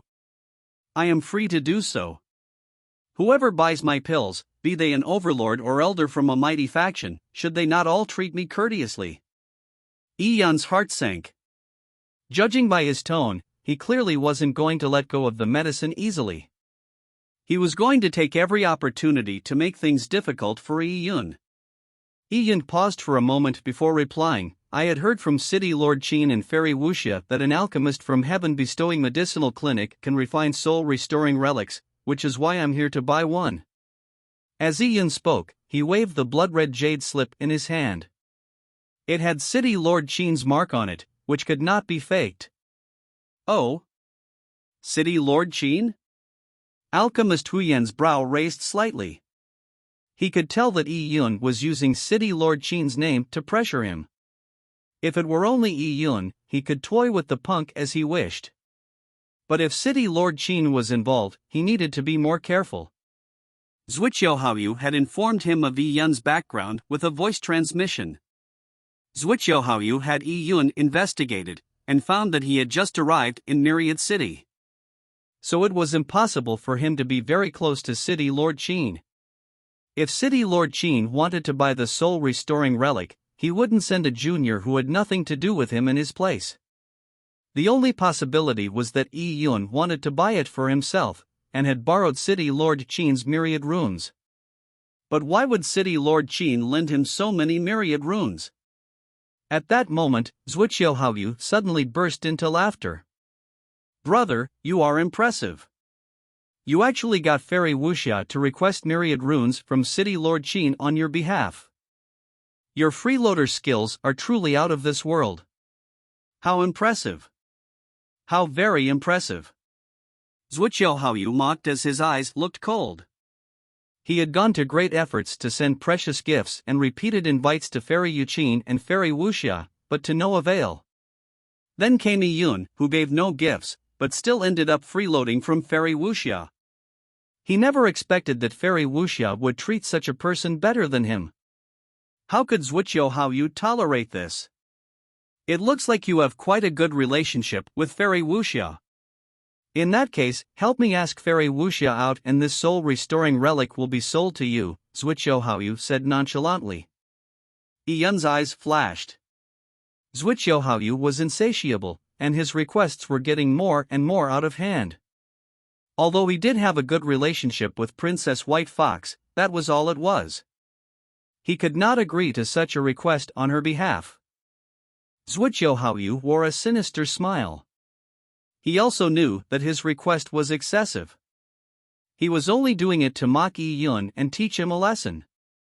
He wanted to let Yi Yun know that a warrior like him was nothing in Myriad City. As for him, he had both social connections and power. With but a few words, he could make Yi Yun suffer terribly. Zhuqiu Haoyu suspected that, since Yi Yun was willing to borrow myriad runes from City Lord Qin to buy the soul-restoring relic, he needed it desperately. He was deliberately making things difficult for Yi Yun in order to agitate him. Sigh, young Master Haoyu, there's no need to go so far. Alchemist Huyan smiled and said, since they are myriad runes borrowed from City Lord Qin, I'll take his offer into consideration. Let's do it this way. I heard from young Master Haoyu that you had some differences with him. Just apologize now and it will be settled. 900,000 runes and the soul-restoring relic is yours. 900,000? Yi Yun sneered. What a rip-off. Forget the apology. Even if he did apologize, he was unable to produce 900,000 runes. Why? Do you not have enough runes? Zhuqiu Haoyu could naturally tell that the jade slip in Yi Yun's hand held the maximum of 800,000 myriad runes. Are the runes you borrowed not enough? It's fine. How about this, if you slap yourself, I'll save you 10,000 runes per slap. You save the more slaps you deliver. Ha ha ha. Zhuqiu Haoyu laughed out loud, his laughter roaring wantonly. He was extremely delighted. This was the benefit of power and status. What could one do when they're bullied by someone who can control the situation? He knew that Yi Yun was fairly talented. Such a person was likely proud, and that was precisely why he felt a sense of accomplishment in repressing him. He wanted to make Yi Yun so upset that he vomited blood. He wanted Yi Yun to know that he was like an ant in front of him that needed to lower its head. Yi Yun clenched his fists before slowly relaxing them. It was not easy to refine soul-restoring relics. Furthermore, the refinement took up to 2 days, with copious amounts of herbs that were prepared beforehand. These herbs were also difficult to gather. With Ling Xier in critical danger, he didn't have the time to try and make a soul-restoring relic himself. Yi Yun was mentally prepared to tolerate anything, as long as the other party did not go overboard. However, with the situation developing to this point, there was no way he could simply nod along. Yi Yun took a deep breath and steeled his heart. He looked up again with eyes as cold as ice. He said to Alchemist Huyan, since you do not want to sell the soul-restoring relic, you best use it to buy yourself a coffin. What? Alchemist Huyan's face turned blue. He never expected a junior like Yi Yun would dare to speak that way to him, a supremacy alchemist. And you? Yi Yun turned his head towards Zhuqiu Haoyu. I advise you to acquire some good pills while you are still dizzy with success. Otherwise, your family clan might abandon you like a wretch when you get completely crippled in the future. When that time comes, you will not have the money to buy any pills. Zhuqiu Haoyu laughed in response. Yi Yun was only an ant, but he dared to make such audacious threats. If this wasn't a merchant store, I'm afraid you wouldn't be walking out of here alive, much less seeing me another day. Zhuqiu Haoyu's voice turned cold as he said the last part of his sentence. He wanted to kill Yi Yun, but fighting was banned in Myriad City's merchant stores. Any violations of this rule brought punishment from every faction in Myriad City. I was going to say the same thing. Many are the years to come. I'll remember what happened today. After Yi Yun said that, he turned and left. Oh? You? Zhuqiu Haoyu saw Yi Yun's figure flash as he appeared by heaven bestowing medicinal clinic's exit. Yi Yun stepped out of the door without any hesitation, making Zhuqiu Haoyu's expression change slightly. Did he read him wrong? Yi Yun wasn't determined to obtain the soul-restoring relic? Alchemist Huyan frowned as well. Young Master Haoyu, didn't you say in your voice transmission that this punk would purchase the soul-restoring relic at any cost? And that I should increase the price as I wish in order to rip him off? Having lost this business, Alchemist Huyan felt somewhat displeased. Although it wasn't difficult to sell soul-restoring relics, they were sold at 500,000 runes most of the time. Alchemist Huyan felt that if he had offered 800,000 runes, Yi Yun would have agreed to it. he could have earned an additional 300,000 runes. Even though he was rich, he could not ignore that tidy sum of money. But now, Yi Yun had left. Master Huyan, why fret over this tiny loss? I, Zhuqiuhaoyu, never mistreat my friends. The bit you lost today will be earned back through my myriad immortal pavilion. Zhuqiuhaoyu said unhappily. He was certain that he could subdue Yi Yun today and trample on him as well. He never expected Yi Yun to be so decisive as to directly leave. However, Zhuqiuhaoyu believed that Yi Yun would definitely suffer a great loss if he did not buy the soul-restoring relic. In some sense, it was a consolation. If young Master Haoyu says so, I'll not speak further about it. However, for this punk to offend me and spew those arrogant words of me keeping the soul-restoring relic to buy my coffin, there is no way I'm letting him off easy. As long as he dares to stay in Myriad City, I'll definitely prevent him from living peacefully. Alchemist Huyan's alchemy skills were superb. He was treated as an honored guest by various large factions in Myriad City, as they all vied for his favor. He had never been subject to the scoldings of a junior. Even if you do nothing, I will definitely not let him survive. Zhuqiuhaoyu touched his interspatial ring. All these years, no one that offended him ended up living happily. As for City Lord Qin, he wasn't very afraid of him either. Yi Yun had no real relationship with City Lord Qin. Furthermore, the Myriad City Lord and the various major factions in Myriad Divine Territory kept each other in check. As long as one did not openly break the rules, no one would shed the pretenses of cordiality. Chapter 1147, Yun Xin Loft. Translator, Citulin Editor, Citulin. After Yi Yun left, Ruer stayed right by Ling Xier's side to watch over her. She watched helplessly as Ling Xier's body turned increasingly transparent, as if she would vanish at any moment. At her cultivation level, she was unable to do anything except panic. Little sister, you have to wait for young master. He will definitely think of a way to save you. Ruer whispered. She did not know who Ling Xier was to Yi Yun. She only knew that she was of utmost importance to Yi Yun. Suddenly, the door opened, and Yi Yun's figure appeared by it. Ruer was immediately and pleasantly surprised. Young master, you are back. Ruer, come out first and close the door tightly, said Yi Yun. Having failed to obtain the soul-restoring relic and it being impossible to refine himself, he could only use the method he thought of before. Yi Yun's previous idea was to have Ling Xier consume the soul-returning root, which would save her from this critical situation. However, he needed the soul-returning root as an ingredient in the hollow soul pill. Unfortunately, there would be a 3-year wait for the pill. He had no choice but to purchase the soul-restoring relic. But now, Yi Yun was without options. He had the notes left behind by the Divine Alchemist. They contained the essence of medicinal knowledge the Divine Alchemist had accrued throughout his life. In addition, Yi Yun had a supreme treasure, the purple crystal. With it, he could perfectly control the spiritual energy in any natural treasure. He was certain that he could save Ling Xier. From today forth, he had to practice alchemy arduously. After Ruer closed the door, Yi Yun stood in front of Ling Xier. With broken sword in hand, he slashed down. Immediately, the soul-returning root in Ling Xier's nearly transparent hands was severed into 2. As for Ling Xier's corporeal body, it was not affected by the sword beam at all. Yi Yun needed to have a long-term plan for taking care of Ling Xier's corporeal body. As such, he had only taken half of the soul-returning root. The other half he left in Ling Xier's hands. Without delay, he took his half of the soul-returning root in hand. Yi Yun activated the purple crystal and produced a wisp of Yuan Qi as he began to extract the soul-returning root's essence. He could only use half of the soul-returning root and he could not waste an ounce of its essence.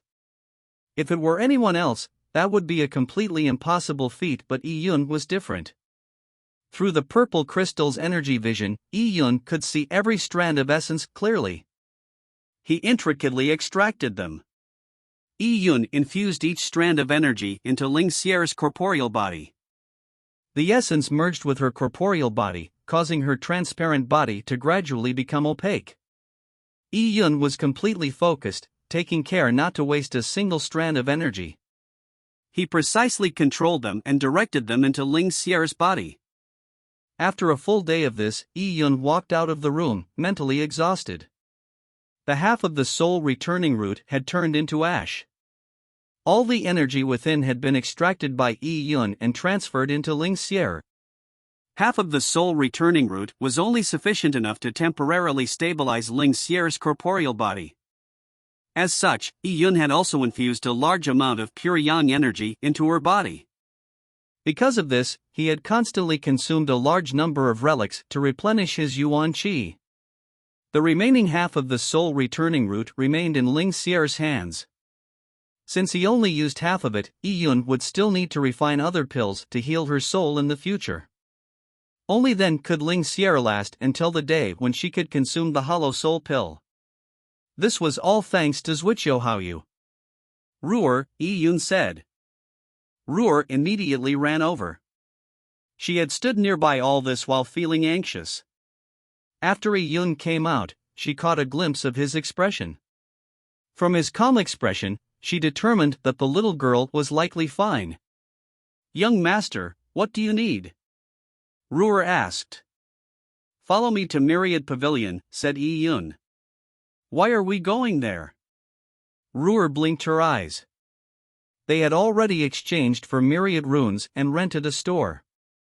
Why did young master want to go there again so quickly? Yi Yun's eyes looked calm. I want to relinquish this place and rent a new store. While treating Ling Xier, Yi Yun had made his decision. Since the 800,000 runes had not been able to buy the soul-restoring relic, he would use it to do something else. In Myriad City, he was just too poor. The 800,000 runes were his capital. Even if Yi Yun could slowly accumulate wealth, Ling Xier did not have the luxury of waiting for him to do so. Before purchasing the materials needed to refine the hollow soul pill, Ling Xier would still need to consume pills that rejuvenated the soul. The expenses were piling up. Rent a store again? Ruer was stunned. However, she obviously could not question Yi Yun's decision. She immediately nodded and said, I'll make the necessary preparations now. 2 days later, in a busy area of Myriad City, a store with average business selling talismans and charms changed owners. It also changed into a medicinal clinic.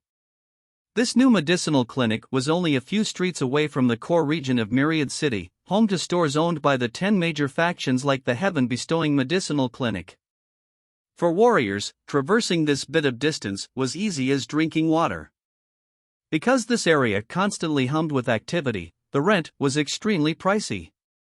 Typically, only major sects or factions would set up shop here. However, the shop that recently opened had simple renovations. It was a quaint wooden structure, extremely quiet and beautiful. The store did not have any attendants. There was only a young girl that greeted customers and a manager who was a young man. At the store's entrance hung a simple plaque that read Yun Xin Loft. The Yun came from Yi Yun's name.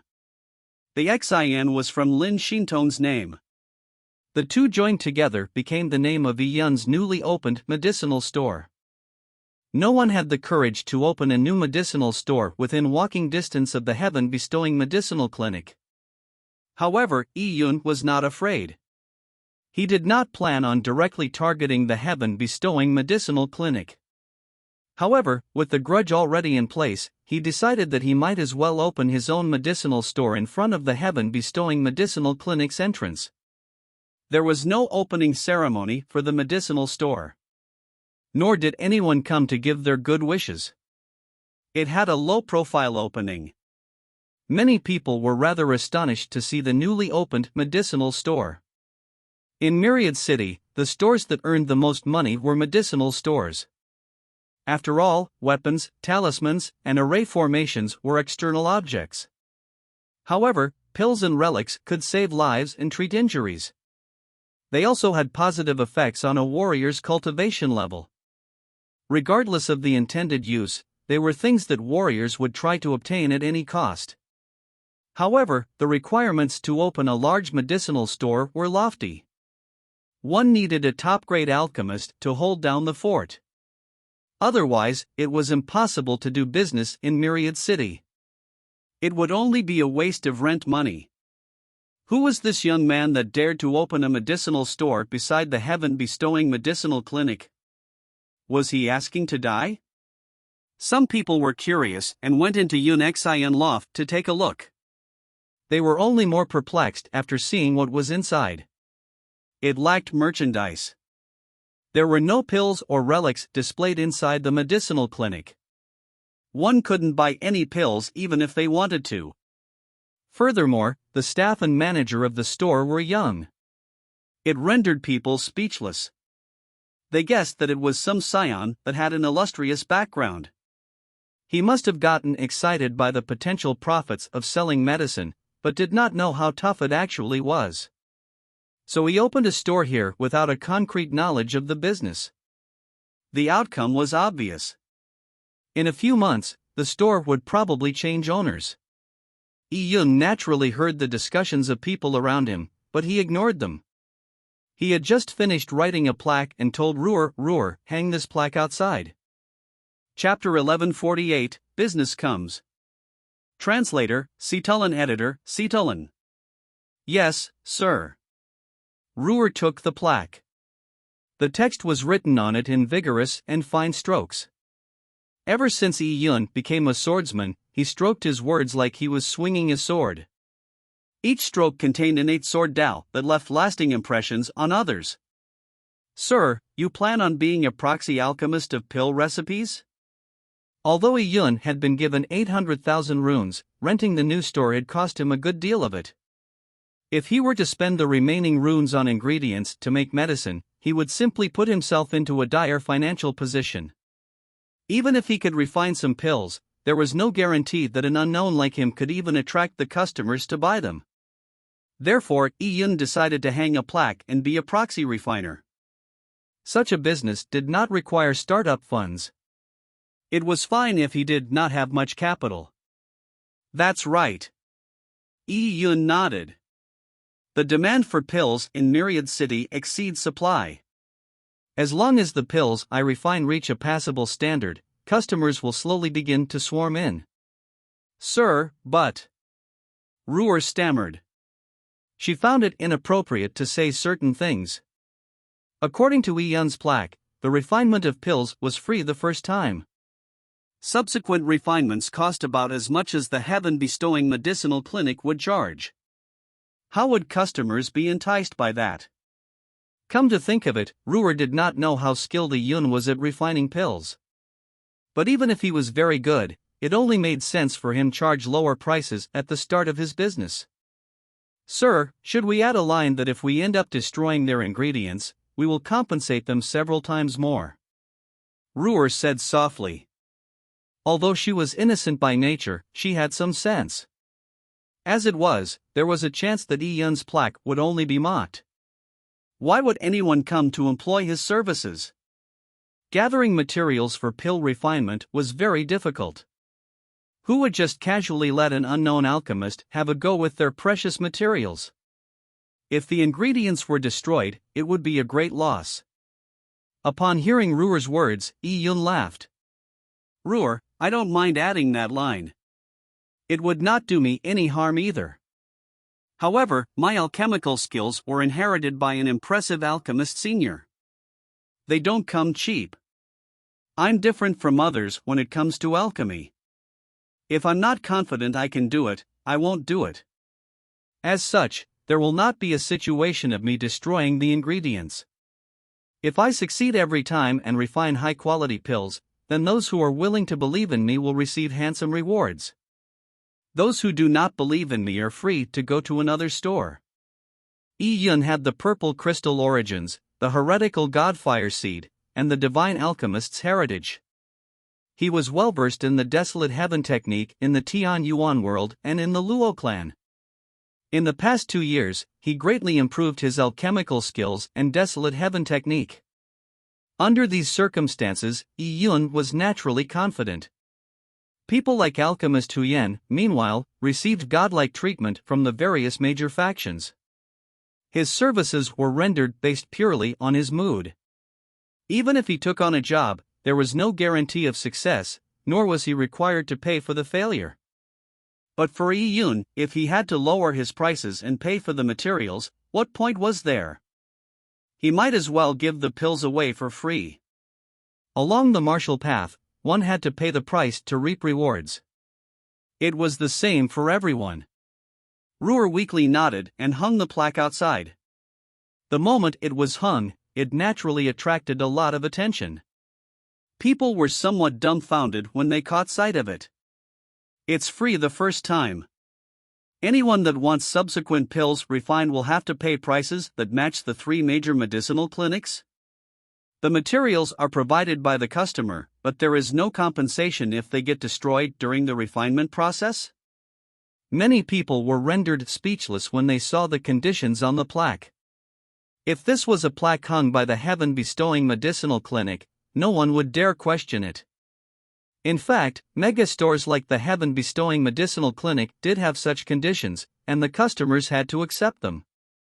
If the refinement failed, they had to consider it bad luck and move on. However, for Yun Xian Loft to hang up such conditions, it only appeared as a joke. Not a single person walked into the store to request Yi Yun's services. Who would risk the ingredients that they had so painstakingly gathered? If they did so, they would probably become the laughingstock of Myriad City. Yi Yun did not mind the people's reactions. He took out the divine alchemist's notes and continued studying them. He was in no hurry to take action. If no one came for his services, he could continue researching alchemy and the desolate heaven technique. Learning was an endless process. It all served to pave the way for Yi Yun's martial path. Ruhr, look at those people outside mocking us. Remember their faces. Ah? Why? Ruhr was stupefied. Nothing much. It's fine for them to doubt me. But it's irritating to hear their mockery. When the day comes that they request for my services, I'll charge them double. I'm a person that remembers grudges. Yi Yun said languidly. Ruhr could only nod. From Yi Yun's tone, he appeared rather confident and was sure that these people would seek his services in the future. However, the store currently had zero business. Would anyone really come? Ruhr waited helplessly, but not a single person came the entire afternoon. Ruhr ended up memorizing the faces of hundreds of warriors. They had all mocked the plaque. Ruhr was innately very intelligent. It was not difficult for her to remember them all. At evening, the illumination arrays began lighting up in the central business district. Instead of getting quieter, the streets began to be filled with more people. Ruhr watched the open door in a daze, straining her eyes in anxiousness, hoping that someone would appear.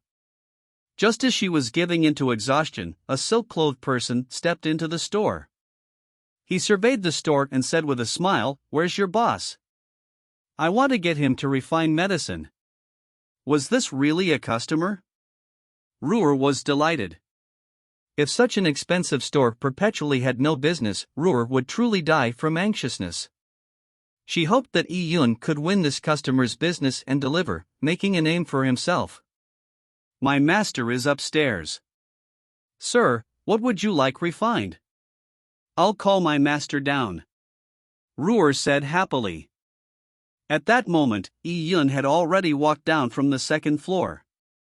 In fact, he had sensed the person the moment they entered his store. Yi Yun unhurriedly closed the scroll in his hand. He looked at the customer in the main hall and walked down the steps one step at a time. What irony! To think that my Yun Xian Loft's first customer is you, alchemist Hu Yan. Ha ha ha. Don't you welcome business? A boisterous laughter sounded as another man walked into the store. He was none other than Zhuoqiu Haoyu. I wondered who was so audacious as to match the prices of the heaven-bestowing medicinal clinic. I later learned that it was you, the little bastard. Could it be that your soul was damaged, but as a result of not consuming the soul-restoring relic in time, your soul seed cracked and you turned dumb? You actually opened a medicinal clinic near the heaven-bestowing medicinal clinic and even wrote such an amusing plaque.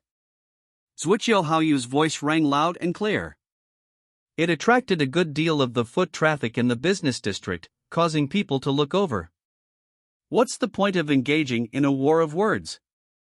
From my point of view, you are like a village shrew that quarrels for no good reason. Just a little offense and you unleash a barrage of invectives. Other than making people think lowly of you, what does it accomplish?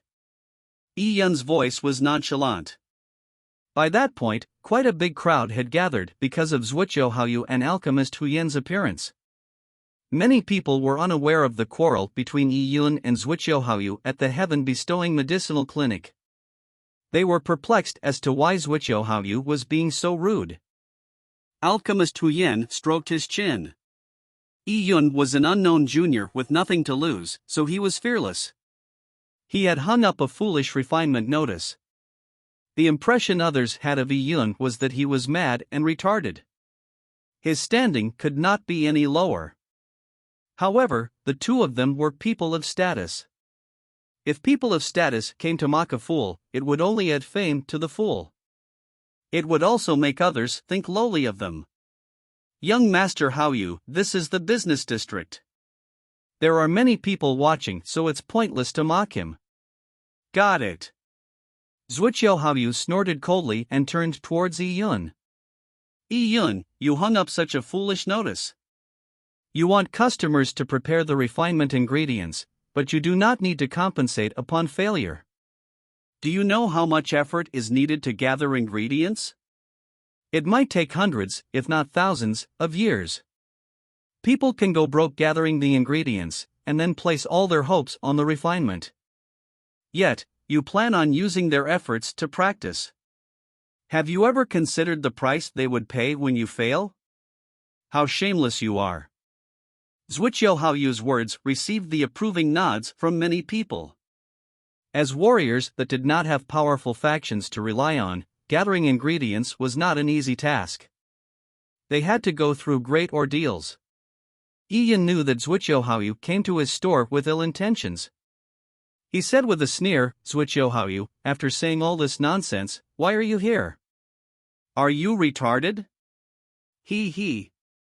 A sinister beam flashed in Zhuqiu Haoyu's eyes. What I said does not affect the reason I'm here.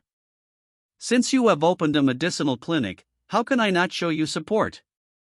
I have a recipe here and I would like you to refine it. If it succeeds, I will pay you double the price. Conversely, and due to the expensive nature of the ingredients I prepared, you must agree to compensate me double if you fail. I see. Yi Yun chuckled. He long knew that Zhuqiu Haoyu would cause trouble for him. He had clearly brought an extremely difficult recipe. Furthermore, it needed especially valuable ingredients, and so was probably designed to scam him, making him go bankrupt from paying the compensation. He never expected that his first customer would be such an ordeal. How could he accept such conditions? Are you not awake yet? If I refine the pills for you, the pills are yours if the refinement succeeds. All I get is double the pill refinement fee. If I fail, I need to pay double the ingredients cost in compensation. These ingredients must cost an astronomical sum, right? Why would I do business that is obviously a loss for me? When Yi Yun finished speaking, Ruer finally understood the brilliance behind Yi Yun's plaque. If he were to indicate on the plaque that refinement failures would be compensated, Zhuqiu Haoyu could hire Yi Yun's services without trouble. He could then treat Yi Yun as a free alchemist and order him around. Yi Yun would not even be able to make an attempt to bargain. Humph. If you succeed in the refinement, I won't even want the pill. I'll give it to you. Twice the refinement fee will be paid as well. If you fail, you will compensate me double. Do you dare? Zhuqiu Haoyu went for broke. He no longer hid his motives, going as far as to gamble the pill. If he really was there to refine a pill, why would he offer to give it up? Yi Yun waved his hand and said, "Pill recipe." "All right." Zhuqiu Haoyu's eyes flashed with a teasing look. He refused to believe that Yi Yun was an alchemist. How could alchemy be that easy to learn? Furthermore, the recipe he prepared was ridiculously difficult. Zhuqiu Haoyu threw a scroll, sending it flying at Yi Yun. Chapter 1149, Supreme Palace Iceheart Pill. Translator, Citullin Editor, Citullin. Yi Yun caught the pill recipe and scanned the ingredients listed on it: ice tharm grass, shattered fisher jade, 9 crow flame plume, 10,000-year-old fogheart flower, thunderous wolf spine. The pills that Zhuqiu Haoyu wanted to be produced were named Supreme Palace Iceheart Pills. There were records of this pill in the Divine Alchemist's notes. It had a long history, and had existed well before the Divine Alchemist made a name for himself. And in fact, the records contained in the Divine Alchemist's notes were much more complex than the recipes Zhuqiu Haoyu had given him. The effectiveness of the final product was also much better. Due to the passage of time, some ancient pill recipes could end up losing pieces for a myriad of reasons. They were later completed by others, but the effect was no longer as good as before.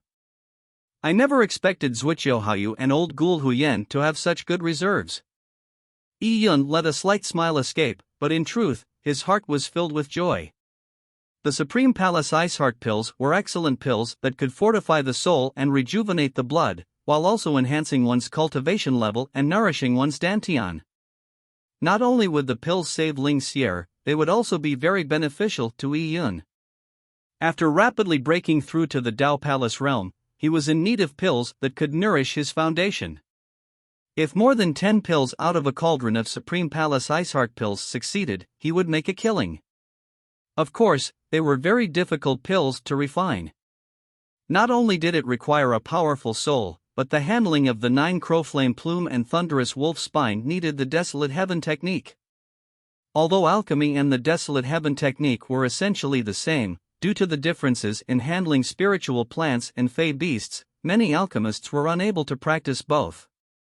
In the 10,000 Fey Empyrean Heaven, the Desolate Heaven technique was more popular due to the prevalence of fey beasts. In the Yang God Empyrean Heaven, alchemy was more popular. Yi Yun happened to be proficient in both. He was quite confident that he could succeed in refining the Supreme Palace Iceheart Pills. Even so, Yi Yun did not immediately agree to do it. He looked at Zhuqiu Haoyu carefully and said, "You really are willing to invest? These herbs probably cost more than 1.5 million runes. When doubled, that's 3 million. Do you think I can afford to pay that? It doesn't matter if you don't have the runes. According to Myriad City's rules, any debt can be repaid by severing one's limbs. If that's not enough, your life can be used. Although your life isn't worth anything, I'm still very willing to accept it. Furthermore, I believe Fairy Wuxia would not sit idly by when she sees you being sliced apart." Zhuqiu Haoyu mentioned Fairy Wuxia once again. Yi Yun knew that if he truly got into trouble, Princess White Fox would definitely not sit idle. Of course, Yi Yun did not believe that he would fail. "In 10 days, I will begin the refining process." Yi Yun did not engage in idle banter and directly agreed to it. "Ha ha ha. All right. I will be here. I have to see you refine it with your own hands."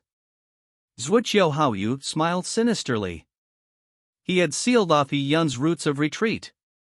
Zhuqiu Haoyu left and the bystanders began to disperse. The news that Yi Yun would start to refine Supreme Palace Iceheart Pills in 10 says quickly spread throughout Myriad City. Although Yi Yun was not considered a big shot, anything involving Alchemist Huyan and Zhuqiu Haoyu naturally garnered the attention of many. Princess White Fox and City Lord Qin naturally received the news as well. "Oh, your friend also knows alchemy?" City Lord Qin was rather astonished. According to what Princess White Fox had told him, Yi Yun was only a junior. Young people didn't even have enough time to cultivate, but this one had even practiced alchemy, going so far as to dare to refine the Supreme Palace Ice Heart pills? Princess White Fox frowned slightly as she said with a nod, Uncle Qin, Yi Yun is indeed proficient in the Desolate Heaven technique. I have seen him refine Fey bone relics. However, I do not know how well he does when refining spiritual plants into pills. Furthermore, if the refinement of Supreme Palace Ice Heart pills is as hard as you say, perhaps it might not be that easy for Yi Yun to refine them. Princess White Fox had some understanding of Yi Yun's Desolate Heaven technique. Although he was excellently talented in the Desolate Heaven technique, he was probably greatly inferior to master alchemists. Moreover, the Supreme Palace Ice Heart pills were something that even many famous alchemists in Myriad City could not guarantee success in, according to City Lord Qin. The date is 10 days from now. I'll be there and we will see for ourselves. City Lord Qin said. The matter sounded fascinating, so he naturally did not want to miss it. As City Lord Qin and Princess White Fox were conversing, Yi Yun was cooped up in his room, studying a little gray cauldron. It was the Divine Alchemy cauldron left behind by the Divine Alchemist. Before the Divine Alchemist died, he had used the Divine Alchemy cauldron to establish a massive array to revive his daughter, but he failed in the end. For hundreds of millions of years, the Divine Alchemy cauldron had been burning in pure yang flames. The burning had even changed its appearance slightly. The Divine Alchemy cauldron was now of better quality than it was when it was used by the Divine Alchemist. The only pity was that the Divine Alchemy cauldron's internal array was broken. The array had fused with the worldly formation of the Sun Burial Sansi, but it was broken by Yi Yun. As such, the Divine Alchemy cauldron's array dispersed into the worldly formation. Yi Yun felt that it was quite a pity. But even so, the Divine Alchemy cauldron with a broken array was still 100 times more powerful than any cauldron used by Myriad City's alchemists. It meant that Yi Yun's refinement would produce double the results for half the effort. I'm unable to fully control this Divine Alchemy cauldron. I can only use a portion of it. What a pity. If I can mend its missing array in the future, I'll be able to restore it to its former glory, or even better. Yi Yun knew that the Divine Alchemist had set up the array without the intention of leaving it to a successor. However, he had stumbled into inheriting the Divine Alchemist's mantle. Since it happened, he wanted to develop whatever the Divine Alchemist left behind into something that would shine with even greater brilliance. It was always a pity when bright pearls were covered in dust. Yi Yun tapped his finger gently as a herbal plant transformed into a stream of light, flying into the Divine Alchemy cauldron. Soon, it was enveloped by flames and transformed into medicinal fluid. From beginning to end, the Divine Alchemy cauldron did not emit any light. From the looks of it, it was an ordinary cauldron. This was because the core array had cracked, causing the Divine Alchemy cauldron to lose its luster. Even a Divine Lord Alchemist would probably find it hard to tell what was special about the cauldron. That actually saved Yi Yun some trouble. Yi Yun needed to hone his control over the Divine Alchemy cauldron in 10 days, so he could attain optimal working conditions. As for the recipe of the Supreme Palace Ice Heart pills, be it the old or new recipe, Yi Yun had memorized it by heart. Everything would be settled in 10 days. If he could successfully refine the Supreme Palace Ice Heart pills, he would be able to find his footing in Myriad City, earning large amounts of resources. Sierra, I will definitely wake you up in at most 3 years. Yi Yun said inwardly. At that moment, Ling Sierra was lying on Yi Yun's bed. Her body was translucent and she held the soul returning root in hand. A dancing heretical godfire seed illuminated her tiny face with a weak glow. Her expression looked peaceful as if she was deep asleep. Chapter 1150, Body Cleansing Pill. Translator, Citulin Editor, Citulin. As the biggest medicinal clinic in Myriad City, the heaven-bestowing medicinal clinic had no lack of customers. Alchemist Huyen Son was one of the mainstays of the heaven-bestowing medicinal clinic, so he was naturally a hot commodity. Numerous people sought his talents in refining medicine on a daily basis. Alchemist Huyen was very picky when it came to refining medicine. If the price was too low, he naturally wouldn't bother. He refused to refine medicine that was easy to make, it was a waste of his time. He also refused to refine medicine that was too difficult, although he was not required to compensate lost materials, a failure would still affect his reputation. To alchemist Huyen, time was money. As long as he was willing to take on business, the myriad runes would come to him. As such, he was no longer very motivated to earn myriad runes. Furthermore, as Huyen Sung began getting on in years, his spirit of enterprise waned. Since he was already at that age, he was unable to make any new breakthroughs. Even if he cultivated arduously, it would be fruitless. He might as well enjoy life. Alchemist Huyen had consumed youth retention pills in his early years, making him appear to be in his 20s. However, his lifeblood was already on the decline. Huyen Sung could not stand gentrifying. Besides taking pills to extend his lifespan, he also cultivated in-bedroom mystic techniques. By obtaining the primordialine of young girls, he was able to barely stimulate his gradually waning fire of life. In fact, Huyen Sung was rather obsessed with beauty and sex. He would often refine medicines that enhanced his sexual performance. There were even times when beautiful female warriors requested his refinement services, and he would take that opportunity to extort them into sleeping with him, under threat of not receiving their pills. His modus operandi was infamous, but Huyen Sung did not worry about the infamy. Just that day, in heaven bestowing medicinal clinic, he had just failed in refining a cauldron of pills. The materials he destroyed were worth tens of thousands of runes. But Huyen Sung didn't care about the loss of the materials. He only sensed that, with him growing older by the day, his soul was becoming inadequate. If it were tens of thousands of years ago, he would have easily succeeded in refining that cauldron of pills.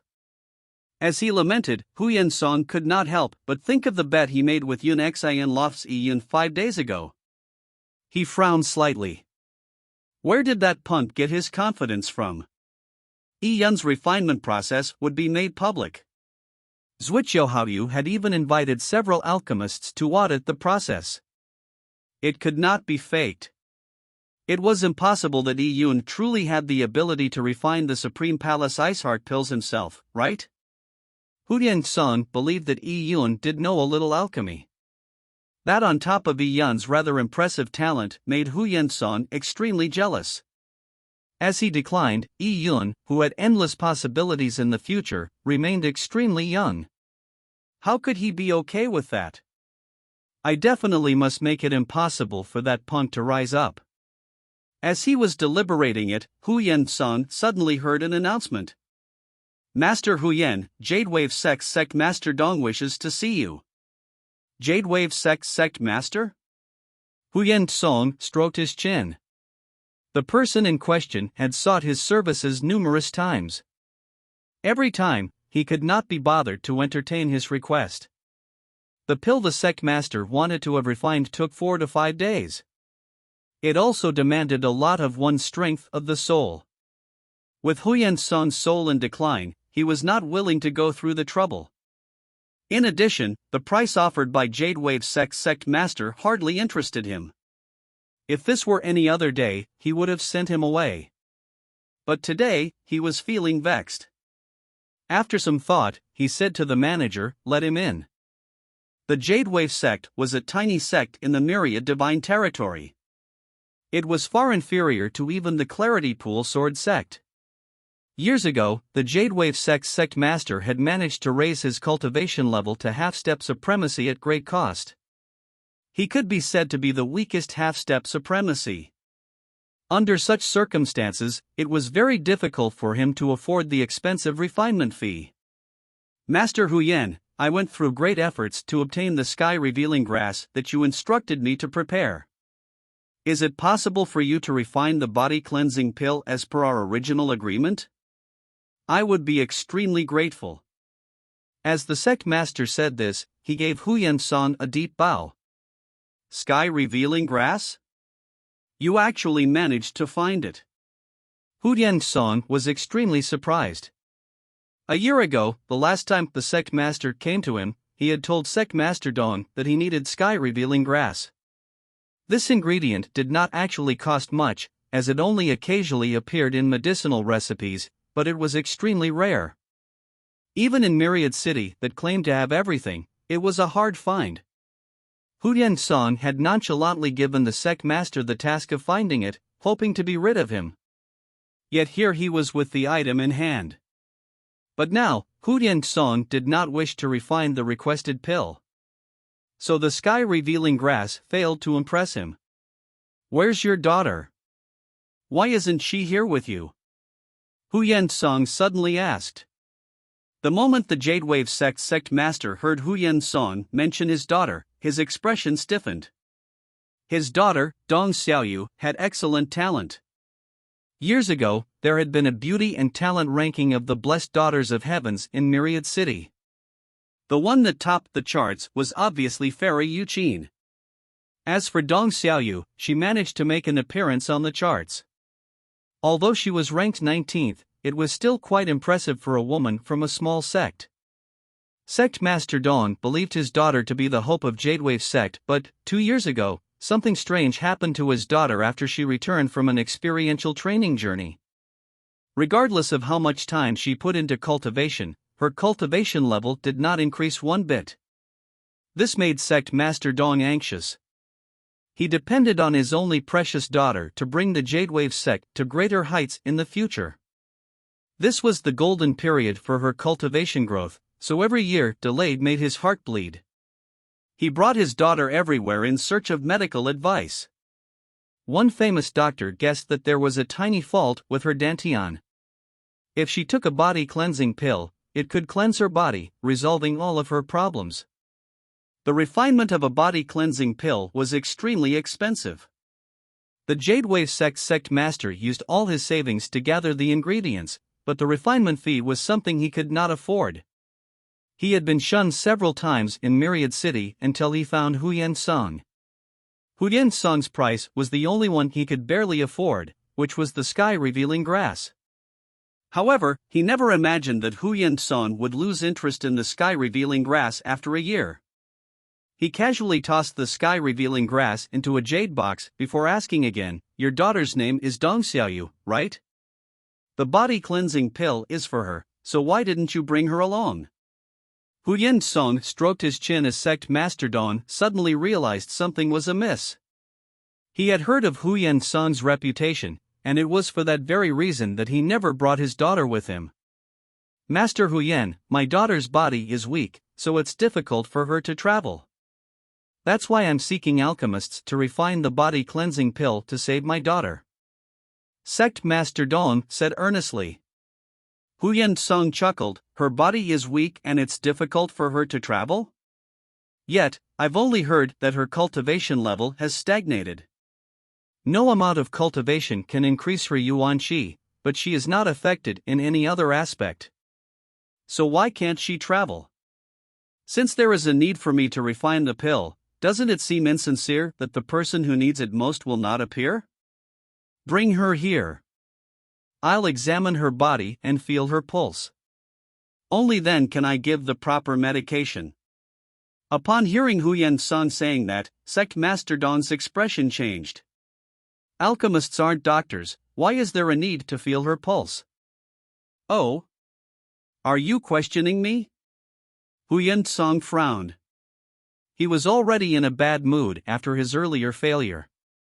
He hoped to see Dong Xiaoyu and if possible use her need for medicine to take advantage of her. Then, he could give her some pills and subsequently have intercourse with her to slow down the waning of his soul's strength. He never expected that the old man in front of him would be impenetrably thick-headed. It only served to make his mood worse.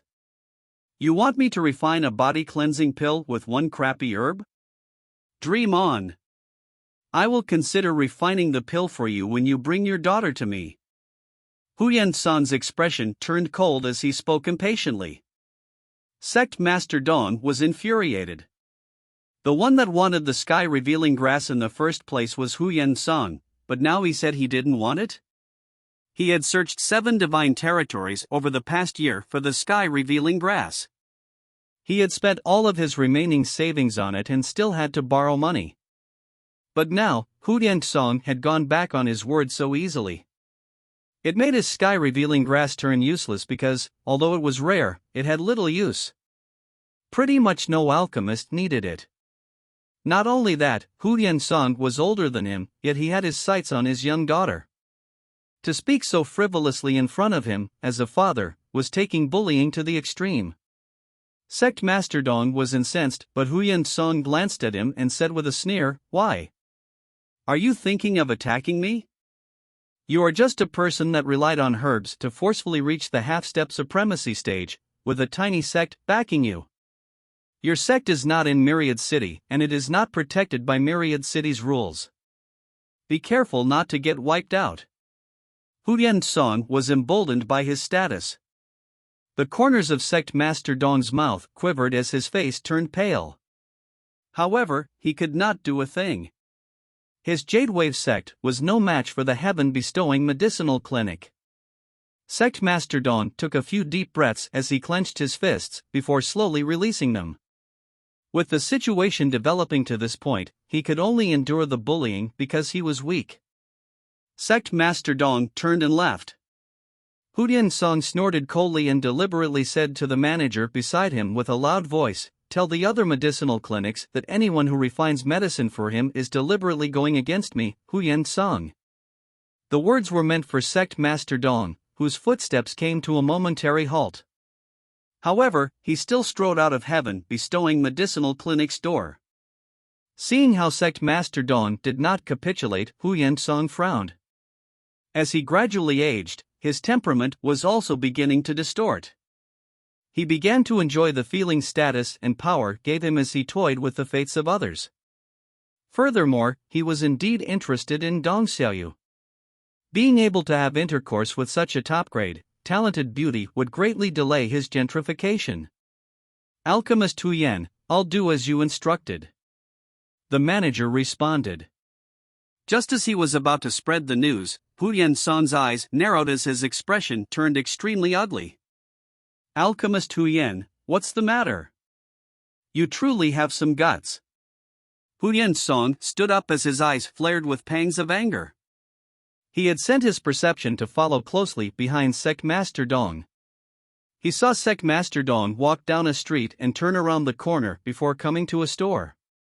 Sect Master Dong faltered slightly in front of the entrance before entering with his teeth gritted. The plaque on this store contained 3 words: Yun Xin Loft.